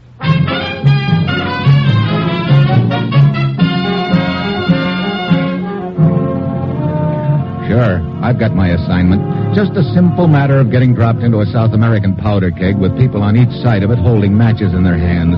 A real cinch. Well, it's Friday when my plane lands in Sonoma and I head for the office of Colonel Peralta. I am most happy you are here, Senor Mitchell. And I trust that working together, we will be able to clear both my country's name and yours in this unfortunate situation. Look, as I get it, the country across the border from here claims to have in their possession some letters written by your president, General Avila. Si, senor. They also claim that in these letters is evidence of a plot against them, a plot involving the support of your country. Yeah? Have you seen these letters? Well, no, senor. They are in the custody of Senor Barrero, the representative from the other country. Do you think your president actually wrote them? Oh, I cannot bring myself to believe it, senor. General Avila is an old man in a wheelchair. What designs could he have on another country, particularly a country which is more powerful than we are? I don't know. Senor Mitchell, as second in command of my government, this places a heavy responsibility on me. I must either accept the proof or accept the consequences. Well, I guess the first step is to get a look at these letters, Colonel. Si, senor. And that we will be able to do shortly. The meeting will take place in 1 hour at the villa of Baron Ludwig. Who's Baron Ludwig? An ex-German nobleman who has been living in this country for several years. How does he figure in this deal? Oh, because of his interest in diplomacy and international relations, he has been selected as what you might call a referee in this dispute. Come, we will drive to his villa. Okay.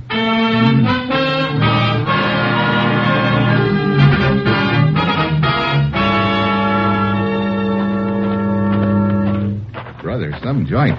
This Baron Ludwig must be a well-heeled gent. He seems to be quite wealthy. Who all's going to be at this meeting, Peralta? A delegation from the two countries, Baron Ludwig, and a few press correspondents. I believe that is Senor Barrero's suite there at the head of the stair there. I suppose I must compose myself before we enter. What do you mean? This Barrero, the representative from the other country, I find it exceedingly difficult to control my temper in his presence. Naturally, he and I are, what you might say, on opposite sides of the fence in this matter, but beyond that, I dislike the man intensely. I do not trust him. I see. Enter. Colonel Peralta. Good afternoon, Baron Ludwig. And Senor Barrero. Peralta. May I present Senor Mitchell from the United States. Herr Mitchell. We've been awaiting your arrival so that the meeting could be opened. I understand you're acting as a sort of referee in this deal, Baron Ludwig. Yeah, I'm a student of politics, Sir Mitchell, and so it was with great delight I learned I'd been selected as arbiter by both countries. And you, Senor Barrero, you're the one who has the letters in his custody, huh?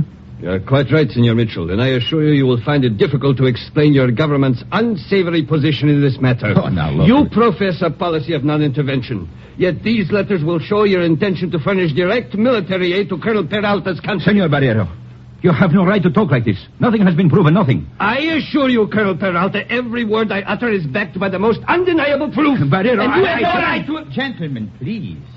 These are matters to be discussed calmly over the conference table, not heatedly here in Senor Barrero's suite. Look, Barrero, so far I've heard a lot of talk about these letters, but I haven't seen anything of them. I see. You would call me a liar? I wouldn't call anyone anything until I've seen the letters, and maybe that should go for you, too.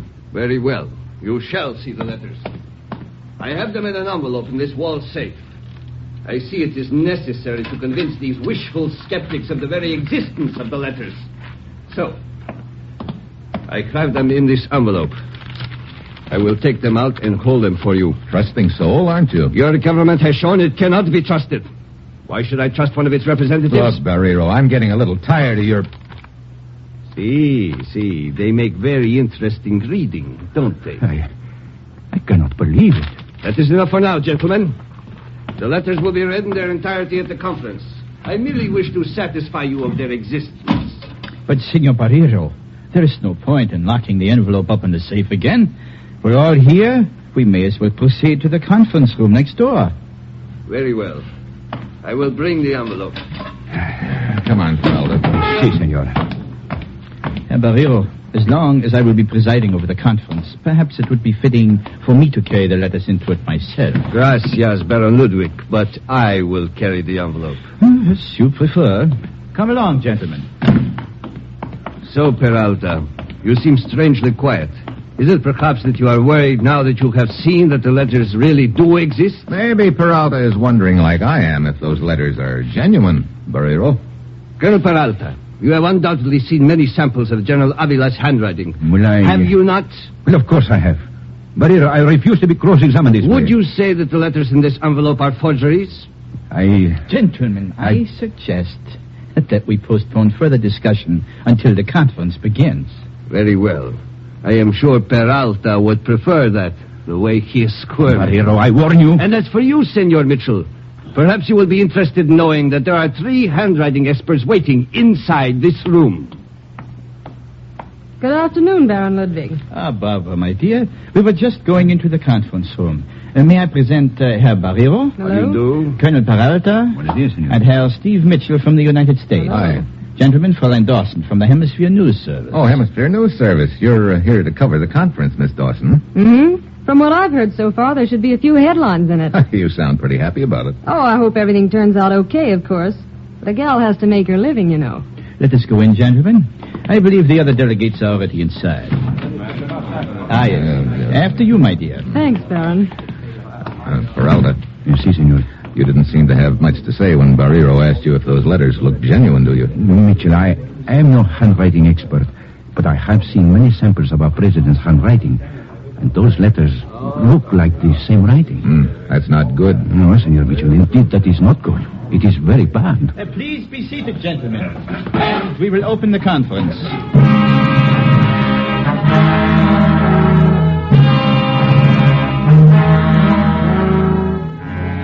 We sit down at a large round table, all except Colonel Peralta, who remains standing. Barrero is in Baron Ludwig's left, and a couple of other delegates, Barbara Dawson, the newspaper correspondent, and myself. As Ludwig goes through the opening formalities, Barrero opens the envelope and glances inside. Peralta, who's standing behind him, cranes his neck over Barrero's shoulder, then gives me that sick look again. Barrero closes the envelope and places it beside him on the table as Ludwig motions for him to speak. I shall make my remarks brief. I have in my possession letters which prove conclusively that the government headed by General Avila and represented by Colonel Peralta has been negotiating a secret agreement with the United States which constitutes a direct plot against my country. Furthermore... Oh, What is it, Barbara? nothing. I feel a little faint. Barbara! All right, now. I just lost my balance for a moment. You knocked my envelope to the floor. I'm sorry. I'll get it. Here, let me. Here. It went under the table. I've got it. Here you are, Senor Barrero. I'm sorry. Please continue, Senor Barrero. Very well. As I was saying... I demand that this meeting be stopped. It is an insult to my father. What is the meaning of this, Senora Margarita? No. Who is she, Peralta? General Avila's daughter. Oh, let go of me. Senora, please now. Watch out the table! Senora Margarita, you will do your father the most good by returning to the palace at once. Oh, but Colonel Peralta, this meeting... This meeting is necessary and in order, Senora. I beg of you, return to the palace. Very well, Colonel. You would let me know the outcome. At once. Come, Senora. I'm afraid this outburst did not do our cause any good, Mitchell. No. Now, gentlemen, I believe we may continue. Baron Ludwig, I do not feel it too much to ask that this conference be spared from further interruptions of this nature. I trust we will. Please continue with your remarks, Senor Barrero. Very well. As you know, the letters in this envelope before me were found on the body of General Avila's son-in-law, the late husband of the young senora who burst in here so dramatically a moment ago. Our theory is that... Look, Barrero, suppose we get down off that theory cloud and start... Oh, yes. You wish facts, Senor Mitchell. Very well. First, I will show these letters to the handwriting experts, then I... Barrero, what is the matter? It is not possible. What's not possible? The envelope, it is empty. The letters have disappeared.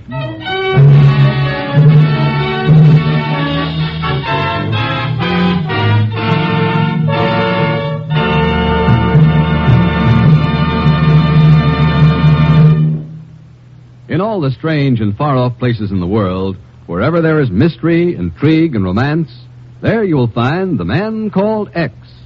Herbert Marshall stars as The Man Called X in just a short while over most of these NBC stations.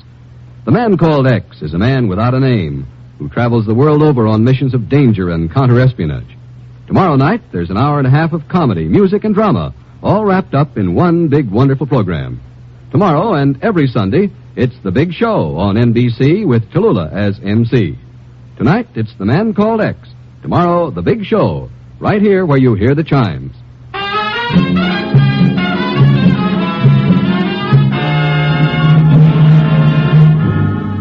And now, back to Dangerous Assignment and Steve Mitchell.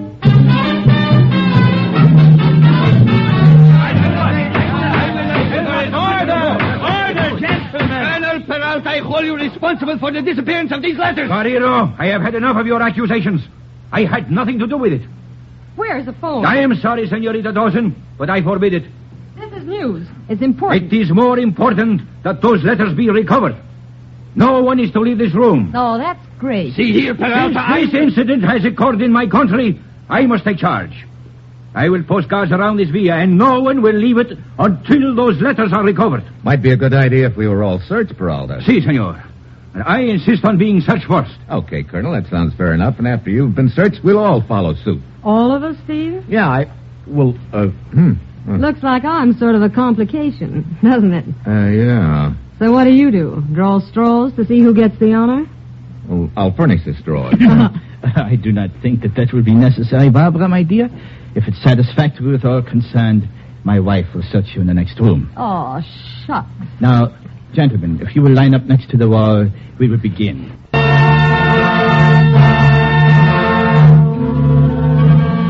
So everybody gets frisked, but the letters aren't on anybody. Pretty soon Barbara and Ludwig's wife comes back in the room, and Ludwig's wife reports no letters on Barbara. Guerilla looked like he's on the verge of apoplexy and keeps throwing nasty glances at Peralta, who at this point is squirming like a worm on a hook. Finally, he motions me over to one corner of the room. Mitchell, who could have taken those letters? Search me? Well, no, you already have.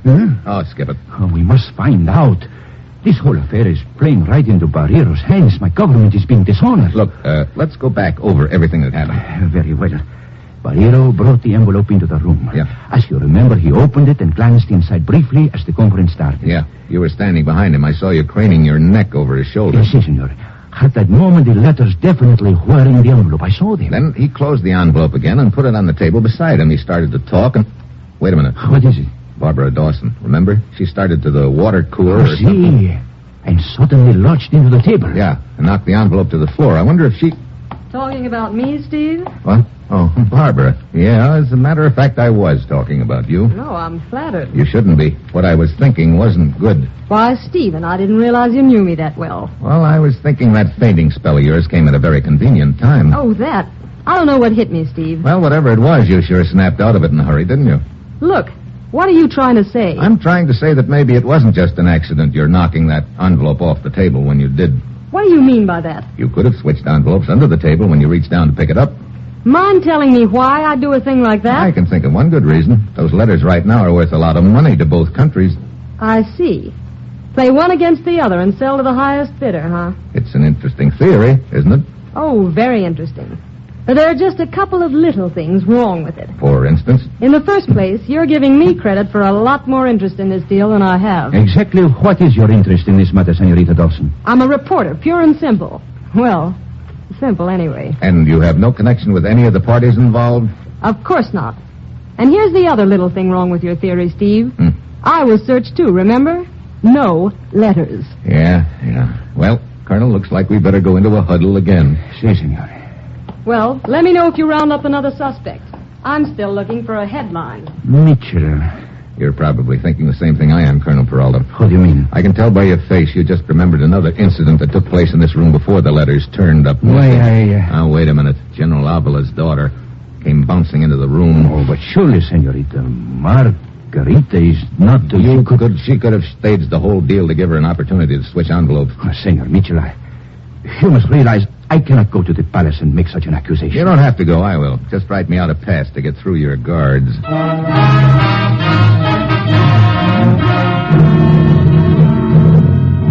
Peralta hands me a release relieved look and a pass, and I head for the palace. On the way, I pick up enough remarks from the townspeople to tell me that the news of the letter's disappearance has spread fast. They're beginning to gather in street corners, and what they're saying is not good. I show my pass to a guard, and he takes me to Signora Margarita's suite on the second floor. What do you wish, Signor Mitchell? The letters have disappeared, Signora. What? That surprise you? But of course. Why shouldn't it surprise me? I was sort of wondering if you're the one who took them. Senor, you're joking. Pretty bum joke. Look, I know you want to help your father, to shield him if you can, but... Shield him? I don't have to shield him. He's innocent. He never wrote those letters, I'm sure of it. Oh, is that what he said? My father would consider it beneath his dignity to say anything about it. I see. It is true that he is not well liked by the other country. He has more than once refused to cooperate with them. But it is always in the interest of freedom for his people that he did so. Look, I'm afraid this is all a little beside the point right now. Those letters are still missing. But I did not take them... Wasn't it your husband on whose body the letters were found in the first place? Si, it was. But I think somebody placed those letters on my husband's body after they had killed him. Oh? My husband was a good man. Weak? Si. The kind of weakness that led him to such people as that woman... That Senorita Dawson. But wait a minute. You mean Barbara Dawson, the press correspondent? I do not wish to speak further of it, Senor. These are private matters. I see. You have said I would like to help my father. And you're right. There is nothing I would not do to help him. But do you not see that if I had taken those letters, I would be hurting him far more than helping him? Yeah, I see that perfectly, Senora. I just want to be sure that you see it, too. You must believe me. I do. Okay. I guess that convinces me. It also leaves me right where I started, in the middle of nowhere, but you have given me one lead, and a pretty interesting one at that. I think I better follow it up.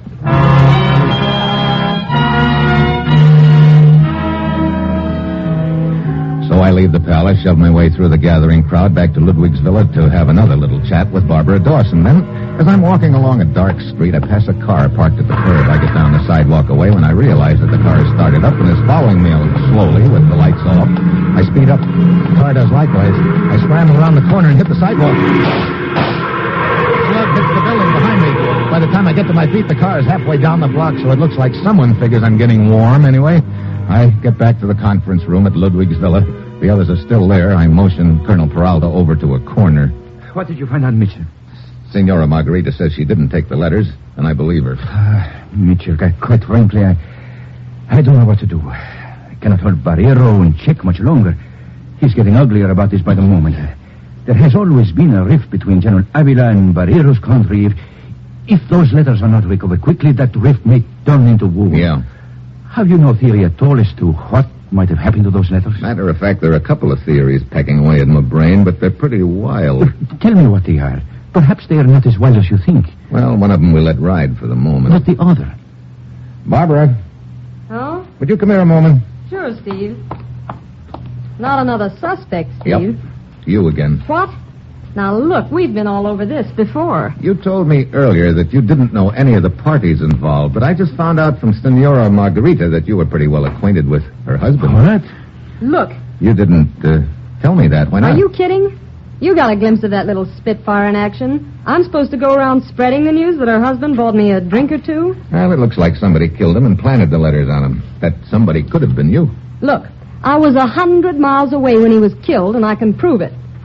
And as far as my stealing the letters, Baron Ludwig was right beside me when I picked them up. Yeah, that's the point, and it was Ludwig's wife who searched you, wasn't it? Why, yes, but... What are you trying to say, Herr Mitchell? Well, those letters are worth a lot of money to either side, Ludwig. Enough money maybe to make a two-way split worthwhile. Indeed?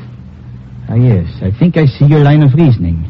And I must admit it would appear logical. Barbara takes the letters, then my wife searches her in the next room and receives the letters from her. Quite sound, except for one thing. What's that? Motive. I've never had an active interest in the affairs of these two countries. And as to the money involved, I would be glad to show you my bank book, Herr Mitchell. Then I think you will see that any amount I could realize from the letters would be, as you might say, but a drop in the bucket. Okay. So the letters come into this room, then they disappear, and they're not on you or me or Barbara or Peralta or Barrero, so I suppose a little bird flew in the window and carried them out. Either that or... Peralta! What is it, Sergeant? There is trouble at the palace. Trouble? What trouble? An angry crowd has gathered outside. They are shouting that General Avila and the United States are dragging them into war, and they are throwing rocks at the windows. I must get there immediately and safeguard the president. I will see you later, Mitchell. Okay. Peralta! Where's he going? To the palace, Barrero.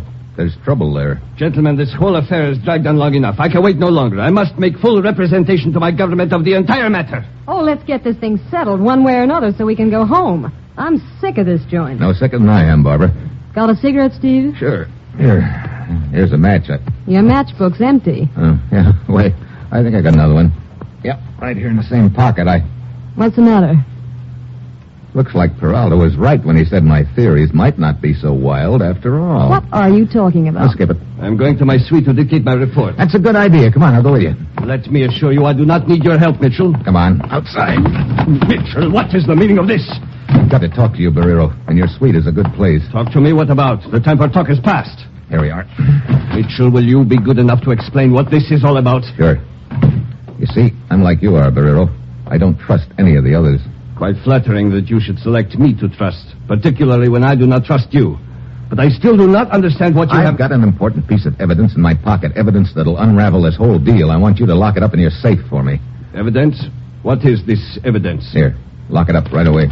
Why, this is only a railroad timetable. I know, but there's a code in it. Code? Believe me, I know what I'm talking about, Barrero. It's got to be locked up. But... very well. I still do not understand this, Mitchell. It doesn't matter whether you do or not at this point, Barrero. There. The safe is open, Mitchell. And in it, a gun. That doesn't surprise me. Get back! You can't shoot with a wrist lock on you. Drop it or I'll break your arm. No, I drop it. I will not.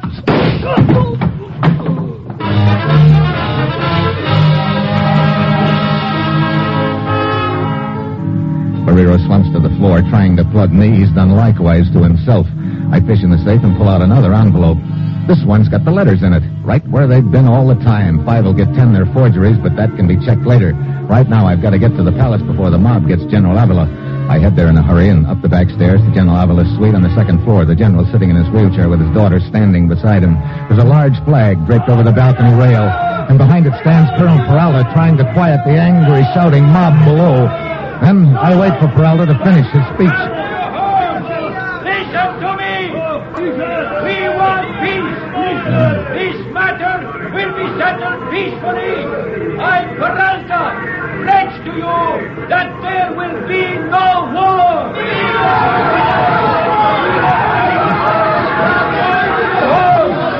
Everything will be settled! Go to your home! That was quite a speech, Peralta. Oh, Mitchell. Well, I did what I could. General, I'm afraid the feeling against you is quite intense. I feel it necessary to ask for an order giving me control of the militia. For some reason, the people seem to be looking to me to preserve order and peace. Does that surprise you, Peralta? What? Isn't that just the way you and Barrero planned it? Mitchell, what are you saying? I'm saying that this whole deal with the letters was rigged between you and Barrero's outfit as an excuse for you to stage a coup and take over the government. No, that is a with lie. the support of the people who would figure you were saving them from war. Peralta, General, do not listen to Mitchell. He is insane. Am I? The whole deal depended on our believing those letters actually came into the conference room. You said you saw them when Barrero opened the envelope. You lied. No, I did not. The letters were in the safe all along. That was an empty envelope Barrero took out of the safe. Just like the empty matchbook I took out of my pocket. I tell you that... Great time to be without a gun, isn't it? Wait, I have a knife. You had a knife. He's going out into the balcony. Do not let him get away. Don't worry. My bare hands are enough for you, Mitchell. Try one of mine. Brother, right over the rail. Senor Mitchell, you are all right. Yeah, I guess I can't say as much for Peralta, though. Oh, look at him. Lying down there, dead. Yeah, he got tangled up in the flag and lost his balance. And now the flag he was trying to betray is his shroud. Quite fitting, senor. Yeah, I guess it is. Funny. Peralta figured he was really going to be riding the gravy train. I guess he didn't realize it's just like any other train. There's always the chance it can get flagged down.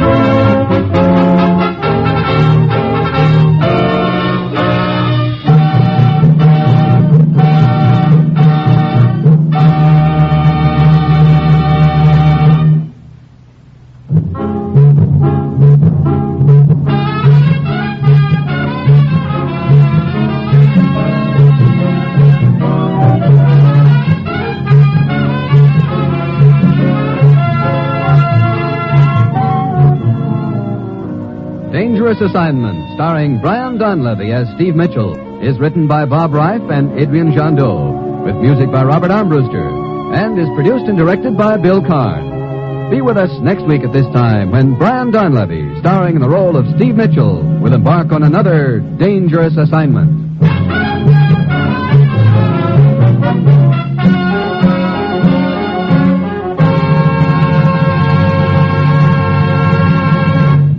Dangerous Assignment came to you from Hollywood. 3 chimes mean good times on NBC. In all the strange and far-off places in the world, wherever there is mystery, intrigue, and romance, there you will find The Man Called X. Herbert Marshall stars as The Man Called X tonight and every Saturday on NBC. For music on Saturday, it's your hit parade, bringing you the top tunes in the land with Raymond Scott's orchestra, Snooky Lanson, Eileen Wilson, and the Hit Paraders. The big show's tomorrow. Now enjoy The Man Called X on NBC.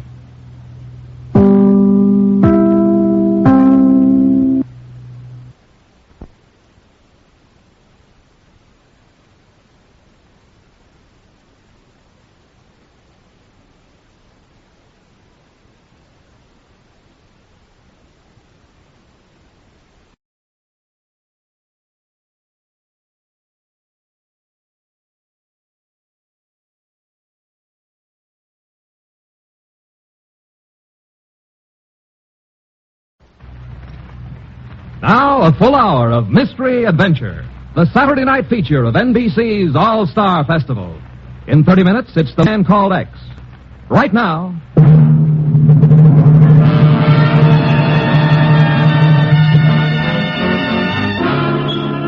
Dangerous Assignment, starring Brian Donlevy as Steve Mitchell. Brought to you by the makers of Anacin for fast relief from the pain of headaches, neuritis, and neuralgia. By Chesterfield, the only cigarette that combines mildness with no unpleasant aftertaste. The cigarette that brings you Bing Crosby and Bob Hope. By your local Ford dealer, who is now displaying the new 1951 Ford, the car that's built for the years ahead. And by RCA Victor, world leader in radio, first in recorded music, first in television.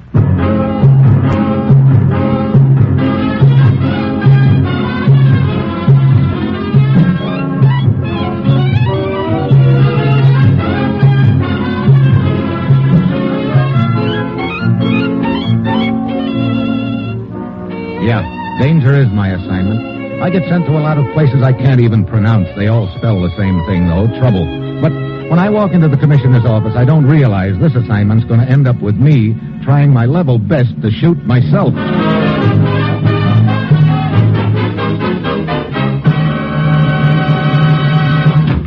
Morning, Commissioner. Ruth said you had an assignment for me. I do, Steve. Ever been kidnapped? Kidnapped? Well, I remember a redhead once who claimed we were out of gas. I'm sure you put up a terrific struggle. Like a tiger at bay. Well, that's all very interesting, but I didn't send for you to hear Chapter 33 of your memoirs. You're leaving for Berlin on the next plane. I'm flying clear to Berlin so somebody can kidnap me? No, you're flying there to find out who's been kidnapping a few other people. You know, I think you better start from the beginning, Commissioner. Steve, apparently there's been a nasty little racket flourishing in our occupation zone of Berlin for some time. It only came to light last night. What kind of a racket, Commissioner? A prominent German named Mueller was kidnapped several days ago. His wife received a ransom note telling her that if she didn't raise the required money, her husband would be turned over to interests in the eastern zone of Berlin. Apparently this Mueller had made a few enemies there. I see. Sort of sell Mueller to the highest bidder, huh? Yes, his wife raised the money and Mueller was returned. But when he tried to grab the man who returned him, he was shot and killed on his own doorstep. Look, this is all very interesting, but isn't kidnapping a matter for the Berlin police? What's it got to do with us? I'll tell you why it's all, baby. Apparently the kidnapper was a U.S. government official. What? Now, look, don't try to tell me you believe that. I'm just giving you the facts, Steve. What's behind those facts could be another story, and I'm convinced it is. But that's what you're going over there to find out. But I still don't see what indicates that a government official is behind it. Here's how the deal was set up. Mueller had applied for a building permit several days before he was kidnapped. Those permits are handled by a special office, which is run under our supervision. A few nights later, a man who claimed he was from that office came to see Mueller. He told Mueller that they needed further information before they could issue the permit, that Mueller would have to come to the office. The next thing his wife knew was when she got the ransom note. Brother, what a sweet mess that sounds like. I've been in touch with Jack Fallon, who heads up the office over there. I've got a preliminary plan set up with him. He'll fill you in on it. And, Steve, get over to Berlin. Work with Fallon, then go anywhere and do anything you have to smash this racket once and for all. Well, that's it. You've got your assignment. Good luck.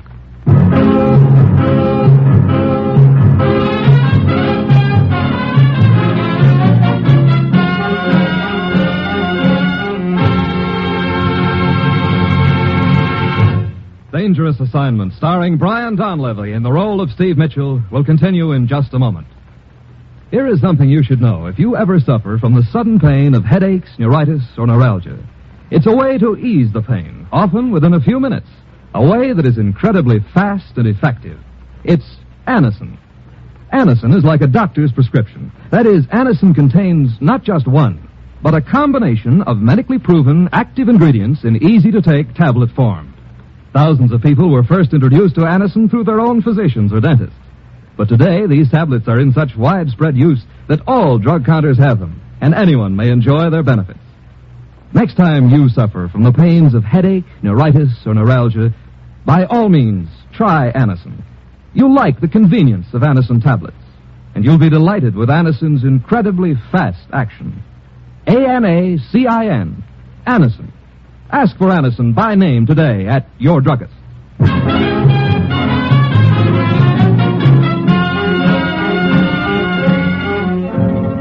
Sure, I've got my assignment. Just a little matter of dropping over to Berlin and trying to smash an innocent little kidnapping racket. And I've got an uneasy hunch that somewhere along the line I'll be running into somebody who'll say drop dead to me and then do their best to arrange it. It's Monday when I land in Berlin and I head for Jack Fallon's office. That's a nasty mess, Mitchell. My theory is that somebody right here in my office has been putting the finger on the victims. These applications for building permits, Fallon, do they contain quite a lot of information about the applicant? Yeah, they do.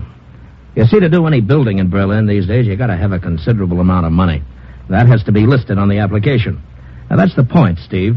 Anybody who has access to those applications could spot the likely kidnap prospects. But how about this business of threatening to turn the victims over to the Eastern Zone? Well, as you can imagine, there are a lot of Germans in our zone who have come out politically against the outfit in the Eastern Zone.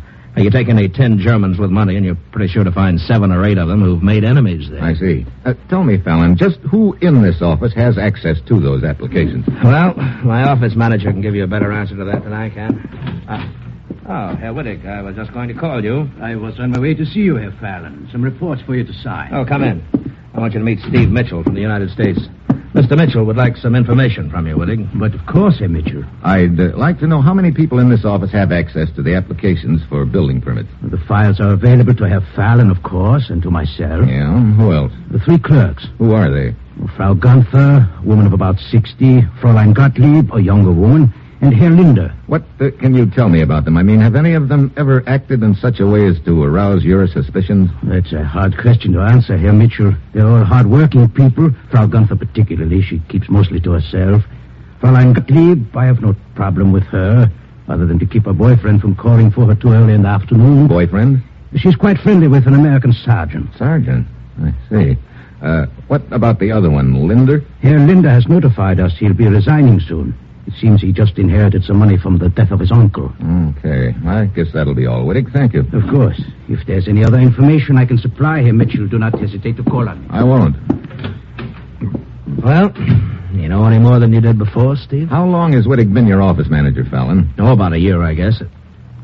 Hey, wait a minute. You don't think he could have anything to do with it? Look, anybody who has access to those files could have something to do with it. Yeah, I guess you're right. The commissioner said something about having set up a plan with you. Yeah, he thought it might be a good idea to have somebody file a fake application and make it look like he was a red-hot prospect, you know? A pigeon, huh? Well, that's what it amounts to. Then we trail along and see what happens. Yeah, sounds like a good idea. You got a man for the job? Mm-hmm. Little character named Benner. Might be kind of dangerous for him, you know. Benner will do almost anything if the price is right. Besides, I think he can handle it okay. He's a very cautious little gent.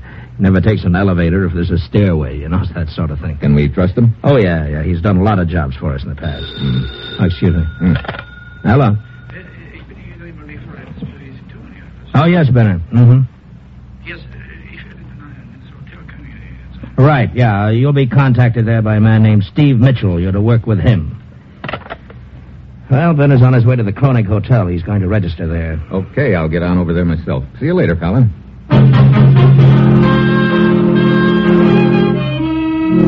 I head for the Chromite Hotel and ask the desk clerk whether Brenner's arrived yet. Yeah, Benner, yeah.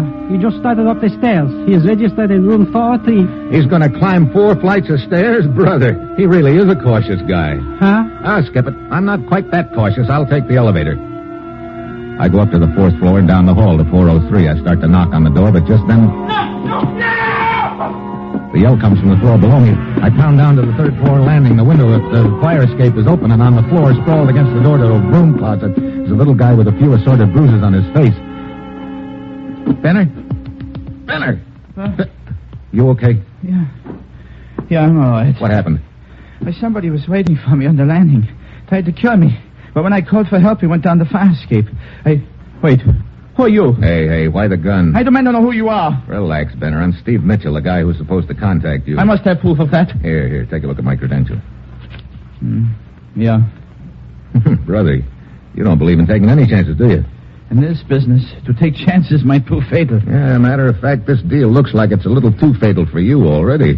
What do you mean? We better pull you off the case. It looks like they're on to you. No, I insist on going on with it. But you're no good to us if they know who you are. It would be a simple matter to enter an application at another name, at another address. My sister lives at 35 Gartenstrasse. I can use her house. I don't know. Herr Mitchell, a deal was offered to me. I accepted it. I insist that the deal stand. Even after almost getting killed, huh? Well, I'm used to such things. I make a good living almost getting killed. Okay. I'll have Fallon rig up another application for you at 35 Gartenstrasse. Then I'll meet you over there, and we'll wait to see who turns up for you. And what will be your plan in case someone does turn up? I'll have a police car with a 2-way radio. If somebody calls for you, I'll follow and contact some other cars, and we'll all converge on the spot where they take you to. Well, very well. I'll go rig the deal with Fallon. You pack up and get over to the Gardenstrasse address. I'll meet you there in an hour.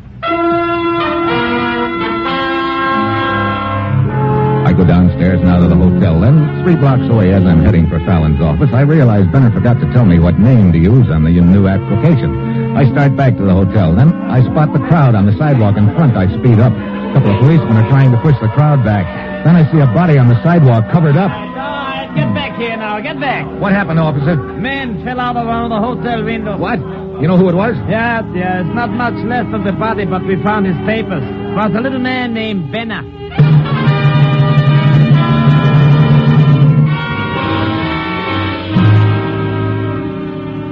Steve, this is bad. It looks like they were on to Benner right from the start. It sure does, Fallon.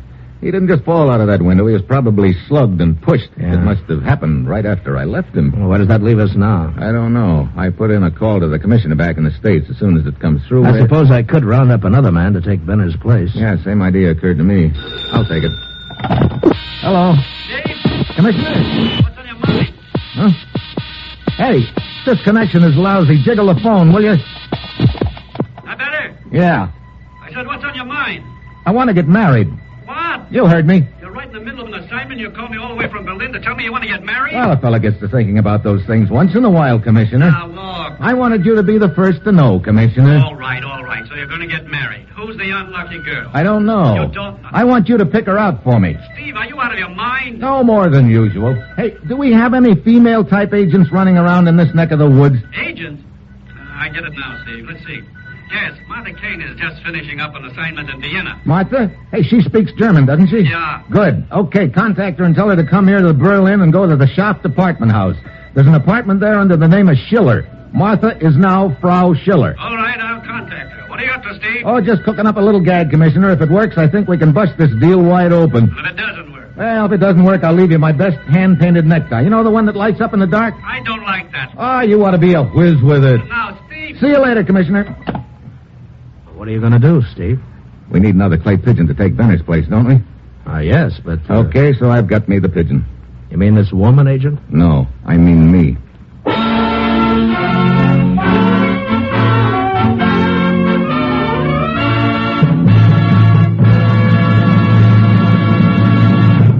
In just a moment, Act 2 of Dangerous Assignment. Now we invite you to hear from Bob Hope on his recent visit to Hawaii. Well, here we are on the island of Oahu. We had a very smooth trip over. At first we flew at an altitude that didn't bother me. We had to go up higher because the salt water was ruining the tires. Just out of San Francisco, we developed a little motor trouble, and the pilot yelled, "Throw everything we don't eat overboard." A Navy cruiser picked me up about 2 hours later. Now let's sell Chesterfield. You know, the real test for mildness in a cigarette is as old as tobacco itself. Just open a pack of Chesterfields and smell that milder tobacco aroma. Then light up a Chesterfield and prove what every tobacco man knows. Tobaccos that smell milder, smoke milder. So always buy them. Chesterfield, my cigarette. Chesterfield, Chesterfield, always wins first place. That milder, mild tobacco never leaves an aftertaste. So open a pack, give 'em a smell. Then you smoke 'em. Don't forget to give Crosby for Christmas. I mean the Chesterfield Christmas carton with Bing as Papa Santa Claus.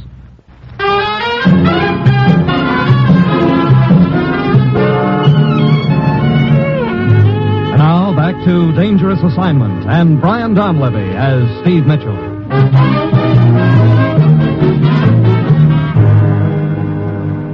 You're really going through with this deal, Steve? What do you think, Fallon? Well, okay. Tell me what you want me to do. Fill out an application in the name of Otto Schiller. That's me. Yeah? Give the Shaft Department address and make me sound like a nice, juicy prospect. Mm-hmm. I just married a wealthy woman. Then stick it in with the other application. Yeah, that way you won't have to be seen around the office. Look, another thing. Can we count on the cooperation of the Berlin police? Sure. What do you need them for? A radio car. Oh, I'll arrange that. Okay. Well, I guess that's it, Fallon. I better get over to the apartment. Be careful, Steve. I'll see you when it's all over, I hope.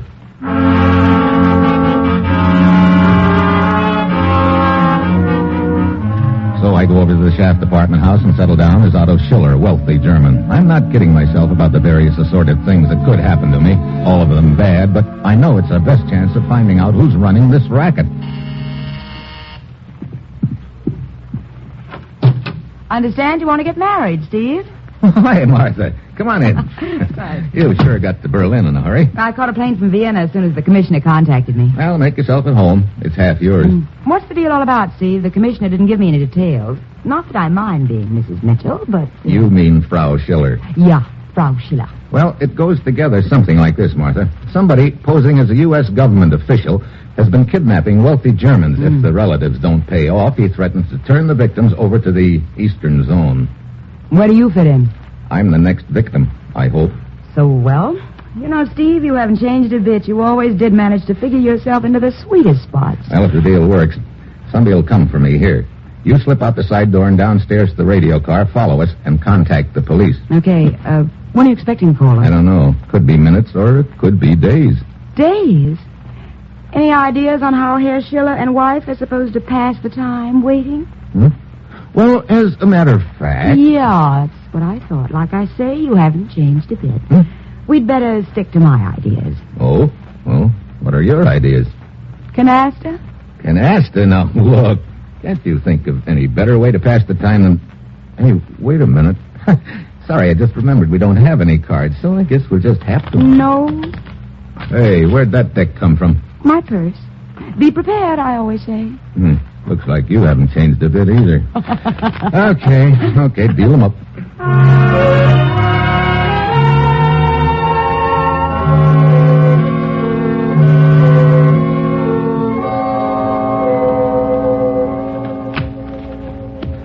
A natural and 5. 3 jacks and I'm out. Swell. I suppose you know that wins you another game. So it does. I suppose you also know that makes 5 straight games. You've cleaned me and broke. Don't tell me your troubles, lady. Canasta was your idea. Yeah, I know. Steve. Better get into the next room. Right.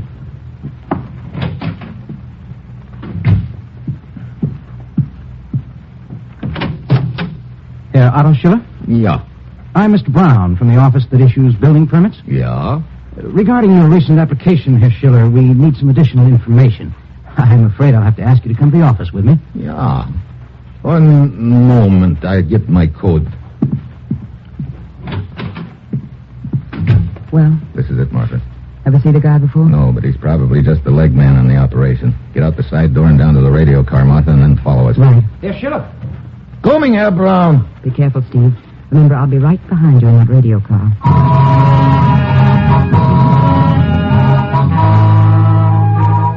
Martha slips out the back door of the apartment, and I join Mr. Brown in the living room. We go down the elevator to the street, and Brown motions toward the curb.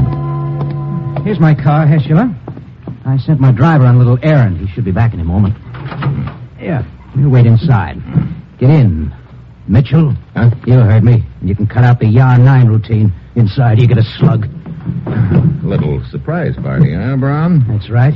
I've got another surprise for you, too, Mitchell. I can hardly wait. What is it? You'll love it. Take a look out the window. Martha. Yeah. Your little pal was going to tag along in the radio car. Get her inside, Fritz. Yeah. He was waiting for me at the side door, Steve, complete with guns. Oh, this is just great. I thought you'd be overjoyed, Mitchell. Where are we going? To see the boss. Oh? Who is the boss? You'll find out, Mitchell. Okay, Fritz, let's get going.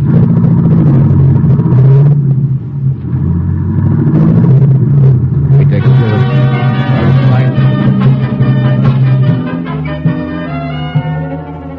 And after more of the ruined section of the city, we finally pull up in front of a deserted warehouse. Martha and I are hustled inside and tied up. Then Brown and Fritz leave. Doesn't look so hot for us, does it, Steve? No. I'm sorry I got you into this, Martha. Well, I've only got one regret. That you ever left Vienna? No, that we wasted so much time playing canasta. Great time to have both hands tied behind me. Hey, wait. I think I can twist my hands around a little. Turn your back to me. Maybe I can work on your ropes. Okay. Who do you think the brains behind this deal is, Steve? I'm afraid I know the answer to that now, Martha. Look, they were onto our whole routine about the radio car. Oh. Not many people knew about that. Benner knew, but he doesn't count. He's dead. That leaves just you and me and Fallon. Fallon? You think he's the one? Sure adds up that way. Hey, I got one of your ropes loose. Yeah. Wait, I work my hands around a little now. Good, keep it up. But, Steve, if Fallon's behind it... Hold it. Somebody's coming. Keep your hands behind you. Okay. Steve, if they take you and leave me, I'll try to get loose and get help. Well, I brought someone to see you, Mitchell. The boss. What? Hello, Mitchell. Benner. But it can't be. You're dead. You got pushed out of a hotel window. You're right. The real Benner is dead, Mitchell. Real Benner? My name, in case you're interested, is Linda. One of the clerks at the office. Quite right. Yeah, I think I get it now. Benner started up the stairway of the hotel, and you were waiting for him on the landing. You slugged him and started to push him out the window. Then you heard me coming. True. So I concealed Benner's body in the Boone closet. You assumed I was Benner, so I decided to go along with it. After you left, I pushed the real Benner's body out the window. And I spilled the whole plan to you. That's how you knew about the radio car routine, huh? Yeah. You have it all figured out now, Mitchell. Too bad it's too late. Huh? So what happens now? I was going to kill you, Mitchell, but now I've changed my mind. Gee, thanks. Oh, you're quite welcome. You see, it occurred to me that the United States agent undoubtedly possesses much information of value to certain connections of mine in the eastern zone of Berlin. What? I think they would pay me a great deal of money for you. Now, wait a minute. So I'm going to take you to the eastern zone. I see. Well, that's a cute little plan, but there's just one hitch in it. And what is that? The borderlines of those zones are pretty heavily patrolled. Just how do you plan on getting me out of this zone? Oh, that's quite simple. I've used the device before. Device? What device? You have been posing as a man named Schiller, huh? All right. We will proceed on that basis. You are a resident of the eastern zone who's had an accident while visiting in the western zone. I'm your doctor returning you to the eastern zone in an ambulance. Got everything figured out, haven't you? Of course. Vaughn? Yeah? You stay here and guard the girl. Fritz will drive the ambulance. Okay. Look, if you think I'm going to let you stuff me in an ambulance and... I had hoped for more cooperation from you, Mitchell, but very well. Vaughn? Yeah. Now, get him into the ambulance.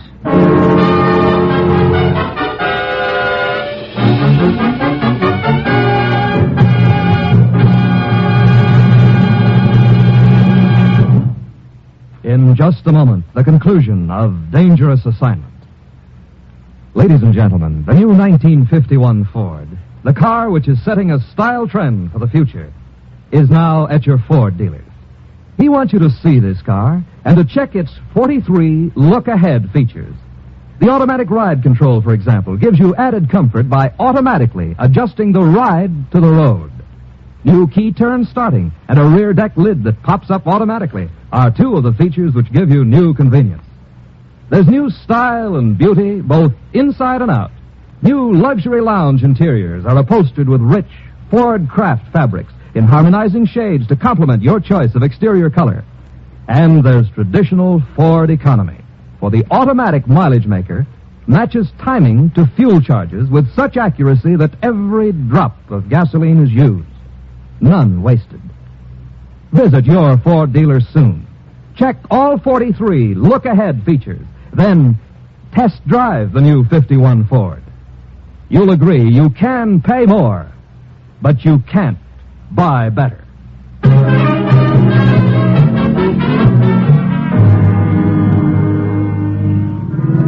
When I come out of it, I'm strapped on a stretcher in the ambulance. My head is completely bandaged except for 2 eye holes. There's even a strip of tape over my mouth. So, you're conscious again.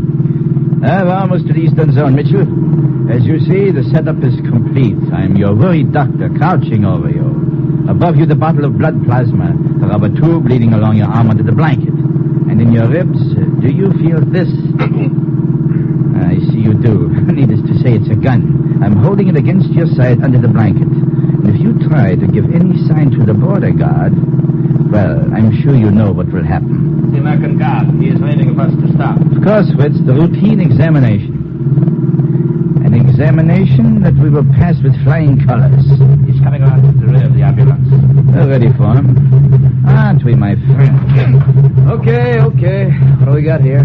This patient is Herr Otto Schiller, a resident of the Eastern Zone who had an accident while visiting in the Western Zone. I'm returning him. Oh, you as doctor? As you see. All right, trot out the papers, Doc. Here they are. His papers, my papers, and the report of the accident. Okay, just hold the phone while I look him over, Doc. Please hurry. You see, the patient's very weak.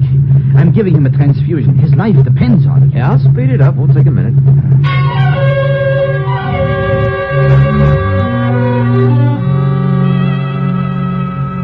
The sergeant keeps nodding as he checks the papers. They must be pretty clever forgeries. Right now, I feel like a chicken with his neck on the block waiting for the axe. With Brown guarding Marta at the warehouse, she can't get loose and bring help. Then it hits me, a wild idea, but it might pay off. He'd told the sergeant my life depended on a transfusion. I look up at the bottle of plasma hanging over me, then at the rubber tube. My wrists are strapped to the sides of the stretcher under the blanket, but my hands themselves are free. I can feel the rubber tube running along the back of my hand. I twist my fingers around it until I get a good hold of it. Then I jerk as hard as I can. Hey, the plasma bottle broke. Yeah. Got any more plasma in the ambulance? I know, but... Driver, turn the ambulance around. Wait. No, we got a dispensary back about half a mile. You can get more plasma there. That will not be necessary. What? Look, Doc, you just told me the guy had to have a transfusion or he'd conk out. Yes, what I mean is there's a hospital in the Eastern Zone. Just 3 blocks ahead. It'll be closer. Huh? Yes. Well, no. Sergeant, I warn you, if you delay us further, you may be responsible for this patient's death. Well, guess you know best, then.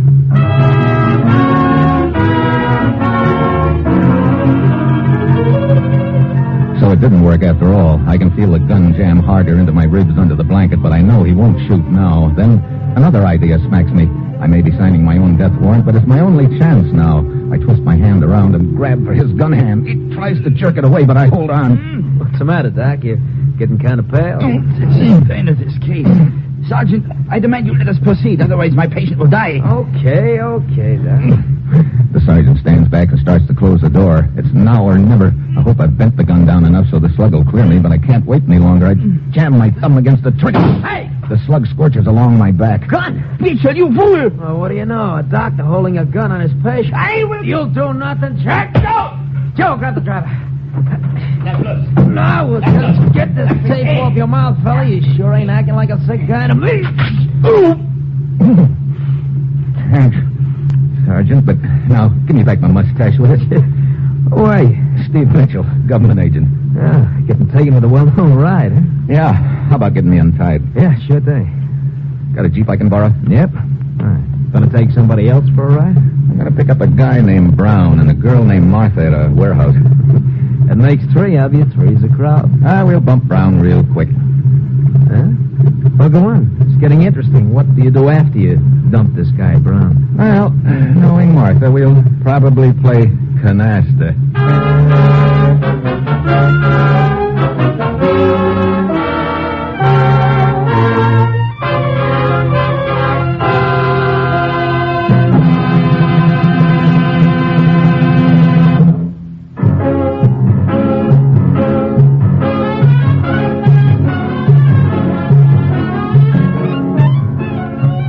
Dangerous Assignment, starring Brian Donlevy as Steve Mitchell, is written by Bob Reif and Adrian Jondo, with music by Robert Armbruster, and is produced and directed by Bill Karn. Be with us again next week at this same time when Brian Donlevy, starring in the role of Steve Mitchell, will embark on another dangerous assignment.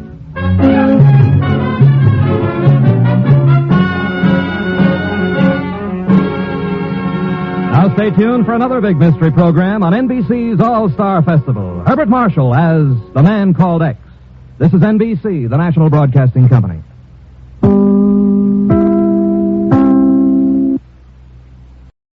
Now, a full hour of mystery adventure. The Saturday night feature of NBC's All-Star Festival. 30 minutes from now, it's The Man Called X. Right now...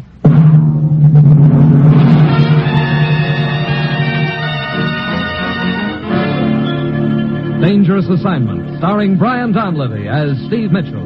Brought to you by the makers of Anacin for fast relief from pain of headaches, neuritis, and neuralgia. By Chesterfield, the only cigarette that combines mildness with no unpleasant aftertaste. The cigarette that brings you Bing Crosby and Bob Hope. By your local Ford dealer, who is now displaying the new 1951 Ford, the car that's built for the years ahead. And by RCA Victor, world leader in radio, first in recorded music, first in television.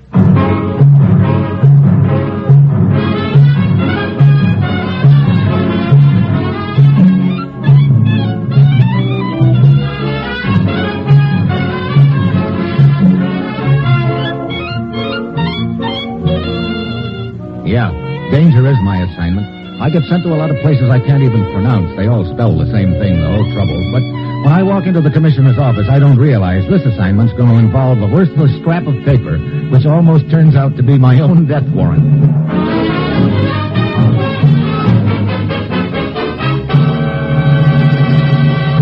Morning, Commissioner. Steve, I suppose I pulled you right out of a big deal, as usual. No, matter of fact, it was all very innocent this time, Commissioner. I was out getting some new furniture for my apartment. You were what? Sure. I just bought a coffee table with a lazy Susan. Really? Well, on second thought, Susan wasn't so lazy after all. That's what I thought. Well, Commissioner, I've finally gotten the jump on you. How's that? You're always calling me in here and sending me off into the wild blue yonder, so this time I'm ready for you. I'm all packed up and I've got my passport in my pocket. Now, what wild and woolly spot are you sending me to this time? Richmond, Virginia. What? You heard me, sir. Richmond, Virginia. Great. That's what I get for trying to be a mastermind. Okay, so I unpack. I wouldn't do that just yet, Steve. You start in Richmond. Where you end up is anybody's guess. What's the deal? Ekman's in this country. Ekman? Hasn't anybody done the world a favor by knocking him off yet? Steve, you know as much about Ekman as I do. He's part-time foreign agent, part-time international information peddler. He's smooth and tough, and he's been in our hair for longer than I care to remember. What's he doing in the United States? Can you think of any reason why Ekman would steal an old Civil War map? Civil War map? Are you kidding? We know Ekman went to Virginia. We also know he managed to crash a fancy dress ball given by a Colonel Carruthers there. After the ball, this map was missing from the wall of the Colonel's study. But I still don't see how a Civil War map could be important enough Neither do I. That's why you're going to Richmond. Now, Steve, get down there. Talk to Colonel Carruthers. Then go anywhere and do anything you have to get to the bottom of this whole deal. Well, that's it. You've got your assignment. Good luck.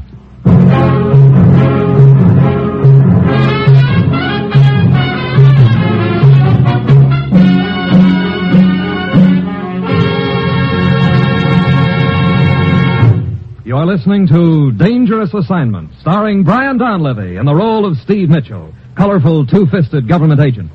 At all those places of the world where danger and intrigue walk hand in hand, there you will find Steve Mitchell on another Dangerous Assignment.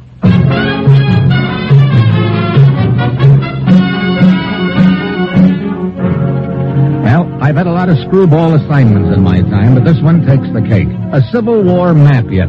I suppose the next thing I'll find out is that I'm up against a plot to blow up Chesapeake Bay. It's Wednesday when I get to Richmond. I head for Colonel Carruthers' mansion. We're delighted in order to make your acquaintance, Mr. Mitchell, sir. Although I must confess I'm a little puzzled as to why they should send a man from Washington to investigate such a minor theft. But then the things they do in Washington have puzzled me for quite a spell now. We're interested in the case primarily because of the man who apparently stole the map, Colonel Carruthers. As for the map itself... The document is of historical value only, sir. As you see, my study here is filled with relics of the Great War. War between the states, that is. Yeah. And the map had no value other than as a relic, huh? None whatsoever, no, sir. No, it had to do with the Battle of Fredericksburg. December 1862. Uh-huh. A decisive victory for the South, I might add. As a matter of fact, it was merely a rough sketch, but it was actually used by the Confederate Army. That gives it value to a collector. Do you know this man, Ekman, Colonel? Ekman? Yeah, the one who swiped the map. The scoundrel passed himself off to me as a Claiborne. Fine old Southern name. Oh? He claimed to be writing a book on the Battle of Fredericksburg. Matter of fact, I remember thinking at the time it was rather strange. What was? Well, that he should be writing a book on the Battle of Fredericksburg, when one was just published last month. One in which my relics and my research appear quite prominently. But to get back to this, Claiborne, Ekman. Ekman, yeah. Well, he wanted to browse through my books and my relics. I was quite preoccupied at the time. I was making preparation for a fancy dress ball. So I gave him permission. And it was after the ball was over that I discovered that the map was missing. Mm-hmm. And the man with it. I see. However, now, if you would care to see what that map looked like, there's a picture of it in this book I spoke of, the one that was published last month. That's the one in which my relics and my research appear. I happen to have a copy of that right here. The picture of the map is on page 263, approximately. Let's see. Oh, say, sir, just in passing, here's a picture of the very sword used by Jeb Stuart himself in the charge of the battle of that's First. Very interesting, but the map, Colonel, please. I'm coming to the map. Now, here's a picture of a genuine mini ball here. Mini? Kind of used to shoot out of cannons. Colonel, the map. Now, here's a... Somebody else's relic. Yeah, now, here we are. Yeah, here we are. The map. Mm-hmm. Yeah. Mm-hmm. You were right when you said it was just a rough sketch. I don't get it. Why would a foreign agent like Ekman steal a map like this? Well, that's the mystery of it, sir. Of course, we're not completely sure it was Ekman who stole it. Colonel, these guests you were entertaining at the time... Sir, if you were trying to imply that the people I invite into my home are of the caliber that would stoop to common theft... I'm not trying to imply anything, Colonel. I'm just... what's this scrawl in the lower right-hand corner here? Now, I see it, sir. Mm-hmm. Thank you. Oh, yes. Well, that is the signature of the man who made the map. A Frenchman named Cartier. He fought for the South during the Great War. Great friend of my daddy's. As a matter of fact, it was Cartier's great-grandson, Bill Carter, who gave me this map. Mm-hmm. Bill Carter. Comes from a fine old Richmond family. Cartier? Yeah, well, family changed the name around a little. I suspect Bill was sugaring me up a little with the gift of that map so the young blade could ask for my granddaughter Juliana's hand in marriage. I see. Well, thanks for the information, Colonel. I'll see you later.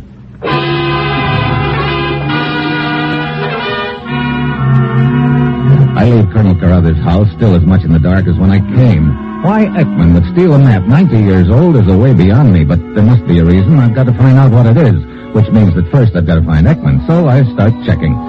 3 hours and $25 later, I find a cab driver who remembers taking a man answering Ekman's description to the Colonel's house last night, waiting for him a few minutes, and then taking him to a hotel in Richmond.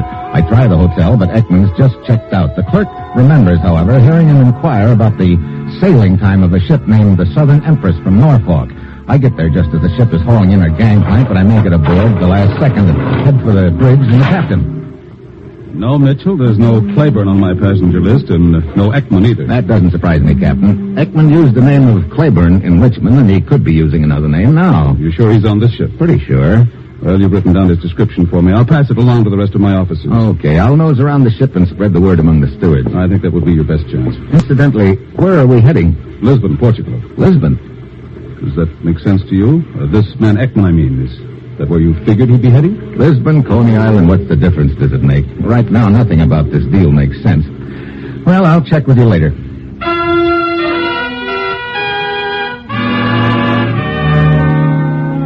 I nose around the ship all day, but I don't spot Ekman. None of the stewards I talked to remember noticing him either. By now, I'm beginning to wonder if he's even on the ship. This is going to look just great in an official report. Steve Mitchell, government agent on a wild goose chase across the Atlantic after a Civil War map. Well, towards evening, I head for the bar. Then I spot the girl. When I first noticed her, she's 3 stools away. The next time I look, she's 2 stools away. Then, all of a sudden, she's right beside me. Howdy. Hello. I always feel a girl shouldn't sit in a bar alone. Doesn't look right. Oh, well, now you're not alone. You probably think it's real brazen of me to talk to a man I don't know. Well, they tell me life on board ship is pretty informal, Miss... Besides, my first name's Zoe. Steve Mitchell. Now, isn't that one? That one? I just knew your name would be Steve. Oh, don't ask me how. I just knew. Well, you're one up on me there. I didn't just know your name would be Zoe. You enjoying the boat ride, Steve? No, not particularly. How about you? Sounds like this is the farthest you've ever been away from the Mason-Dixon line. Oh, now you're just poking fun at me, Stevie. So I think I have myself a mighty fine boat ride. Sure enough, I can manage to make me some friends. Poor little helpless girl like me, she needs friends wherever she is. I tell you for sure. You don't look very helpless to me. The way you've been downing those straight shots. Oh, those are just to give me some courage, Stevie. I'm naturally such a shy little old person. Yeah, I can see that. You on a vacation, Zoe? Uh-huh. How'd you happen to pick Lisbon? Now, isn't that one? I couldn't in all the world tell you why, Stevie. I just stuck a pen in a map and it said Lisbon. I see.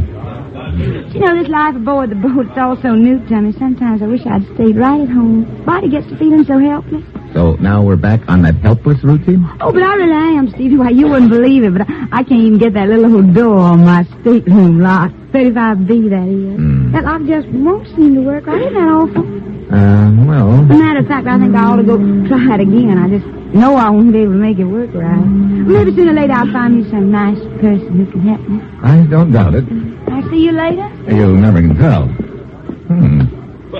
That's quite a number, friend. Huh? I say, the little lady, she's quite a looker, isn't she? Well, she's looking all right. Cully's the name, friend. John J. Cully. Mitchell's mine. How are you? Oh, well, I've had a little bout with my stomach right after we put to sea, but I'm feeling much better now. See, this is my first boat trip. I've ridden every railroad in the United States in my time, but never out on the Bridie. Yes, it's quite an experience, yes, sir. You travel a lot? Oh, yes, sure do. Here's my card, friend. John J. Cully, Acme Button Company. You sell buttons?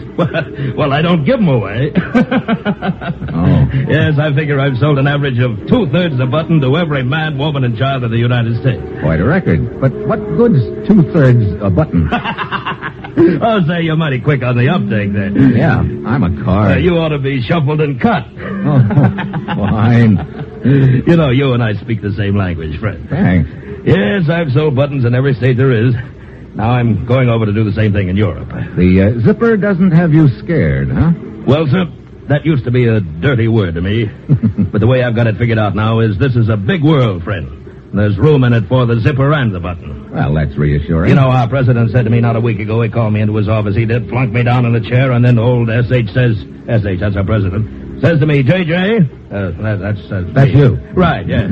Says to me, go out, J.J., go out and button up the world. It's a great thought, isn't it? Oh, inspiring. I beg your pardon, Mr. Mitchell. Oh, Captain. Excuse me, Mr. Cully. Oh, yeah, sure thing, Fred. Keep them flying. You mean keep them buttoned? What is it, Captain? You know that particular passenger you're looking for? Ekman? Well, there's a man in 31B who answers the general description, but his name is Pettibone. Thanks, Captain. I'll pay him a little visit.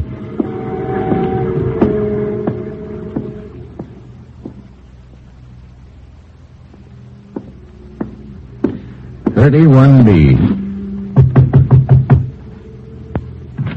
Why, Stevie. Wow, Miss Magnolia Blossom.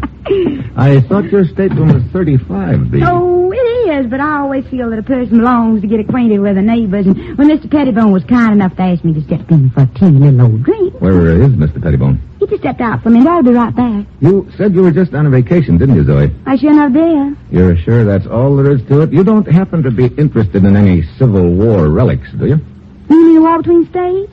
Well, I'm sure I know what you're talking about, Steve. Oh, here's Mr. Pettibone now. Hold it. Let go of me. You're not Ekman. Of course, Ekman. Of course I'm not Ekman. I'm Mr. Pettibone, if you please. And if you're a private detective, you can tell my wife. Private detective? Wife? Oh, great.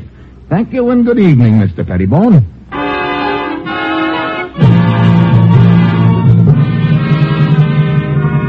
I go back on deck and I realize I'm getting nowhere fast, the old feeling that this whole thing is some kind of a gag starts gnawing away at me again. Then the captain sends word to me that the mate has spotted another passenger who answers Ekman's description, a man in 42B. So I head below again, probably another wild goose chase, but I've got to follow it up. I knock. No answer. Door's unlocked. I go inside. Stateroom's dark, and I catch a whiff of a heavy, Swedish smell. I flick on the lights.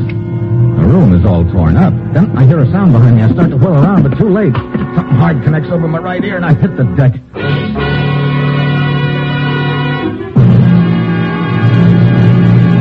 When I come out of it, I know I've finally found Ekman, but I still don't know why he swiped the Civil War map. He's very, very dead.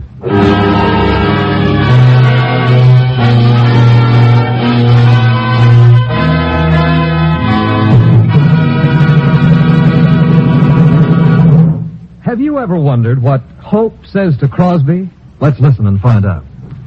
Say, Bob, incidentally, now that you're with Chesterfield, suggestion, please. Yeah. Why don't you try and conduct yourself with a little savoir-faire, a little, je ne sais quoi, joie de vivre. Look, VN Road. Don't try to dazzle me with that stale French of yours. I could dazzle you with English, Bob. Dazzle'll be enough out of you.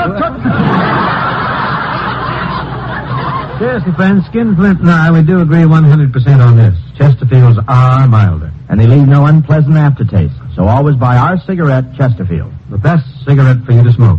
Chesterfield, Chesterfield, always in first place. That milder, mild tobacco never leaves an aftertaste. So open a pack, give 'em a smell. Then you'll smoke 'em. Don't forget to give Crosby for Christmas. I mean the Chesterfield Christmas carton with Bing as Papa Santa Claus.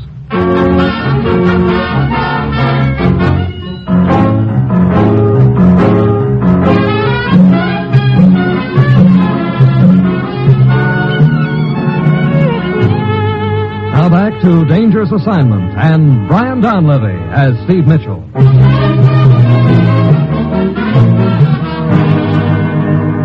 Any idea who killed Ekman, Mitchell? None at all, Captain. It was probably the same person who hit me over the head when I walked into Ekman's stateroom. Well, whoever it was couldn't have gotten very far from Ekman's room. What do you mean? Well, I came down the passageway just about a minute after you went into the stateroom. There was no one in sight. Let's see. Who are some of the passengers whose staterooms are near Ekman's on B deck? Well, Ekman's stateroom was 42B. There's a Miss Forsyth in 35B. Yeah, the Southern Fried Chicken. And a Mr. Pettibone in 31B. Yeah, I've already met Mr. Pettibone, too. I believe that most of the rest of the passengers from that area were up on deck when it happened. Well, so now I'm worse off than ever before. Now I don't know who's got the map. I wouldn't say that. What do you mean, Captain? You have the map. I have the... Now, look. Take a look in this envelope. There's the map. Where did you get it, Captain? The mate told me this Ekman had asked him to lock up the envelope in the ship's safe, so I thought I'd better see what was in it. Yeah, it looks like the picture of it that I saw in that book that Colonel Carather's placed back in the States. What's so important about it, Mitchell? That's the point. It's just a rough sketch drawn by a guy named Cartier almost 90 years ago, so now I've got it. But I still don't know what the deal is all about. Wait, did you lock up Ekman's stateroom after we left? Yes, I also posted a guard there. Good. I'd like to examine his papers. I'll meet you there in 10 minutes. First, I want to have a talk with the Belle of the South.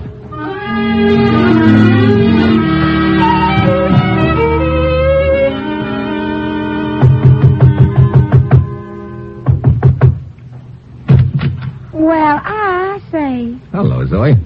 Now, I just bet you finally came to see if you could help me fix that little old lock on my door. Well, not exactly. Oh? Zoe, the last time I saw you, you were in Mr. Pettibone's stateroom. How long did you stay there after I left? Only a minute, Steve. And Mr. Pettibone, he was quite disturbed about your visit. He seemed to think you were a nasty old private detective or something like that. I told him I wouldn't tell you, no, never mind. Why you ask? Because not long ago, a man was killed just a few staterooms away. Oh, me. The things that can happen on a boat. Yeah, the things that can happen on a boat. I suppose you wouldn't be knowing anything about it. Oh, well, Stevie, whatever do you mean? What's the matter? Nothing. You got a cigarette, Zoe? What? No, shucks, I'm all out. I see. Where are you going? I'll see you later, Zoe. Well, I do declare you aren't the strangest man I ever did.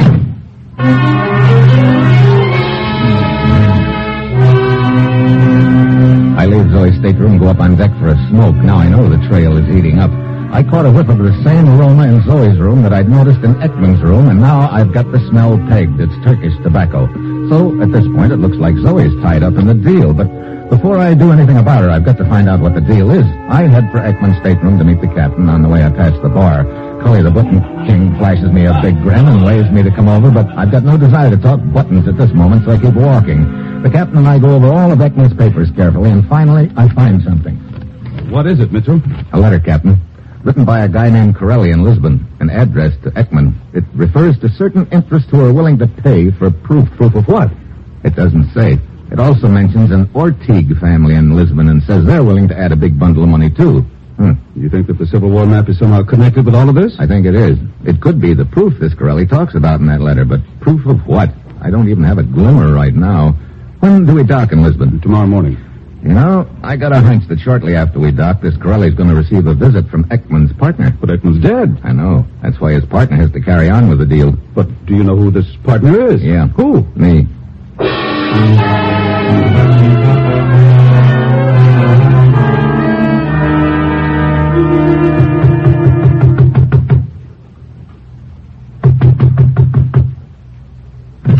Yes? Corelli? Who are you? A friend of Ekman's. Oh, come in. When did your boat dock? 20 minutes ago. Where is Ekman? Somebody caught up with him. He's dead. Dead? But the map? Don't worry about the map. It's a good thing Ekman and I both were working together on this deal. You have the map? Yeah. Give it to me. Not so fast, Corelli. I've been thinking. I'm not sure the dough is enough. What? But it was all agreed. The interests who wish the map are willing to pay $10,000 American, and the Ortigue family is willing to add another $10,000. Maybe the map is worth more than that. I would strongly advise you not to try and bargain with them. They are getting restless as it is. Any further delay might ruin the entire transaction. Okay, I'll call you in a couple of hours, Corelli. Very well. And if you do not have the map for me by then, I would not be surprised if the parties I represent had something for you. Something for me? What do you mean? A bullet.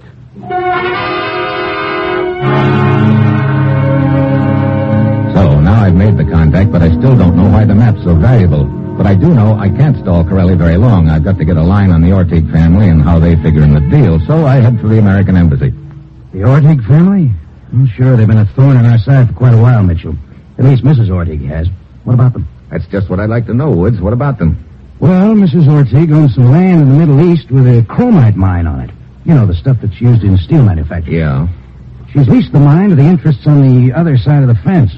We'd like the lease because we need all the chromite we can get. Her husband's willing to go along with us, but she says no soap. And it's her land, so there we are.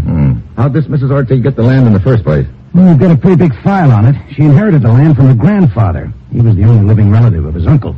There'd been a son, but he was lost at sea on the way to America. So the upshot is, old man Cartier leaves the land to his nephew, who in turn leaves it to his granddaughter, Mrs. Ortigue. And... Wait a minute. Did you say Cartier? Yeah, Mrs. Ortigue's maiden name. Why, does the name ring a bell? A fire alarm. Let me check those files. I think this whole deal just fell into place.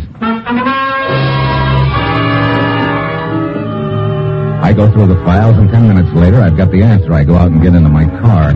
And as I'm pulling away from the curb, I smell a very familiar aroma. The same Turkish tobacco I'd noticed in Ekman's room at the time of his murder, and later in Zoe's room. But before I can turn my head around, there's a gun barrel pressing against the back of my neck. Well, hello, Zoe. I can't say I'm too surprised to find you in my back seat. I'm afraid you've got the wrong party, friend. Cully. Yes, just call me J.J. Now keep your eyes straight ahead, friend. So the world's leading button salesman turns out to be the big boy in this deal. Right you are, friend. Now, there's only one thing more I have to button up. What's that? You. I can do that very nicely. With just one slug.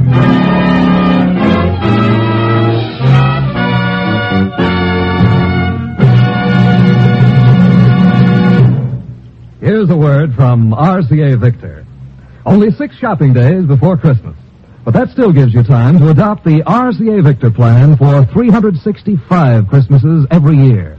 Just hie yourself to your RCA Victor dealers on Monday and acquire that perpetual Santa Claus, the gift that keeps on giving every day, every year to everybody. An RCA Victor million-proof television set. You'll have your choice of 18 different members of the RCA Victor Royal Family of Television. Every one is a superb value. But if you're a real wizard at investment, you'll choose a magnificent combination, which gives you RCA Victor console radio and console phonograph right along with your RCA Victor television, all in one beautiful cabinet, and for far, far less than you'd pay for separate instruments of comparable quality. Whichever RCA Victor set you choose, it'll make every day feel like Christmas for everybody in your family. See RCA Victor Million Proof Television.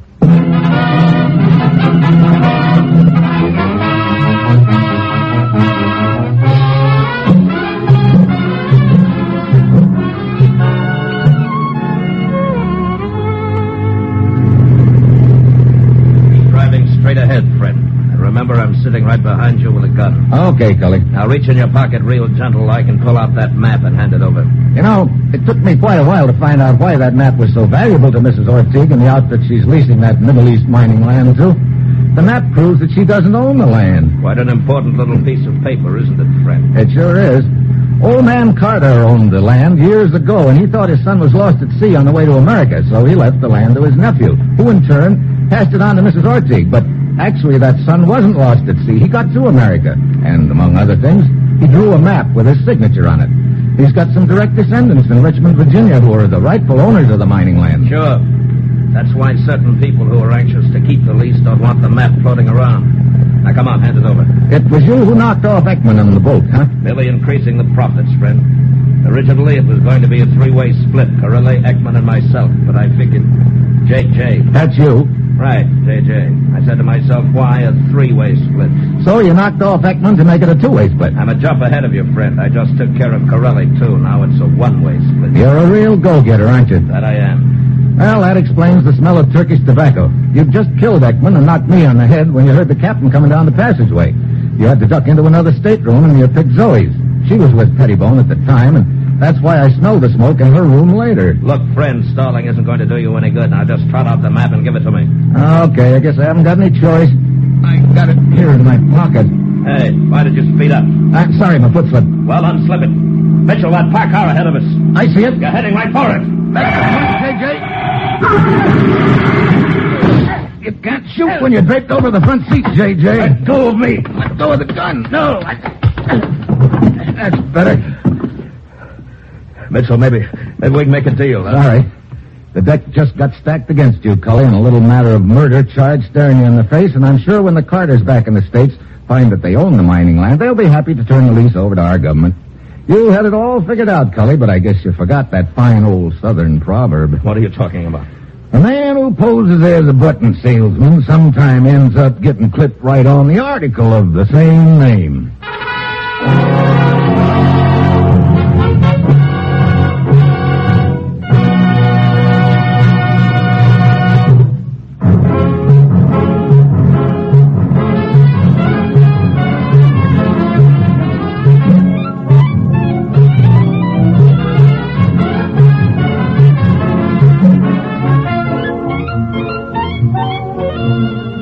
Dangerous Assignment, starring Brian Donlevy as Steve Mitchell, is written by Bob Wyeth and Adrian Jondo. The music by Robert Armbruster and is produced and directed by Bill Karn. Be with us next week at this same time when Brian Donlevy, starring in the role of Steve Mitchell, will embark on another Dangerous Assignment.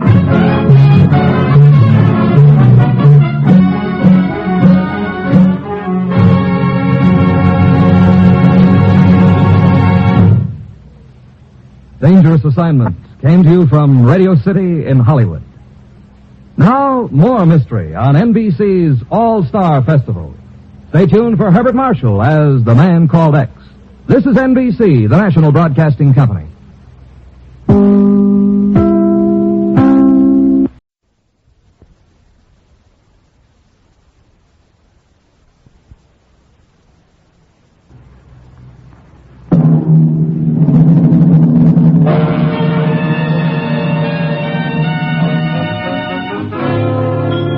Dangerous Assignment, starring Brian Donlevy as Steve Mitchell.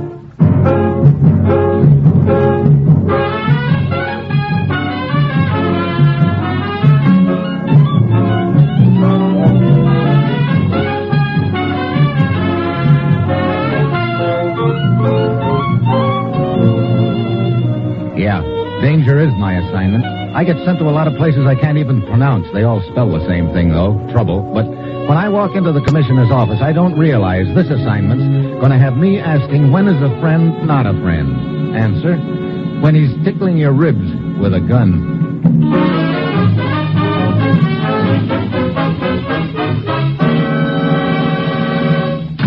Well, here he is, Commissioner. Thanks, Ruth. Morning, Steve. Commissioner? I suppose I pulled you right out of a big deal as usual. No, this time it was strictly business. I was getting caught up on my paperwork. What?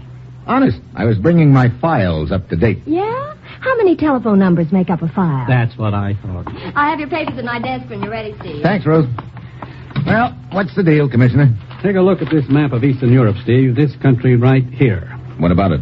Politically, it's being torn apart. There are two major parties at odds with each other and a well-organized minority who'd like to keep them at odds. Pretty familiar pattern. Yes, it is. But right now, it's vital to Western Europe and to us that this particular country be united into a democratic form of government. And there's only one man who can unite that country. Don't tell me it's me. No. Dr. Korvel. Dr. Korvel, but he's no politician. That's the point, Steve. Dr. Korvel has no political affiliations.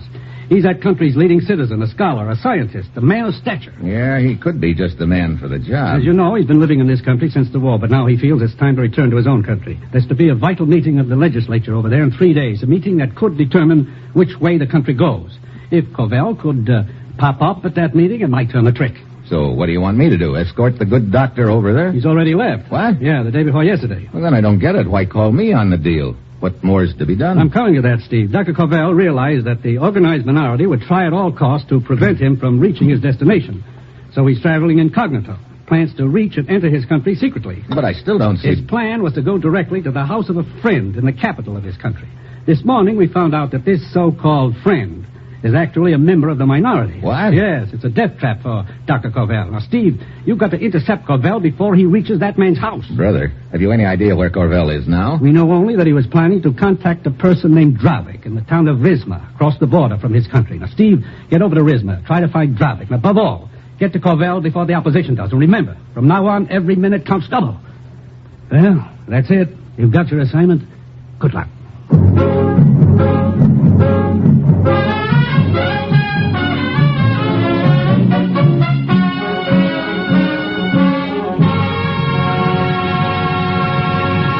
The National Broadcasting Company is presenting Dangerous Assignment, starring Brian Donlevy in the role of Steve Mitchell, colorful, two-fisted government agent.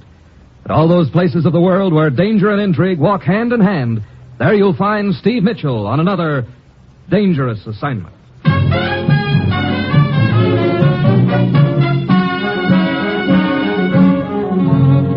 Sure, I've got my assignment.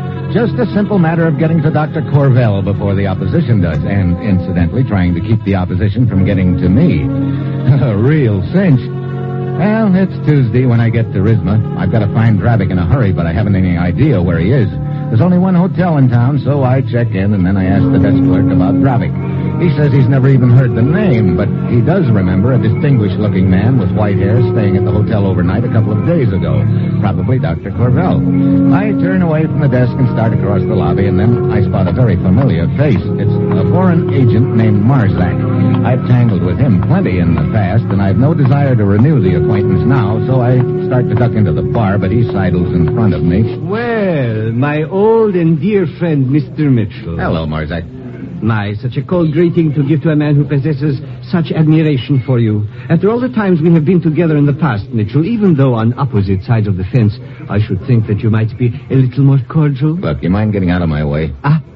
The man is in a hurry. Such a pity, such a pity. I thought perhaps we might find a quiet corner and talk over old times together. I said get out of my way. But what destination could possibly be so important that you could not spare a few minutes for an old, let us say, colleague? I'm going into the bar, if that's okay with you, Marzak. Splendid. Thank you for your invitation. I accept with pleasure. Some drinks, much talk, a perfect way to spend an evening. Look, for the last time, I didn't invite you. I'm drinking alone, and if you don't... Drinking alone? What a barbarous custom. But then I suppose it is to a certain extent fitting that a man should have a farewell drink in solitude. Farewell drink? Yes. I understand you do not like this town of Rizma. I cannot say that I blame you. Oh? I understand further that there is a train leaving here in half an hour and that you plan to be on it. So I decided to help you by reserving a compartment for you. Now, that's real sweet of you, Marzak. But what if I decide I like it here? In that case, I understand it is quite possible you may remain here permanently. You're quite an understanding guy, aren't you? Yes. And I believe you are also. Goodbye, Mr. Mitchell. Come again when you cannot stay so long. And please extend my very best regards to your commissioner. Yeah. I beg your pardon, sir. What? I overheard you ask the desk clerk a few minutes ago about a distinguished-looking man with white hair. What about it? I believe you are referring to Dr. Korvel. Was I? Who are you? Bisco, a friend of the doctor's. And I am worried about him. What do you mean? His return is the one thing which can unite our country. But I feel he is in great danger. You see, he plans to go to the house of a friend of his in our capital. I now have reason to believe that friend intends to betray the doctor. I see. Yeah, Bisco, you're right. That is why I crossed the border to Rizma here, to try to intercept the doctor and warn him, but I was too late. He has already left. Yeah. You ever hear of a guy named Dravik? Dravik? No. Mitchell, the situation is very serious. We must find Dr. Korvel. First, I've got to find Dravik. And I can't get very far doing that with that character Marzak on my tail. Yes, I saw Marzak talking to you. I know all about Marzak. He is a dangerous man. He just invited me to leave town. If there were only some way I could shake him, it might give me time enough to locate this Dravik. Wait. I think I have an idea. What is it, Bisco? See, Marzak is across the lobby watching us. He undoubtedly knows you have orders to find Korvel. And also, undoubtedly, Marzak has orders to stop you. So? So if we were to conclude our conversation and I were to slip furtively out the side door and get into my car, Marzak might assume I had information concerning Dr. Korvel. Yeah, he'd probably follow you, all right. I will make sure he follows me a long way. Long enough to take him off your trail for an hour or two. Okay, Bisco, it's worth a try. Go ahead.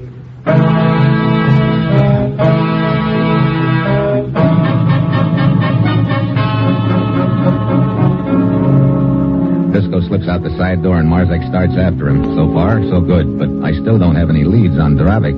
I head for the bar to figure it out and where to start, and pretty soon a girl eases over to my table. Hello. Hi. I am sorry. Are you lonely? No, I'm Steve, but sit down anyway. Thank you. You want me to buy you a drink, I suppose? My cigarette will do for the moment. Well, that's a switch. Here. Thank you. Waiter, the nice pudding. Very good. Look, Sarah, this is all very pleasant, but as far as making an evening of it, I've unfortunately got something else on my mind right now. I know. Huh? You are looking for Dravik. What? Yeah, I am. Do you know him? Oh, yes, I'm quite a good friend of Dravik. Where is he? First, let me ask you, why do you wish to see Dravik? Well, that's something I'll talk to Dravik about. I see. Well, Dravik is not interested so much in people's motives. Dravik is most of all interested in knowing whether there is money in it. Okay, you can tell him there's dough in it for him. How much? Plenty. Very well. You'll take me to him?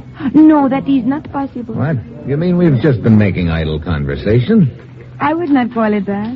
Why can't you take me to him? Because Dravik is not a him. Not a... You're Dravik? Yes. Sorry, Dravik. Well, what do you know? So I break my back trying to find you, and it ends up with you finding me. Yes, and I would say it is quite a find. Oh? But I still would like to know why you wish to find me. Well, first, let me ask you, how do you fit in this deal with Dr. Korvel? Deal? Dr. Korvel? I'm not sure what you mean. Oh, unless it has something to do with my rat line? Your what? Oh, that is what they call it, the rat line. You see, Stephen, there are many people in countries behind this, what you call iron curtain, who wish to be elsewhere. So, for a considerable price, I smuggle them out. I see. Does your rat line ever run in reverse, Sari? You too. What do you mean, me too? Most people are breaking their backs trying to escape to the west these days. And now twice in 2 days I find men who wish to go east. I think everybody's suddenly crazy. Wait a minute. This other man who wanted to go east, was he a tall fellow, distinguished looking, with white hair? Oh, that is the man. Dr. Korvel, all right. He told me he wanted to go to the capital city of the country to the east of here, and he was willing to pay a great amount of money. So I, as you say, reversed my rat line. I took him across the border just before dawn. Look, Sari, I've got to catch up to him. He's going to collect a bullet if I don't. I see. Well, there is always the chance you will collect a bullet along the way. But for you... And for money. The two most convincing arguments I can think of. Very well, we will try to catch up with this Dr. Korvel. Here's an address.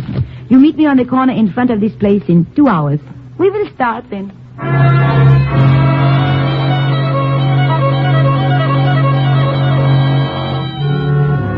I head back to my hotel. Then, as I open the door to my room, I see I've got company. There's a local cop on one side of my room, and on the other is a woman I've never seen before. But right now, she's acting like we were long-lost enemies. There he is, officer. Huh? That is the one. I insist you arrest him at once. Hey, what is this? This woman claims you stole her jewels. Stole her jewels now? I am positive of it, officer. This man is Hugo Wieczek, the notorious gem thief. Hugo Schmulgo. I'm Steve Mitchell from the United States, officer, and if you'd care to look at my credentials... You see, officer, as I told you, this thief frequently poses as an American agent. I'm afraid you'll have to come with me. But this woman's mistaken. Unfortunately, I found her jewels in your suitcase. What? So you must come with me. Wait, I get it now. Anything to delay me, huh? Look, lady, I don't know who you are, but I sure know whom you're working for. Arrest this man. You will come quietly. Sure, officer. Real quiet. Sorry, Buster, but I haven't got any time to waste right now. Oh, drop dead.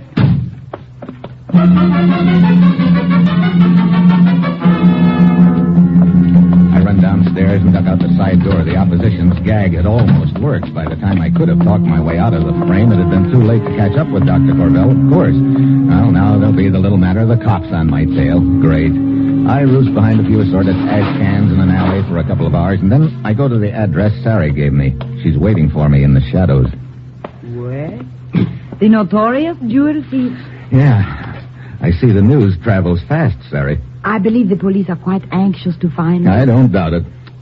So, I understand now why you wish to escape from this country. Look, I'm trying to find Korvel. That jewel business was a frame. Oh, too bad. What's too bad?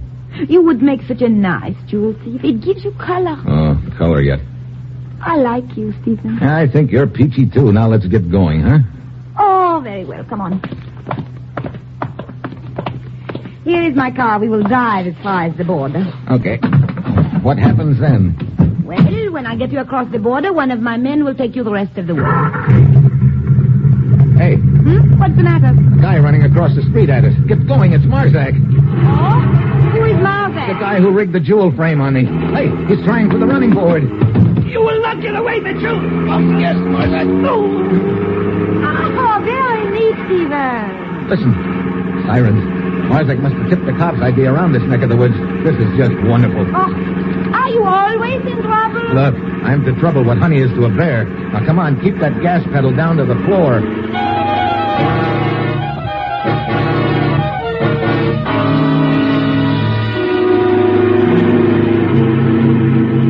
It's no good, Sari. 3 miles out of the city and they're still on our tail. They are not gaining any speed. Neither are we, Optimist. And a half a mile's not enough lead. The cops behind me, ahead of me, the border, and who knows what. Lucky Mitchell, right in the middle again. The river is just around the bend, Stephen. Then our problems will be over. What do you mean? Hey! A turn! Come on, Stephen. Huh? Hey, what are you stopping for? You crazy? Get out. Look, what's the big idea? I see the river below the road. Huh? I place the car in first gear. And then I pull the hand throttle out a little, turn the wheel, and get out.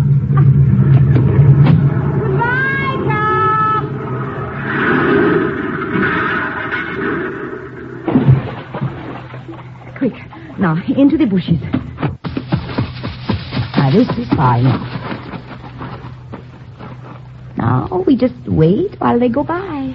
Hey, pretty neat. Looks like you're an old hand at this, Sari. Oh, it is not hard to learn. But isn't running a car into the river sort of expensive? It'll go on your bill. Oh, I see. Here they come. So, now we go across country to the border. It's only a kilometer or two. Lead the way. Once we get across the border, how far is it to the capital? Oh, about 30 kilometers. Just across the border, we will meet a farmer with a horse-drawn wagon. He will take you to the next village. There, a man will be waiting for you in an automobile to take you the rest of the way. I just hope we get there in time to keep Dr. Korvel from walking into that trap at his friend's house. Hey, wait a minute. What is it? Quiet. Somebody heading this way. Probably the border patrol. Get down. Yeah, I see them. Perhaps we had better get closer together. Yeah, Like I said, you seem to be an old hand at this. Like I said, it is not hard to learn. Hey, quiet. Here they come.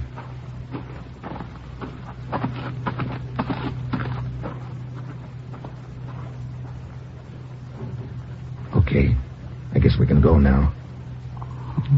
Do you really want to? Oh, Is it not much nicer here? Much nicer, believe me, but I still have a job to do. Oh, too bad. Why? Oh, I was just thinking we could run such a beautiful rat line together, Stephen. I don't doubt it. But right now Oh, very well, if you insist. The border patrol will not be back for half an hour, so plenty of time for us to slip across. Come along.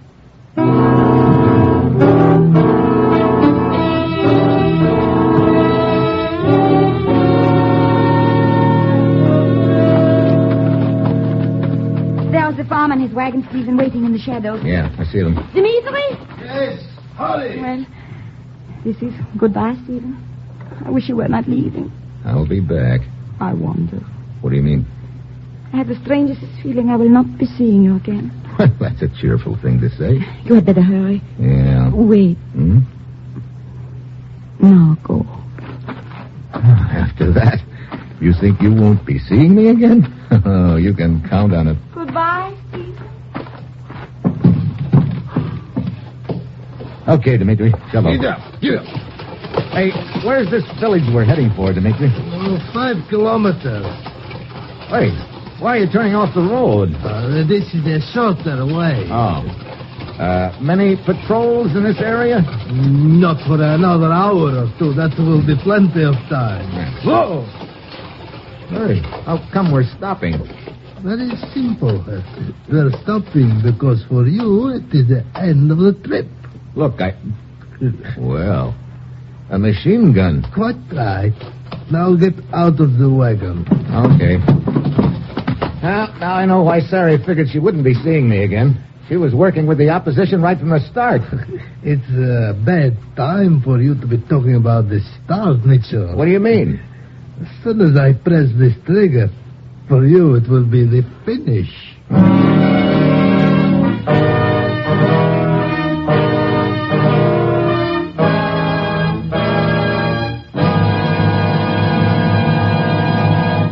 You're listening to Dangerous Assignment, starring Brian Donlevy as Steve Mitchell.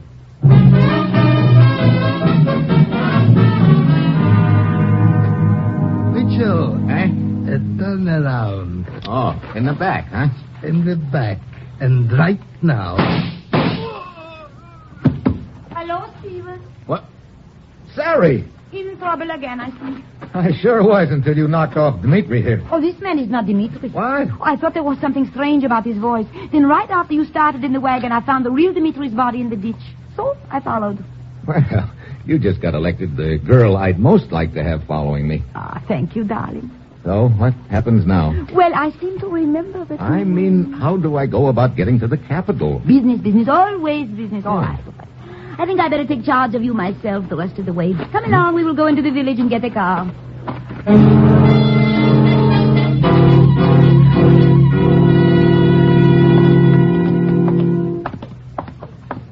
Hey, look, where is this car anyway? In the garage, just a few doors farther. Good. I've got no desire to be wandering around these streets any more than I can help. Marzak's boys might spot me. Stephen, wait. What? Some men in front of the garage. Quick, into the alley. Did they see us? I don't think so.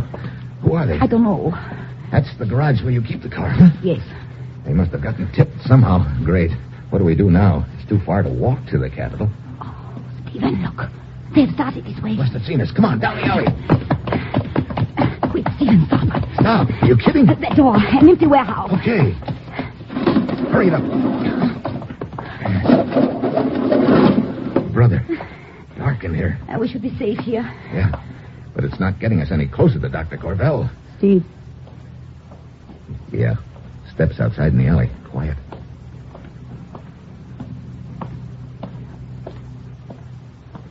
Good. They have passed by. Yeah. Hey, if they're away from the garage, maybe we can get to the car after all. Wait a minute. What? Listen. One of them is coming back. Just one of them. Good. Stay down behind the crate. Now! Steve, he must not call out. He can't call. The stranglehold on him. A little more. A little more. There. speaking of being an old hand at this sort of thing. Look, his buddies will be back looking for him any minute. We gotta hurry. All right, go around to the back of the warehouse. I will get the car and pick you up there.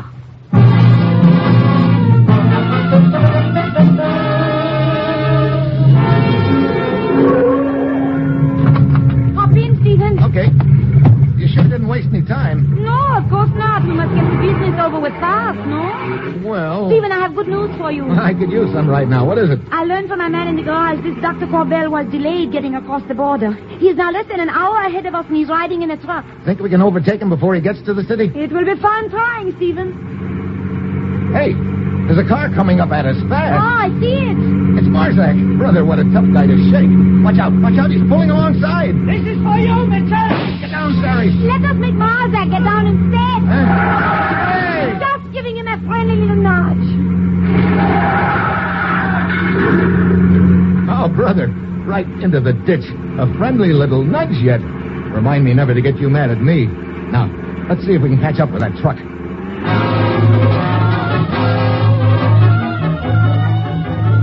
Sari jams the throttle to the floor and holds it there. The minutes tick off. This is the last lap of the race and the lap that pays off. Up ahead of us somewhere, Dr. Korvel in the truck riding innocently into a death trap, and Sari and I in the car trying to catch up with him before the trap is sprung. But at least we've whittled down the opposition. Marzak's out of commission. Also the fake wagon driver who tried to machine gun me. That should leave just a friend whose house Dr. Korvel is heading for. Finally, we get to the outskirts of the city. Then Sari points up ahead. There's the truck, Stephen. Yeah. You sure that's the one Dr. Korvel's riding in? Yes, I recognize it. It is my truck. Wait a minute. How about the driver? Oh, he's one of my men. He can be trusted. Okay. As soon as we get up to the truck, pull alongside it and tell the driver Stephen, look coming out of the side street. A hay wagon. Oh, it has stopped in the center of the road. Oh, brother, the other team's throwing everything at us but the water boy. I think I can get around it. Hey, now look, don't try to nudge that hay wagon into the ditch. No, we will turn here. Oh, brother, another inch and we'd have lined up with the rest of those tomatoes on that vegetable stand. No, down the alley. Hey, watch out, that car! Are you still with me? Yep, I got enough feathers on me to pass for Sitting Bull. There. We should be around the hay wagon. Now we will turn back onto the road and catch the truck. Hey, the truck's nowhere in sight. Oh, but it could not have gotten far. Oh, great, to get this close and then... There, look. There it goes, down the side street. Yeah. Oh, it's only a block ahead of us now. Wait, it's stopping in front of that house up ahead. Dr. Korvel's getting out. He's going up the stairs. Stephen, we are too late. If I don't catch him now, this race is going to turn into a dead heat. Jam on the brakes. Dr. Korvel! Dr. Korvel, wait! Who are you? Steve Mitchell, government agent from the States. Get away from that door. No, this is a trick. Let go of me. Now, look. My friend Miklos is inside. Let go. Your friend Miklos has a bullet for you. Take your hands off me. Get down. Miklos! I've got him. Oh, boy. One more second would have been too many. I hope I never have to cut it that close again. I cannot believe it. I thought Miklos was my friend. Yet all the while he was planning to betray me. Well, it's all over now anyway. Come on, Dr. Korvel. Let's get you over to the legislature.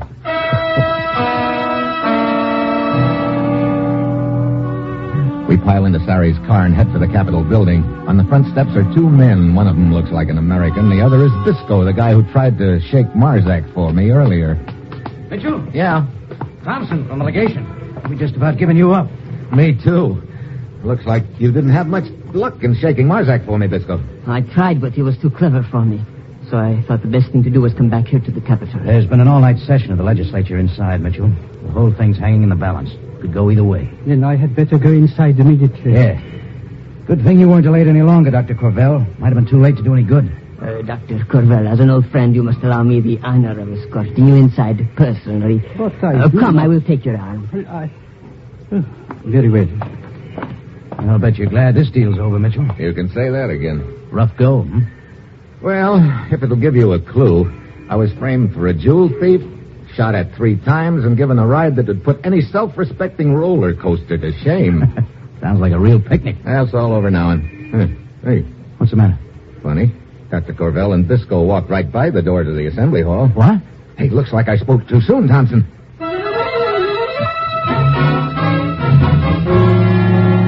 I slip down the stairs and around into the alley beside the building. There's a car parked by the side door. I hug the wall. A moment later, the door opens, and out comes Dr. Korvel, followed by Bisco. Into the car, Korvel, and remember, I'm holding a gun on you in my pocket. Guess Korvel's got no friends at all, Bisco, huh? Mitchell! Yeah, Mitchell. Get your hands off me, I will kill you! I've got your wrist. You pull that trigger now and you'll... What a hard guy to convince. He shot himself. Yeah, trying to do likewise to us. Who is he? I have never seen him before. That's what I figured. Come on. When he took my arm, I could feel the gun in my side. Didn't leave you much choice but to go with him. Mitchell, you okay? Yeah. Okay, Dr. Korvel. Better get in the assembly hall. Yes, Thank you, Mitchell. Thank you. I hope he's in time. Hey, listen. I guess that's your answer, Thompson. Yeah, I guess it is all right. Well, I suppose you'll be wanting to get back right away, Mitchell. I can get you a plane reservation. Well, as a matter of fact, Thompson, I already have my transportation all lined up. Oh? Oh, you mean over there in the car? Yeah. Ah, I see your point. Oh, no, you misunderstand. Are you sure? Nope, I'm just thinking of my own safety. Safety? Look, air travel's pretty safe these days. That's not what I mean. I've already seen what she does to guys she gets mad at. After all, you can't blame a guy for thinking of his own neck, can you?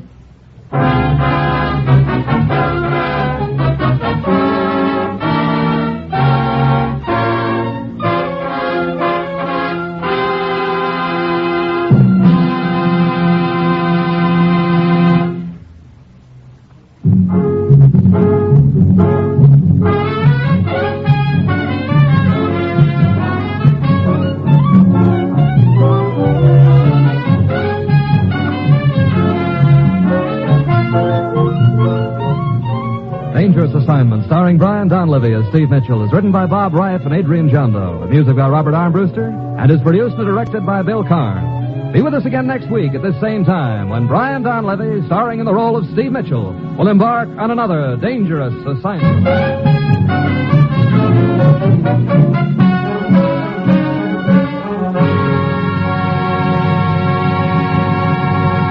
Dangerous Assignment came to you from Hollywood. Now it's The Man Called X. Tomorrow, hear the big show on NBC.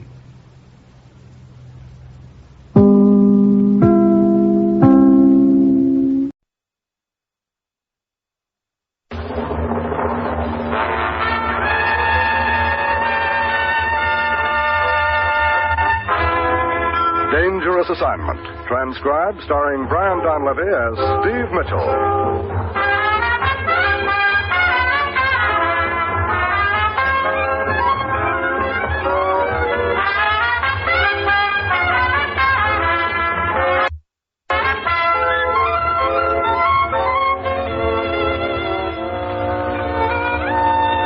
Danger is my assignment. I get sent to a lot of places I can't even pronounce. They all spell the same thing, no trouble. But when I walk into the commissioner's office, I don't realize that this assignment's going to prove that sometimes you can hit a home run with the swing of a rusty gate.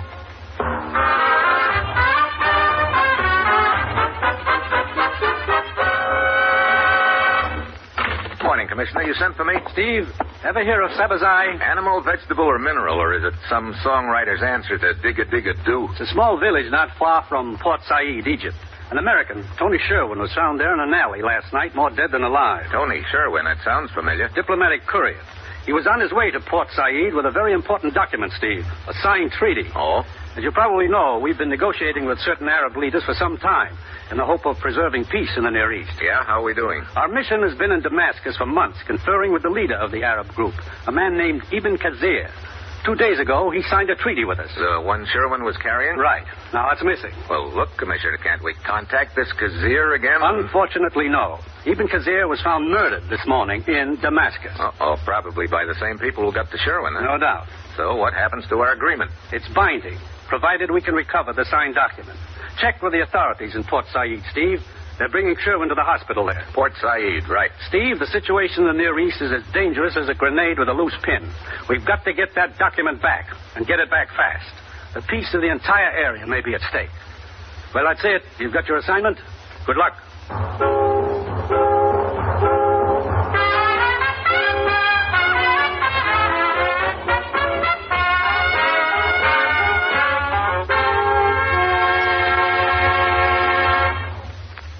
The National Broadcasting Company is presenting Dangerous Assignment, starring Brian Donlevy in the role of Steve Mitchell, colorful two-fisted government agent. At all those places of the world where danger and intrigue walk hand in hand, there you will find Steve Mitchell on another Dangerous Assignment. This is for it marks the return to the air of many of your favorite programs. Tomorrow evening, the Cavalcade of America once again will recreate incidents from our nation's history. Each week, Cavalcade of America will have stars from Hollywood and Broadway to portray our country's important historical personalities. So, for fine drama, presented in a most enjoyable fashion, be sure to hear the Cavalcade of America returning tomorrow evening to most NBC stations. Then on Wednesday, The Big Story comes back to the air following its summer vacation. The Big Story presents authentic dramatizations of the stories behind the screaming headlines in your newspapers. Hear The Big Story returning Wednesday on NBC.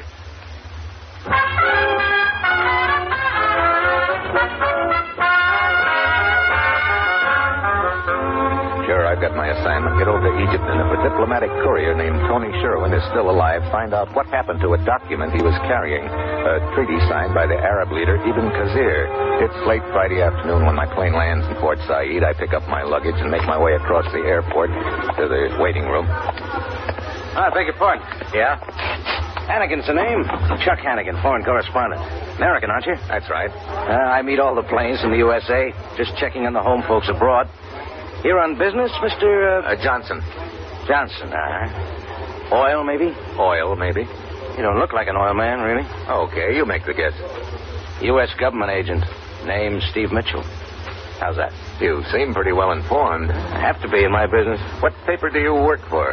Right now, none. I goofed up a yarn. The Paris editor got sore. I called him a slob. That was 30. Unemployed, huh? Make that freelance, huh? Sounds more dignified. Okay. What's on your mind, Hannigan? Tony Sherwin. Diplomatic courier gets worked over in an alley.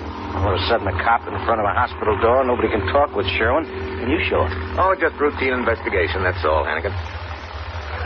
Okay.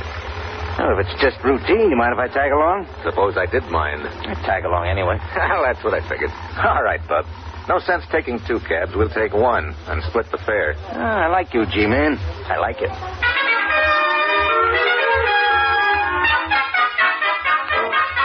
10 minutes later, we pull up at the hospital. I leave my reporter friend in the lobby and go on up to Sherwin's room. If you're worrying about the papers, Mitchell, the treaty, don't. It's okay. You stash it away, Sherwin? Yeah, back at Sabazai. It's a little whistle stop, about 10 miles. Yeah, I know.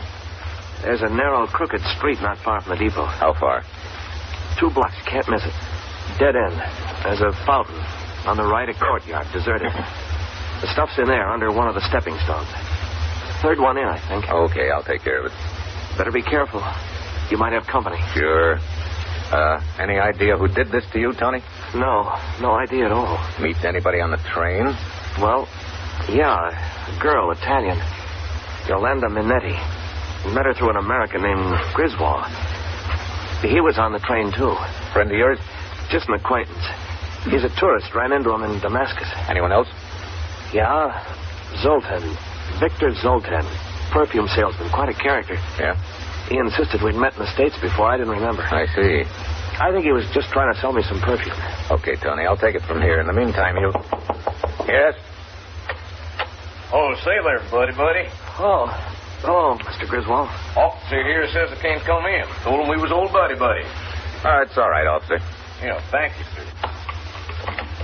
Well, now, lad, how are you? Read about this little accident of yours in the papers. Come hustling right over. Mr. Griswold, Mr. Mitchell. Howdy, boy. Mr. Griswold? Lad here put one over on me, Mr. Mitchell. Told me he was a novelist. Novelist myified. George, diplomatic courier, more like. How do you like that? Feeling kind of puny, are you, lad? Sort of. Here, brung you some magazines and something to chomp on. Figs. Here, have one yourself, Mr. Mitchell. Oh, thanks, but I'll pass. Love 'em myself, but the seeds get in the teeth. Now, Tony, my lad, what's this all about? Somebody trying to do you in, huh? Get a look at the critter, did you? No, I didn't. Probably after some papers you was carrying, huh? Oh, see. Guess I'm asking too many questions. It's a government matter, Mr. Griswold. You understand, I'm sure. Course I do. Sorry.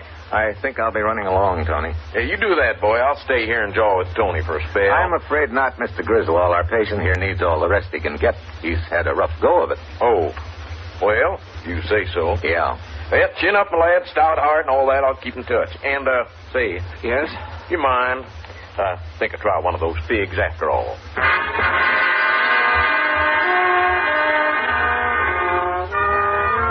When we get downstairs to the hospital waiting room, I notice my reporter friend isn't around. Griswold and I go out on the street, and he wanders away chewing on the fig, and I head in the opposite direction. 2 blocks later, I get the feeling I'm being tagged. I slip around the corner and ease into a doorway. Hello, Mr. Griswold. What? Oh, say, Mr. Mitchell. Give me quite a start, sir. I thought you were headed toward the native quarter. It's that way. I was. And then I run into... sorry, Mr. Mitchell. May I present my charming companion, Miss Minetti. Miss Minetti? How do you do, Mr. Mitchell? Sugarfoot here was on her way to the hospital to see Tony. Really? I understand from Mr. Griswold that no one is allowed to see him. That's right. There is a policeman at the door. Your orders, I believe. Right again. But why? Oh, a government matter, my dear. We shouldn't be asking too many questions. I see. Say, Mr. Mitchell, Miss Minetti and I are on our way back to the hotel for a bite of supper. Care to join us? Thanks, if Miss Minetti doesn't mind. Oh, no, not at all. Well, let's get going then. A moment, Mr. Griswold. I have just remembered an errand. Oh, now, dear, you're not going to bust up our little party, are you? No, you two run along. I will meet you at the hotel in half an hour. Half an hour? Say, Mitchell. Yeah? You wouldn't want to reconsider, would you? Reconsider? I mean about not letting anyone visit Tony. Well, I might. Why? Miss Minetti. She seems real eager to see the lad. Real eager. Does she, Mr. Griswold? Real eager. Okay, I'll think about it. That's the promise.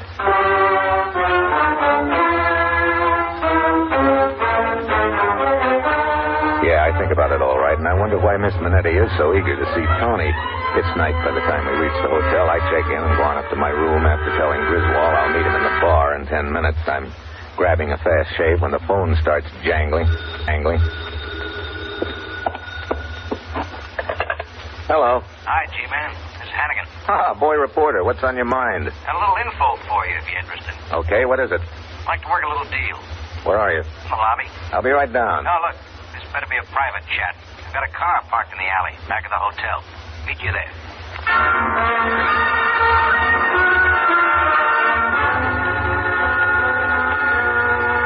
I ease out of my room down the back stairs, and then just as I reach the rear entrance, something crashes down hard against my skull, and I pitch head first into a stack of milk cans. I try to get to my feet, and that's when the number 2 punch comes in. Oh, that does it.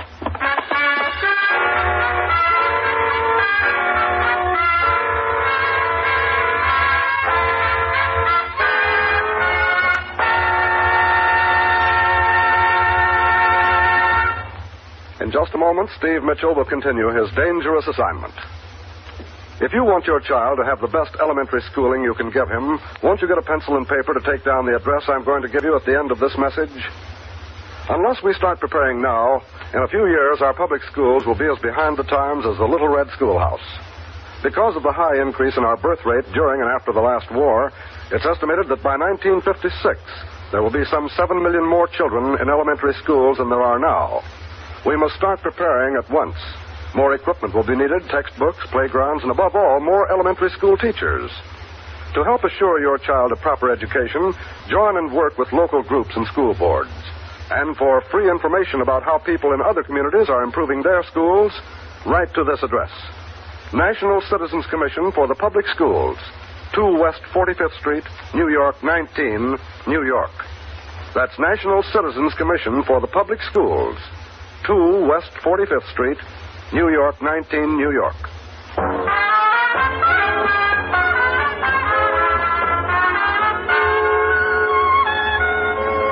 Now, back to Dangerous Assignment and Brian Donlevy as Steve Mitchell.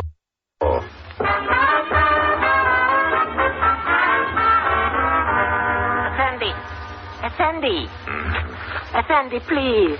Are you dead or alive? What? Good. You are alive. How can you tell? Who are you? Mustafa. I work in the hotel kitchen. I heard a big clatter and I ran out to the alley. And found me draped over these milk cans, huh? do not feel badly, Effendi. The cans were empty. You did not spill any milk. Oh, well, that makes it all worthwhile, then. You wouldn't by any chance have gotten a look at the gent who clobbered me, would you? Clobber? Clobber? What is clobber? Freely translated, it means hit on the head. Oh, well, as I came out of the door, I saw a man running down the alley away from here. I have seen him around the hotel many times. He's an American reporter. Wait a minute. His name wouldn't be Hannigan, would it? Yes, it would.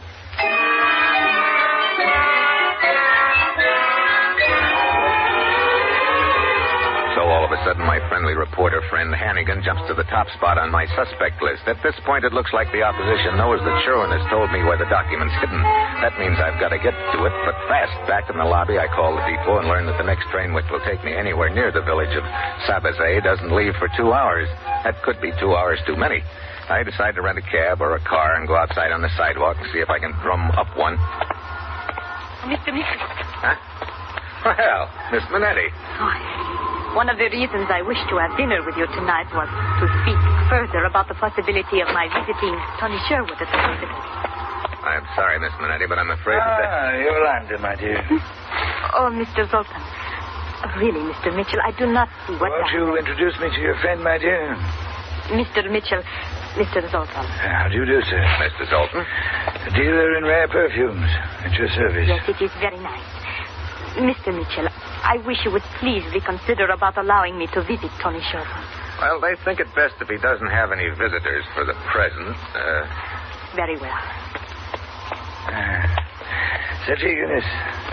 What wouldn't I, or you, give if a charming young lady were that anxious to visit us, eh, Mr. Mitchell? Yeah. Well, if you'll excuse me, Mr. Zoltan... But of course. But please, if you're in a hurry, take my cab. Thanks, but I can get another one. Oh, I insist. Look, I just told you that... Yes, Mr. Mitchell. As a matter of fact, I do insist. You know, I kind of think that bulge in your coat pocket is a gun you're holding on me, Mr. Zoltan. Your presumption is entirely correct. So you're my boy. At this point, it would be much more accurate to say that you are my boy. Now, please, into the cab. I take it the driver here is your stooge. Quaintly put, Mr. Mitchell, yes. Hasim is a very loyal, if not too intelligent employee. Very well, Hasim. Let us go to a quiet little rendezvous where we may question Mr. Mitchell quietly.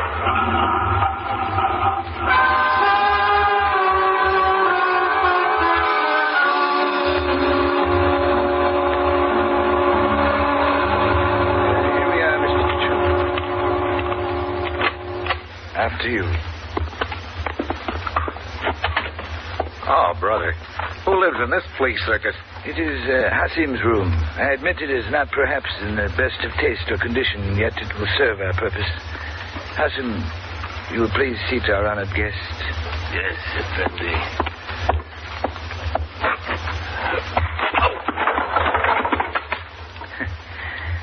Not exactly the polite way of seating a guest, Hasim, but effective. Look, you big ape. Mr. Mitchell, I strongly advise you not to hurt Hasim's feelings by referring to him in such uncomplimentary terms. He's quite sensitive. Yeah, I'll bet he has the soul of an artist. And, of course, he is doubly zealous now because he failed to carry out his previous assignment where you are concerned. You were inconsiderate enough to fall into a stack of milk cans. The noise attracted the attention of a hotel employee, and Hasim had to leave. It was Hasim who slugged me then, eh? All of which brings me to the point, Mr. Mitchell. And what's that? Tony Sherwin, diplomatic courier.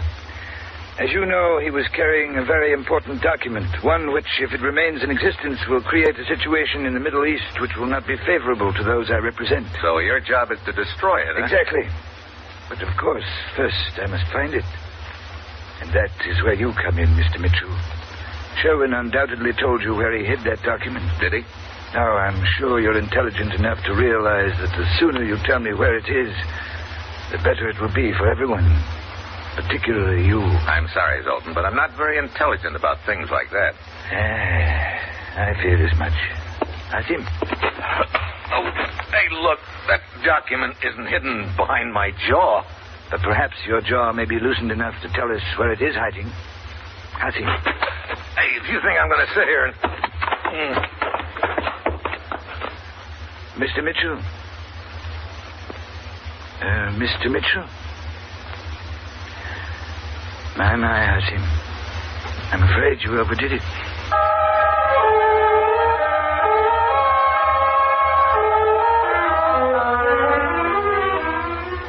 I don't know how long I'm in dreamland. When I start coming out of it, I realize I'm bouncing up and down. At first, I figure the big ape Hasim is working me over again. Then I hear an engine. I realize I'm jouncing over a rough road in the cab. It's night. Did I tell them where the document was hidden? No, I couldn't have, or I wouldn't still be alive. Ah, Mr. Mitchell. You're with us again. Yeah, lucky me. And just in time. Hasim, there it is up ahead. There, what is? We are in the village of Sabazai, Mr. Mitchell. Ahead of us is a deserted villa. Tony Sherwin was in the vicinity of that building. I think perhaps the document was hidden around here somewhere, possibly in the courtyard. Bum guess. Is it? Get out. Now, you will lead us to it, and from your recent experience with Hasim, I think you know better than to try to stall further. Zoltan. What is it, Hasim? Over there in the shadows. I thought I saw someone. Huh? Well, you're right.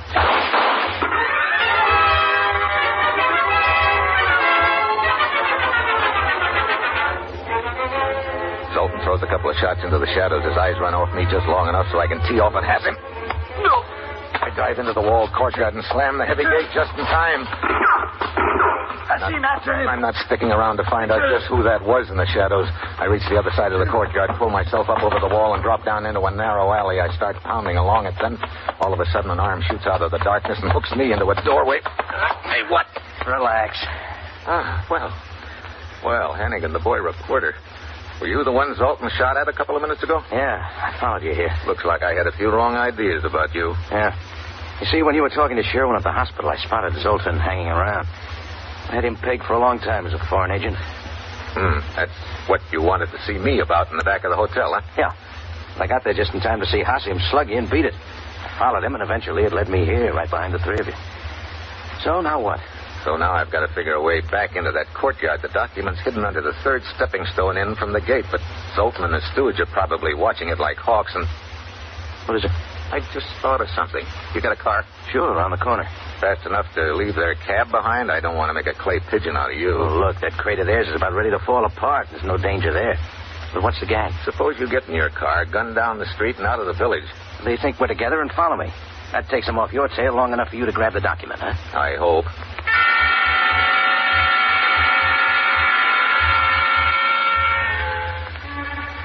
Hannigan disappears into the shadows. Pretty soon his car swerves around the corner, takes off down the street. I wait till it flashes past the courtyard. Sure enough, the cab takes off after it. I wait a couple more minutes. Then I work my way down the deserted street and ease into the courtyard. It's empty. I go to the third stepping stone in from the gate and pry it up. Yep, there's the document. I grab it, start to straighten up, but before I can, I hear the gate behind me creak. Then a very familiar voice. You see, Mr. Mitchell, two can play at your decoy game.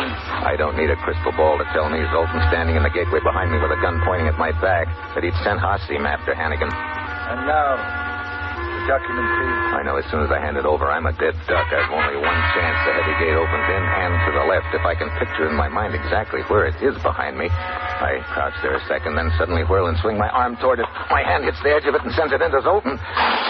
His shot goes wild before he can pull the trigger again. I nail him. Thanks for the gun. Mitchell, you... Yeah, I know, Zoltan. Doesn't seem fair, does it? I end up with the gun and the document, and you? Well, let's just say that you got the gate, huh?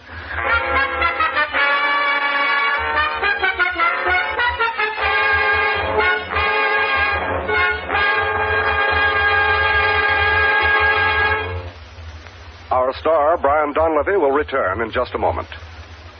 Earlier in the program, we reminded you about the return from vacation this week of both the Cavalcade of America and The Big Story. But that's only part of the fine lineup of great shows returning to NBC this week. Thursday evening brings The Roy Rogers Show and Father Knows Best, which, as you know, stars Robert Young. We know that you'll enjoy Roy Rogers' all-new programs of the West. There'll be singing by Roy, lovely Dale Evans, and the Whippoorwills, and adventure at the Double R Bar Ranch in Paradise Valley. Robert Young will be getting into more family scrapes, too, and once again he tries to prove that Father Knows Best beginning this Thursday. But that's not all. Friday marks the return of your hit parade with Guy Lombardo and his orchestra. Your hit parade has always been a favorite of all America as it numbers your favorite musical selections. So remember, this week it's Cavalcade of America on Tuesday, The Big Story on Wednesday, The Roy Rogers Show and Father Knows Best on Thursday, and your hit parade on Friday. Hear them all on the NBC Radio Network.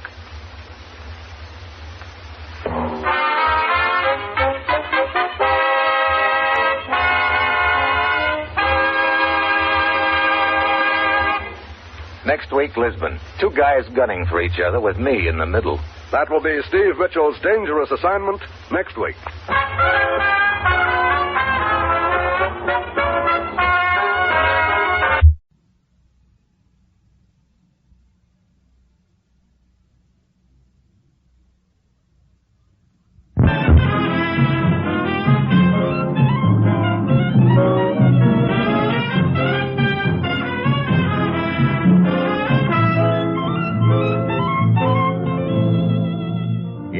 Danger is my assignment. I get sent to a lot of places I can't even pronounce. They all spell the same thing, though. Trouble. But when I walk into the commissioner's office, I don't realize this assignment's going to end up with me having somebody take a picture of my own murder.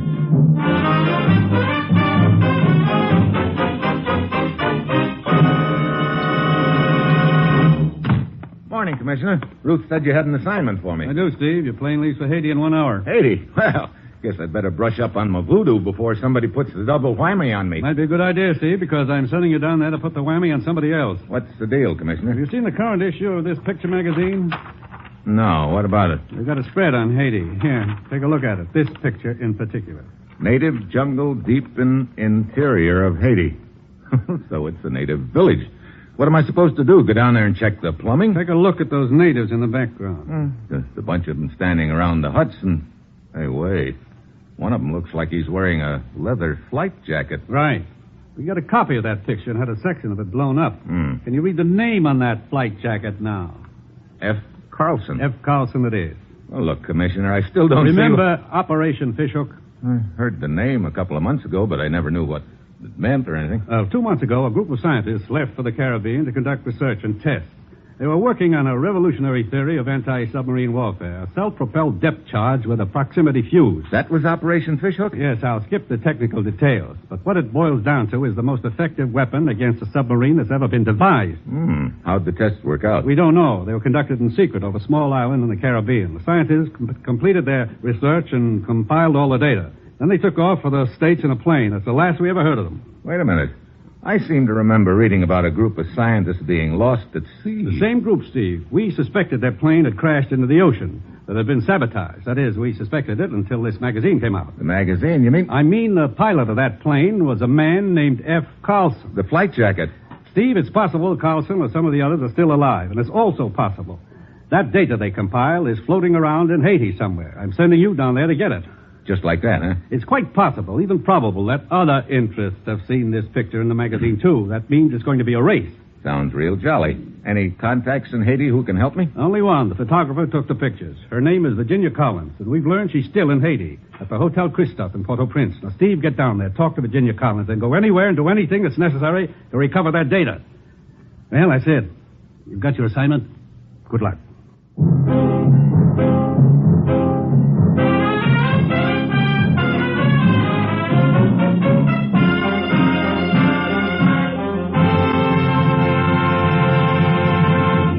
The National Broadcasting Company is presenting Dangerous Assignment, starring Brian Donlevy in the role of Steve Mitchell, colorful, two-fisted government agent. At all those places of the world where danger and intrigue walk hand in hand, there you'll find Steve Mitchell on another Dangerous Assignment.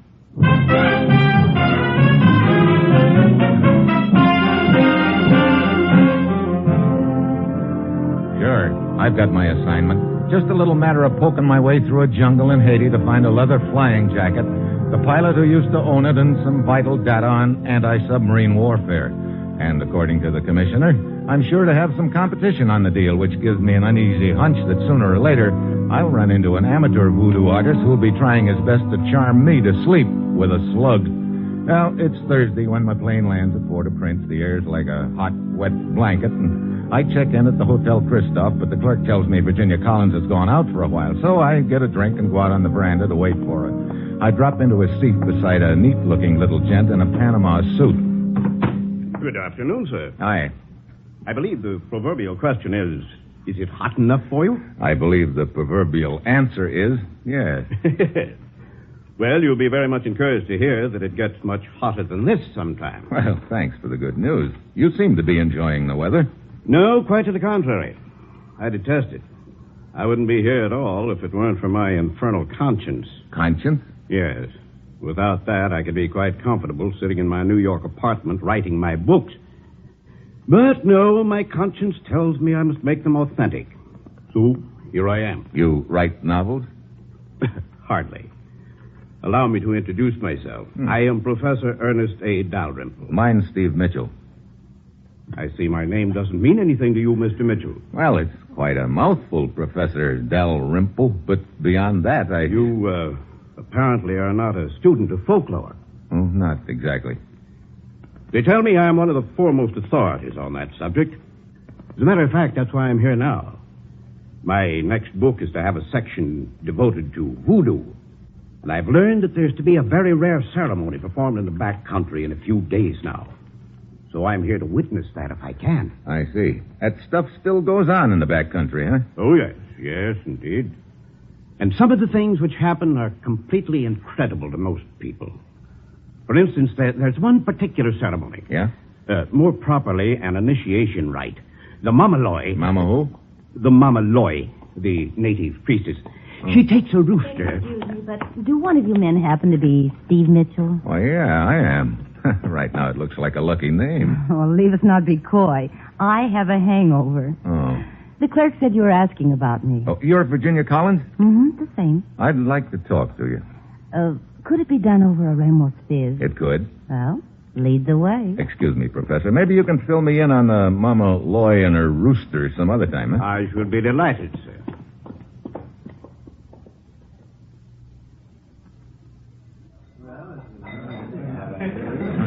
You know, Steve, if I don't watch out, I'm going to be feeling almost human again. Now, what was it you wanted to talk about? You took some photographs of a native village for a picture magazine recently, Virginia. What about them? That's what I want to know. Where'd you take them? Say, what is this, anyway? What do you mean? Well, you're the second guy who's asked me about those pictures. What? Well, yeah, somebody sidled up to me in the lobby just a couple of hours ago and wanted to know all about them, too. Who was he? I don't know. Never saw him before. Well, they're not losing any time. What's with the pictures, anyway? There was a native in one of them. He was wearing a leather flight jacket. Oh. Oh, yeah, I remember now. I'd like you to tell me where the village is. Okay, it's a little village inland near La Chapelle, but I'll do better than just tell you about it. I'll take you there. Oh, well, that sounds real obliging of you. Look, I'm Virginia Collins, girl reporter, remember? Huh? And if there is a story, I want it. Okay, it's a deal. I suppose we'll need a guide to get there. Yeah, and I know a good one. I'll take care of it, Steve. You just meet me out on the terrace a little before dawn, and we'll start then.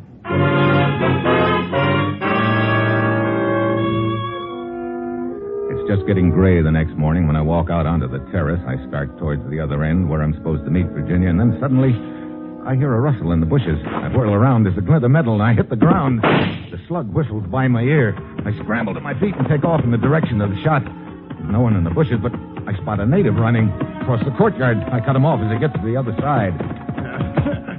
Let go! Let go! Oh, no. Who hired you to take a shot at me? Lobo, no, shoot! Look, don't give me that. Steve, what happened? Oh, this joker just threw a shot at me. No. Who, Lubo? Oh, why, Steve, Lubo wouldn't do anything like that. Wait a minute. You know this guy? Well, sure, he's our guide, Lubo. What? Oh, he's okay, Steve. I'm sure of it. Look, if you aren't the guy who shot at me, Lubo, why were you running just now? Lobo here shot from bushes. Lobo think maybe somebody shoot at him. Lobo start to run. Then where did the sniper go? I wonder. There's a lot of bushes around the terrace, Steve. Whoever it was could have worked his way clear around the hotel. Yeah, he or she could have, all right. I'll skip it. You know, it looks like somebody doesn't want you to take this trip, Steve. It sure does, Virginia. Which means the sooner we get started, the better.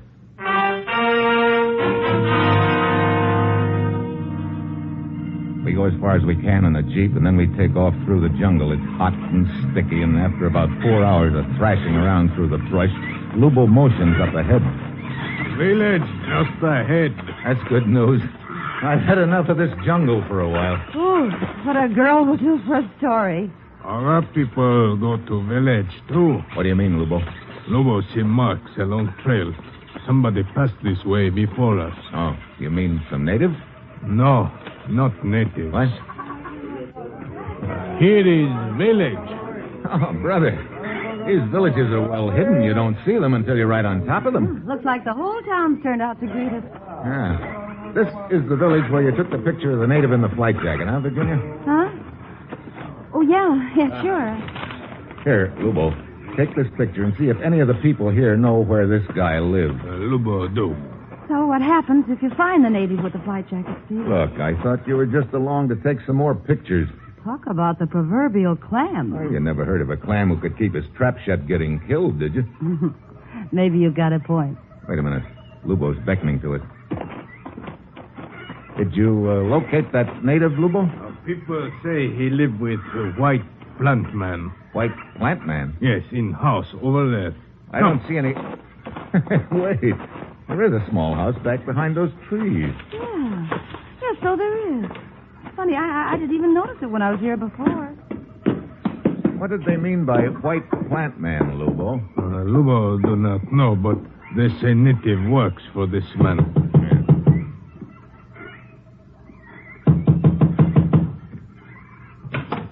Oui? I take it you're the white plant man. Well, I am a botanist, if that is what you mean. Henri Valder. Oh, my name's Mitchell. This is Miss Collins. How do you do? Mademoiselle, please to come in. Thank you. Visitors to my house are most infrequent, but always welcome. How may I serve you? Well, first, I think you'd better look at these credentials, Monsieur Valder. So, a government agent. Well, you're full of surprises, Steve. Next, I'd like you to look at this picture. Why, it is a picture of Bala. He worked for you? Oh, oui. As I told you, I am a botanist. Bala knows this country like the palm of his hand. I send him into the jungle for botanical specimens, and he never fails me. He takes a lot of trips into the jungle, huh? Oh, to be sure. And would you believe it, monsieur? I simply describe to Bala an appuntias Picardy, and voila, he brings me back a specimen. Well, right now I'm a little more interested in another specimen Bala brought back here a while ago. A leather flight jacket. Oh, the leather jacket. Oh, oui. He brought that back a month ago, I would say. You happen to remember where you'd sent him the time he brought it back? Quite well. Observe on this map. Uh-huh. This village is here. I see. To the east, this large plateau. That could be where he got the jacket, then. Somewhere on that plateau. Oui, it is a most wild country. Okay, I'd like to talk to Bala, Monsieur Valder. I am sorry, Mitchell, but I fear it is impossible. What do you mean? Well, not 1 hour ago, Bala left for the plateau country. Oh, great. Alone? No, 2 men came here to the village and hired him as a guide. Looks like you've been running a poor second all the way, Steve. Yeah, and I've got to make it at least a tie. Could I borrow this map of yours, Valder? Why, certainly. Thanks. Come on, Virginia. Let's get Lubo and start moving.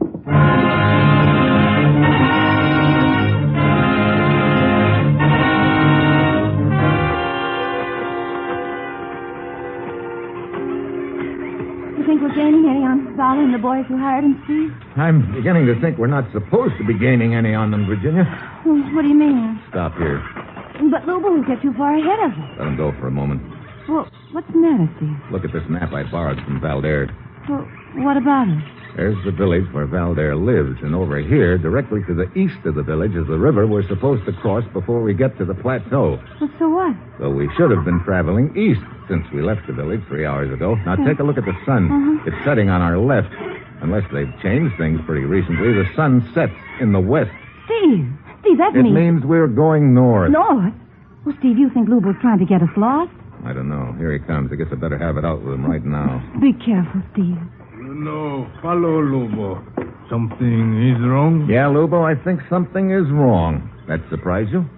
Lubo, do not know what you mean. No? You sure somebody didn't pay you to take us in the wrong direction and delay us? Lubo guide you good. Oh, sure, you guide us great, except all the while we've been going north. instead of east. Lubo go north on purpose. Yeah, that's the point. Now look. Because of river. River? What do you mean? River big with rain. Too hard to cross at usual place. So we go north to narrow place. Then we cross it. Oh. Just how much farther is this narrow place? Not far. Maybe 1 hour. Okay, Lubo. We'll go along with you for 1 hour. Get going, but just remember, I'll be right behind you, watching you every foot of the way.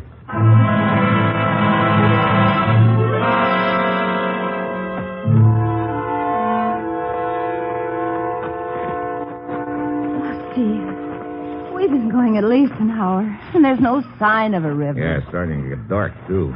Look at Lubo walking along ahead of us.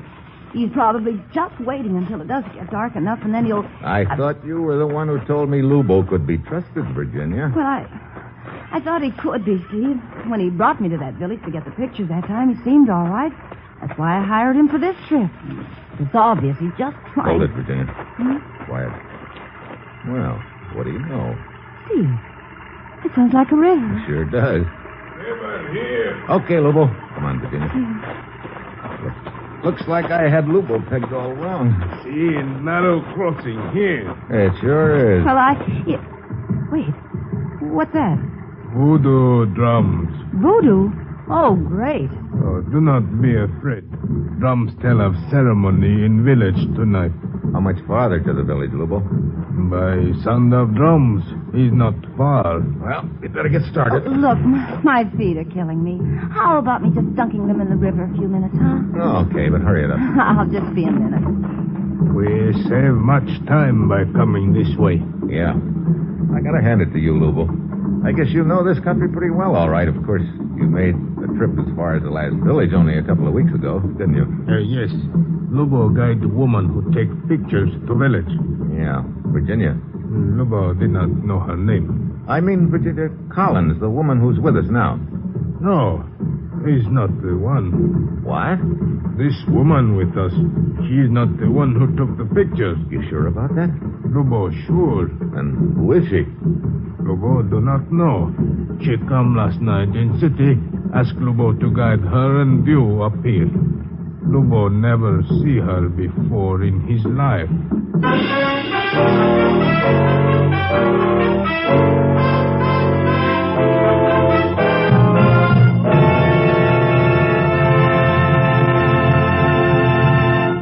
You are listening to Dangerous Assignment, starring Brian Donlevy as Steve Mitchell.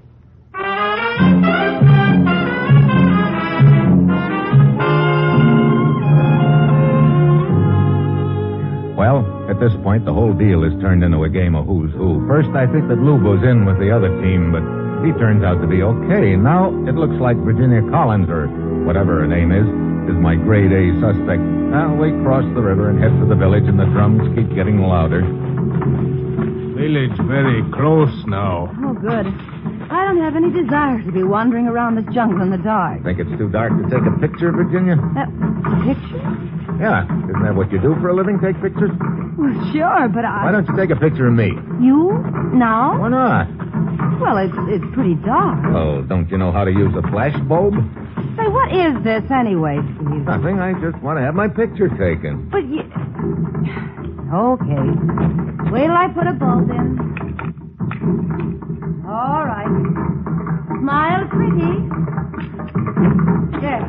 That make you happy? You know, you handle that camera like an expert. I make my living at it, remember? Yeah. I wonder if my picture will turn out as good as those you took for your magazine. Look, Lubo's leaving us behind. Hey, we'd better catch up. Yeah, sure.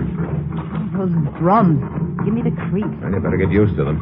They'll probably be going on quite a while. Oh, look. There's a village in the clearing. Yeah. Wonder who that native woman is that Lubo just talked to. Whoever she is, she sure looks official. Everything all right. I've arranged with Mama Thibault for us to stay overnight. Mama who? Thibault. She's Mama Loy here. Oh, whatever that means. Mama Loy is the voodoo priestess.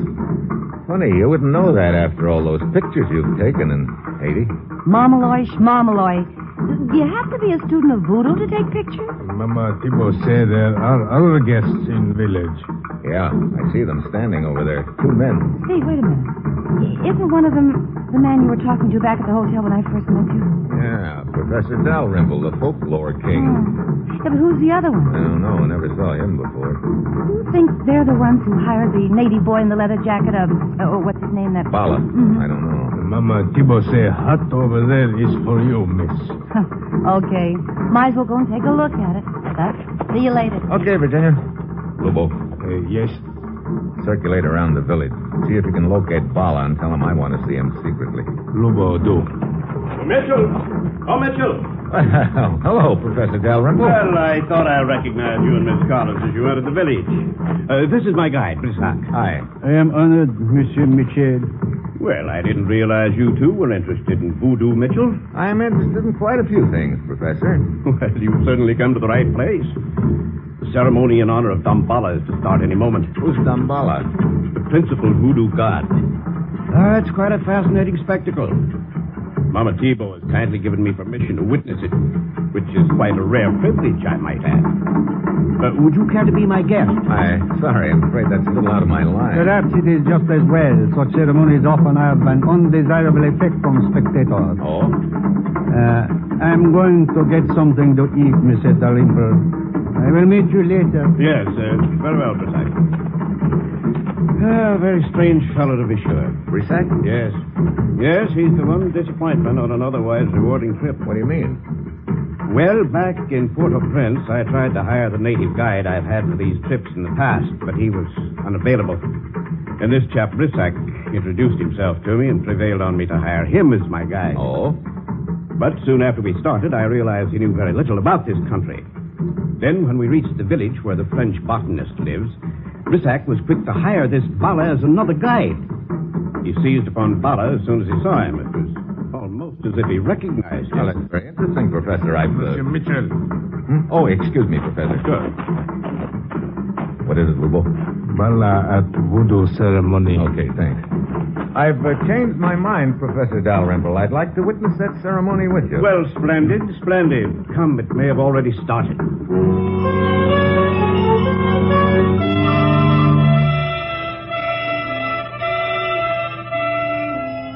The professor and I start walking through the village. On the way, I spot Virginia standing outside her hut talking to Brissac, which doesn't surprise me much at this point. The two of them could be in the deal together. Well, we reach the clearing where the ceremony's being held, and it's quite a sight. The natives are squatting around in a circle, and in the middle of them, Mama Thibault is whirling around and around. Professor Dalrymple eagerly starts taking notes. Mitchell, just look at her. Isn't she magnificent? Oh, hardly what you'd call ballroom dancing. Dance it over. Now comes the incantation. See the native who just stood up.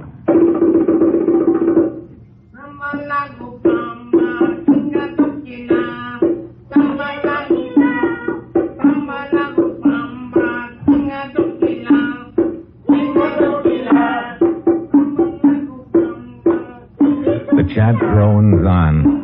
One by one, the natives jump up and start dancing, if you can call it that. Then I spot Bala, the boy in the leather jacket. He's whirling around, kicking up his heels, and in general having himself a time. I catch his eye a couple of times and jerk my head for him to come over, but he doesn't pay any attention. Just keeps whirling around faster and faster. Then my eyes slide past Bala to a figure on the other side of the clearing. It's Brissac, and he's watching Bala like a hawk. This is just great. How am I going to get to Bala without Brissac knowing about it? Finally, Bala keels over in a trance, and a couple of other natives drag him away. The dance continues. By now, I've had it. My one chance of talking to Bala is gone. I think I can see a grin on Brissac's face. After a few minutes more, I go back to my hut, and I've got a visitor. You wanted to see me? Bala, I thought you were in some kind of a trance. Bala saw your signal. Pretended to be in trance, so could talk to you. Well, you're a really cagey character, aren't you? All of a sudden, everybody wants to talk to Bala. Bala thinks maybe you pay more money than other men who hired him. You mean Brissac? Not know his name. Yeah, I want to talk to you, all right. Look, you're wearing a leather jacket with the name F. Carlson on it.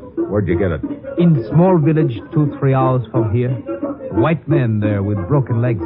What? Natives caring for him. But he's still alive, huh? Still alive. Will you take me to him? For money? Okay, for money. Let's get going.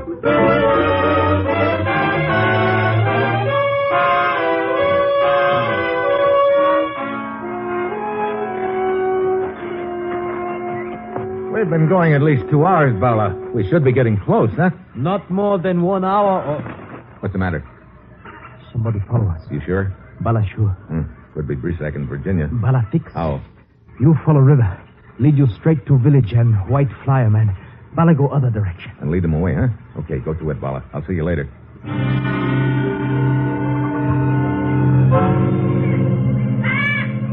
Bala disappears into the brush, and I start following the river towards the village ahead. Then, as I'm walking along, I notice all of a sudden there's no sound in the jungle. No birds. Nothing. It's all quiet. Too quiet.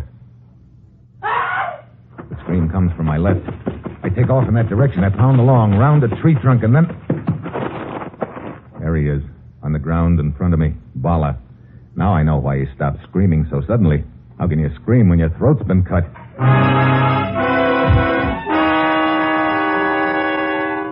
Now I know that whoever's following me is way too close for comfort. I duck back into the brush and take off to the village on the double. Half an hour later, I'm there. I managed to make the natives understand I'm looking for a white man. They point to a small hut. Inside, there's a guy lying on the floor with both legs bandaged. Hi. Carlson? Yeah, what's left of me? Steve Mitchell, agent from the States. I traced you here by your flight jacket. Oh, brother, my glad you did. I was beginning to think I was going to rot away in this. Carlson, what happened? I was piloting some scientists back from a small island in the Caribbean. Something went wrong with a plane. Sabotage? Could be. We crashed into a mountain not far from here. The others were all killed. Some natives found me, brought me here. They've been taking care of me ever since. Look, those scientists were bringing back some valuable data about a new underwater explosive. Yeah, I managed to get the whole file out of the wreckage. Good. Been using it for a pillow. I'll take it and... Just in time to give it to me, Mitchell. What? Hand that over, please. Well, the old professor himself. Yes, precisely. Quite an act you put on about being an authority on voodoo, Dalrymple. Amazing the things one can learn out of a book. And throwing suspicion on your guide, Brisac. That was pretty neat, too. Mitchell, do not attempt to stall. Hand over that file at once. I wonder I'm not a patient man. Suddenly I spot somebody standing in the shadows outside the hut. It's Virginia with her camera over her shoulder. She acts like she's trying to keep out of sight. This I don't get at all. If she's working with Dalrymple, why the hide-and-seek act? Then an idea hits me, a wild chance, but my only one. Did you hear me, Mitchell? Give me that file. You know, this would make quite a picture, Professor. Me handing over a file of secret information to a foreign agent. Quite a picture indeed. Mitchell, I warn you. I will count 3. If you have not given me the file by then, Virginia gives me a puzzled look. I don't know whether she's gotten the message or not. 1. She looks at her camera, then slips it off her shoulder. 2. Dalrymple starts swinging the gun towards me just as Virginia presses the shutter. What? The blinding flash startles the professor. He jerks his head towards the door, but before he gets back to me, I get to him with a right hook. A little too late, Professor. Steve, are you okay? Yeah. Thanks for the assist with the flash bulb, Virginia. Oh, sure. It ought to make a great picture. Not that I'm not happy to see you, but how'd you get up here? Well, I had Lubu bring me when I discovered you'd left.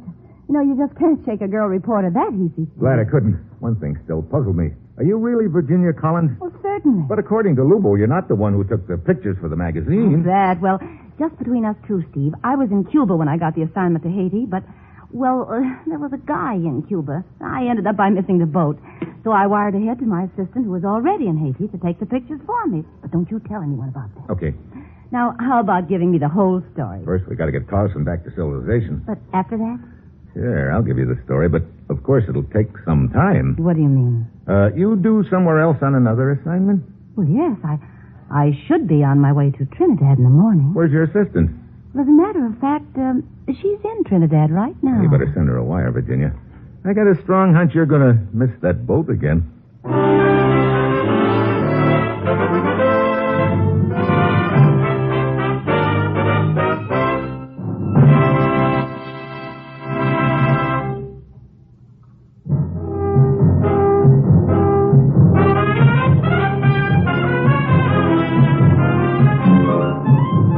Dangerous Assignment, starring Brian Donlevy as Steve Mitchell, is written by Bob Rice and Adrian Jondo, with music by Robert Armbruster, and is produced and directed by Bill Karn. Be with us again next week at this same time when Brian Donlevy, starring in the role of Steve Mitchell, will embark on another Dangerous Assignment.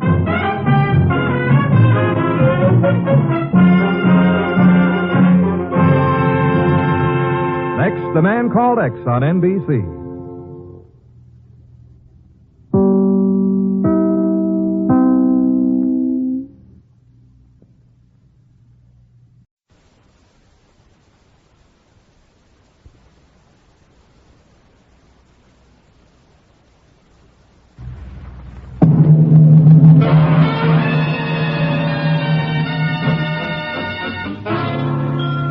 Dangerous Assignment, starring Brian Donlevy as Steve Mitchell.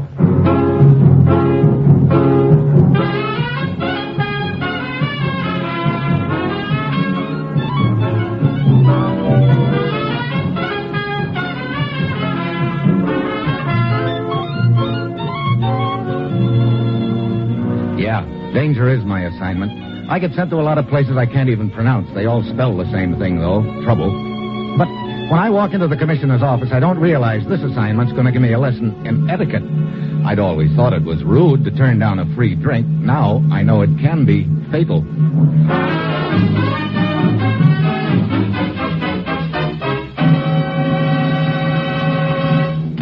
Morning, Commissioner. Ruth said you had an assignment for me. I do, Steve. Ever done any bullfighting? Bullfighting? Well, I've shot a little in my time, but never fought any. Why?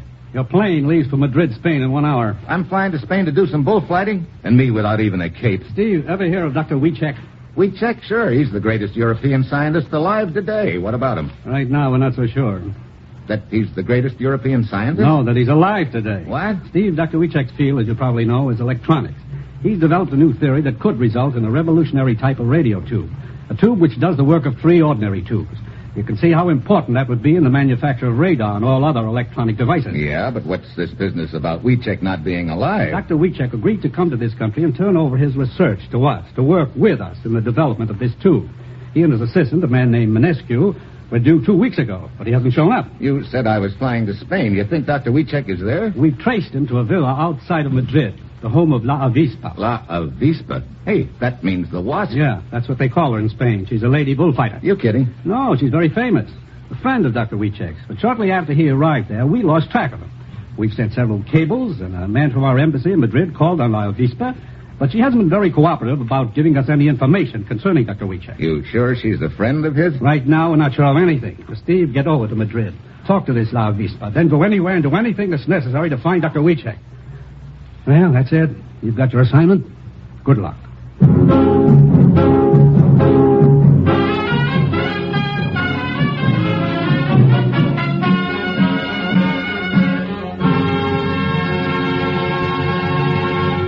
The National Broadcasting Company is presenting Dangerous Assignment, starring Brian Donlevy in the role of Steve Mitchell, colorful, two-fisted government agent. At all those places of the world where danger and intrigue walk hand in hand, there you'll find Steve Mitchell on another Dangerous Assignment.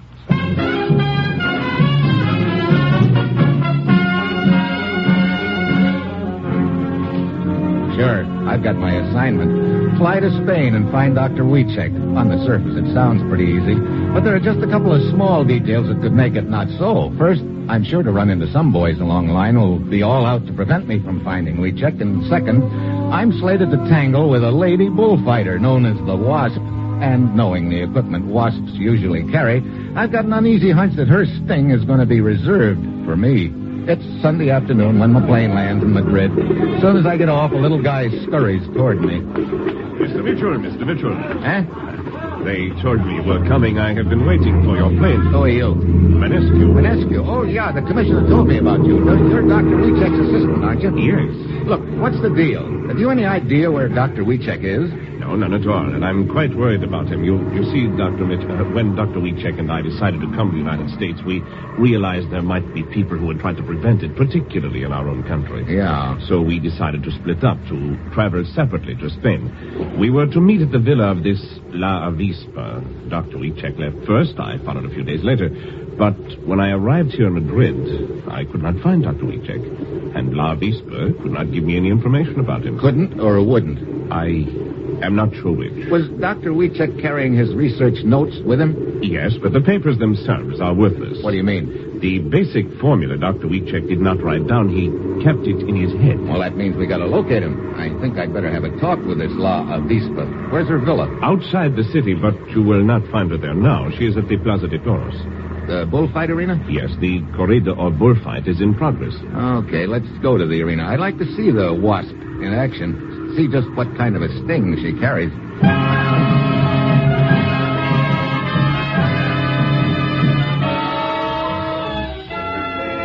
Manescu and I head for the arena. It's packed, but we managed to find 2 seats. Next to me sits a skinny little guy in a loud striped shirt, complete with armbands and a collar button, but no collar. Every time something happens in the ring, he jumps to his feet, lets out a yell, and jams an elbow into my face. Hey! Watch it, will you, Buster? Oh, I'm sorry, senor. Just that I get so overcome with the excitement. You sure do. What's going on down there, anyway? You do not understand bullfighting? I do not understand bullfighting. This is a crime? It's an outrage. But I fix, senor. I fix. I'll tell you all about it. Mira. The banderilleros have just finished now. The who? They are the ones who plant the darts in the bull's neck. Now comes the suerte de matar. Suerte de... Hey, now look. Hey, that's the kill, senor. In a moment you go to... Hey, caray, la avispa! La avispa! Hey, will you watch that elbow? Lo siento. Sorry, senor. But that is la avispa who just come into the ring. Hey... Even from here, she looks like a pin-up girl. Oh, I got what you call the most big crush on her. She's the most beautiful, the most brave. Oh, the most. Yeah. What's she doing now? It looks like she is making a speech to that person sitting in the box. See, the bull she is about to kill. She dedicates her first to El Presidente of the bullfight. And now it starts. Now. See, she has turned her face to the bull. Yeah. Hey, he's coming at her. Whoa. Those horns couldn't have been farther away from her than an inch. Senor, did you ever saw such a beautiful Veronica? Veronica who? Veronica, that's the name of the turn she just made to elude the bull. Now, see if you come again. Oh, brother, that bull charges like an express train. That's an Andalusian bull. They are the most fierce of all. Mitchell, she has all the grace of a ballet dancer. Yeah, she seems to be working the bull into a tighter circle all the time. Look. The bull is just standing there. Hey, is she crazy? She's turning her back on him and walking away. Bravo, bravissimo. If you don't take that elbow out of my face, I'll bravo you, you runt. Oh, sorry, but you see, the supreme moment has arrived. She has worked the bull into position for estocada. What's that? The death thrust. You see, now she takes the estoque, the sword. So that's the wasp stinger. Pretty effective looking. See, now she has 2 choices. Either abolioquie or recibiendo. Don't start that double talk again, will you? Oh, but it's quite simple, senor. Look, what I mean is, abolioquie, that is the method in which the bull stands still, and the matador runs at him to deliver the death thrust. But she is standing still. She is waving her cape at the bull. Oh, wonderful. Recibiendo! She's going to let the bull charge her and deliver the thrust in his horns passed under her arm. The best way, recibiendo! The bull has started for her. He's right on top of her. She's not even moving. Like a statue she stands. Now watch.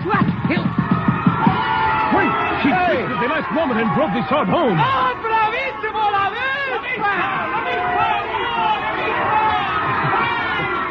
Oh, senor, the bull is down. One thrust, he is done for. Boy, great thing to watch on an empty stomach. Look. El Presidente, president of the bullfight. Yeah. He's making the sign. Oh, it's too much. He awards to La Avispa the ears and the tail. It's too much. You're telling me. What happens now? They drag the bull away. Then come another bull, another matador. Oh, but for me, I have seen La Avispa. I have lived. It's all over. I go. Yeah, I go too. Down to La Avispa's dressing room.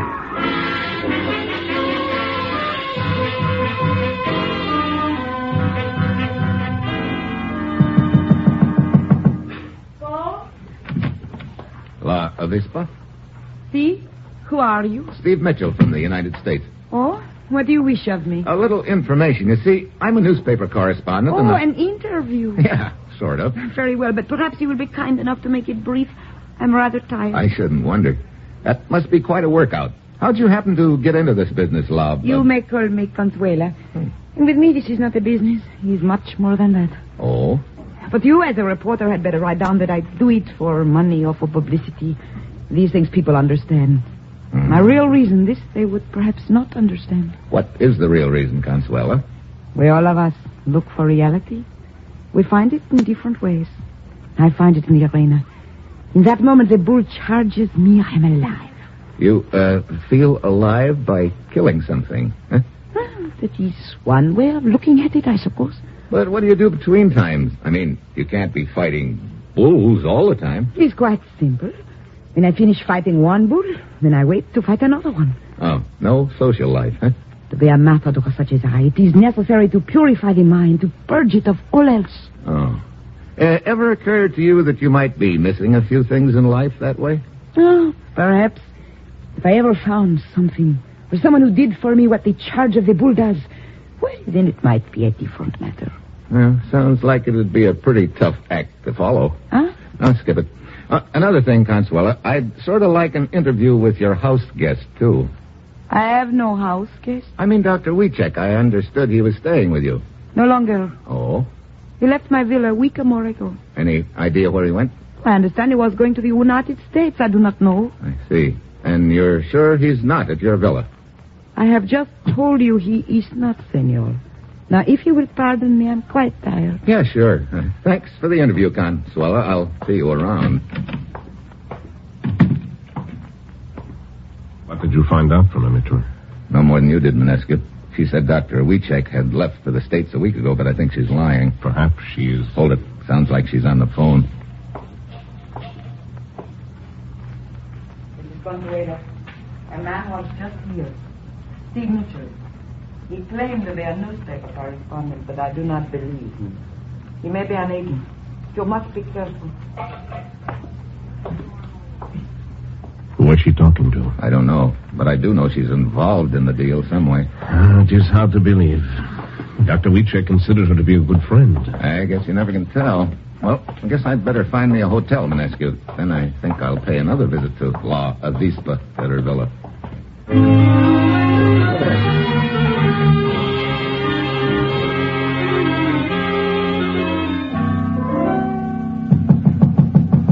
Come in. You are Senor Mitchell, no? I am Senor Mitchell, yes. Who are you? Enrique of the hotel, senor. I have come to inquire if your room is in order. Oh, yeah. Everything seems to be fine. I'm just getting unpacked. What's that under your arm? A bottle of the finest Malaga wine, senor, with the compliments of the hotel. Oh? It is our way of extending to you the welcome. I see. And now, if you will permit, I will see if everything is in order in the bathroom. Sure, go ahead. Desk, this is Senior Mitchell in 211. Is it the custom of the hotel to send a bottle of wine to each new guest? It isn't, huh? Thanks very much. So, everything is in order, Senor Mitchell. I hope you will enjoy your stay here. Just a minute, Enrique. What is it, senor? Well, as long as you are kind enough to bring me this bottle of wine, I'd like you to have a drink with me. Why, it is very nice of you to offer, senor. But I'm afraid the hotel regulations forbid the employees to drink with the guests. Oh, well, couldn't we make an exception? No, I'm afraid not. Now, if you will excuse me, I must leave, senor. You are blocking the door. You can leave, Enrique, right after you have a drink with me. But I have told you it is impossible. Funny. You're perspiring all of a sudden. Weather seems pretty chilly to me. Senor, I must leave. Couldn't be by any chance there's something wrong with this wine, could it? I insist you let me by. Like poison, for instance? Get out of my way! I dive for Enrique. He pulls a chair in front of me, and I go sprawling on the floor. He jerks open the door and lunges out into the hall. I scramble to my feet to follow him. When I get out in the hall, he's nowhere in sight. I turn a corner and run right into a fat boy who was waddling down the hall.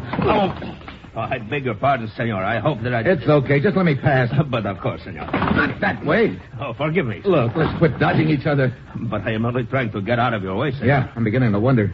Senor? Skip it. Look, you stand still and I'll go around you. But of course. I hope I have not detained you, senor.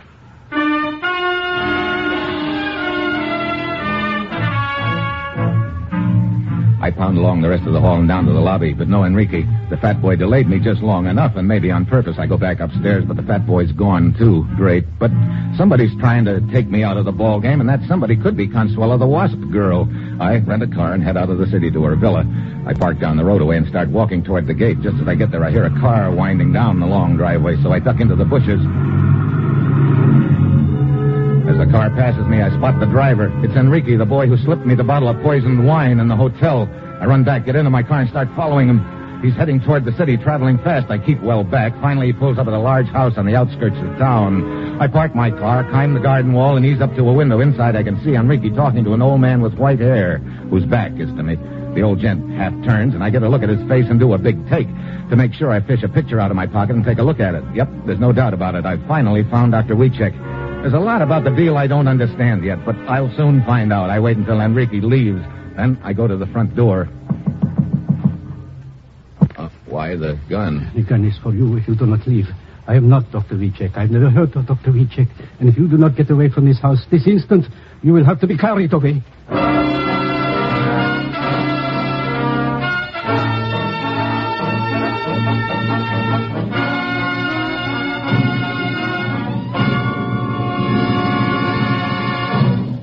You are listening to Dangerous Assignment, starring Brian Donlevy in the role of Steve Mitchell.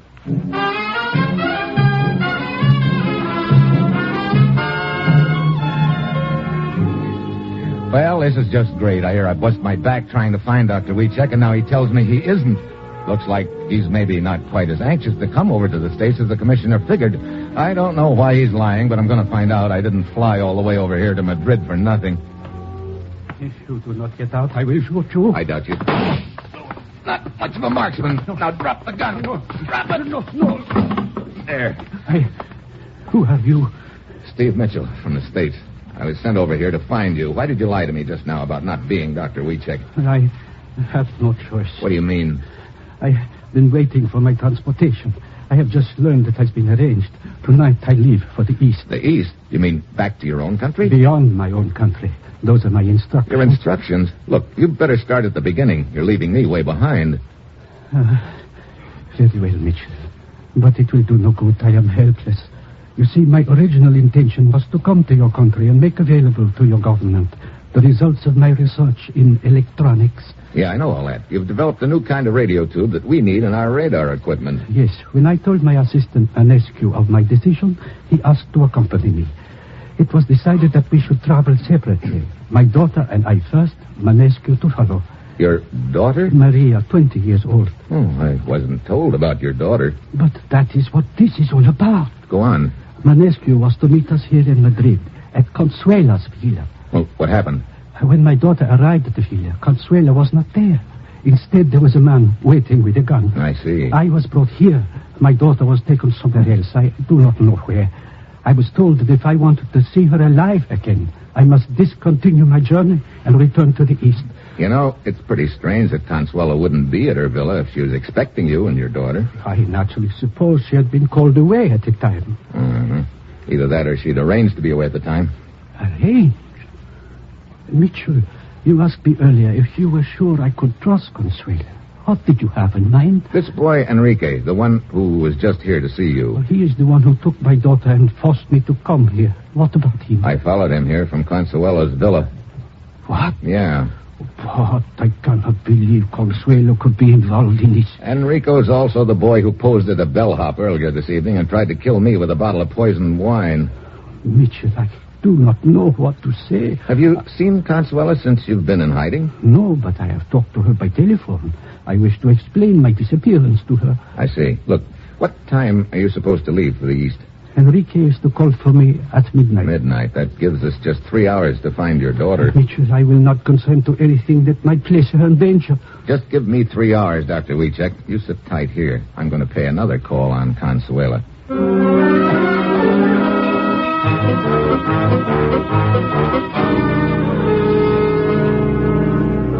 I do not quite understand why you have come here to my villa, Senor Mitchell. You have already interviewed me once. Well, just put it down that I've gotten to be a fan of yours, Consuela. Well, I'm quite flattered. May I offer you a glass of wine? Malaga wine, by any chance? Well, as a matter of fact, it is. How did you know? Oh, just psychic, I guess. Would you care for some? Thanks a lot, but no thanks. Consuela, you told me you didn't have any idea where your friend Dr. Wieczek is. See? It is exactly what I told you, and that is exactly what I meant. Therefore, you wouldn't know where his daughter Maria is either. But of course not. And you haven't talked to either one of them lately? How could I talk to them if I do not know where they are? I see. How about your driver, Enrique? Huh? What about him? I was just wondering if he could know where they are. Senor, If I do not know, how could Enrique know? I guess you've got a point there, Consuela. Senor, I suggest we conclude this interview. It appears to serve no purpose. Oh, I wouldn't say that, Consuela. It's been a very interesting interview. I'll be seeing you. I greatly doubt. You never can tell.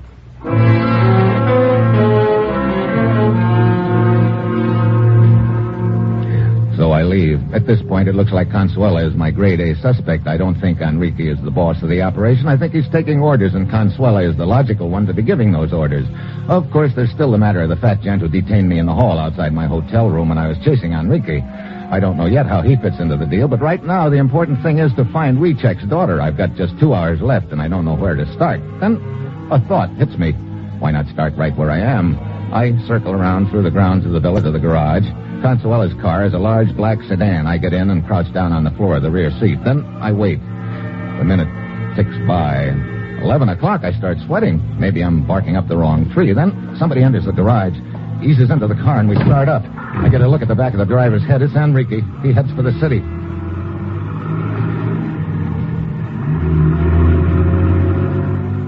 "20 minutes later, he pulls up in front of a beat-up rooming house on a side street. Enrique gets out and goes inside.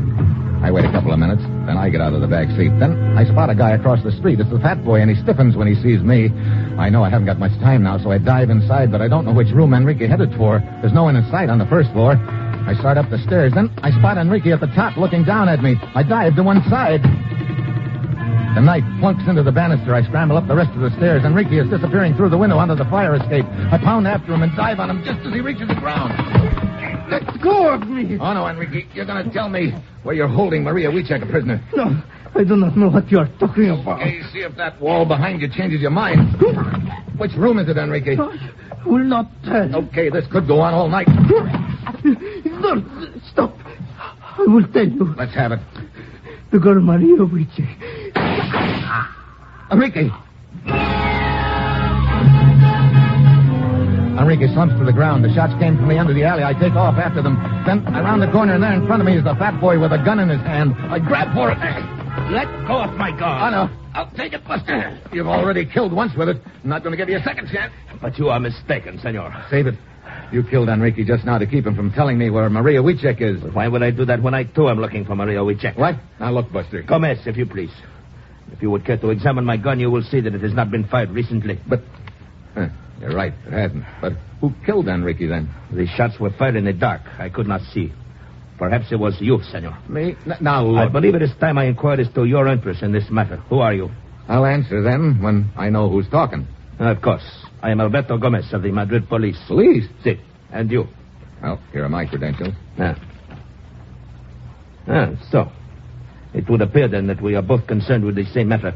The disappearance of Dr. Wieczek and his daughter Maria. I've already found Dr. Wieczek. Indeed? Yeah. They kidnapped his daughter Maria and told him to stay undercover, but I think they've got her in that rooming house somewhere. Well, in that case, Hold it. Listen. Car pulling away out in front. Come on. Perhaps it is Enrique's killer. Here they come past the alley. A man and a girl. The girl is Maria Wieczek. I have a picture of her. You got a car around here, Gomez? Si. Come on, we got to catch him.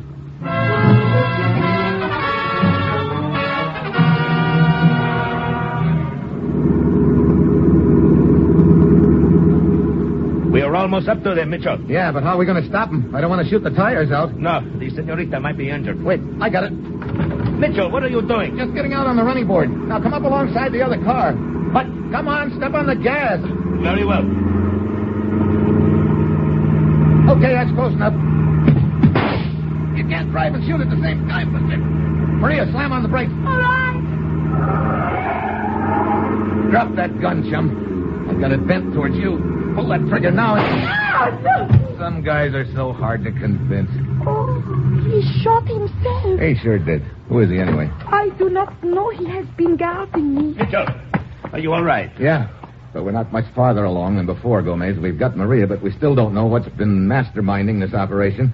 This guy was just the guard, and I don't think Enrique was the boss either, which leaves just about one possibility. What do you mean? Enrique was Consuela's driver. I know, but you surely do not think that Consuela could be involved. Why not? But La Vispa, she is a national figure. I cannot believe it. I think I know one way to find out for sure, Gomez. But how? This man is dead. Also, Enrique is dead. First, let's take Maria back to town and put her in a safe place for the time being. Then I want to make a couple of phone calls. Phone calls? Yeah. This calls for a celebration, Gomez, in my hotel room.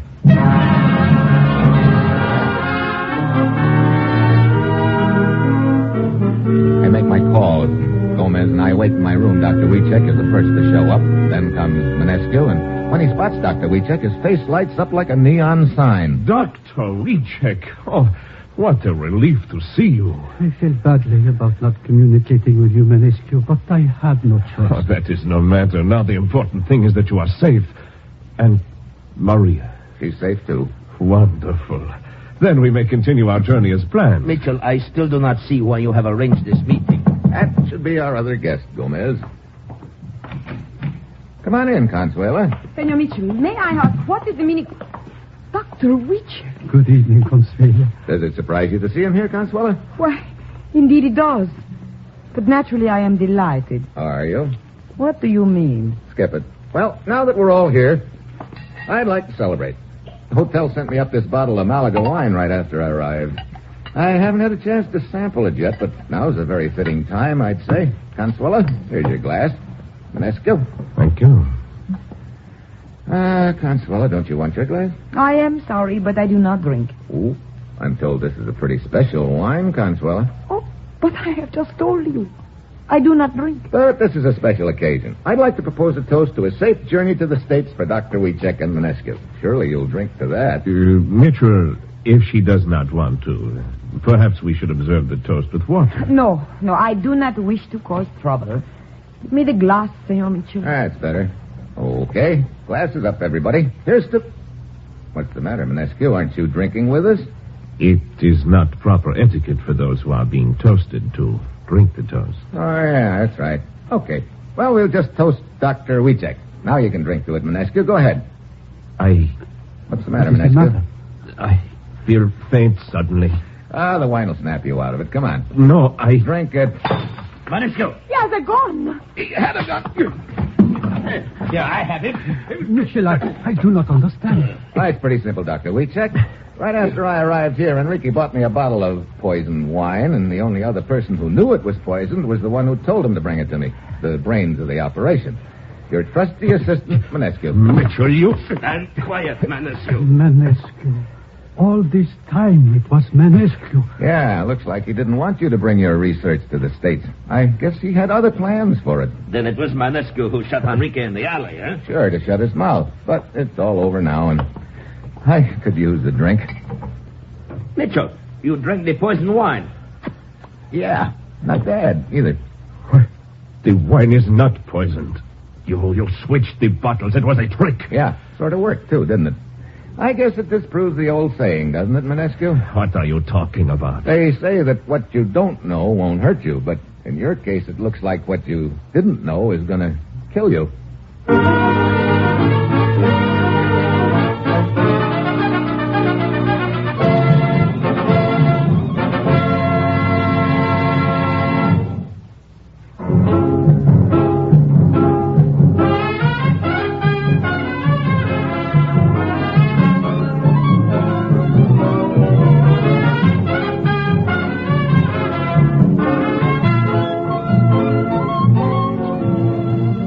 Dangerous Assignment, starring Brian Donlevy as Steve Mitchell, is written by Bob Reif and Adrian Jondo, with music by Robert Armbruster, and is produced and directed by Bill Karn. Be with us again next week at this same time when Brian Donlevy, starring in the role of Steve Mitchell, will embark on another Dangerous Assignment.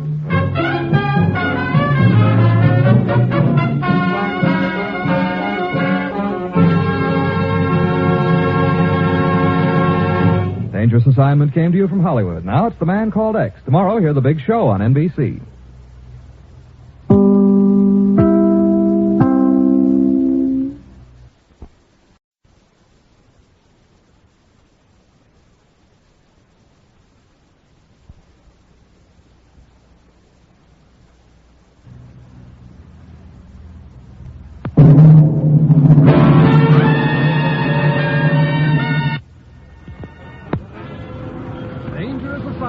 Starring Brian Donlevy as Steve Mitchell.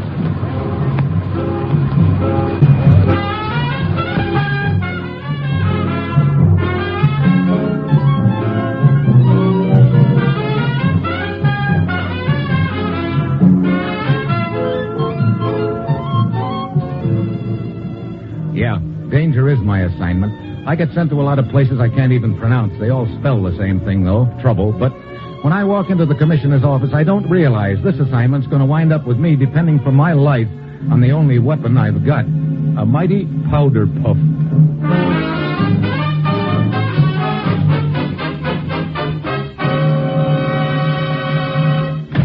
Morning, Commissioner. Ruth said you had an assignment for me. I do. Steve, how would you go about firing a rocket if the firing mechanism was frozen? What? You mean you dragged me in here just to try out a riddle on me? I'm serious. Now answer my question. Okay. So if the firing mechanism was frozen, I probably wouldn't be able to fire the rocket. I suppose that's the wrong answer. No, it's the right answer, and that's what's wrong.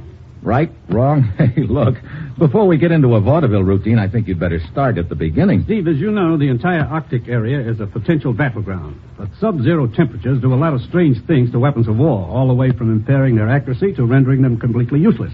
So what am I supposed to do? Dream up a new plastic made out of pumpkin seeds to protect them from the cold? You don't have to. It's already been dreamed up. I don't think it's made out of pumpkin seeds, but it's a liquid which does protect weapons and electronic devices from the effects of sub-zero temperatures. Well, that's all very interesting, Commissioner, but I still don't see where I fit into the deal. I'm coming to that. The private company which developed this new plastic has just concluded exhaustive field tests with it up in the Arctic.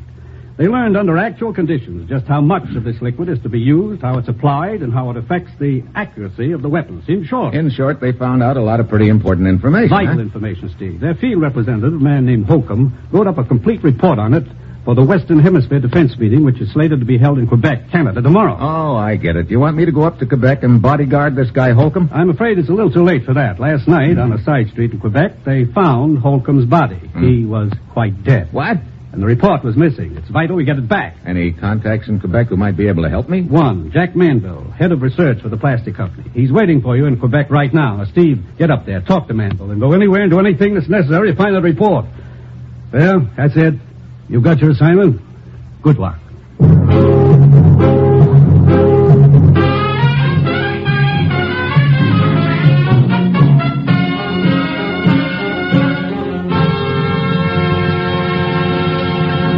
The National Broadcasting Company is presenting Dangerous Assignment, starring Brian Donlevy in the role of Steve Mitchell, colorful, two-fisted government agent. In all those places of the world where danger and intrigue walk hand in hand, there you'll find Steve Mitchell on another Dangerous Assignment.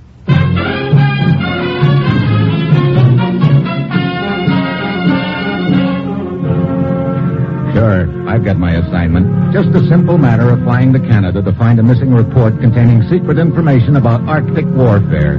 The only hitch is whoever's got the report is already killed to get it, and it's a cinch he'll kill to keep it. All of which means happy times ahead for lucky me. Well, it's Thursday when my plane lands in Quebec. Jack Manville of the plastic company is waiting for me at the airport, and he hustles me into his car. Looks like a real nasty mess, Mitchell. Yeah. How much do you know about it, Manville? Not very much, I'm afraid. Holcomb went up to the Arctic and made the tests. Brought a report back to present at the defense meeting. Last night they found his body, and the report's missing. You're head of research for the company, aren't you? Yes, that's right. But you didn't make the trip up north with Holcomb? Oh, I couldn't get away. But I told him to wire me when he got back here to Quebec, and he did, so I flew up here to meet him. Looks like I got here too late. Holcomb was the best friend I had, Mitchell. Yeah. You know, that report he had, I suppose you know it's worth a lot of money. Money? Yeah. I'm sure that certain interests would pay a big pile to get their hands on it, and wouldn't be too particular what else they had to do to get it. Well, my job's developing plastics. I'm afraid I'm not up on the international aspects of it. Sure. You happen to know if Holcomb was alone here in Quebec? No, his secretary, Phyllis Baxter, was waiting for him here. Oh, and I guess we'd better talk to her. See if she can give us any additional information. I thought you'd want to talk to her. That's where we're heading now. Oh, good. You know her pretty well? Just slightly. Why? She pretty trustworthy? Sure, as far as I know. No, this is her apartment house here. When did Holcomb arrive in Quebec? Day before yesterday. And he was killed last night. Well, that means he was in town about 24 hours. Yeah, go ahead. I didn't get in until this morning. The way things turned out, I sure wish I'd gotten here sooner. When did Phyllis Baxter arrive, do you know? Several days ago, I think. This is her apartment. Looking for Miss Baxter? Yeah, I am. Afraid you're a little too late. What do you mean? I'm Mrs. Gaines, the manager here. Miss Baxter moved out last night. What? You know where she went? Well, she didn't say. Left in sort of a hurry. Oh, great. Where could she have gone, Mitch? I don't know where, but I've got a pretty good idea why. Mrs. Gaines, have you had her apartment cleaned up yet? Oh, no, I haven't had time. Well, I'd like to have a look inside, maybe get some kind of a lead. Uh-huh. You a policeman or something? Or something. Here are my credentials. Mm-hmm. I see. All right.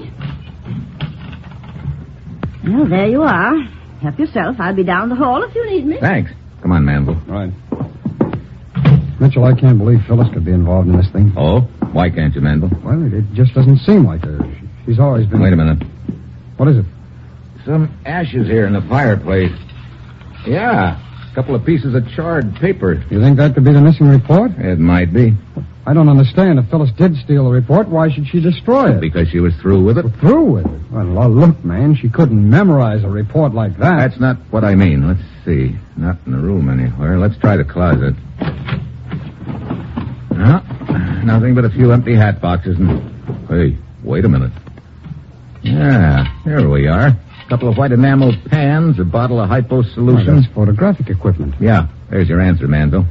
She knew that report was too bulky to carry, so she transferred it to microfilm. Where are you going? Down to police headquarters. Somehow I still can't believe it. She had anything to do with this. Look, what kind of a description of her can you give me? Well, she was blonde, about medium height, maybe 5'4", blue eyes. Pretty, but I guess that's about it. Well, that isn't much help. I know it's pretty general, but it's the best I can do. You want me to give you a lift to police headquarters? No, thanks. I want to talk to the manager here again. All right, you call me if I can give any more help, will you? I will. Mrs. Gaines? Yes? I'd like a little more information from you about Phyllis Baxter. Well, afraid I can't help you much there. She was only here for a few days. Did she have any visitors? I wouldn't know. She came and went mostly by night. Well, I guess my chances aren't too good. Trying to find a blonde girl with blue eyes is probably several thousand like that right here in Quebec. Well, one thing sure, you'll never find Phyllis Baxter if you're looking for a blonde girl with blue eyes. What do you mean by that? Oh, she was a brunette with dark eyes. What? But Manville just told... Hey, wait a minute. Maybe you'd better describe Phyllis to me. Well, as I said, she was a brunette. Rather tall girl, quite beautiful. She always used a great deal of makeup, as I remember. Mascara and heavy lipstick. I see. Thanks, Mrs. Gaines. Thanks a lot.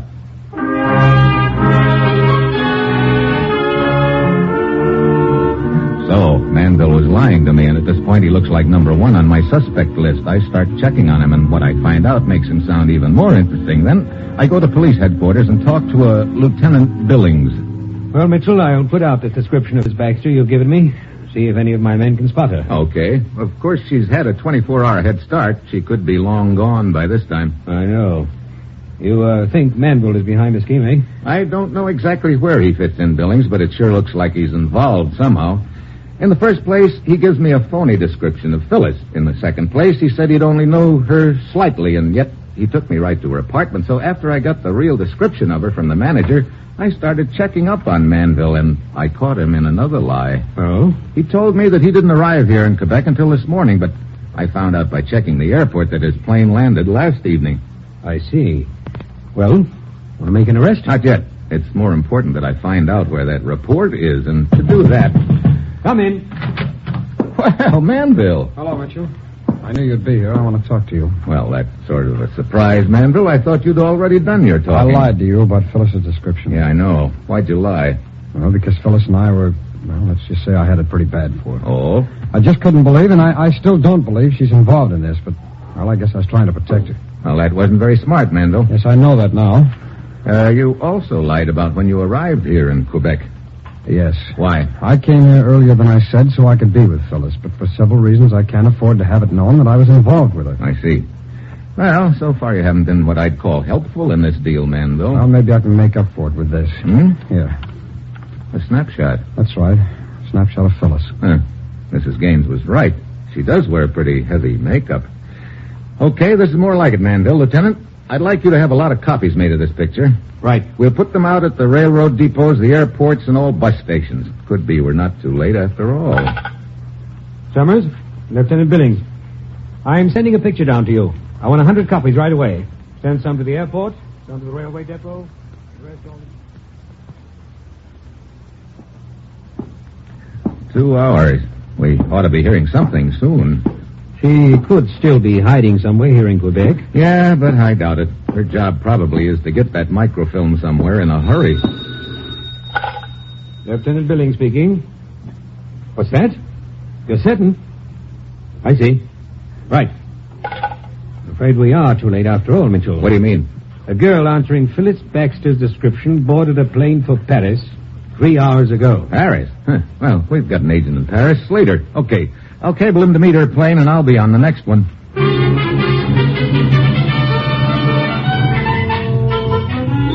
15 hours later, I'm in Paris, but Slater isn't at the airport. I start walking towards the taxi stand, and then I spot a little guy hurrying after me. Mr. Mitchell. Huh?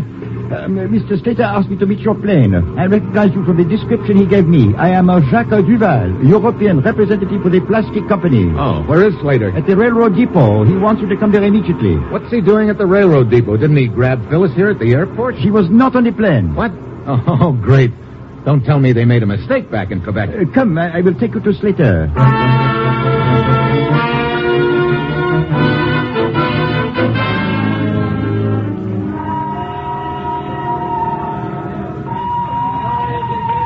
There is Mr. Slater over there, Mitchell. Yeah, I see him.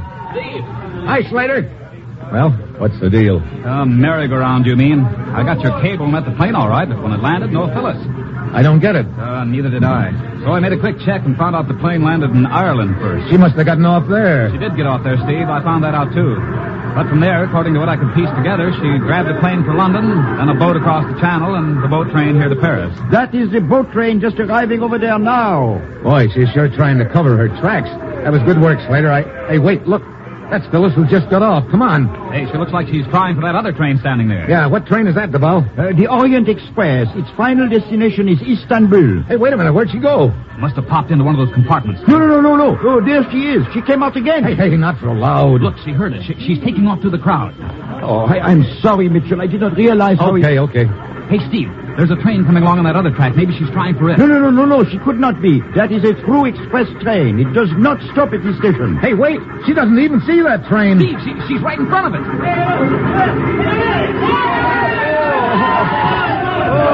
Come on. Let us through, please. One side, please. Let us... Oh, Steve. Yeah. Oh, brother. Oh, sacre bleu. Well, this is sure the end of the line for Phyllis. Yeah. I sure hope she's got that microfilm on her, because if she hasn't, it looks like the end of the line for us.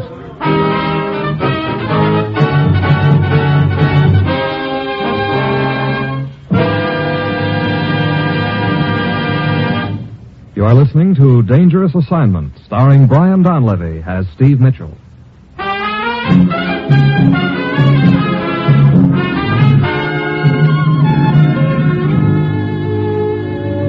Phyllis Baxter's body is taken to the morgue. I give her purse and the rest of her effects a good going over, but I can't find the microfilm anywhere. Monsieur Mitchell, perhaps Mademoiselle Baxter passed along to a confederate before she reached Paris. Well, if she did that, we're dead ducks. But that doesn't add up either, Duval. If she'd already passed it along, why'd she go to so much trouble to cover her tracks on the way to Paris? Most perplexing affair. It sure is. If I could only get a line on who her contact might be. Hey, look, you're the European representative for the plastics company. Has anybody approached you recently trying to get information about this new plastic? No. As a matter of fact, the development of the new plastic was kept such a secret that even I did not know of its existence until after the report was stolen. Well, it sure looks like we're up against the proverbial stone wall. Microfilm wasn't in any of her clothes, and it wasn't in her purse. Hey, incidentally, there was something else that wasn't in her purse either, and it bothers me. Oh? Steve. What do you mean? What is it, Slater? Just got a code message from our agent in Istanbul. Yeah? According to the scuttlebutt there, the microfilm has been placed on the open market for sale to the highest bidder. What? But the microfilm couldn't have gotten to Istanbul yet. Who put it up for sale? He doesn't know. And whoever it is must be pretty sure it's on the way. Hey, wait a minute. That train Phyllis was running for at the depot when we first saw her, Duval. You told me that was the Orient Express, that its final destination is Istanbul? Oui, but when Phyllis saw us pursuing her, she jumped out of the compartment again. That's right, Steve. Phyllis probably was planning to take that train. But she didn't, so where does that leave us? I don't think she ever was planning to take that train, Slater. Well, what do you mean? I told you there was something else I didn't find in her purse, and it bothered me. Duval, there was no train ticket. But in that case, she... Wait a minute. I think I got it, Steve. You figure Phyllis jumped aboard the train just long enough to pass the film along to someone in that compartment, huh? Yeah. Hey, what compartment was that, anyway? Let's see now. Third compartment from the front, I believe. Yeah, in the second car. Okay. Duval, what's the first stop for the train? At the Italian border. Okay, I can overtake it by plane. Slater, get me a reservation for that compartment. I'm getting on at the border. Okay, Steve. Mitchell, I have business in Trieste. I will accompany you there. Perhaps I may be of some help. Yeah, you might at that. Okay, let's get going. Duval and I grabbed the plane for the Italian border. Our tickets are waiting for us there, and we jumped into the compartment just as the train pulls out. There are 3 other passengers in the compartment. Sitting across from me, holding a few assorted travel folders in her hand, is a freshly scrubbed-looking girl with Holland written all over her, and the kind of complexion that lipstick and powder would be an insult to. Next to her is a loud-talking gent who's waving a hunk of salami around between bites, perfuming the air with garlic, and over in the corner, a smooth-looking boy is reading a newspaper. He's got a briefcase in his hand. You like some of this salami? Eh? Oh, no, thank you. Oh, but it's the best salami you ever ate. You mean I never ate? Thanks a lot, but no thanks. I'm not a salami fan. Oh, it's a pity. What's a pity? Few people know what a wonderful thing is salami. Oh? The greatest thing is in the leaning tower of a pizza. Salami. It keeps me from catching a cold. It settles me in the stomach. And once, it even kept me from getting robbed. Getting robbed? See, a man came up to me once on the darkest street in Milano. It demanded all my money, see? But with my good friend, the salami, I overcame him. You breathed in his face, huh? No, I hit him over the head with it. Oh, it's good, the salami. Well, powerful anyway. Look, would you mind not waving it under my nose? Okay, I'll wave it in my mouth. Oh, fine. You like some wine? No, thanks. Well, how about your friend? Oh, no, merci, no. The little lady then, huh? No, thank you. Oh, so nobody likes a Pironi's wine but Pironi. That looks like quite a collection of travel folders you've got there, Miss... Karen. Uh-huh. Oh, yeah. Yeah, I do not dream there are so many places in the world. Oh, not much of a traveler, huh? Oh, no. No, this is first time I ever leave home. What part of Holland is home? Why, Rotterdam. But how do you know I am Dutch girl? Well, that freshly starched and scrubbed look is pretty hard to mistake. Oh, yeah. Yeah, I suppose if I am to travel, I should do as other women do. Mama would never let me wear lipstick, but now... You're doing fine without it. You on a vacation? No, I go to live with Uncle in Arabia. Last week, Mama passed away. Oh. Yeah, nice cheese, anybody? Oh, brother, you must have a hollow leg. Oh, no. Eat and drink is good when riding. Yeah, how about when you're not riding? Well, it's just as good. Mitchell. What is it, Duval? That man in the corner reading the newspaper. Not much of a talker, is he? He has been watching you over the top of his paper. Oh? Look at the briefcase in his lap. Briefcase? Hey, it's strapped to his wrist. Whatever he's got in there must be pretty important. Microfilm, for instance. Anything new in the paper? Oh, no, only the usual. Happen to know what our next stop is? Why, no, I do not. This your first trip? Oui. Monsieur, if you do not mind, I am reading... Yeah, so I see. Real friendly, isn't he? It would be very interesting to find out what is in his briefcase. Yeah, but how? I still got some salami left. Don't worry, we can smell it. I'm going out for some air, Duval. That garlic is killing me. Very well. I'll keep an eye on them when you are gone.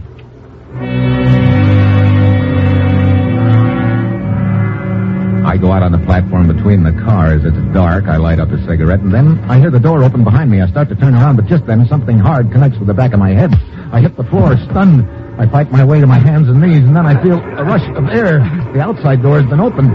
I feel somebody dragging me towards it. I try to hold back, but I'm still groggy. A final shove, and I slide out the door, but just as I do, I manage to grab the handrail. I'm swinging loose now, hanging on by one hand. Then somebody's foot starts kicking at my hand. I can't hold on much longer. Suddenly the kicking stops. I hear running steps. Then I'm being hauled back up on the platform. Here, up with you. What? Oh, the conductor. I heard the commotion and found you hanging by one arm. You spot the guy who tried to ease me out? I saw someone leaving as I approached, but it was too dark to tell who it was. I see. Okay, thanks for the lift, Buster.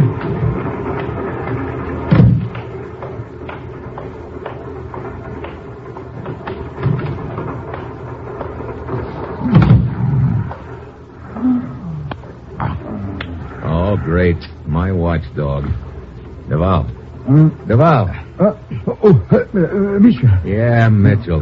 Your hand. It is bleeding. Here, I had plenty wine. Pour some over it. What happened, Mitchell? Hey, where's the guy with the briefcase? Well, he left the compartment right after you did. Oh, great help you are, Duval. Oh, I am sorry, Mitchell. I guess the air in here made me drowsy. Oh, here, I have handkerchief in my purse. I will bandage your hand with it. Oh, Okay, thanks, Karen. Yeah. There you are. How about you, Peroni? What about the Peroni? Did you leave the compartment? Oh, me? No. I've been busy eating. Trieste. Hey, where are you going? Oh, I get off at Trieste, but I leave you the rest with the salam. It's very good. Mr. Mitchell, this Peroni... What about him, Karen? Well, he lied to you. He did leave the compartment after you did. What? Yeah. I was afraid to tell you in front of him. Mitchell, and now he is getting off here at Trieste. We had better follow him. I still want to know what happened to the gent with the briefcase.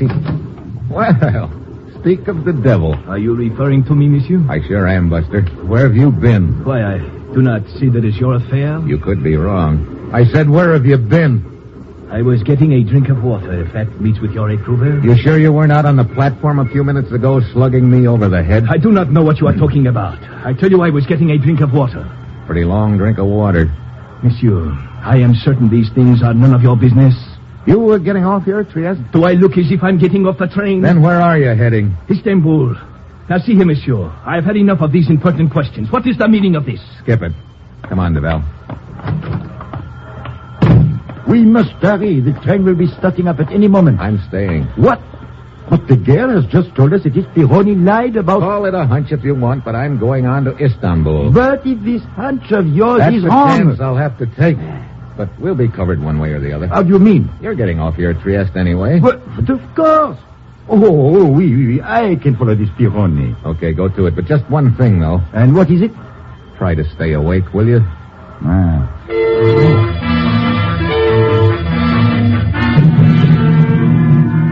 Duval scurries off the train after the salami kid, and I settle back in the compartment.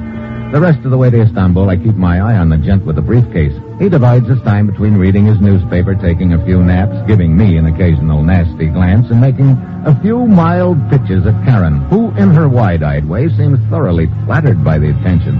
Finally, we arrive at Istanbul. Karen heads for a hotel, and the guy is close on her heels. I follow them into the bar and take a table near the corner where I can keep my eye on him. Then, after a while, he gets up. I follow suit, but much to my surprise, he heads for my table. I think this matter has gone entirely far enough, Mitchell. Oh? I know exactly what you are after, but rest assured, you will never get it. Well, that's interesting to know. Well, now that we understand each other... You are obviously an agent. Well, a matter of fact... For a rival manufacturer. You have learned of our new creation. Hey, wait a minute. An agent for a rival manufacturer? What are you talking about? Ah, my friend, do not attempt subterfuge. It is obvious you have learned of our new creation. Learn that we intend to introduce in the Middle East. And so you followed me, thinking you would get a chance to steal it, so that cheap imitations could be attempted. Cheap imitations? Hey, look, who are you working for anyway? As you know, for Henri Bonnet. Whoever that is. You do not know who Henri Bonnet is? No, and I'm beginning to think I don't know what you've got in that briefcase either. But you must have heard of the firm Henri Bonnet. In all of France, the most famous, the most exclusive creator of women's girdles. Girdles? You mean to say that's what you're carrying in your briefcase? But of course! Our new model. exquisite and revolutionary. Not a two-way, not a three-way, but a four-way stretch. Oh, great. A girdle salesman yet. That does it. Hey, wait a minute. What is the matter? I just remembered something I noticed on the train. It didn't make sense until right now. I'll see you later, four-way. I spot Karen just as she's easing out of the bar. I follow her upstairs and catch up with her just as she's entering her room. What? Mr. Mitchell? Yeah, Mr. Mitchell. Look, let's go inside. I want to talk to you. Oh, but I... Come on, inside. What is the meaning of this? I think the meaning of it is in your purse. Let's have it. No, let go. But thanks. Now we'll take a look. I will call the police. I don't think so. Ought to be here somewhere. Yeah, here it is. A compact. Yeah, but of course. What is so strange about a woman's compact? Nothing, except when it's carried by a woman who doesn't wear any makeup. Oh. I spotted it in your purse when you bandaged my hand with your handkerchief, but it didn't register until now. No, you don't wear any makeup, Karen. But Phyllis Baxter did. She passed this compact to you at the depot in Paris. No, that is not true. Oh, save the pretense, my dear. What? Yes, I will take the compact, Mitchell. Well, what do you know, my friend Duval? What'd you do, fly here from Trieste? Precisely. It's been you and Karen right from the start, huh? Kill him, Duval. Oh, presently. The compact, Mitchell. Give it to me at once. You're the boy who slugged me on the train pretending to be asleep in the compartment was a good cover for you. Then Karen tried to throw suspicion on Peroni, eh? Mitchell. But I knew it wasn't him. If it had been, I'd have gotten a whiff of that garlic on the platform. Mitchell, I will not ask you again. Give me that compact. You know, hiding the microfilm in this compact's a good gag. Where've you got it? Inside this powder puff? For your information, it is behind the mirror. Now. Okay, you want the compact, but wouldn't you like some powder instead? You can't shoot when you can't see, bud. Sorry, you're not leaving, Karen. Let me go. Sit down. No. I said sit down. You. Temper, you know. You and Duval had a pretty neat scheme rig. And if you'd been wearing any makeup, I probably never would have tumbled to the compact gag. Oh. Yep. I guess you might say that would have put an entirely different complexion on the matter.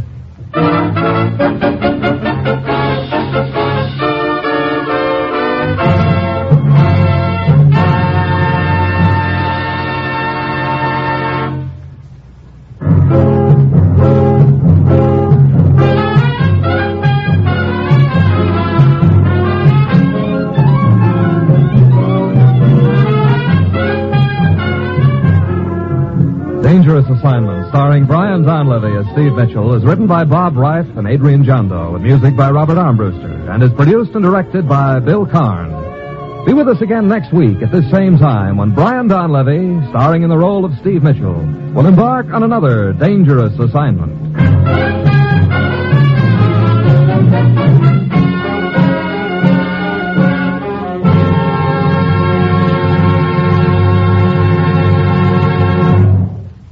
Dangerous Assignment came to you from Hollywood. Now it's The Man Called X. Tomorrow, be sure to hear The Big Show on NBC.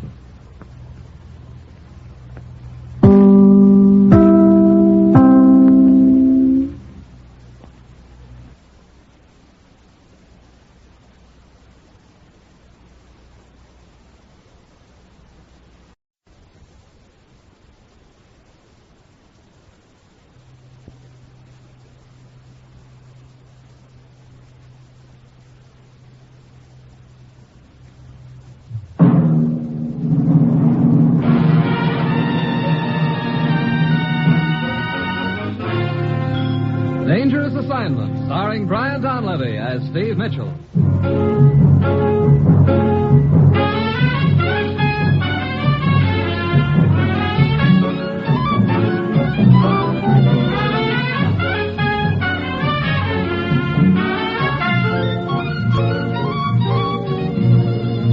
Yeah, danger is my assignment.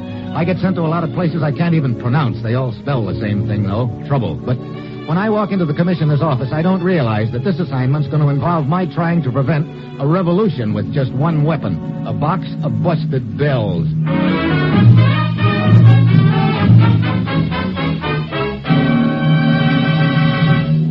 morning, Commissioner. Ruth said you had an assignment for me. I do, Steve. Take a look at this map of the Middle East. Uh-oh, I might have known. Known what?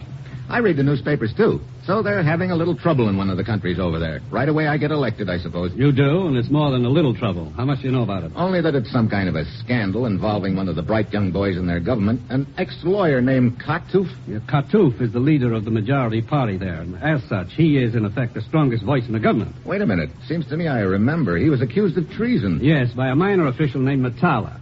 Shortly after Matala made his accusation, he disappeared. Bloodstains were found in his house. The theory is that Katouf killed him before he could furnish proof of Katouf's treachery. So it sounds like Katouf's in hot water, huh? What's that got to do with us, Commissioner? Plenty. You see, Steve, Katouf's government had already consented to sign an agreement permitting the United Nations to establish an air base in that country. I see. You can well imagine how vital such a base could be. But if Katouf's party falls from power as a result of this scandal, the control of the government is liable to fall into the hands of a highly organized minority party who undoubtedly would like to prevent the agreement concerning the airbase. From where I sit, it looks like a real sweet mess. Look, Commissioner, one thing I don't get. You say this Matala disappeared right after he accused Katouf of treason? That's right. Has his body been found? No. Then how can they hold Katouf? You can't convict a man of murder unless you produce the dead body of his victim. They don't have to convict Katouf, Steve. The mere fact of Matala's disappearance under those particular circumstances is enough to discredit him. And that's what I think they're after. You see, there's an election coming up next week. You know, the way you're talking, Commissioner, sounds like you figure this whole deal's a frame. Get over there, Steve. Talk to Katouf. Try to find out what really happened to Matala. Go anywhere and do anything you have to get to the bottom of this whole rotten mess. Well, that's it. You've got your assignment. Good luck.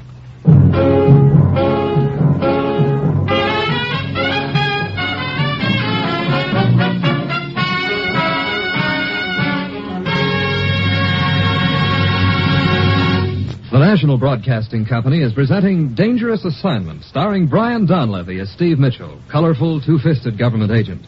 At all those places of the world where danger and intrigue walk hand in hand, there you'll find Steve Mitchell on another Dangerous Assignment.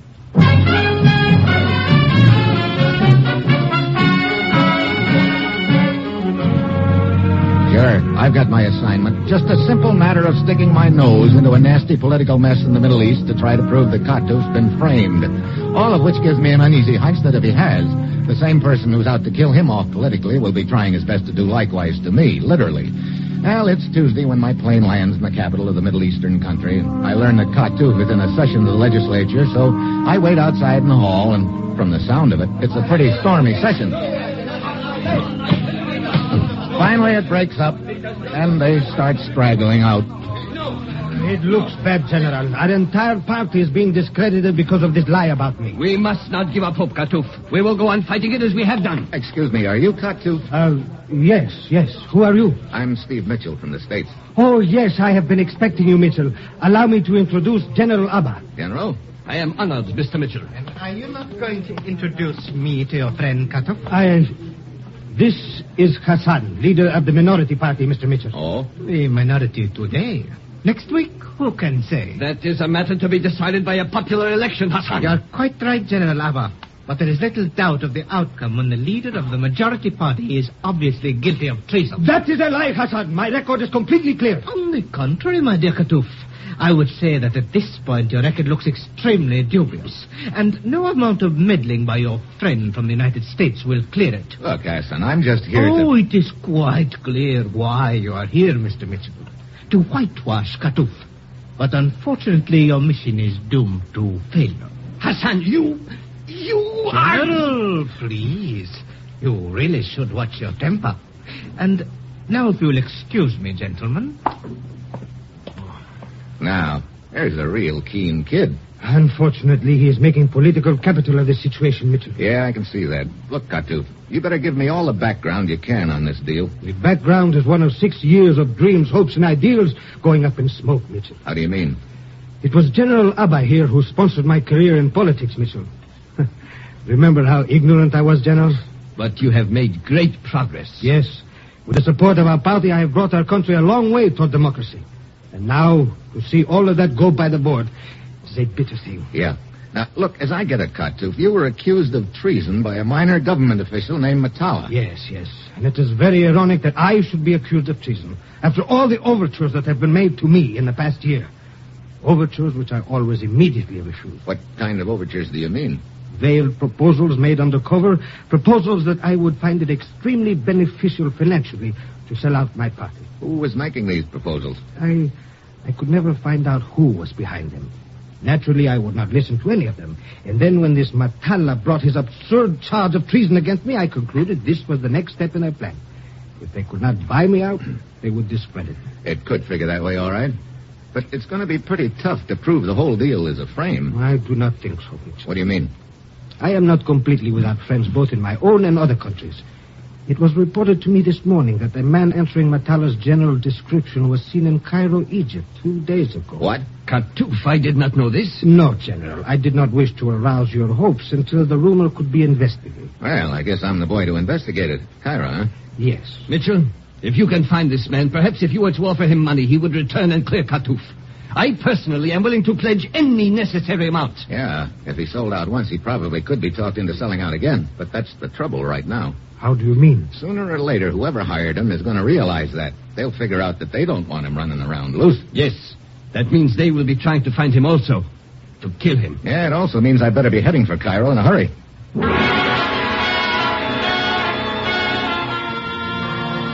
I grab the next plane to Cairo and check in at a hotel, and then I head for the street bazaar. Pretty soon I find the place I'm looking for. The Shop of 1,000 Bells. Just as I get there, a bunch of native kids come charging past and take a swipe at the bells with a long stick. The proprietor tears out and shakes a skinny fist at them. Little barbarians! If I ever catch you, I, McCann, will personally show you how it feels to be jangled with a stick. I will. Well, good afternoon, Effendi. Would you perhaps like to purchase one of my fine bells? What's the matter, Mikan? Don't you recognize an old buddy? Steve Mitchell, it has been so long since these innocent old eyes have rested upon you. Innocent old eyes? How are you old pirate? Eyes, you see, Steve, still struggling to make a poor but honest living in the face of many difficulties. Brother, you haven't changed a bit. Poor but honest. You've probably got more piastres tucked away in your sock than the Bank of Egypt. And 3 years ago, I had to buy you a dictionary to show you what the word honest meant. It is perhaps just as well I do not see you very often, Steve. You are very damaging to my reputation. But how may I serve you? I think there's a guy named Matala hiding here in Cairo. I've written down his description. I want you to find him. I see. You realize, of course, that this is a very difficult thing. Yeah. I also realize that you and your 10,000 cousins and nephews can find him, if he's here. And there is, of course, the consideration of expense. Yeah, I know. How much? Let us not think in terms of anything so crude as money, Steve. Let us rather appreciate the beauty of my bell. Oh, no, not that again. This bell, for instance, it is not beautiful? Such tone. Well, not too bad, considering it's got a crack in it 1/2 inch wide. Look, the last time I wanted some information from you, I had to buy every cracked bell in your shop. Now, don't tell me... And you would not believe it, Steve, how much breakage is involved in this business. Since I last saw you, I must have accumulated at least 100 more cracked bells. And for some reason, they seem to gain in value. I would say they are worth at least 50 piastres each. 50? Why, you will... Well, okay. Crate them up and send them over to my hotel, but you'd better find Matala or you're going to get them all back fast.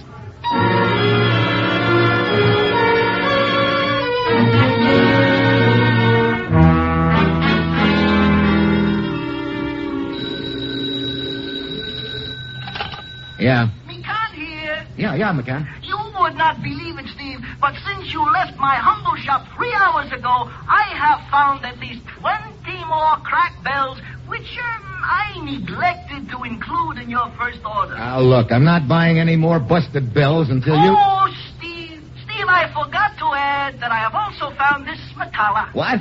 Yes, my third cousin, twice removed, located him. It appears he has dyed his hair and shaved off his beard, but we are certain he is the man you seek. Good. Where is he? The bell, Steve? Okay. Send the rest of them over. I'll have enough cracked bells to put Liberty Hall out of business. Now, where's Matala? You will find him at number 23 Esbakia Road.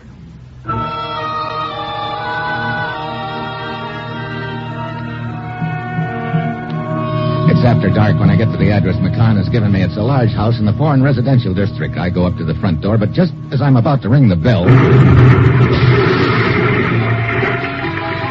blast knocks me flat on my back. It looks like the whole house is going to cave in. I get back on my feet, still groggy, and shove my way inside through the wreckage. The place is filled with smoke and flames. Then I spot a body on the floor. I start dragging him out. The smoke's getting too much for me. Finally, I make it outside with him. The crowd is gathered by this time, and I put the body down and start there, weaving back and forth, trying to keep from passing out. Then a girl runs up to the body and stares down at it. Matala, he's dead. Then, all of a sudden, the sidewalk comes up at me fast. I've had it.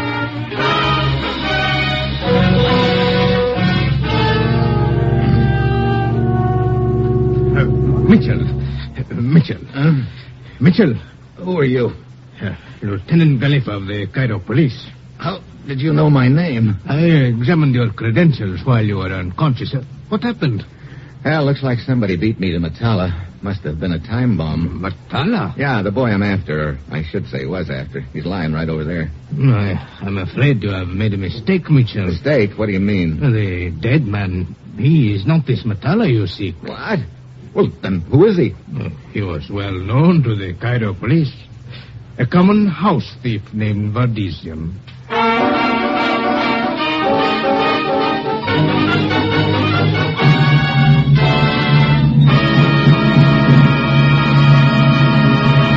You are listening to Dangerous Assignment, starring Brian Donlevy as Steve Mitchell.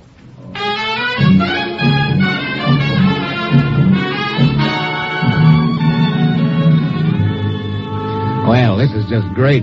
I bust my back trying to find Matala and end up by walking into a booby trap to pull out the wrong body. Then I remember the girl who identified the body as Matala, and I'm suddenly very interested in why she lied about it. I look around the crowd, but she's gone. Then I spot a taxi sitting at the curb. I go over to it. Good evening, Effendi. My cab can take you to any part of Cairo you desire. Kindly step in and... No, thanks. I don't want transportation. I want information. Now, look, Cabby, I'm in a hurry. I am Sidis. I'm still in a hurry. What I want to know is, did you see a girl slip out of the crowd a couple of minutes ago?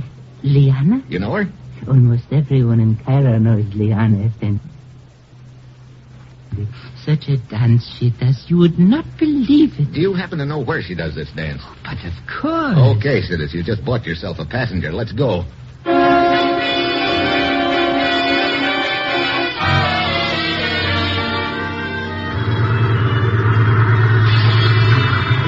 Here is the club where Liana dances, Effendi. Okay, come on. One moment, please. Huh? Just putting the car keys in my pocket. You see, I had 2 cabs stolen from me before I learned not to leave the keys in them. Hey, this place looks like a real hole in the wall. One of the very finest, Effendi. Oh, brother, you could cut this air with a 2x4. Shall we take a table so that you may buy me a drink, Effendi? Yeah, I guess we might as well, Sidis. No, the beautiful Liana. Hey, looks like we're just in time, Sidis. Now, look, when Liana finishes her dance, I want you to... How can she finish it if she will not come out and start it? Huh? Hey, yeah, where is she? And now, the beautiful Liana. I think... She still does not make her entrance, Effendi. Wait a minute. She could have spotted me from behind that curtain. Come on. But... And now... Where are we going? Outside. So, now we are outside. I still do not see why we are... I'm going to circle around to the alley and... Wait, there's a car coming out of the alley. It's Liana. Come on, into your cab. I've got to find out where she's going. Come on. Fish those keys out of your pocket and get this bucket of bolts going. Very well. Come on, hurry up, will you? We'll lose them.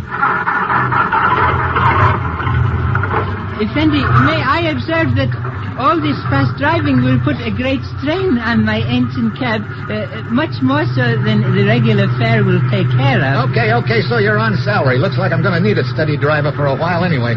That suits me to a W. Tea. No, thank you. I prefer coffee.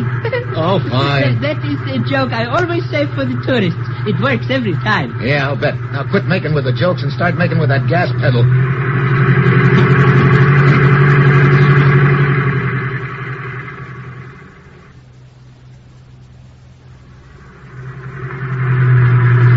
You better stop your cab cab here, Sidis. She just turned into that pier ahead. Yes. She is parking her car out on the pier. Yeah. She's heading for one of those houseboats, look like.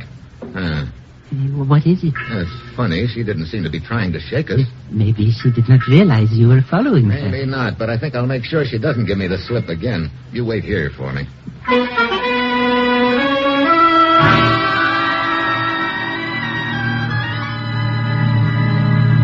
I go into a little restaurant near the pier, telephone Mekan at his shop, and arrange to buy another shipment of cracked bells from him. After my call, I wait about 15 minutes, and then I head for the houseboat on the pier. I go up the gangplank. But just as I step on the deck, I get a sudden chill. Funny how cold a gun barrel in your neck feels. Get inside. Huh? You heard me. Inside. Okay, Liana. Much cozier in here, anyway. For you, it will not be so cozy. Where's your boyfriend, Metella? Ah, yes. You would like very much to know that, would you not? Yeah, I would. I'd like to talk to him. Talk to him. You wish to shoot him, but I will shoot you instead. Now, look, Liana, you've got the wrong party. I'm not the boy who rigged that time bomb. I want to make a deal with Metella.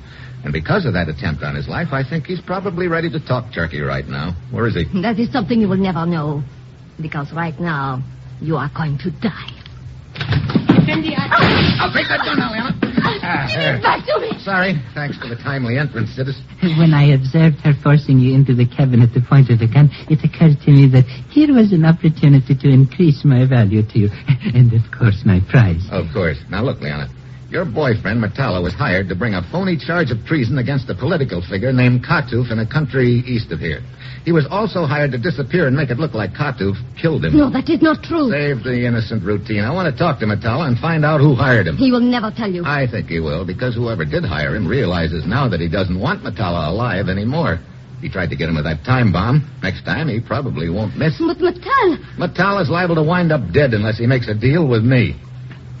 What is this deal? I'll give him protection if he'll tell me who it was and come back to his own country with me to clear Katuf. I see. Very well, Mr. Mitchell. I will go to Metella with your proposal. Let me go with you. No, you must wait here. I will bring his answer to you in 1 hour.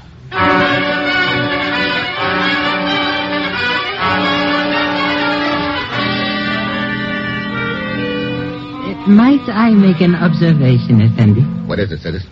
2 hours have now passed, and there is no sign of her. Obviously, she has no intention of returning. I guess you're right, citizen. Looks like I'm pretty stupid, doesn't it? What good will it do you to wait here in the houseboat? Listen, I don't think I'll have to wait any longer. Come on out on the deck. A small truck on the pier. Mitchell, you think she has returned after all? No, I don't think that's Liana. Mekan? Yes, Steve?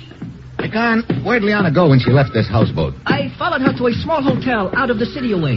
You arranged with this man to follow Liana? Sure. I telephoned him before I came aboard the houseboat. Liana made no attempt to shake us on the way here, and that made me figure she wouldn't be leading us straight to Metella. So I arranged with Mekan to take over for me. And all the things I was thinking about you. Sometime I learned to keep my mouth shut, Effendi. You lead the way in your truck, Mekan. We'll follow in the cab.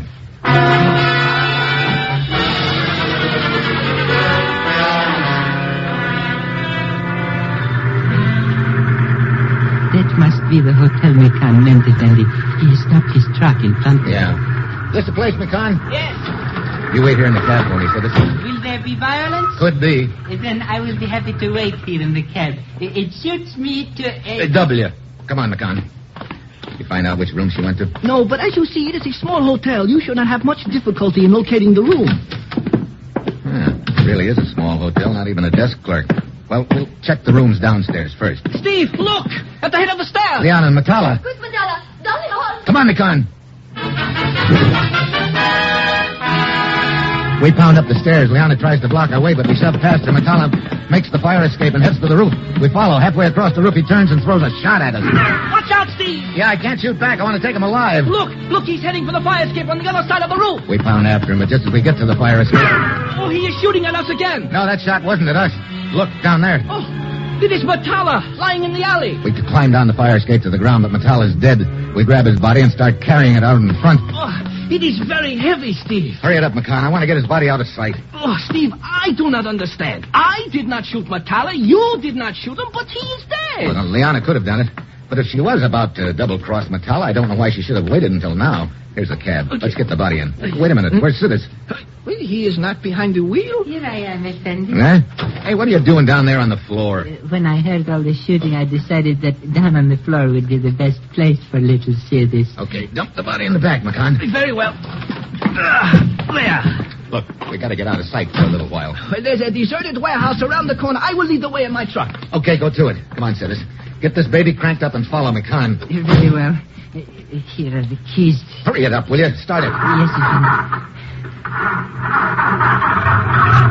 I do not understand all this. Look, I'm sure that whoever plugged Matala is still around here someplace and would like to get this body away from me. Here, turn here. Look, that must be the warehouse. McCann has already driven his truck turn in, Sidis. Okay. What are you going to do now, Steve? Well, here's the way it adds up so far. I didn't get Matala alive, but his dead body is still enough to clear Katouf of his murder. If I can get to the police station in Cairo with it. I do not understand how producing a dead body clears anyone of murder. Look, we know Matala was killed a few minutes ago here in Cairo. That means Katouf couldn't have killed him last week in another country, doesn't it? Oh, but of course. So if we can get the body to the police station, I'm okay. But that's the hitch. Whoever bumped off Matala will be trying to prevent that, so we'll have to work a switch. Switch? What is this word, switch? Have you got any tarpaulins in that truck of yours, McCann? Yes, Steve. Good. We'll rig up a dummy and cover it with a tarp in your truck. You take off from the warehouse and go anywhere you want to. We'll leave the body in the cab, and after we've given you a few minutes head start, Sidis and I will head into town for the police station. Now I understand. McCann will lead your enemies on what you call the wild goose chase. Yes, it is. You go on outside the warehouse and keep watch while McCann and I rig up the dummy. If you see anyone, let out a yell and make sure we hear it. Do not worry, Effendi. Such a yell I will let out will cause the Sphinx himself to turn his head in our direction.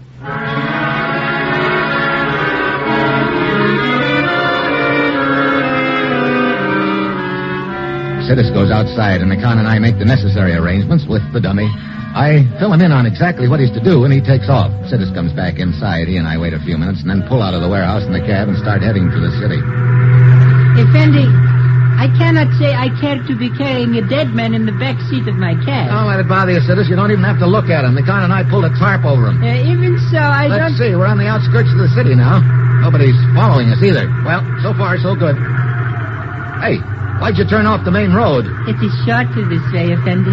You sure? Quite sure. Hey, look, this isn't the police station. It's just a big house. Exactly. And we are going inside. Huh? Hey, why the gun? Get out.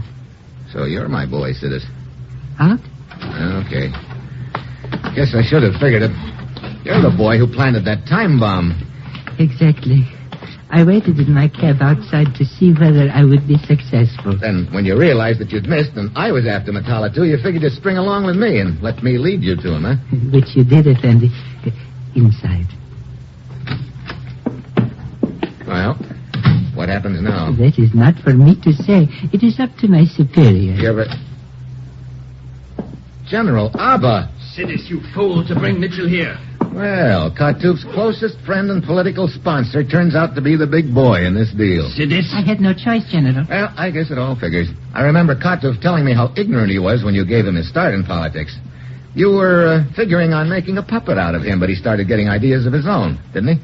Too many of them. So you made undercover overtures to sell him out, and he wouldn't. Then you rigged this frame to discredit him. It would have worked if it had not been for this blundering fool, Sidis. But you are wrong, General. It will still work. I killed Matala, and Mitchell was trying to get his body to the police station. But if that body does not get there, the suspicion against Katouf still stands, does it not? What are you trying to say? Simply that the body is now in the back of my cab outside. You know, I got a nasty surprise for you two kids. What do you mean? Matala's body isn't in the cab. You're lying. Am I? You were outside the warehouse on watch when McCann and I rigged the dummy, remember? We put the dummy in the cab and the body in McCann's truck. I'm sure it's safe at police headquarters by this time. Sidis, you... But you do not understand. I could have sworn that You see, I had you pegged right after Matala was shot, Sidis. When we brought his body back to the cab, you had to fish your keys out of your pocket to get it started.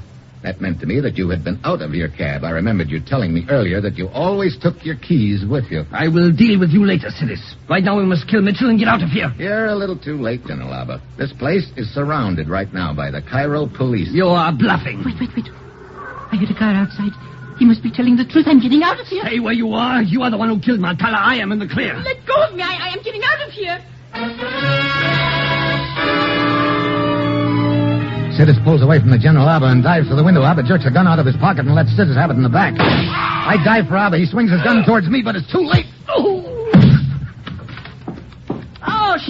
shooting. Every time I'm with you, Steve, there is shooting. Well, it looks like it's all over now, Mikon. Well, I did as you instructed me. Followed you and Sidis here. You were almost too late. What kept you? Well, you see, Steve, I had to stop off at my shop to break... I mean, to see how many broken bells I could find. Yeah, you probably were right the first time. You and your hammer. Well, you'll be interested in knowing I just passed you off as the Cairo police force. You what? Yeah, I know. It must be quite a shock. Oh, Steve, it puts a severe strain upon our friendship. Well, don't worry. You'll bill me for it. Or maybe I should say bell me for it.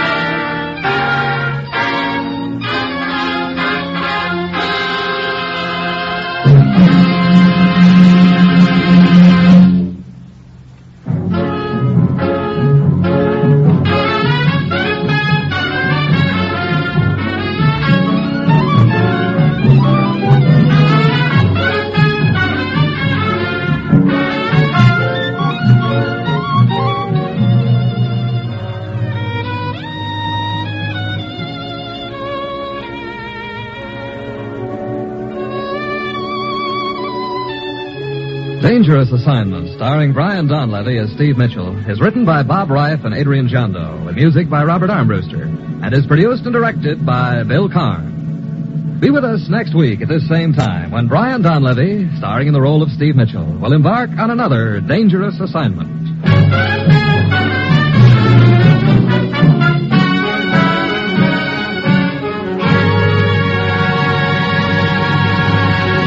Dangerous Assignment came to you from Hollywood. Now it's The Man Called X. Tomorrow, hear Danny Kaye on The Big Show on NBC.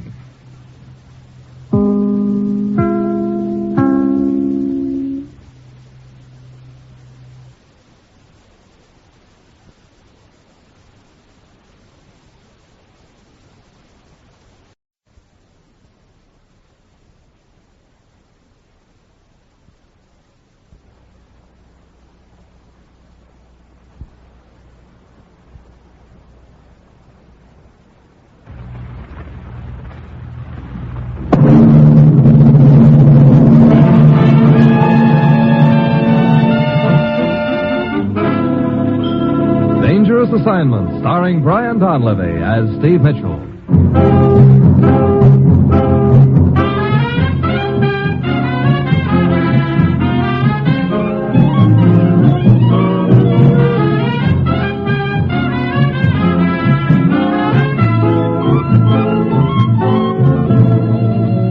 Yeah, danger is my assignment. I get sent to a lot of places I can't even pronounce. They all spell the same thing, though. Trouble. But when I walk into the commissioner's office, I don't realize this assignment's going to wind up with a native bandit giving me a big break by heaving a knife at me.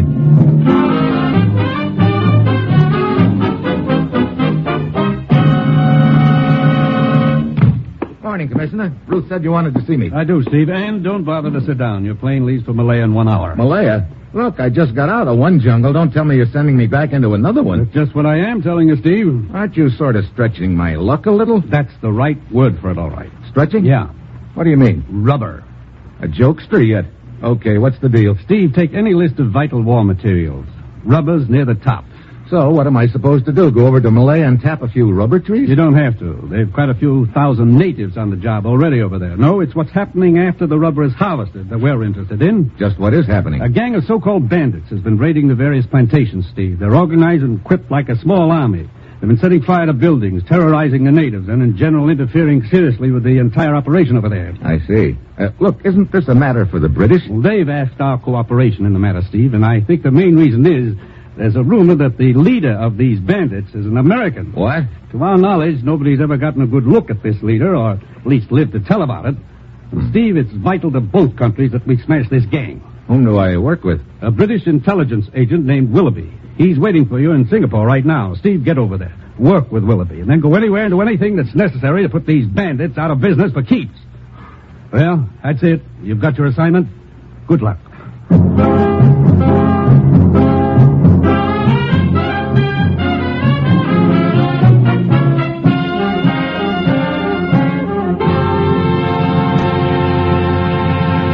National Broadcasting Company is presenting Dangerous Assignment, starring Brian Donlevy as Steve Mitchell, colorful two-fisted government agent. At all those places of the world where danger and intrigue walk hand in hand, there you'll find Steve Mitchell on another dangerous assignment.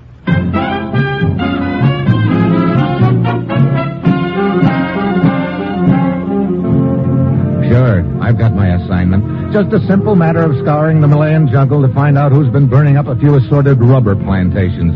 And I've got an uneasy hunch that whoever it is has a king-size hotfoot reserved for me. It's Friday when my plane lands in Singapore, and I head for the office of the British agent Willoughby. Thoroughly nasty mess, Mitchell. I understand there's a rumor that the leader of these bandits is an American. Yes, that's the rumor. What it's worth, I don't know. None of the bandits has ever been captured, huh? Not one of the blighters, no. We've set several traps for them, but they've avoided them very skillfully. What sort of traps, Willoughby? Well, we've doubled our patrols in the whole area. We've also converted several of the plantations which haven't yet been attacked into miniature fortresses. Concealed machine gun emplacements, troops hidden in foxholes, and so on. But they always seem to know which plantations are guarded and which aren't. As I said, their information appears to be amazingly accurate. Yeah. Has anybody ever gotten a good look at this bandit leader? I'm not sure, Mitchell. There's one person who may have. What do you mean, may have? It's a little chap in the next room. Mr. Perkins, would you step in here a moment, please? All right. This is Steve Mitchell, agent from the United States, Mr. Perkins. Steve, Mr. Perkins, an importer. How do you do? Mr. Perkins? Would you mind repeating your story to Mr. Mitchell, Perkins? Very well. As Mr. Willoughby told you just now, I'm an importer, Mr. Mitchell. And in the course of my business, I make frequent trips into the jungles to the north of here. I see. Now, last week I was staying at a friend's plantation deep in the interior, and suddenly this gang of bandits attacked the plantation about midnight, as I remember. Go on. My friend ran out of the house as soon as he heard the shots. He was killed on the spot. Well, apparently the bandits didn't expect there would be anyone else in the house, so they didn't enter immediately. They set fire to the outbuildings, and during the excitement, I was able to crawl out of the window and into the jungle. Well, I'm sorry to hear about your experience and the loss of your friend, Perkins, but I don't quite see what connection this has with... Well, it was after my return here to Singapore that my real troubles began, Mitchell. What do you mean? Well, 2 days ago, I was almost run down in the streets. Well, I'm convinced it was a deliberate attempt on my life. Well, last night I was fired upon. What? Yes, it appears that someone is quite anxious to put Mr. Perkins out of the way, Mitchell. But why? Well, it's my theory that Perkins may have seen the bandit leader in action. But how did they know you were there at the plantation during the raid, Perkins? Well, my coat. In my haste to escape, I left my coat in my room. You see, it had my name in it. I get it. They found the coat and figured out you must have been there and must have seen them. Perkins, did you see any of them? Yes. Well, there was a lot of confusion, of course, but after I slipped into the jungle, I saw several figures in the clearing. Well, now, don't panic about it. Did you get a good look at them? Only a brief one. Was one of them an American? Well, I really couldn't say. Remember, it was in the middle of the night, and the only illumination came from the fires they'd set. You think you'd recognize any of them if you saw them again? Well, that's the same question Mr. Willoughby asked me. And all I can say is that I might. I don't know. You know, Willoughby, it's pretty obvious to me that this bandit leader is somebody who's known in the interior. It's my notion, too, old boy. Yeah, he could figure that Perkins would be making other trips into that country and might spot him, all of which gives me the idea what our one chance of finding him is. You have in mind a trip into the interior for the three of us? Yep. Yes, I've already broached the subject to Mr. Perkins, but he doesn't seem to think very highly of it. Oh? Gentlemen, I'm sure you understand my position. Frankly, I'm not a particularly courageous man. There have already been 2 attempts on my life right here in Singapore because of this. And to return to those jungles, it seems to me I'd be inviting my own murder. Yeah, we understand your position perfectly, Mr. Perkins, but I hope that you understand just how important this deal is. Well, These bandits are seriously interfering with the production of the raw material that's vital to both of our countries. I know that, Mr. Mitchell. It's just that Right now, you're apparently the one man who can put the finger on their leader. I don't know. Willoughby and I'll give you all the protection that's humanly possible if you make this trip with us. All right, Mr. Mitchell. Thanks a lot, Mr. Perkins. Yes, I'll second that. How soon can you be ready? Oh, it shouldn't take me long to pack my suitcase. Not more than an hour, I'd say. Very well. We'll leave in an hour, then.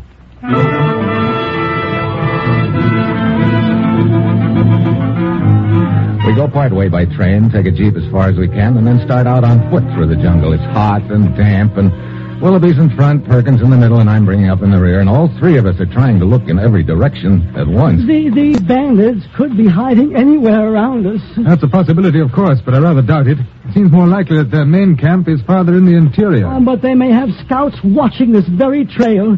Look, why can't we take a boat up the river? We get out in the middle of that river? We'd really be making targets of ourselves. No, it's safer here in the jungle. Oh, dear. What was that? Oh, bird or an animal sounded like. Oh, and it sounded like somebody getting killed. Take it easy, Perkins. Mm-hmm. How much farther to the first plantation on our list, Willoughby? Oh, it can't be more than a mile or so. Another mile of this jungle? Oh, I wish I'd never agreed to make this trip. I can't get rid of the feeling that I'm walking into a death trap. What an optimist. Perkins, 5 will get you 10. We'll make it to the plantation safe and sound. You will pardon me if I do not accept your wager, Mitchell, but I certainly hope you're right. Hey, watch out. What is it? Up in that tree. I got him. Mitchell. I told you to have scouts watching. Get your head up out of the dirt and take a look, Perkins. That was no scout, unless they're wearing snakeskins these days. What? Oh, dear. Python. 15 feet if he's an inch. Thanks, old chap. Looks like the rascal had zeroed in on me. Great. We've not only got bandits to watch out for, now it's snakes yet. Come on, let's speed it up a little, huh?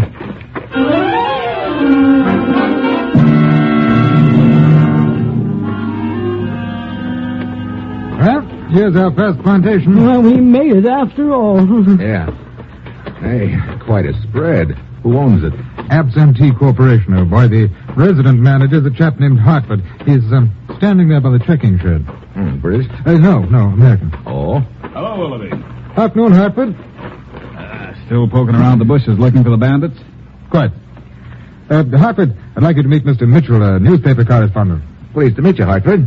A little off your beat up in this neck of the woods, aren't you, Mitchell? Oh, I don't know. My beat's where there's news, Hartford. And these attacks on the plantations come under that heading, I think. Troops arrived yet, Hartford? Yeah, they're dug in around the edge of the plantation. Say, according to that meeting all of us had 2 weeks ago, you were going to put some extra patrols in this area. That's right. Any of them around here? Oh, here and there, old boy. Okay if I nose around the plantation a little, Hartford? Okay. Go ahead. Thanks. Come on, Brown. I'll tag along with you, Mitchell. Yeah, make sure you don't get lost. Okay. We'll check for you before we leave, Hartford. Okay. Willoughby. Huh? What's this meeting Hartford was talking about? Oh, it was 2 weeks ago, Mitchell. We called in all the plantation owners and managers to outline and set up plans for the defense of the plantation against these attacks by the bandits. Then Hartford or any other plantation owner or manager knows the defense plans for all the plantations? That's right. Perkins, you recognize Hartford? I couldn't be sure. Say, Mitchell, do you think that Hartford could be involved in this? Right now, I don't think anything, Willoughby. I'm just trying to find out. Brother, look at those machine gun emplacements. Oh, the bandits would surely not attack a place as heavily armed as this. Maybe they would, if they knew just where the machine guns were located. Perkins, any of those workers over there look familiar to you? No, I've been looking at all of them very closely, but I don't recognize a single one.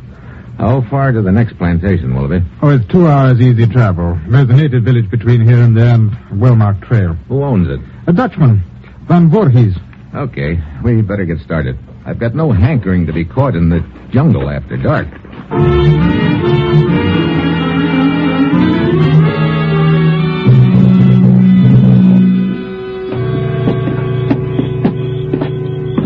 Welcome to my plantation, gentlemen. Thanks, Van Voorhees. After you. Thanks, everyone. Thank you. You arrived just in time. Another hour and it will be quite dark. And in these times, it is not wise to be out after dark. I hardly agree with that. Good evening, gentlemen. Well. My wife, Sukala, gentlemen. Hello. I am honored. Or I should say, my bride. 3 months now. Yes. The 3 of you will, of course, spend the night here. Oh, it's very kind of you. You from this part of the country, Sukala? No, I am not.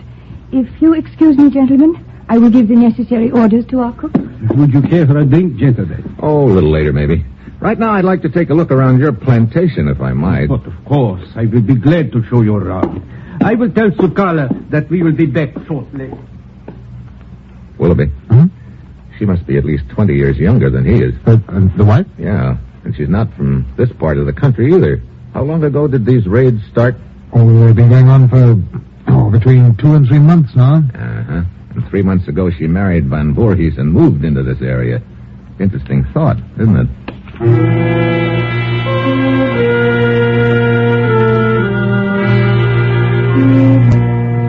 We nose around the plantation. It's fortified just like the other one, but Perkins doesn't recognize any of the workers.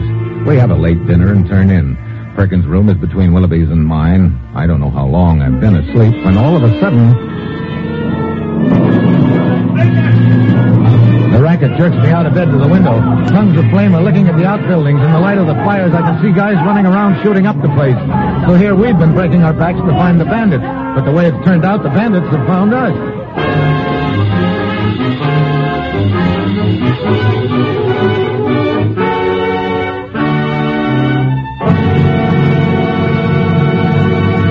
You are listening to Dangerous Assignment, starring Brian Donlevy as Steve Mitchell.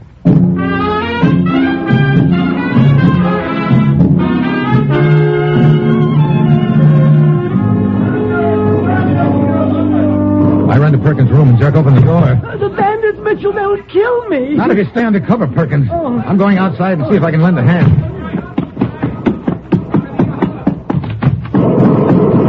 Over here, Mitchell. Okay. You got your gun? Yeah. Where's Van Voorhees? Right here. Sukala, get back inside the house at once. Very well. Every building is on fire except the house. How could they have gotten through the defenses, Willoughby? They must have known exactly where they were and infiltrated between them. They've already blown up 2 machine gun emplacements with hand grenades, and they killed the troops at the third over there. Okay. Round up what troops are left, Willoughby. I'm going to make a try for that machine gun.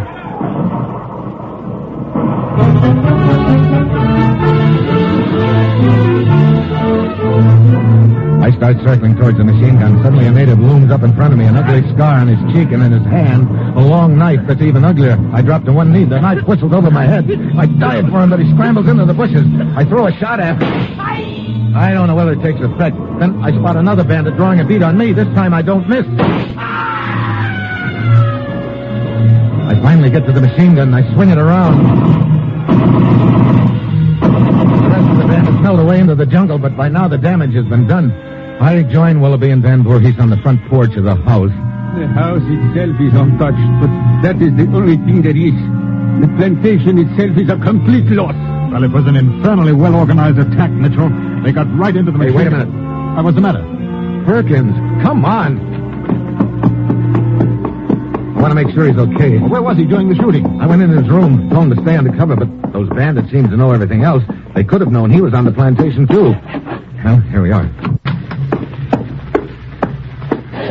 Perkins, Hey, where is he? Wait, now we're in sight. Perkins! Oh, great. If they've gotten him, we're licked. Well, he might have done what he did during that attack before, escaped through the window. It's closed. I'll try this closet, then we better... Perkins. Is it all over? Yeah, it's all over, Perkins. You can climb down off that closet shelf. Well, you told me to stay undercover, Mitchell. Yeah, you sure took me literally. And I guess it's just as well. Come on, Willoughby. Let's go talk to Van Voorhees. Right. Mitchell, isn't there someplace else where we can stay the rest of the night? I don't... Look, this plantation is probably the safest place in the world right now for you, Perkins. The bandits have already done their job here. And quite completely, too.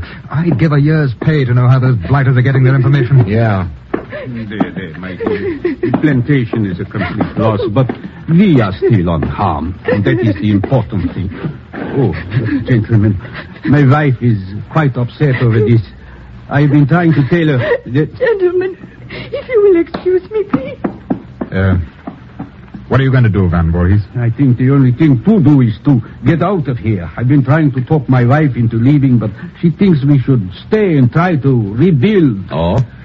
Tell me, Van Voorhees, had you known your wife long before you married her? Why, no. Only a short time. Why do you ask? She came here to live about 3 months ago, and it was shortly after that these raids started. Raids that are obviously based upon inside information. Mitchell, I have extended to you the hospitality of my house. But I have not extended to you the right to make accusations against my wife. I'm not making accusations, Van Voorhees. I'm just trying to find out who's heading up this gang of bandits. I would stake my life that my wife is not involved in such a thing. I see. What would you stake on your neighbor, then, Van Voorhees? Neighbor? The American, Hartford, manager of the next plantation back. Mitchell, the only thing I know about this Hartford is that I do not trust him. Why not? I do not know. I simply do not trust the man. Mitchell, you pointed out earlier that Hartford had complete information on the defenses of these plantations. Yeah. Hartford also knew we were coming to this plantation. Perhaps he recognized me, and that is why... Visitor at this time of night? Hartford. Well, speak of the devil, Willoughby. Quite. I heard the shooting and saw the flames, Van Voorhees, so I headed for your plantation here to see what the trouble is. Well, looks like I got here a little too late.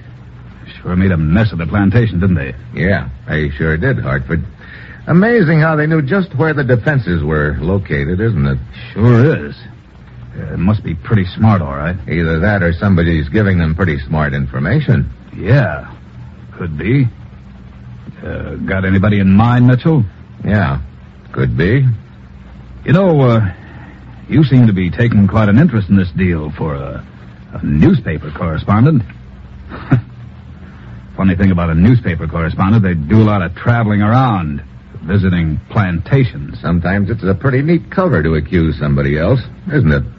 Meaning what? Meaning skip it, for now. Well, gentlemen, I, for one, have had quite enough excitement for one night. And if you don't mind, I'm going back to bed. Okay, one thing, though. What is it? Might be a good idea to lock your door, just in case.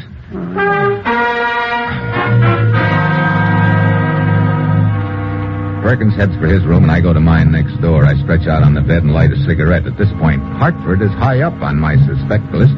He's in a perfect spot to have engineered the raids, but I can't forget Van Voorhees' wife, Sakala, either. She could fit into the deal somehow, too. Finally, I guess I doze off. A faint sound starts pecking at my brain. At first, I think I'm dreaming, but finally it pulls me awake, like a rustle of papers or a faint crackle of flames. Then it stops. I head for Perkins' room in a hurry. Perkins, you all right? Perkins! Locked. Perkins! What is it? Mitchell, open up. Oh, very well. What's the matter? Hey, you okay? Oh, why, yes. Sleeping like a baby, as a matter of fact. Why? Did you hear a sound a moment ago? Sound? A faint crackling-like sound. Why, yes, but I thought I was dreaming. Let's take a look out the window. Huh? Hey, look down there on the ground just below the window. Oh, a cigarette. Still burning. Mitchell, that crackling sound you heard, it must have been the rustle of these bushes outside my window. Somebody was trying to get into my room. Wait a minute. Huh? Look out the window. Over there across the clearing.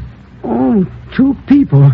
Why, it's Hartford talking to Van Voorhees' wife. Yeah, comparing notes, maybe. Or setting up the next raid. Okay, throw your things in your suitcase, Perkins. What? But why? We're leaving. Now? Yeah, right now. Come on, get packed. Oh, dear. I go back to the living room. Van Voorhees and Willoughby are sitting there drinking cognac. I have finally persuaded my wife that we should leave the plantation, Mitchell. Where is your wife? She went to bed half an hour ago. I see. Willoughby, any of your roving patrols in this area? Yes, one of them arrived here just a few minutes ago, Mitchell. Good. Let's have them escort us back to Hartford's plantation. No? Yeah. But it'll be light in just a couple of hours. And it may be too late. I'll explain later, Willoughby. Right now, I want to get started. Very well, old boy. Mitchell, as long as Sakala and I have decided to leave the plantation, we may as well accompany you. That way we will be sure of protection. Okay, Van Voorhees. You and your wife pack up, and let's get going.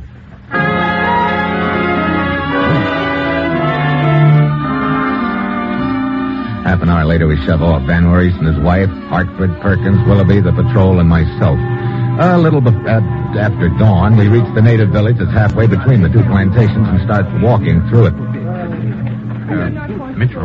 Yeah? You told me that you saw Hartford and Van Voorhees' wife talking together. That's right. They could have been cooking up another raid. Well, is that why you want to get us on the patrol back to Hartford's plantation? I mean, you think the raid is scheduled for there? Could be. Why, what's the matter? Keep walking. He doesn't see me. Who doesn't see you? Over there in that bunch of natives, the gent with a scar on his face. That's one of the bandits. He chucked a knife at me last night. What? Go on without me. I'll join you later at Hartford's plantation, and don't let anything happen to Perkins.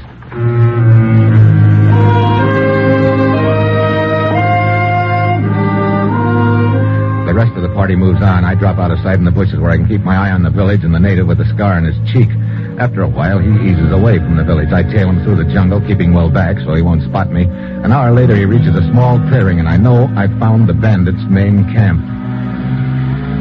There must be 24 of them lying around, and in the center, there's a guy trying to raise someone on a walkie-talkie. Hello. Hello. Hello. Hello. He's not having any luck, but I am, because a lot of things have suddenly fallen into place. I turn and start to leave, then I freeze. One of the bandits is coming along the trail to the clearing. He'll pass right by me and be sure to see me. I've got to get the jump on him. I wait until he's right up to me, then I dive for his neck. He drops his gun, claws at his throat. I know if he lets out one peep, I'm a dead duck. I increase the pressure. Tighter. Tighter. Finally, his knees buckle, and he slumps to the ground. I drag him under the bushes and take off. It's the middle of the afternoon before I get to Hartford's plantation. I was getting worried about you, Mitchell. About to send the patrol back to find you. I'm glad you didn't. Where are the others? Oh, they're all inside the plantation house. Good. That patrol leader around anywhere? Yes, he's right over there. Lieutenant Sheffield. Yes? What is it, Willoughby? Mitchell wants a word with you. I've located the bandits' main camp. What's that? Mitchell? Yeah. Let's see, it's 3 p.m. That ought to give us time enough. Time enough for what? We're going to cook up a little gag, Willoughby. If it works, we're not only going to get the whole gang, we'll also nab their leader.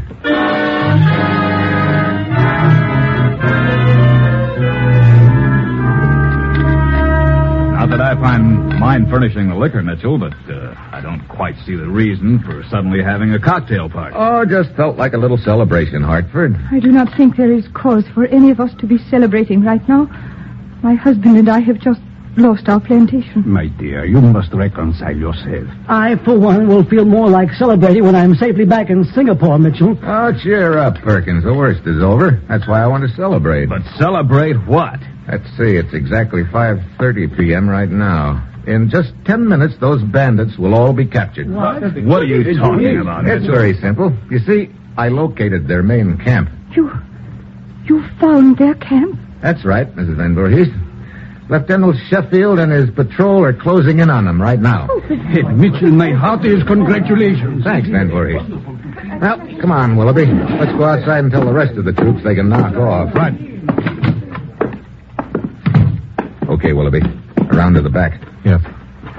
You think it'll work, Mitchell? I don't know. It's our only chance of pegging the leader. But I still don't see how you intend to find out just who it is. Okay. Hold it here. Now we'll just listen for a while. But listen for what? Quiet.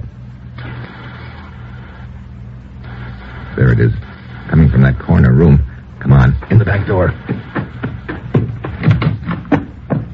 Now, down the hall, and keep it quiet. Here we are. Door is undoubtedly locked, but it's flimsy. One push ought to do it. Come on, we'll rush it together. Sort of get back for a running start, huh? Yeah, come on. Ready? Quiet. Let's go. Complete with walkie-talkie. Trying to warn your boys. Perkins? He's fired for his gun. You'll never make it, Perkins. No, me. Sit down, Perkins. I said sit down. I got his gun, Mitchell. Hey, what's going on? Very simple, Hartford. We just grabbed the bandit leader. What? This man? Yeah, Perkins. I do not understand. Posing as an importer gave Perkins a good excuse to travel this area, picking up information, but when the plantations were fortified, he realized he needed more accurate information. So he rigged up his story about being an eyewitness and the attempts on his life to give him an excuse to be brought to these plantations. Yeah, put him in a perfect spot to transmit information about the defense to his boys by means of that walkie-talkie he kept in his suitcase. You see, Perkins, I heard one of your boys using a walkie-talkie in the jungle, probably trying to get in touch with you. It made a faint crackling sound, just like the one I heard last night. Why, and speaking of last night, Hartford, what were you talking to Mrs. Van Voorhees about? What's that? Relax, Van Voorhees. I knew you didn't like me, so I decided to talk to your wife instead to warn her about Mitchell. Me? Oh, now look, I'm not that big a wolf. I don't mean that. You didn't sound like a newspaper correspondent to me, so I was getting a little suspicious of your connection with this. Well, that's the switch. Sheffield to Mitchell. Over. What's the walkie-talkie? Yeah, let's have it. Thanks. Mitchell to Sheffield. Go ahead. 3 bandits captured 10 minutes ago. What? Only 3? What happened to the rest of them? Dead, you know. Okay. Good work, Sheffield. Over and out. Well, I guess that's the crop. And, Perkins, after you face the court of law for the various murders you're responsible for, I don't think you'll have much time left. Yep, you had a pretty neat scheme going, but I guess you forgot the ancient Malayan proverb. What are you talking about? Man who tried to do bad things with walkie-talkie, when law gets through with him, will do neither one. Neither one? No walkie, no talkie.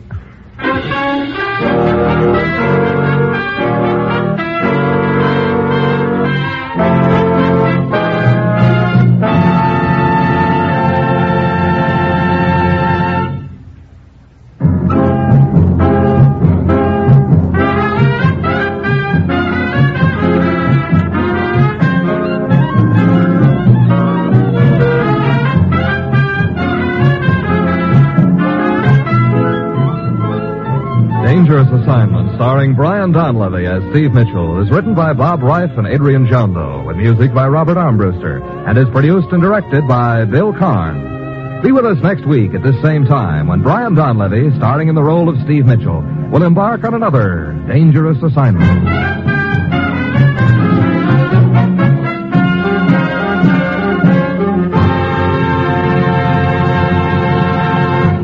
Dangerous Assignment came to you from Hollywood. Next, enjoy The Man Called X and your hit parade on NBC tonight.